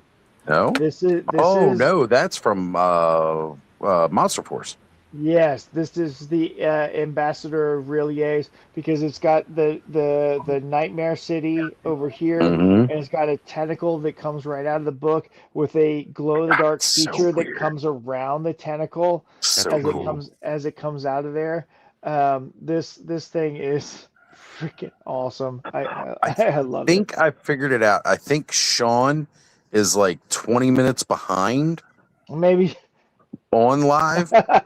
Sean, when you get to this point, make sure you click the live icon on the screen to catch you back up to where we're at. He's double done speed it. Well, it's not too far. and then catch up. I think that was from the Roton, right? So that wasn't too Right, but it was when we were talking about all the missile firing action. That was like, I don't know, maybe 15 minutes. He's pulling an Andrew Davis tonight. That's what I yes, know. Andrew. Yes. Okay, Kenzo, I have a question for you. How Sure. are you getting those iPhone effects to still pop up? Because I saw you did the thumbs up, and mine don't do it anymore, and I'm not sure. Yeah. Mine's on my MacBook. I don't know. Oh, okay. Maybe Okay. it just there's Yeah, something. he's on computer. There it is. Look at that. They have the internet on computers now. Fireworks and all that good stuff. That's what Yeah, there's always been a fun. while where it asks me again, like it says, "Do you still want these to show up?" Or like I'll get an update from it or something. But Be like, Hey, no, you know I what? definitely I would want love to have those show up because I would love to mess up people's streams with all that shit. It's always neat to see when somebody does have it and they bring it up on here. That's It probably is- one of the it is pretty cooler cool. Apple features It's pretty that cool. Android doesn't have. Yeah. I don't say that about many Apple things because I hate Apple products, but that is one of those features where it's kind of cool to have, but it only seems cool because I don't have it. It would probably annoy the shit out of me if I did. I used to think it was cool when it first came out, but now it's like, when it comes up, it's usually by accident. There you go. We'll just blind it out with a UV light. There we go. This is fine. This is fine. Spell effects are always cool. I love spell effects that they're doing on stuff. Yep. And I mean, this one's actually glow in the dark too. So hit it with the UV light and it kind of glows for a little bit. I think this might be in reference to the mask figures in cars, vehicles. What's up, Ken? Good to have you back, brother. Hi, Ken. Hi, Ken. Hey. Ken. So we got what, 45 minutes left, Oz? Made it for the end? No, a lot longer than that. We buddy. still got like 5 hours. So I'm glad the cavalry has arrived because I'm worried I'm going to run out of shit and it's going to be shorter than 24 hours this year. Andrew Davis said he heard that and he still said it about 5 minutes late. So even though Andrew Davis is here, he's still like 5 minutes late. I missed you at Joe Fest this year, 2X. Andrew. 2X. Yeah, Nolan says surprised Android hasn't done something like that. I know it's kind of odd that they don't, but maybe they're just finding better things for their resources to use, or I don't know. It's a cool feature. It's a cool feature, so it's probably not something they care about because they figure if you want it, you'll find a way to hack it and put it into your system. Exactly, because it is an open source media, so Right. Yeah, exactly. makes it a little easier to do that. I was discussing that with somebody recently too, where they're like, the iPhone and the iProducts are so much more secure. I was like, no, Apple has made their OS so infuriating to fucking use. Hackers don't want to take the time to learn how to hack it. So that was part of it, and the lower market share was the other part of it. And for forever it was lower market share, but now it's just so infuriating that people just don't want to mess with it. And so you get less hackers with Apple stuff, but you still get people taking advantage of the loopholes in the Apple stuff more so than even Android stuff, because the whole tracking software, the tags that you could throw and stuff, people were taking advantage of that so fast because Apple products didn't say, do you approve this device, this Bluetooth device, to be attached to you? And it would just automatically attach stuff to you before the whole people were tracking people by throwing tags in their stuff. Right. All right. Tigor says, I'm working on a quick change King Hiss using that once a man Cobra Commander body for articulation. Dremel a Classics King Hiss. Dremel a Classics King Hiss. Now that's a sentence you don't read every day. Yeah. To cover over the body, hard to engineer. Yeah. Wow. Wow. You know, I've been rethinking if I want to keep my classics collection. I never thought I'd see the day that it would come, but I'm looking at my classics collection and I'm like, I don't know. Yeah, it really sucks. Send it to me. No. I told you gotta ask Kenny. See, Ken, when you asked me about it, didn't I tell you send it to Kenny?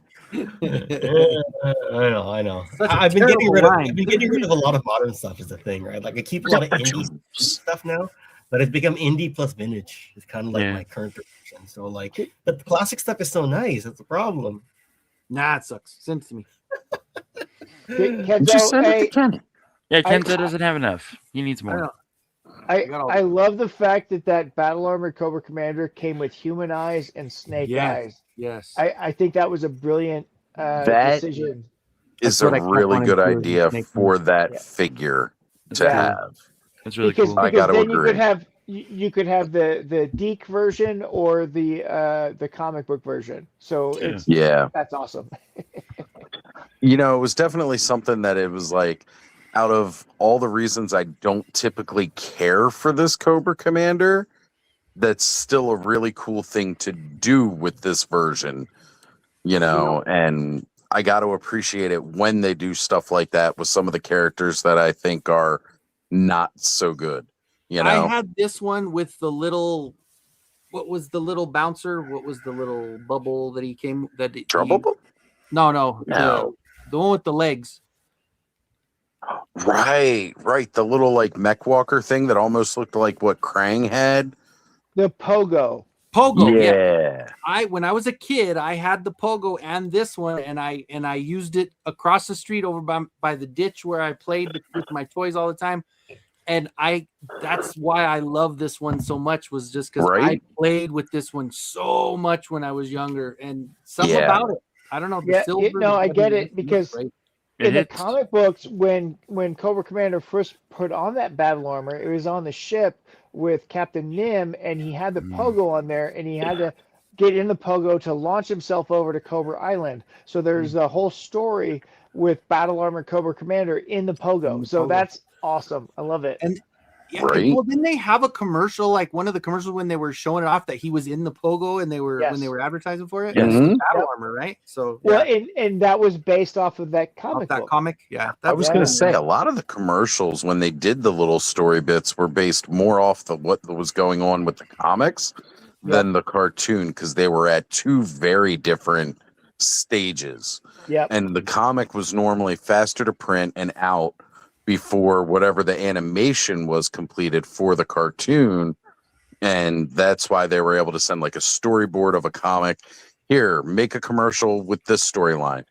Like, we never got Iron Grenadiers in the cartoon, but we got them in the comics, and that's where the toy line went too. So I mean, the Iron Grenadier version of Destro showed up in the Deke series, as did Metalhead, but like I don't think they identified them as a faction. I think they just sort of showed up as they just showed up with different colors on. Right. Yeah, because so, well, because when IG Destro showed up Yeah. in the Deke series, he was dating Zorana, and the Baroness didn't much care for that. That's right. That's right. I forgot about that. That's right. Yeah. That's how much I don't like the fucking Deke series. Yeah, You know, she had I know. frosted flakes, man. She was jealous. She was jealous. She was. She Well, was you know mad what? jelly. And then in the DDP series, when we see Destro for the first time, he's dating Mistress Armada. But then we realize that that's Alexander. I was going to say he's Destro. He's Destro Jr. Well, but he's Alexander Destro, not James. Yeah. So That's he's correct. not even. He doesn't even have the numerals after his name because he's Alexander and not James. Yes, Yeah, that's correct. Now, Mattson, is it just me, or does the Devil's Due Run really hold up? And is it not just like so amazing to just go back and read? It absolutely does hold up, and it's frustrating to see how Larry Hama kind of goes all over the place with his storyline, because I really feel that Devil's Due did a great job of continuing the story with the Image comics and then the Devil's Due comics and going through America's Elite, all the way through that storyline. I actually love it a lot, and I know a lot of people bag on Joe Casey and Josh Blaylock for that, but I think they did a without them we wouldn't have Zanya or job. Kamakura. And I always, a couple things. One, Snake Eyes Declassified was Devil's Due, and it was written by Hama. Yes. So part of me wonders if that's still somewhat part of the Hama verse. No, so I throw all that into the Hamaverse. So I throw G.I. Joe Declassified in the Hamaverse. I throw Storm Shadow, the mini series or the series that they did that ended after 8 issues or whatever, that was written by Larry Hama, into that universe, and you can actually tie it in to that time frame between where Larry Hama finished 155 and where he started 155.5, and you can kind of bridge that gap with the at least the first 4 issues of that 7-issue series of the Storm Shadow run, which is awesome. But I agree with you. The one thing I really liked that Josh Blaylock did was, because a lot of people always said, how can Duke be second in command of G.I. Joe if he's only a first sergeant or a master sergeant? But because G.I. Joe is kind of a different unit, Totally different unit than your average military ranking structure. But there's still something to be said about him giving orders to like a captain or a major. And what they did is, and Matthew, you know this, they ended up saying that after the team decommissioned in 1994, Duke went and worked Black Ops for the CIA. He went so instead of using the title of Sergeant Hauser, he was Agent Hauser. Now, it falls under a different military structure, but it's a little more believable for like a Black Ops CIA agent to be like giving orders to soldiers than it does for a master sergeant to be doing so to commissioned officers. And it's way better than what Chuck Dixon did with the IDW run, which was promote Duke from an E8 to an 06. Yeah, that's that is my biggest he went to 06, not 05? Yeah, he went to 06. So he went full from colonel, not even lieutenant colonel. Correct. He went to a straight 06. Because 07 is general already. So correct. And this is what made me drop the comic for a while, but then I picked it back up, and I do like Chuck Dixon's run in general, but that one piece right there, it really takes me out of Chuck's run. Yeah. But the people that came after Chuck in the IDW stuff didn't understand G.I. Joe. It just wasn't the same. Well, I mean, why didn't? Oh, sorry. Go ahead, Jeff. So, like in the when you decide that you're in the Navy and you want to become a Navy SEAL, NCOs are mostly running the camp. So like you'll get a lieutenant or you'll get a captain, and those dudes are listening to the NCOs as they just beat the shit out of them and train them. But I understand. It's like it's not unheard of, but that was a special training situation too, Well, not an active unit. But you have to understand that is a decision of leadership, Yes. because while the enlisted have a less authority in terms of the unit command as an officer, the officer does their due diligence by listening to the enlisted sergeants that have been dealing with the troops and understand the troops and getting a feel for the battlefield in the situation that they're in.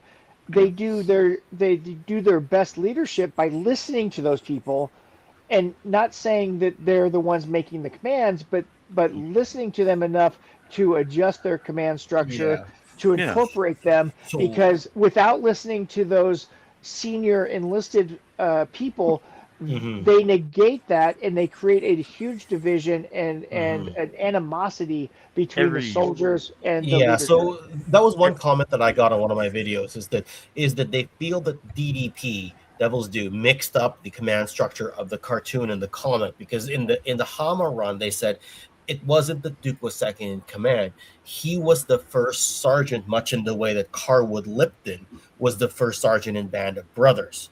Yeah. Right. But Devils Do kind of took those two and amalgamated them together.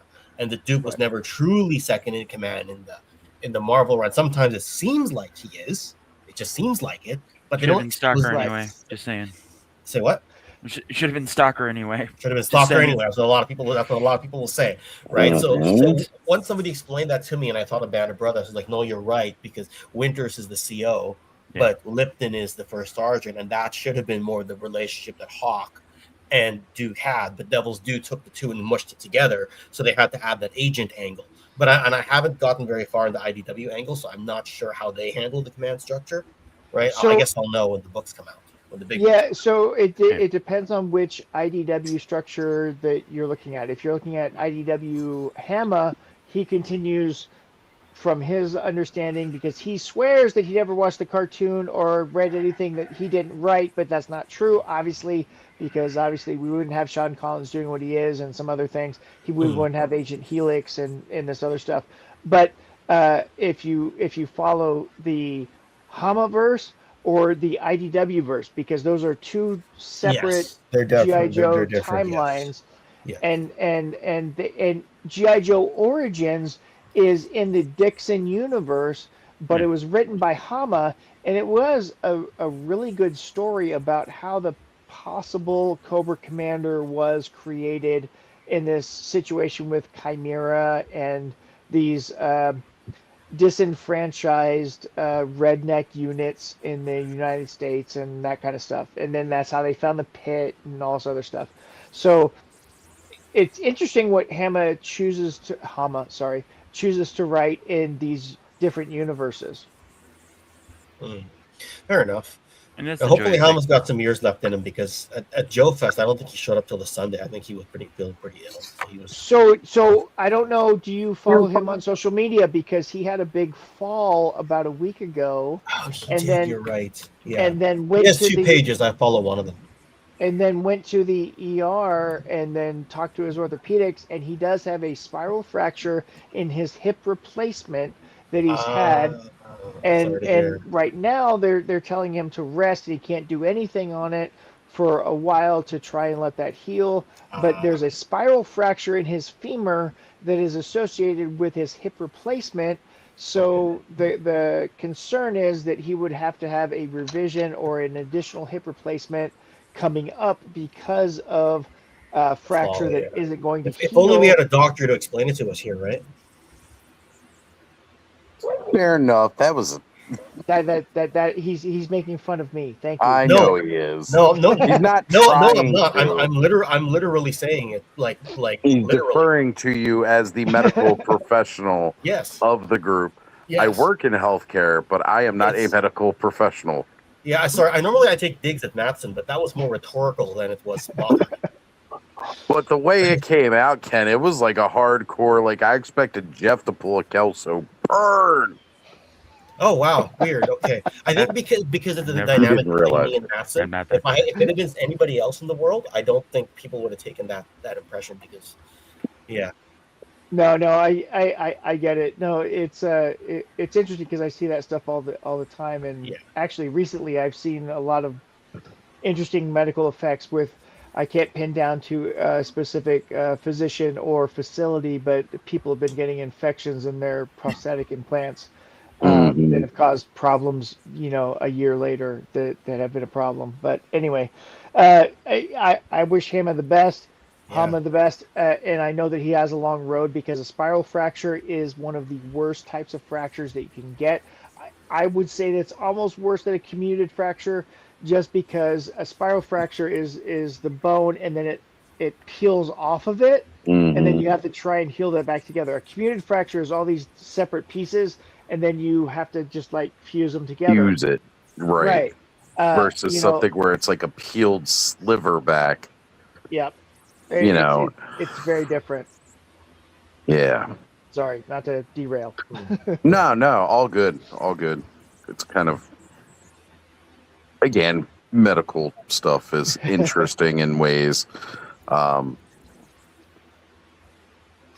Regardless, Ken, out of what you have seen, now I know you've had your head buried in the Four Horsemen First 10 Years book for like the last week since that's arrived, versus checking out all this sweet SDCC news. What has been one thing that you've seen come out of SDCC that you're excited about? Well, funny, I've only gotten through maybe 20 or 30 pages of the Mythics book because I went back to read the Marvel Transformers run that I'm still nowhere near through. I'm not even halfway through. And I read a bit of the Mythics book. For reveals, oh man, that's a tough one because like I've kind of taken a break from Modern. Like I will see things like the Triple T and I'll be like, that's what I would have gotten if it had been a year ago. There's been a few things, right? A lot of the classified reveals look good. Some of the recent like Mondo, Motu look good, though mind you, I never really got into that. I got into Hot Toys, never got into Mondo. The Ghostbusters, Ecto looked good, but right now it's like literally window shopping, and it's not like Joe Fest where my wallet's always in my hand, right? Yeah, my wallet's back in the hotel room in this case, and I have no desire to grab it because I'm literally window shopping. Right? And that's fine too, because you can get excited with something and not have to buy it. You can window shop. Oh yeah, I've been excited about a lot of stuff I'm never gonna buy today. A lot. Big Bad Workshop did show some of their cops and crooks guys, like they showed Long Arm. That was cool, but I never even got Bulletproof, so I'm not sure. There you go. And I wonder when Hasbro or the license holders are actually going to come down on them because they actually don't have a license to do that stuff. Really? Do they not have the cops and crooks license? They do. Well, no, they do not. Huh? No. Well, that's why theirs is called Cops, not Cops. They call it cops. They call it Cops and Crooks to avoid the license that Bobby Valla purchased, because Bobby Valla purchased all the COPS license with all the appropriate acronyms that associate with the TV show and the cartoon. The initialisms that they had done, and the original license holder has not signed off on anything that Big Bag Workshop is doing and is not associated with Hasbro, and Hasbro is too busy with the move and doesn't have the manpower to fight the license that they have that Big Bag Workshop is in violation of. Oh, interesting. So, didn't realize that they didn't license that directly off Hasbro. Didn't realize that. They have not. No. Oh. So, Jeff, what have you seen coming out of SDCC that's actually got you excited? Like, honestly excited? Like, I'm going to buy this excited? Or, oh, that looks neat? That looks neat. We don't need to worry about what you're going to buy. I mean... Yeah, no, I get it. That Ecto 1 was pretty cartoon accurate from Mondo. Like, that looks pretty amazing. Right. I liked all of it. A lot of the stuff coming from InArt looks really cool. I like that we're not getting Kingdom Come Batman and Superman. We're getting Justice Batman and Superman. If I could explain that another time, I'm going to kill myself. What did you think about the ghost versions of the team that's coming out? Which one for Ghostbusters? Do you mean the Citizen Ghostbusters No, he or means the People Busters. Busters? He wants the People Busters. I liked that Winston was included, as Winston was included in the comic. Yeah. I'm not a big fan of that Slimer idea of like a little person, but like The whatever, kid? it's fine. Yeah. I think it's kind of neat, but again, like that was me thinking that Mondo's just doing Mondo. Yeah. Because like again, even with the Winston, you were the one that told me. I didn't know that was in the comics because I remember the episode of the cartoon where they did that. Yeah, it's one of the best episodes that they did. Right. I did not remember Winston being there. So you filling me in and let me know that was from the comics. I was like, oh, that's cool. They are pulling in the alternate media for it, which is great because not a lot of places will. No. But it was really weird because in the cartoon when Peter, Ray, and Egon showed up, Winston was stuck in like Central Park still, and he was like, "There's a weird tornado in Central Park," and then off to Oz they went, or Ghost World, or whatever. And like, the cartoon never mentioned like where Winston was. Like the guys never said anything, just like, "Well, okay, this is a thing." Winston's not available this time. Winston is out of state, but no, in the comic they readdressed it when they went back, which is or cool. Something. Yeah, which is pretty cool. I was a sucker. Hasbro got me with the Lewis and Janine Kenner throwback figures. Yeah. Yeah. I like those a lot too myself. It just completes the team, but if they're gonna go with Lewis, they should have done the correct. I know I'm gonna sound like such an asshole here. Like Not really. Go ahead and say it because they should have done the right Janine. Like they did the Janine from the earlier seasons of the show, and they didn't do Janine not the later one. Yeah, with the one that was modeled on Ghostbusters 2. Like they didn't. Right. Yeah, they didn't do the bob cut, the Page Boy kind of haircut. They did the one with the pompadour-esque and the bangs from the early, the gem looking, the glam rock looking Janine. Right. I agree. Like it would have been nice if they'd done those a little bit more close together. But again, I think it's what did we have the toys of that we're going to do with it and that look, and that's what they're going for, which I get. But does this mean they're going to go back and give us a Janine Fright features? Are we going to get the other Janines? Oh, well, I mean, this Janine works with that first wave, and then the Fright features we still need that wave. But then are we going to get the Ecto Trap Janine and the Ecto Trap Ghostbusters where they had the trap gimmicks? I hope not. Right? Because I really don't feel like buying all those. Like, well, in the original Kenner run, there was only 3 Lewis Tullys released, and I think there was only 2 Janines. No, there was like 4 Janines, I thought. Nah, there's the Janine where you throw her hands up and the mouth gets weird, and then you've got the one in the skirt. Yeah. And I can't think of the other 2. There was the one that came with the trap gear. Okay. And because they never had a Janine with the actual like regular proton pack. Uh-huh. That one I don't remember. The proton pack. Right. But I do remember the Fright Features one. Of course, because she came with like that weird little like the handheld neutrino wand, I guess is what they call it now. Yeah. They had the one that came with the trap, and then not Ecto Glow, but it was one of the other ones with the splash effects. I know that was when they introduced Lewis Tully to the line was with the splash effect ones. Did she come with the slimed ones? I'm trying to remember if she did or not. I'm thinking she didn't. Oh, you know what? There was the stunt one that I forgot about, and that's where they came with like little vehicles. Peter came with the pogo stick. Yeah. Janine came with the go-kart. And then the one that we're both talking about with the neutrino wand was the one in the skirt. Yeah, that was the Fright Features. And then the other one came in the pink jumpsuit with the hair ghost that had the wavy lines at the end of it. Yes, yeah, that's the one that I'm thinking that they based the one that they're doing now with the proton pack. Yeah. That version of. And when they did the suits with their names on it. I don't think that she came out in that. No, I know what you're talking about. I don't think she came out with that. I don't think she did. I'm getting that Or one looking. confused with the one with the go-kart one, aren't I? Yeah, because she came in a jumpsuit like that. No, there wasn't a slimed Janine. There was only a slimed Lewis Tully. Yeah.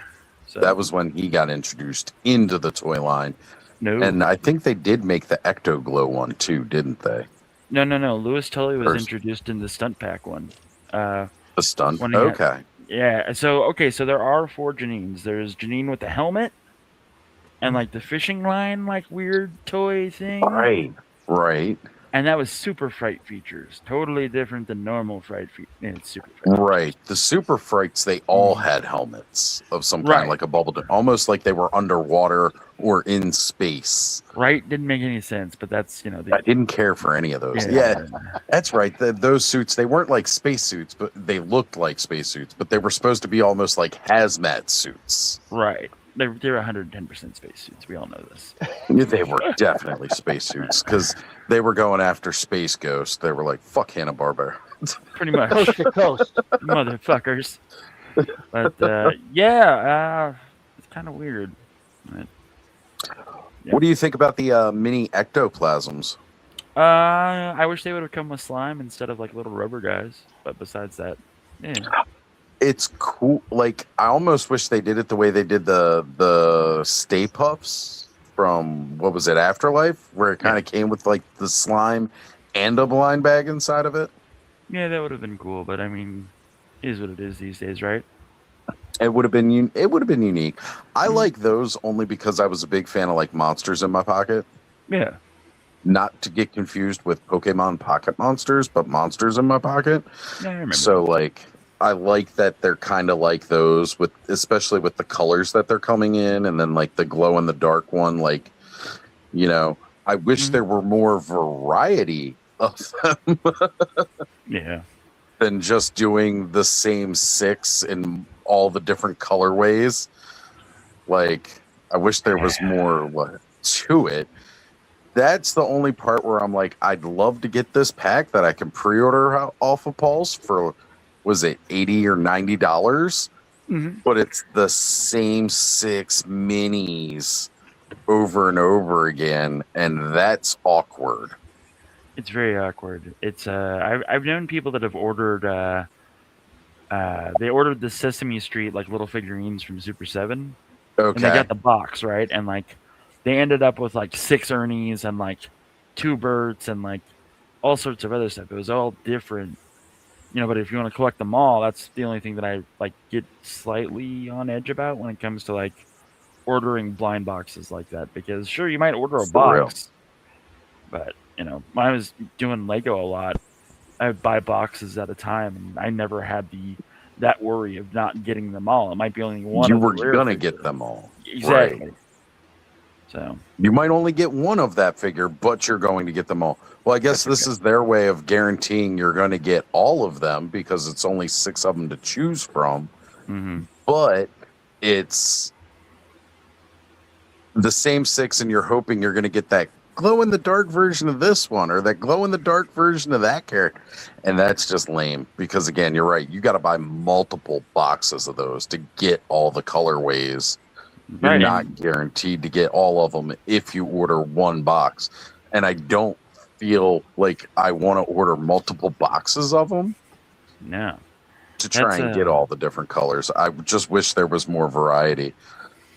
So if anybody's wondering, Matthew jumping in and out here, it's because every time somebody else leaves the stream, so we had Kenzo leave, Ken, just both of the Kens are gone. And because when they leave, Matthew has to back out and join back in again because of some weird update that StreamYard did months ago and clearly still has not fixed yet for Apple users. Fucking bullshit.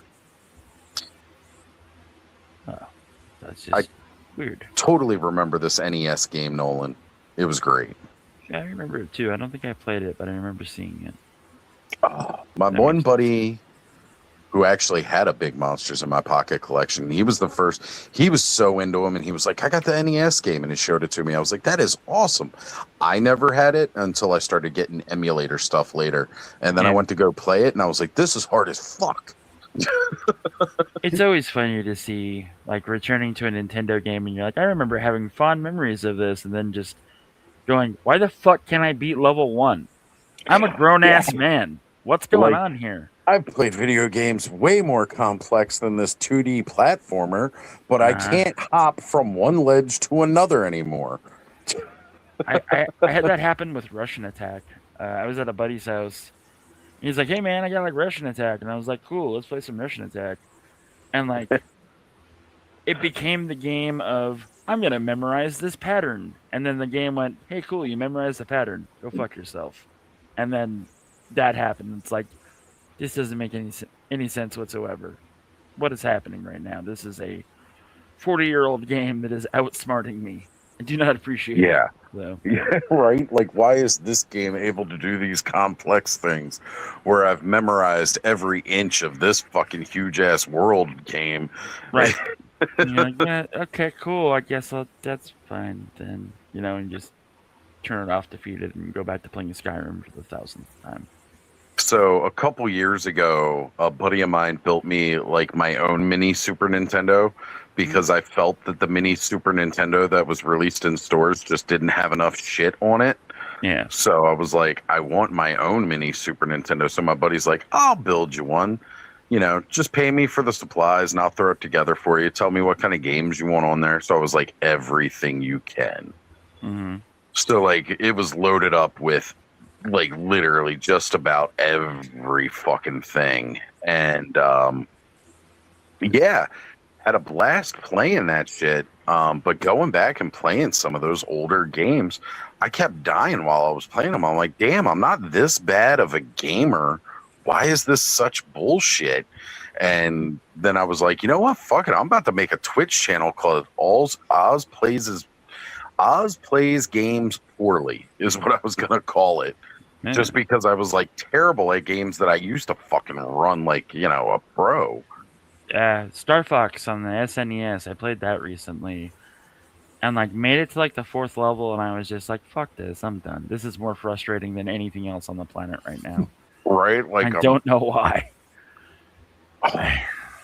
And you know what the worst part is too? I came across like games like Metal Combat and the Super Scope game, and it sucks because there is no fucking way to play those on those little consoles because you don't have the infrared fucking gun that'll work with it. You don't have the fake bazooka, you know? Yeah. So like those games, which I used to love playing in my youth, now I can't even play at all.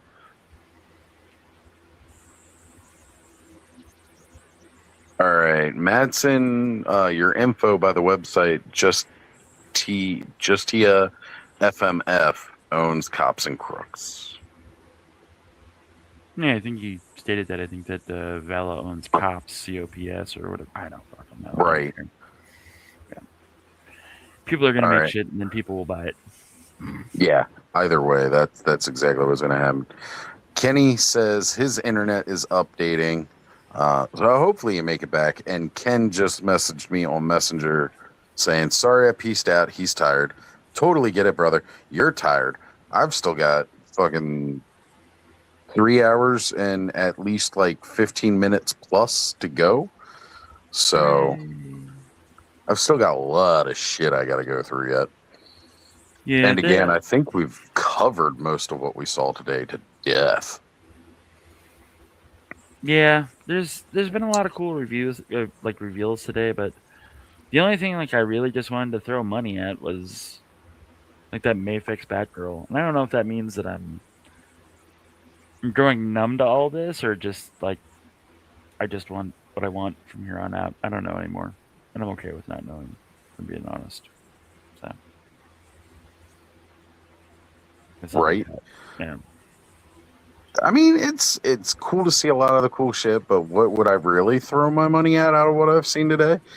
Mm-hmm. I kind of want those Motu Build-A-Figures, and yes, I think a lot of those new looks from the cross-sell art are cool.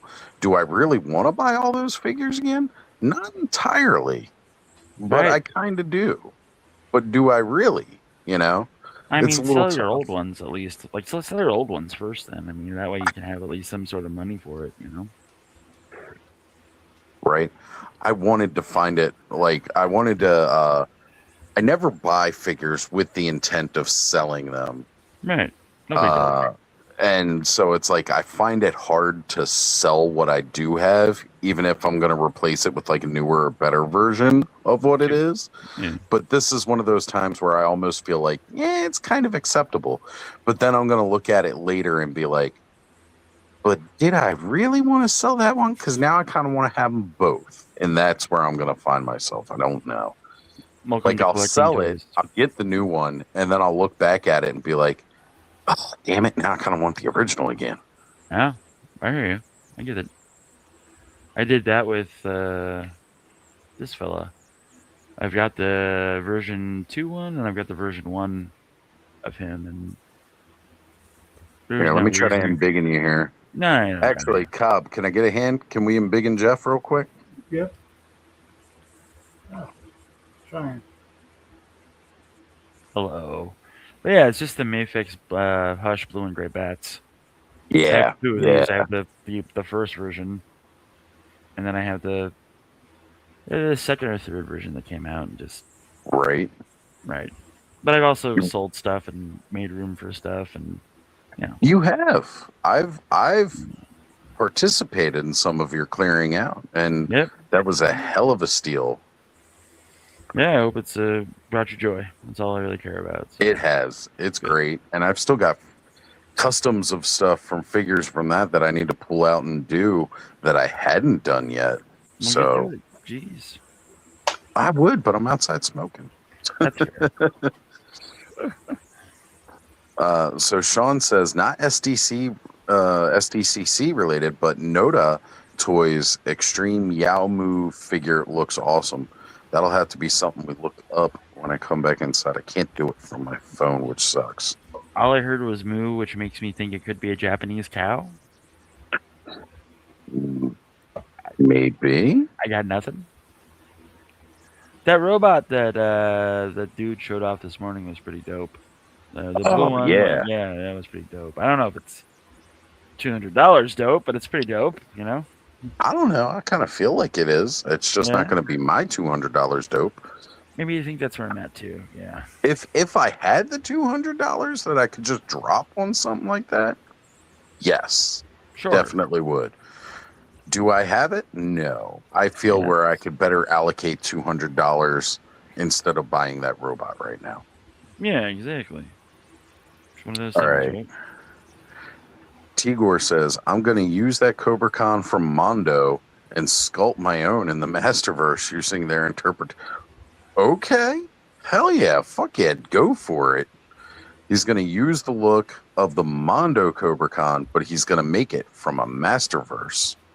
That's some fucking shit right there. That is talent as fuck. Hey, man. That's pretty amazing. Sorry, I just realized that one of the wires of this figure that's getting up there in age came out, so I'm just trying to fix that real quick as I do this. Yeah, that's what I hate it when the wires start poking through. Yeah, it's rough. Oh, the end of the cloak was sealed, but I think because I was messing with it too much, it became unsealed, so that's okay. Mm-hmm.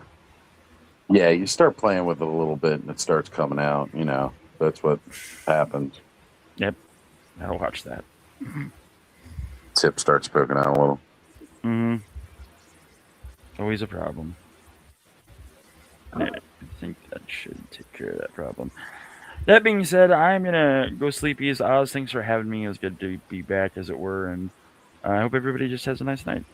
So, thanks, Jeff. Thank you for jumping on with us, brother. It was good to have you, man. Alrighty. Take it easy, guys. See ya. Allison says, just the tip. Bud, you've rejoined us again. How are you doing?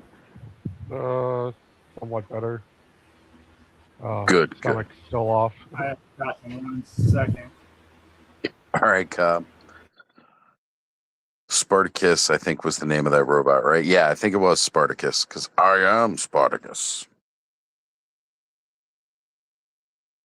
All right, Twizzler's tapping out. I see. 3 more hours to go. Twizzler's tapping. Bud, You said you wanted to end the night with a lot of the slides you had. You want to see what we can run through? Not at my computer. Sadly. Gotcha. Don't worry about it.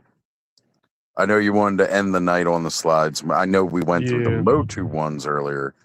We didn't run through everybody's. We did the important ones. We did. We did. We definitely ran through those important ones. Had Mikey take us on a tour of a couple of the booths. Internet connection wasn't as steady tonight as it has been previous years. But he was able to take us on a tour, show us some of the booths that it was like, okay, well, I don't know what's really coming from this company. I don't know if I want to look at it. And then it was like, you know what? We're going to go back and we're going to look at that using the pictures from Toy Arc. We've hunted some stuff on on IG because not every Toy Arc has always done a really good job of getting pictures of just about everything. And I don't know what happened to them this year, but it seems like we were missing quite a lot of different places. And then there was stuff that I thought had booths there that didn't. Like I was thinking Playmates had their own booth, but they really didn't have a booth. They were just displayed with the Boom comics, and it was like a handful of their offerings. But we were able to look at the panel, get some more updated information on release dates, which I feel better about. Some stuff that was supposed to be here in spring hadn't shown up yet, and now it says they'll be here in fall. So I feel a little bit better about knowing what's going on with that. And that's good because that helps me know when I got to start hunting it down for Connor. Because again, I think he might want more of the Power Rangers line for Christmas this year, like he did last year. I mean, I don't know. I'll wait for him to tell me.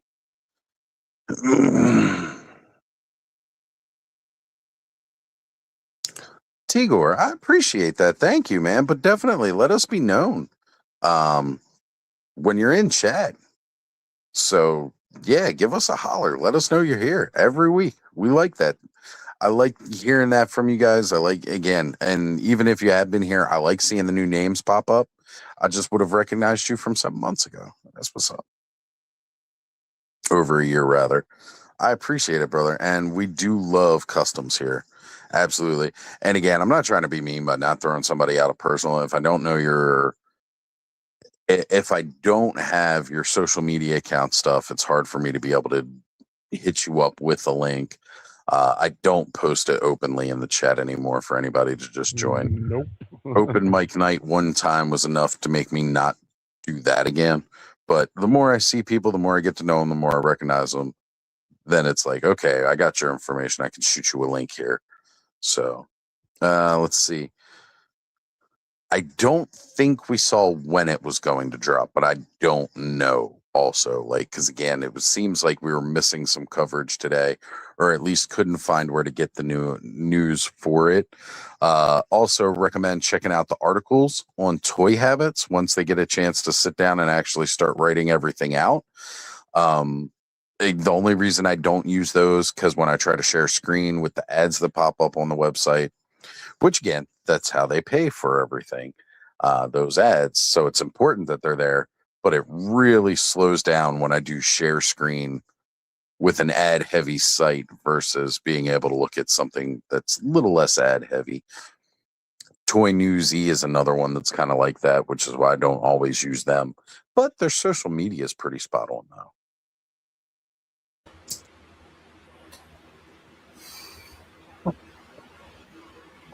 Unexpected standouts of what I saw tonight. Again, a big thing was the horror movie / wrestler crossovers. Because again, I don't buy a lot of the wrestling figures, but I definitely want to get that Kane, Michael Myers. I really, really want that one. And the Liv Morgan and Chucky, now that I saw that, but I did notice that is Mattel Creations exclusive. So I know how well I can fare against the average Mattel Creations Motu purchaser. Yeah. I got to see how good I'll be if I can beat wrestling Motu Creations. And then fans. you can go to the final stage, the Monster High collectors. Nope, I can't compete. Fuck that. The Monster High people are serious. Like, that was the stuff coming out of the Monster High thing when I saw Mattel announce a lot of those. The Nightmare Before Christmas ones, like the Oogie Boogie doll. Angela was showing them to me. Yeah, that looks really fucking good. Again, I'm a big Oogie Boogie fan. That one looks ridiculous. Where I was actually, there's been times when I've been tempted by certain lines to buy figures. The Barbie David Bowie figure or dolls, call them like they are. They're dolls. Fucking love those. Think they're great.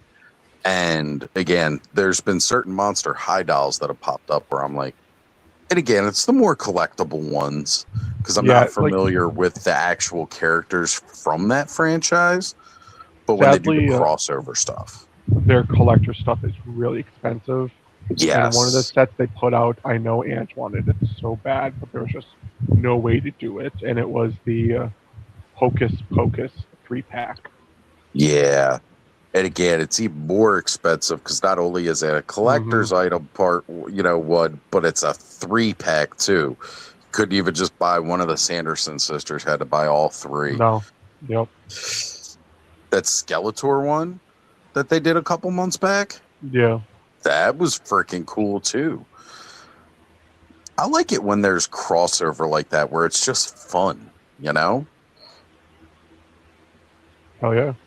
Yeah, Sean says there are some cool sets. Yeah, there are. Todd's been lurking for a long time, peeking around corners, just keeping an eye on shit. Todd's always lurking. There you go. Nolan says, my second oldest wanted that 3-pack, but I missed out on it. Guaranteed it's sold out in under a freaking minute. I was going to say, like us Motu guys, some of us are pretty damn good. Like I killed it getting the Wondar, killed it getting, actually my buddy Corey was the one that was able to nail it because he always gets the Disney stuff. Bet you he could get the Monster High dolls.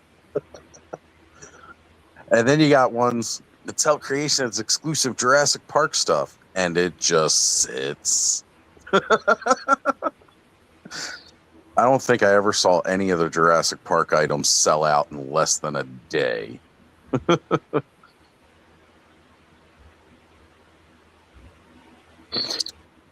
Oh, man, guys. I'm having a hard time. I'm struggling to make it through this one. We've still got 3 hours to go. Do we?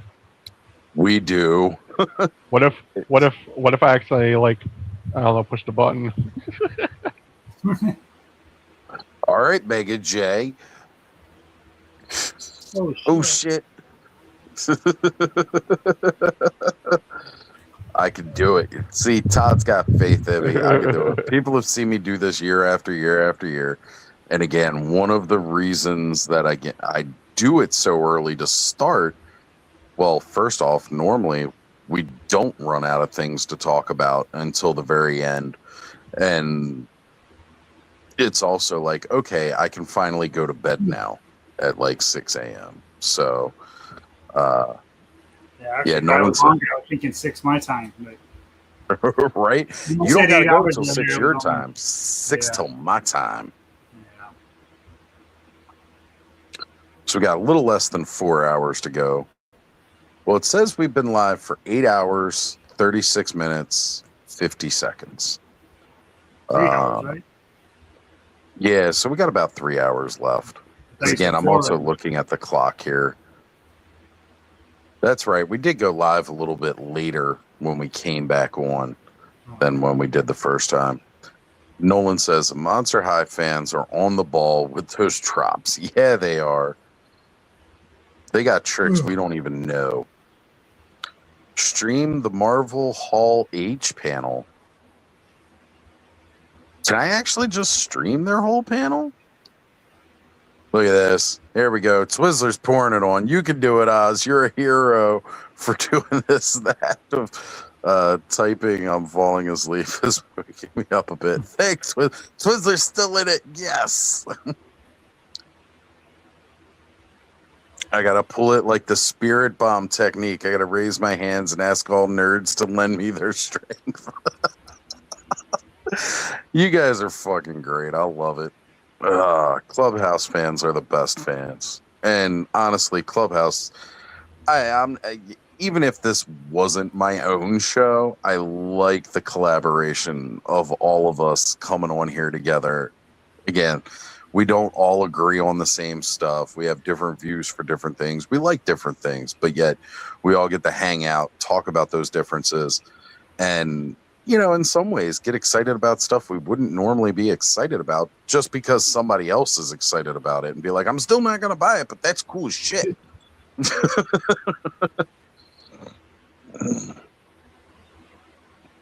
So that's always a fun part of doing the Clubhouse stuff, man, because you guys are the absolute best. I know. It's crazy to think about. Like, we all are going on about, what, 4 years of knowing each other and hanging out on a weekly basis, even if it's in this format, coming up about 4 years now. I mean, it was a little bit before that, but we didn't do the channel thing till about 4 years ago together. So that's always been cool. Guys, I'm going to switch it up, head back inside to the laptop. I think sitting in there with my air conditioning blowing on me is going to wake me up a little bit more. And I still got some energy drink that might give me a little bit of a boost. It's hot as hell here. I'm dying in here. Yeah, I got the window open and my fan on. Yeah, you seriously. Cool here. Hey, man, Tigor, if you can send me a message on social media, then yeah, I could check out your profile and we could, you know, start chatting there as far as like sending a link. But again, I'm not just going to drop the link in the chat here so that people can jump on. I'm not doing that again. Again, it's just not something that I'm going to go. I don't mind giving them a chance. Believe me, I don't mind giving them a Social chance. media background check. I'm just not dropping the link in the live chat here. We've done that before, and that's how we got prolapse. Or it could be a custom of his Wang. It could be a custom Wang. It's a gamble. It definitely is a gamble. Kind of bummed out. My buddy Justin was supposed to show up tonight and hang out with us. And he said he was off. He wasn't wrestling tonight, and he was off of work today. So it would be a perfect Saturday for him to jump on. And I never heard from him, even though I sent him all the links. So I don't know what happened to him. I will be right back. Should be here. What's going on, bud? Not much. I've had a rough day of stomach issues. Oh. Yeah. Now here. Kind of just running away from stream every like half hour. Yeah. I'm freaking dying here. I went and got, because when I got AC going, I got a box fan for my window, but my room is just so hot still up here on the second floor. Yeah. I'm freaking dying. Thankfully, it's cooler now. It's about 72. Yeah, we got up and over the hundreds yesterday. It was freaking hot here. It was already later in the day when I went to go pick up my kids, and it was freaking 103 out. I was like, oh my god. Have you gotten any of the core figures? Yeah, I have a couple. Do the core heads fit on Origin? Wait, or does? Yeah. Okay. Yeah.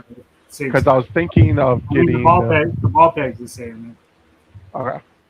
So I was thinking of getting the look a little off. 2000X Prince Adam and putting on the core He-Man movie head. Because I don't like the 2000X like human heads. They're like really tiny and weird looking. I think I have both those close around here. Because also when Keldor comes out, like I don't like Keldor's jaw is very like Jay Leno huge. On the 2000X one? On the the new one that's coming out, or you probably have it. Yeah, it's out. Yeah, I got it. Oh, okay. But yeah, I was thinking of just getting the Masterverse King Keldor. And just swapping that head on and not having him with like long hair. Probably, oh man, I probably got both those around too. Wait till Oz comes. Okay, I gotta hop to the side and grab a couple things. Got me some new little toys in. Ooh. Oh, hey. All right. For a second, I thought that was a weapons rack. Yeah, it's a rack. It's definitely a rack. Yeah, it's for you, bud. Yeah. Yeah, He-Man. Where'd you get these off of? The 112th Dungeon House? Like, I'm all for it. I found them on AliExpress, and man, they're really well made. I was like surprised. I was like, well, AliExpress, I was like Temu. I was like, well, I'll just try them out. But man, I mean, they're kind of a thin wood, but they look freaking good as hell with all the like the little rivets and everything going on. Man, somebody put some work into these. Heck yeah. I mean,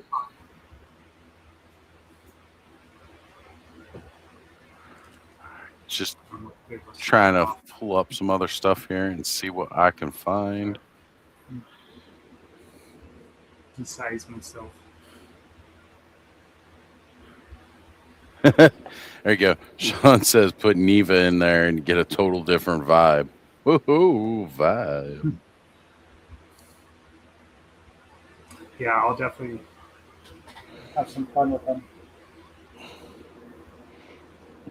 Twizzler says, agree, like that people pop in and out as they are available and share their opinions. I'm a big Mythic Legions fan, but like learning about the other toy lines as well. That was one of those reasons, like I said, I wanted my buddy Justin to come on today. We don't often talk about Transformers on here a whole lot, and he is a huge Transformers guy. So I've been wanting him to come on here and talk to us more. I know Ken is a very retro Transformers guy, but I don't know how much of the new stuff Ken is actually getting. Because again, he said he's mostly getting like new indies and then vintage. So it's like Ken has his likes with some of it, but when you get into when you get into all the third-party Transformers stuff, like that's almost a whole economy of its own, which is friggin' nuts. And those guys are crazy about that stuff, which is really cool. Yeah, some of those third-party Transformers are pretty freaking awesome. Yeah. It's better than what we're getting from the company who currently owns it, which is the other. And the sad thing is, some of them are almost the same price. Some of them are a lot more too. Hasbro, like, Jesus, some of the prices they have, it's just. It's a little ridiculous overall. Yeah.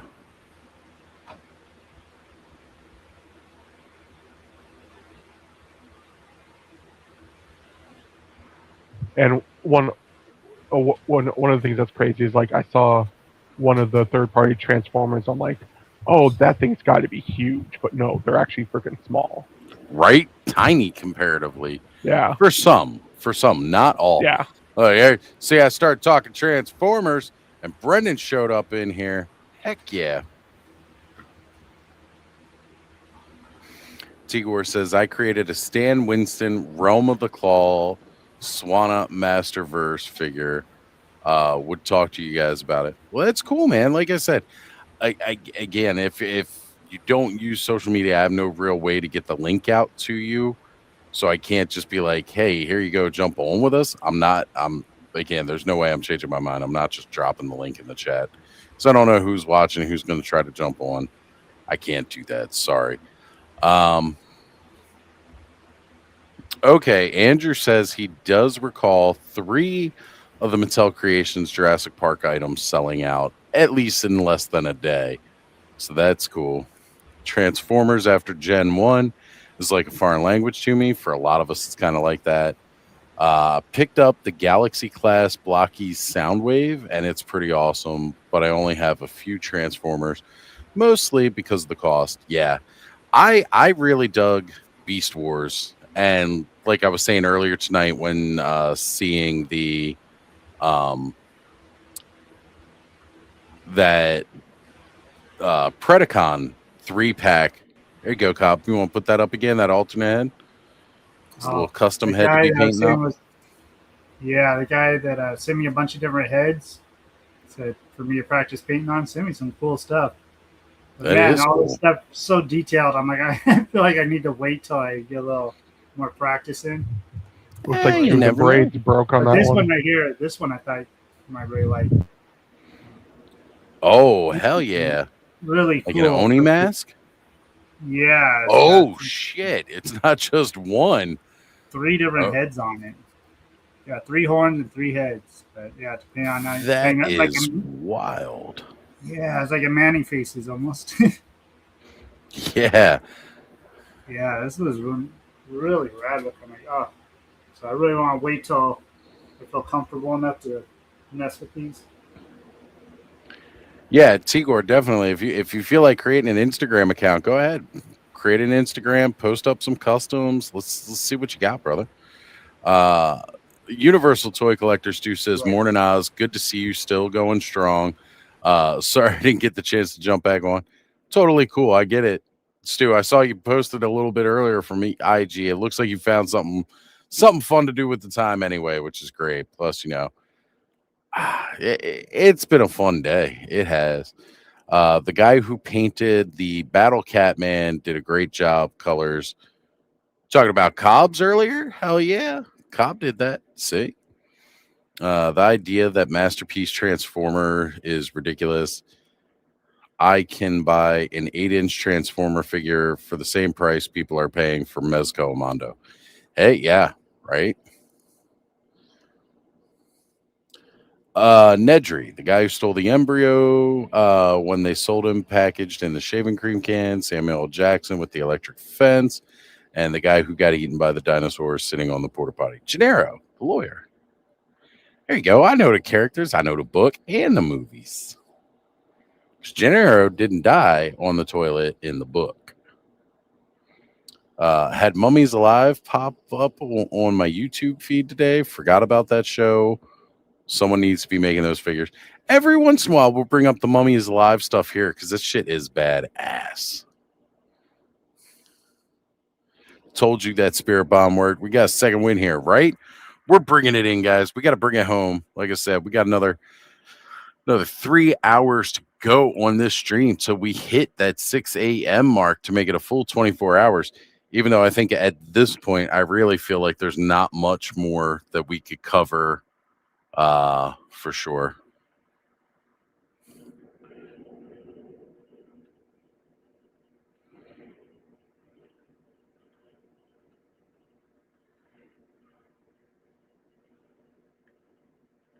All right.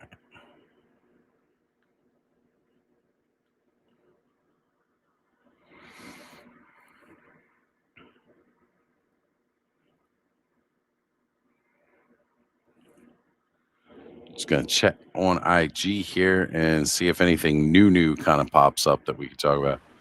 Oh, this is cool. I'm pretty sure Adam probably has gone to sleep by now.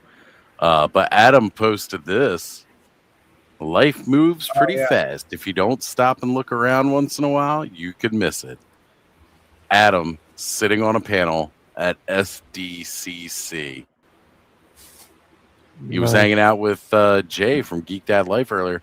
It is cool to see this. It's like we were all fans just a couple of years ago, and now it's like, yeah, people are getting on as like on panels, being a part of the culture a little bit more. That's badass. Like, it's just cool to freaking come to that realization of hell yeah. All right. Those 3 items sold out within the hour. The embryo guy sold out crazy fast while I was trying to get the first release of that collector's edition, Mr. T. Damn. Okay. That's what's up.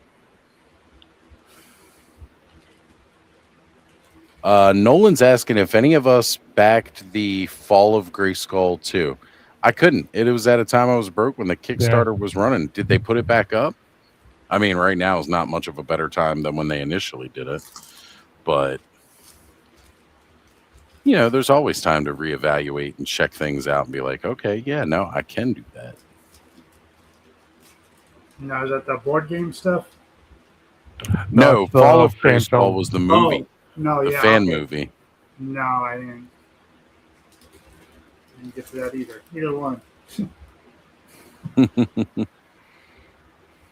All right, bud. Let's see. What was it you were trying to do with Prince Adam?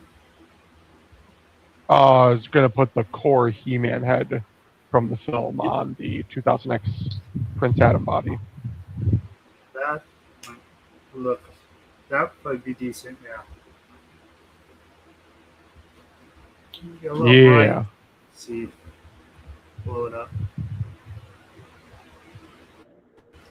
I think if I get in this corner of my camera, you can see a little bit. Skin tone, Not too far off. well, that's my lighting too, though. But being broken up with the shirt and everything too, it's not as bad. Yeah. Yeah, actually, I'll take a picture and I'll send it to you too. Sweet. I'm getting over to Keldor. There are going to be some different blues. Yeah. You know, it's Skeletor and Keldor. Yeah, it's not going to match up just right. Never the same 2 blues. All right, so I just found this while I was looking around. World of TMNT here from Playmates. So it looks like Playmates is trying to go out with giving us one more offering of the classic toys. Again, giving you the original Ninja Turtles and the original 4 bad guys one last time before they're gone. And then the only way you could get these guys is on the secondary market. I may try to go for these just because I missed out on them the last time. I may try to go for them just so I can say I have the sets of these toys. I always did want the set of the 4 core Ninja Turtles of the original style. And all I ever had when I was a kid was the Leonardo. Never got the rest of the Turtles in the regular fashion. So I may go for it. Of course, one thing I'm also noticing. All of them. Oh, yeah? See, lucky bastard. Yeah. The one thing it I does had look that and like... the turtle van. That was about it. I did have the turtle van, and I had the pizza thrower. The one thing I will say about this packaging is it doesn't look like each of the turtles come with the weapons rack with all the weapons on it. It looks like you're only getting the core main weapons that they had within the show. Same with, you know, bad guys. They're coming with like their core 2 weapons. You're not getting a whole lot of variants of what weapons they have. So I guess that's the trade-off there. Still really fucking badass, though. I got one more chance. There you go. Actually, this would set the collector's market on fire if they reissued Scratch Cat right before they lose the line. For anybody who doesn't know, Scratch Cat was like one of the very last ones to come out for the Playmates line. And it is so hard to find one of those complete. It's become a super rare figure to get a fully completed one. said the exact same thing. Some video I was watching, like, it'd be freaking real hardcore on it. They put out a scratch right before. That I would laugh my ass off. I think it'd be so fucking funny. All right, bud. Here's the other one. It's a little. Might be the same for you. I'm behind the timer. Blow it up again.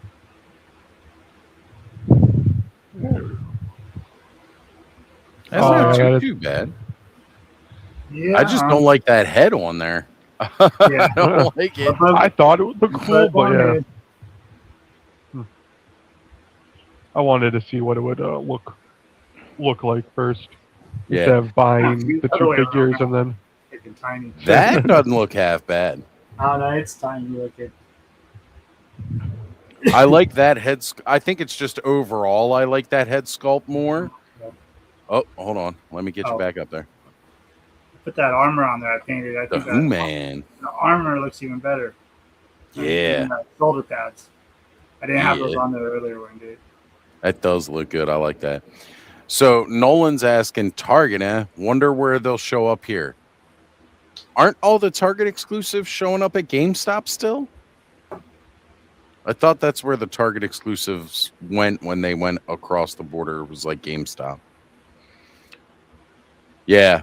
Fiddle Chips has scratch with 0 accessories. So do most people. And Andrew backed Fall of Grayskull too. Not sure when it's coming out.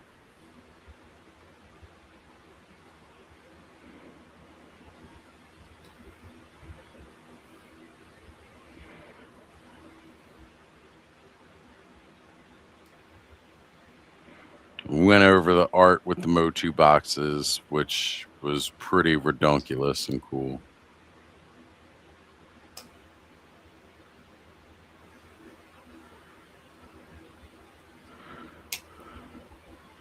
So Matt Dinneman, Aaron Hall, and everybody were sitting in on panel today. Matt Dinneman's the guy who wrote the Dungeon Crawler Carl books. Aaron Hall wrote The Legend of really funny. He does a lot of cool videos too.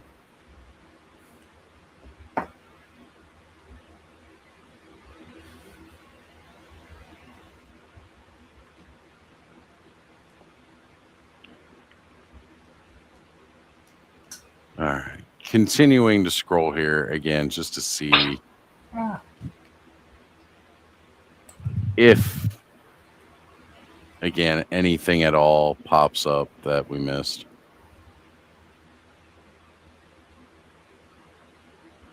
Deadpool 4 was announced today. I heard Ryan. Yeah, I just saw him. He was at had a cameo. He was at the Doomsday panel. Yeah, it's funny. He showed up in full like Deadpool gear.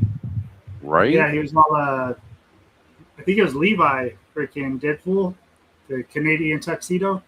Right. Yeah, that's why he was all blue looking. Yeah, and he was walking around before he went there. And like I seen somebody post earlier that said, "I had no idea this was Ryan Reynolds." They took pictures with him and stuff. Yeah, I had no idea it was him. It was him the whole time. Yeah, that's freaking cool. That is awesome. And then Ryan Gosling is going to be Ghost Rider. Ghost Rider, new Ghost Rider coming. The son told me, and right away I'm like, well, I'll believe it when I see it.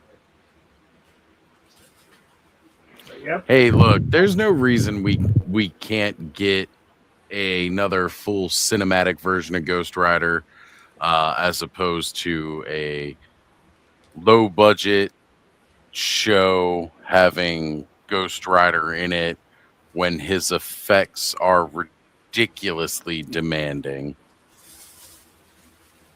I was like looking at the cast, and the one thing that got me the most excited, sadly, it says end credit only, or like the like sneak or the after credits. They're bringing back Moon Knight.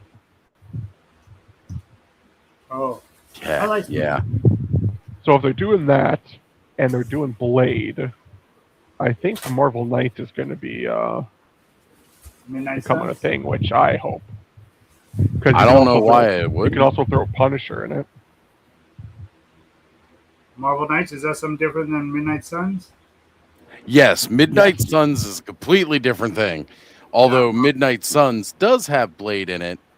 That was I know that's one something I've heard everybody talking about. That. I don't know more Midnight Suns had Ghost Rider in it, had it had Johnny Blaze and Danny Ketch Ghost Rider at the same time, had Blade in it, had Hannibal King, which was Ryan Reynolds' character from Blade 3. He was in that. That's all the original comic book Midnight Suns, not the later release stuff that we saw in like the game format or whatever.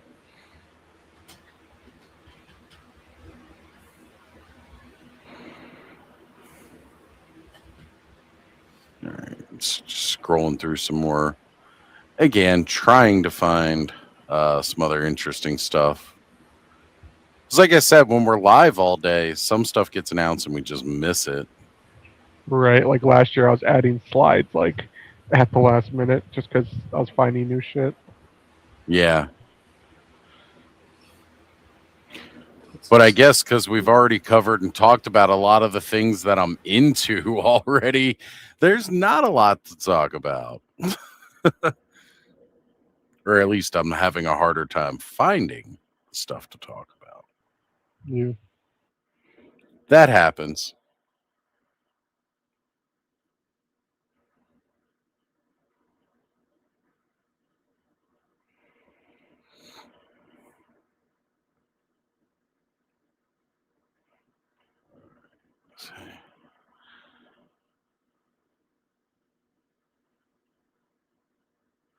Okay, upcoming Marvel Mayfex, they got a Maverick figure coming out.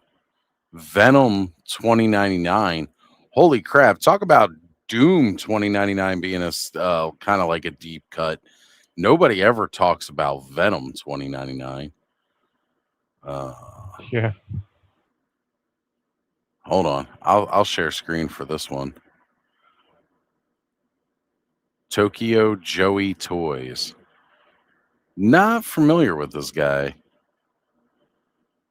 But this was like 19 hours ago. Upcoming Marvel Mayfex and painted prototypes are on display at Medicom Toy 30th Anniversary exhibition in Tokyo. So again, further toy news dropping at different cons at the same time. There's the Venom 2099. Again, people never talk about this version of Venom, so that's pretty cool. I wasn't a huge fan of this Venom, but it is still really cool. Negative Zone, Spider-Man, Moon Knight, Moon Knight, Black Panther. Oh yeah, and they also announced a new Black Panther casting. Yes, so T'Challa Jr. has been cast. Yeah.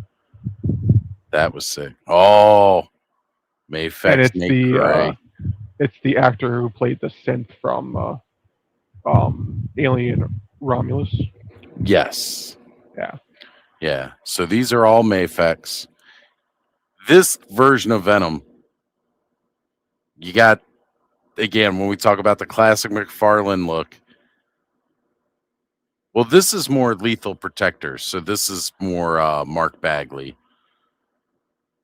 Oh, it looks so good. Mayfex, Charlie Cox, Daredevil Season 1. Johnny Bernthal. Ooh. Age of Apocalypse hairstyle, Magneto. But it doesn't, no, these are all Age of Apocalypse. So Mayfex, freaking Age of Apocalypse, Wolverine, Cyclops, and Magneto. Damn it. I had to get those. Ooh. Miles. Kid Arachnid. I'm trying to make those cloth goods. I still got to make the blue jacket.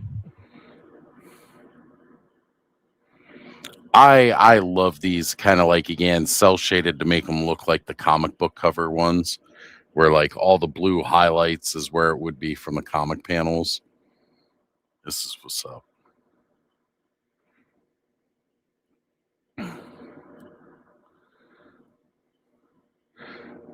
Todd says stream the panel. I don't know. I might get reported for streaming their panel, maybe, or maybe not. I don't think I would. I might not. Let's see here. Let's see. Where was this from? Mayfex, Death of Superman. Okay, so he's just showing off a lot of Mayfex stuff today.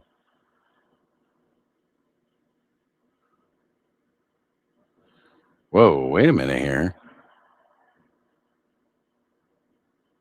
All right, Revoltech's Amazing Yamaguchi, Symbiote Spider-Man purple variant. This looks kind of cool. Now, again, I've seen the Revoltech Venom, and I wasn't as big of a fan of that. And the Carnage, I wasn't as big a fan of that. But this, here, I'll have to pull it up, bring it up again. This looks kind of cool, I'm not going to lie. Parts of it feel very Tom Lyle in the design of the eyes. Mm-hmm. But I also don't like these kind of shoulder joints there where it looks weird like that. Kind of like how Curtis was saying he doesn't like all those lines in his when we were looking at the Maximum Spider-Man earlier. That's kind of the same way I feel about those Revoltech joints. I don't know. I feel like they're a little weird. There's like a, I don't know what company was doing it recently. There was a new Cyclops figure, and both of his butt cheeks had butterfly joints in them. Yeah. That's awkward. Yeah.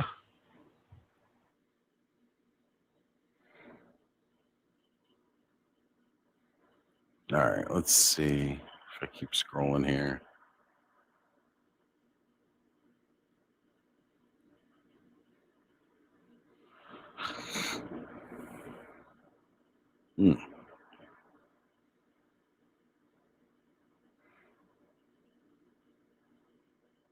All right, Jurassic Fart News. That's got to be a satire site or a joke site. I don't need to read any more of that. Saying Chris Pratt confirms return to Jurassic World series as a dinosaur-human hybrid. No, thank you. No, thank you. Every time they try to do that in one of those movies, I just lose interest.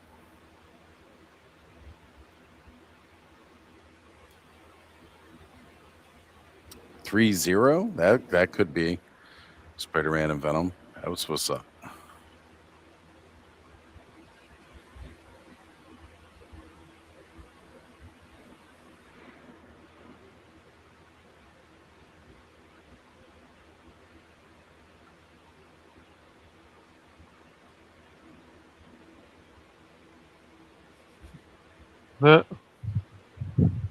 Was that your old number? Oh, Got the chalice. Drink, He-Man. The Elvira. I guess we are getting that.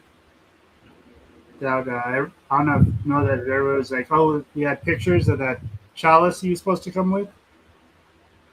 There you go. You just got to get it from Elvira. That's all. Well, no, they're showing a version 2 that it's in the package now. I guess it is coming. Oh, okay. Okay. So is that just going to replace the current one we're getting, or is it just going to be in a new wave somewhere? I think it's just because I think it's called version 2, version 2.0. Because they have a couple of those coming, version 2.0. I don't know. I can't keep up. I mean, we already got variants of both the He-Man and Skeletor, the lighter and darker blue one. He-Man with different faces, so they're all over the place. Guys, I don't know. I'm starting to fade here more and more longer we're sitting. Yeah, you don't got. I don't know that we're gonna hit 24 hours this year, guys. Say, you don't need to shit. You're still longer than anything else has. Yeah, I mean, I've done a hell of a lot. We've talked about a hell of a lot. I feel bad. I'm gonna have to get up and stretch before too long too.